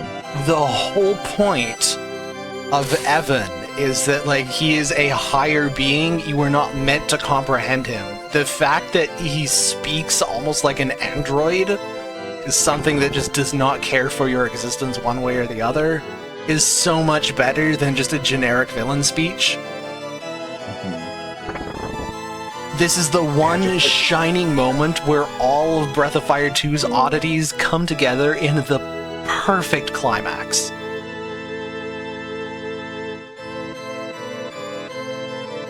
And all of our friends are now dead.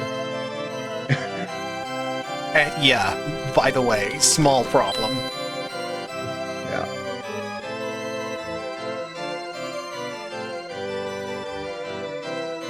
Alright, how many of us thought that we, like, soft-locked our game and gamed over in that bit where you actually have to, like, toggle the... Is to wiggle the D-pad. Yeah, you have to wiggle the D-pad to, like, become unstuck.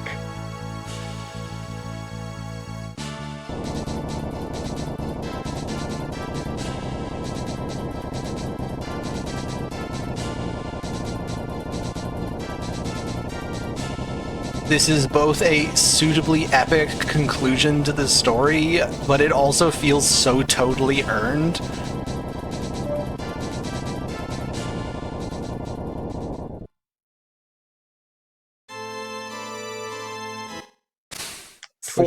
Picked a great time for an ad break. Nice. You'll love to see it.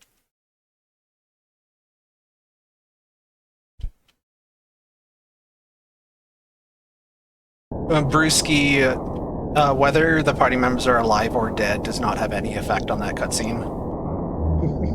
Good thinking.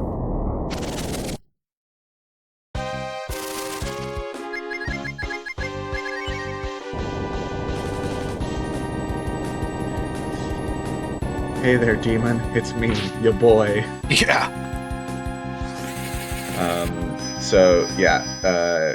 In this part of the final boss fight, Death Evan just casts Explode on you every turn, which takes away half your hit points until it kills you.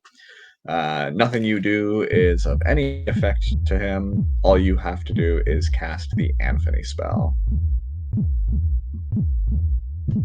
Anyway, the end of my previous thought, I forget what distracted me, but for all that Breath of Fire 2's story is, like, relatively shallow, this is not exactly high literature, but of all of the JRPGs that do the kitten saving to, like, world-ending threat defeating plotline, Breath of Fire 2's feels one of the most genuine to me.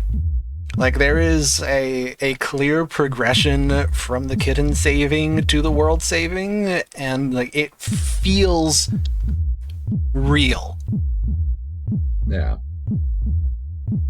That is absolutely just a matter of taste. That is my opinion.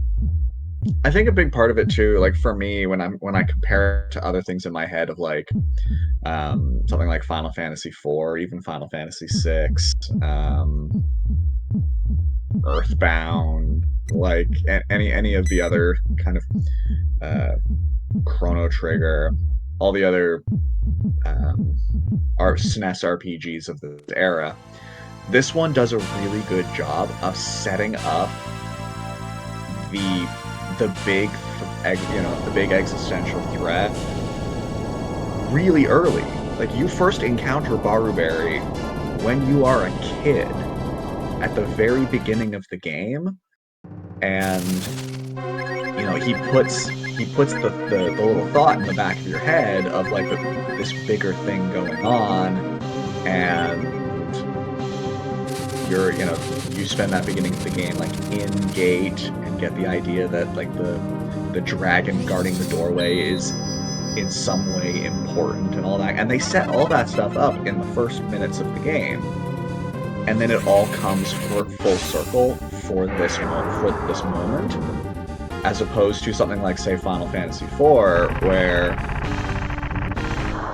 it's this like increasing buildup of conflict and threat, and then you like fight a guy in the center of the moon, and it's not really in any way connected to the roots of like where you were at the start of the game. And I think that's what really makes Breath of Fire 2's narrative so strong, is that really early setup of the end game plot points. So critically, Cat is faster than Death Evan. If that were not the case, I would suffer. But the fact that I have one person who outspeeds the boss and can heal with items makes everything so much more bearable.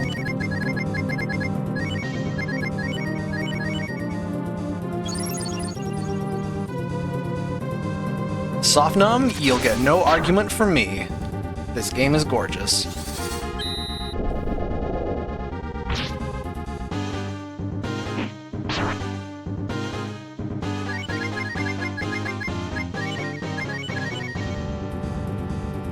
Alright, there goes my buffs. This disappear spell is annoying because he erases your buffs, and good golly gosh do I like having my buffs.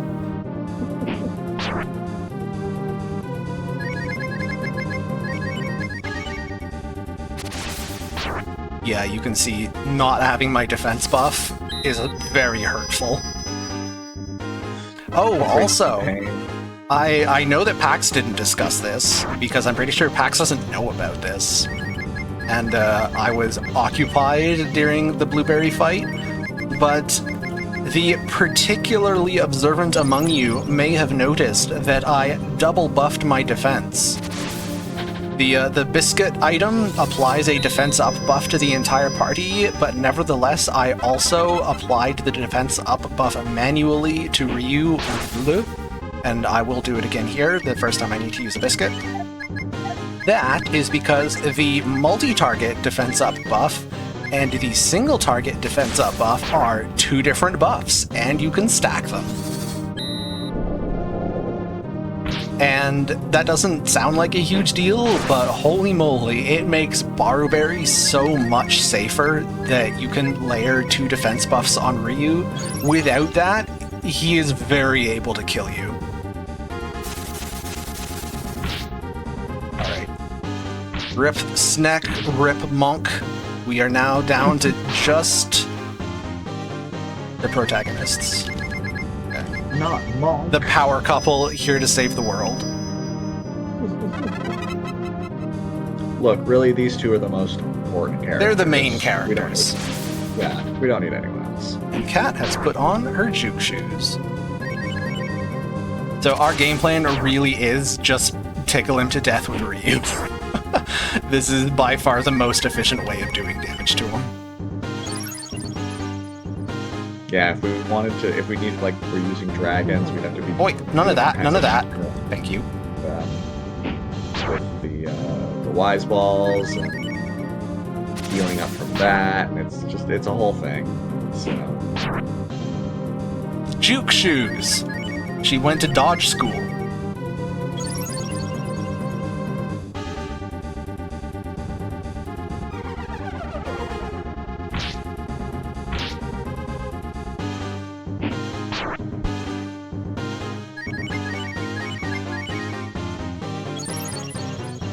Yeah, I suppose with more party members dead, B-God's power heals him for less.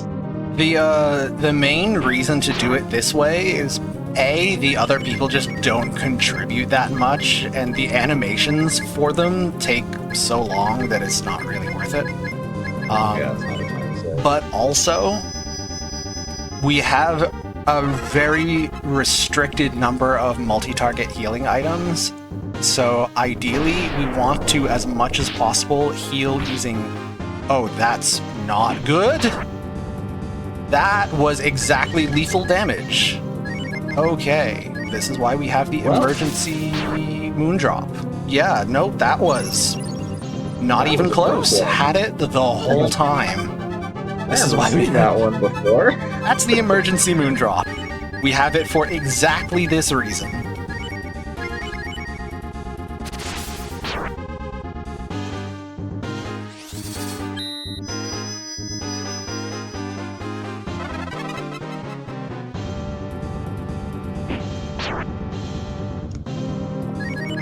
Alright, so we'll get the buffs back up on Ryu.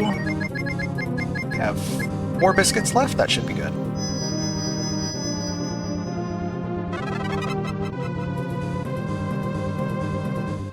I'm a little low. I burnt 1 as charcoal while cooking, and I had to use an extra biscuit against Blueberry because of cat dying. So I am a little light, but I think I'm okay.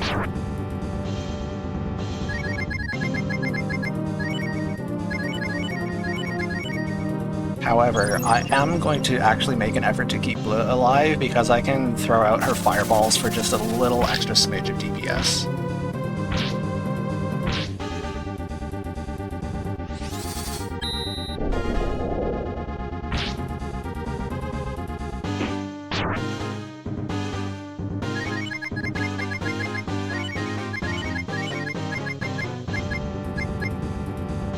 You know what? Sten, you gotta shave ice here. Contribute!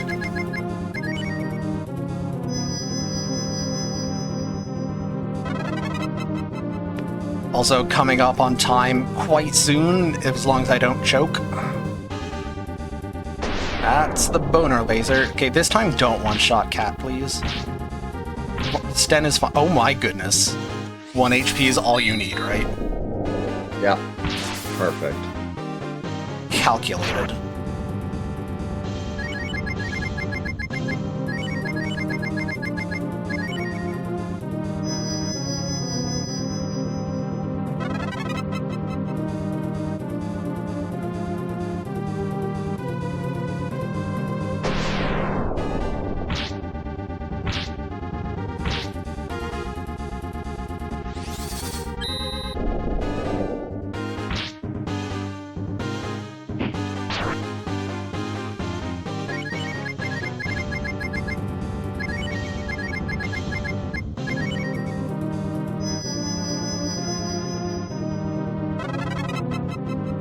I think Bone Laser does a random amount of damage to each character between 100 and 131, if I'm remembering correctly.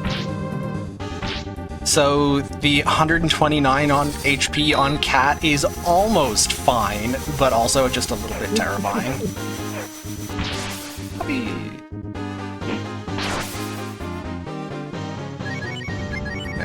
I am now out of good stuff. That's a problem. Now it's time for the bad stuff. Yeah.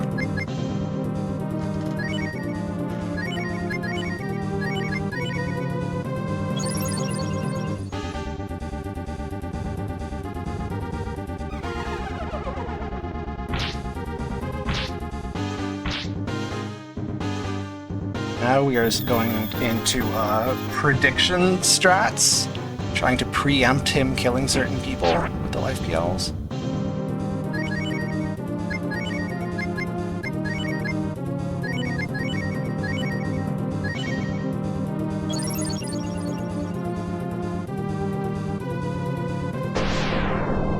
That is not good.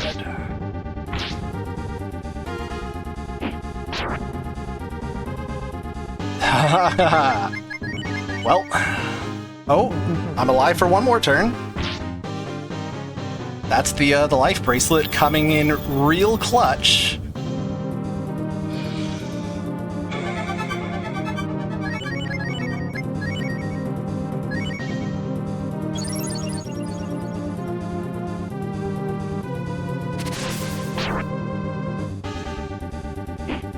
Is that it? That is it. Time? Not even close. Oh, holy fuck. Look at that. I am astounded that we got there. Excellent. A cool 8/16/48. That is, without a doubt, the closest Death Heaven fight I have ever had. Like, I have had losses, but that is the most undeserving win of my life. Goodness gracious. Yeah, so the biscuit count is basically, think of it as there's an imaginary dial, and like, how much safety do you want and how much time are you willing to pay for it? You can cook as many biscuits as you want. There's nothing stopping you, except the more you cook, the slower it is. So I have calibrated it for an amount that should be good enough. And sometimes I calibrated it a little too close. Holy moly. I needed the emergency moondrop. I needed every last biscuit. I needed the crit. I needed him to use exactly death, because literally any other action would kill me. And that's not even the only time you needed like healing items and stuff. Oh yeah, run. no, I had like at least 3 times in the run where I was running on absolute empty. Yeah, you used like everything multiple times. Which, if nothing else, made for a very Yeah, fantastic content. Zell, you're welcome. And also, like, the time is trash, the run was awful, everybody had a good time, and if that doesn't show off my routing work, I don't know what would. So I will take like 20% of the credit for this.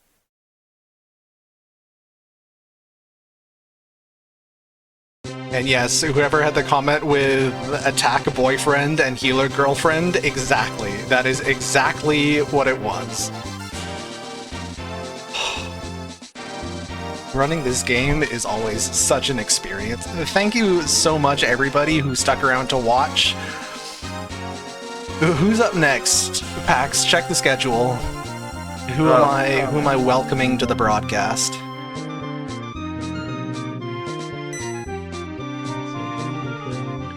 Zell, or whoever is in charge of things. We've got a few minutes of epilogue, a couple minutes of epilogue, and then 5 minutes or so of credits if you want to just use those as filler while the next run gets set up. How underleveled were we? Well, Bleu was Bleu and therefore level 37 because she's Bleu. Everybody else was in the mid to late 20s. Kat was 25, Ryu was 28, and Sten was helping.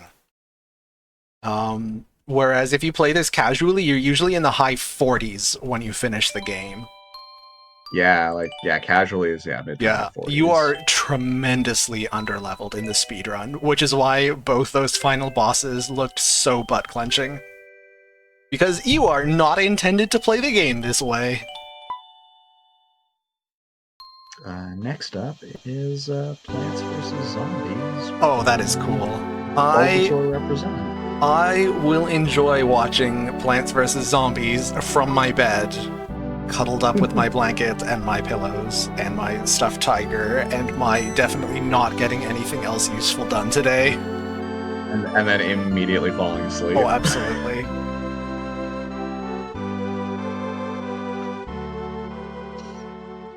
If we've got 20 minutes to fill, I am happy to just press A through the epilogue, and then once we get to the credits, you can just let them roll. We got tunes. We have got actually reasonably spelled interpretations of the names of the characters in the game, which is just fantastic. By the way, when I say credits, it's not really the credits of the developers, it's the credit of the cast of characters in the game. Yeah. We get cool sprite work for a bunch of the NPCs. It's cool. They're cool credits. They are cool credits. What exactly makes the Namanda Bell game so difficult? So for context, if anybody does not know what that's referring to, there's a little mini game you can do in the place where we had to go after doing farming.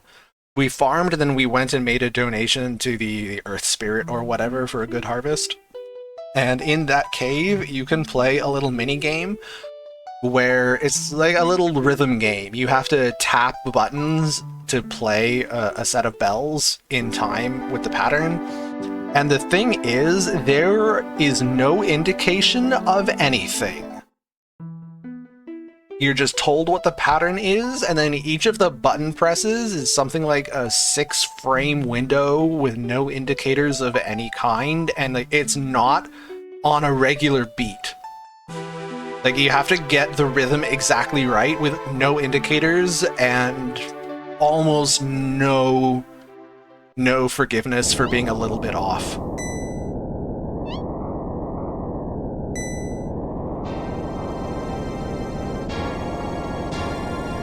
Incidentally, that is mandatory in the 100% category.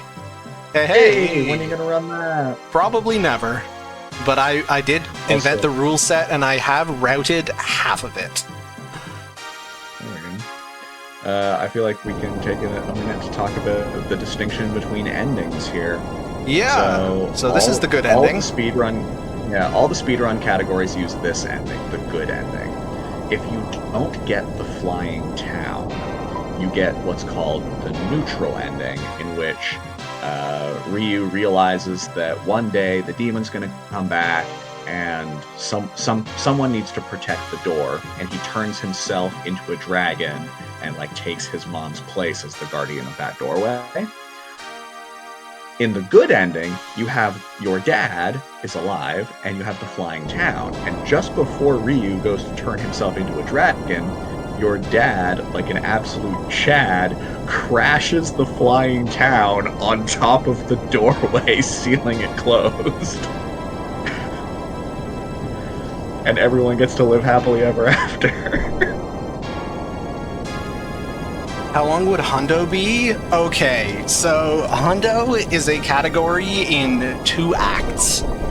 Act 1 is playing the entire game, and that is probably like 11 hours eyeballing it. Roughly, I could be off an hour in either direction.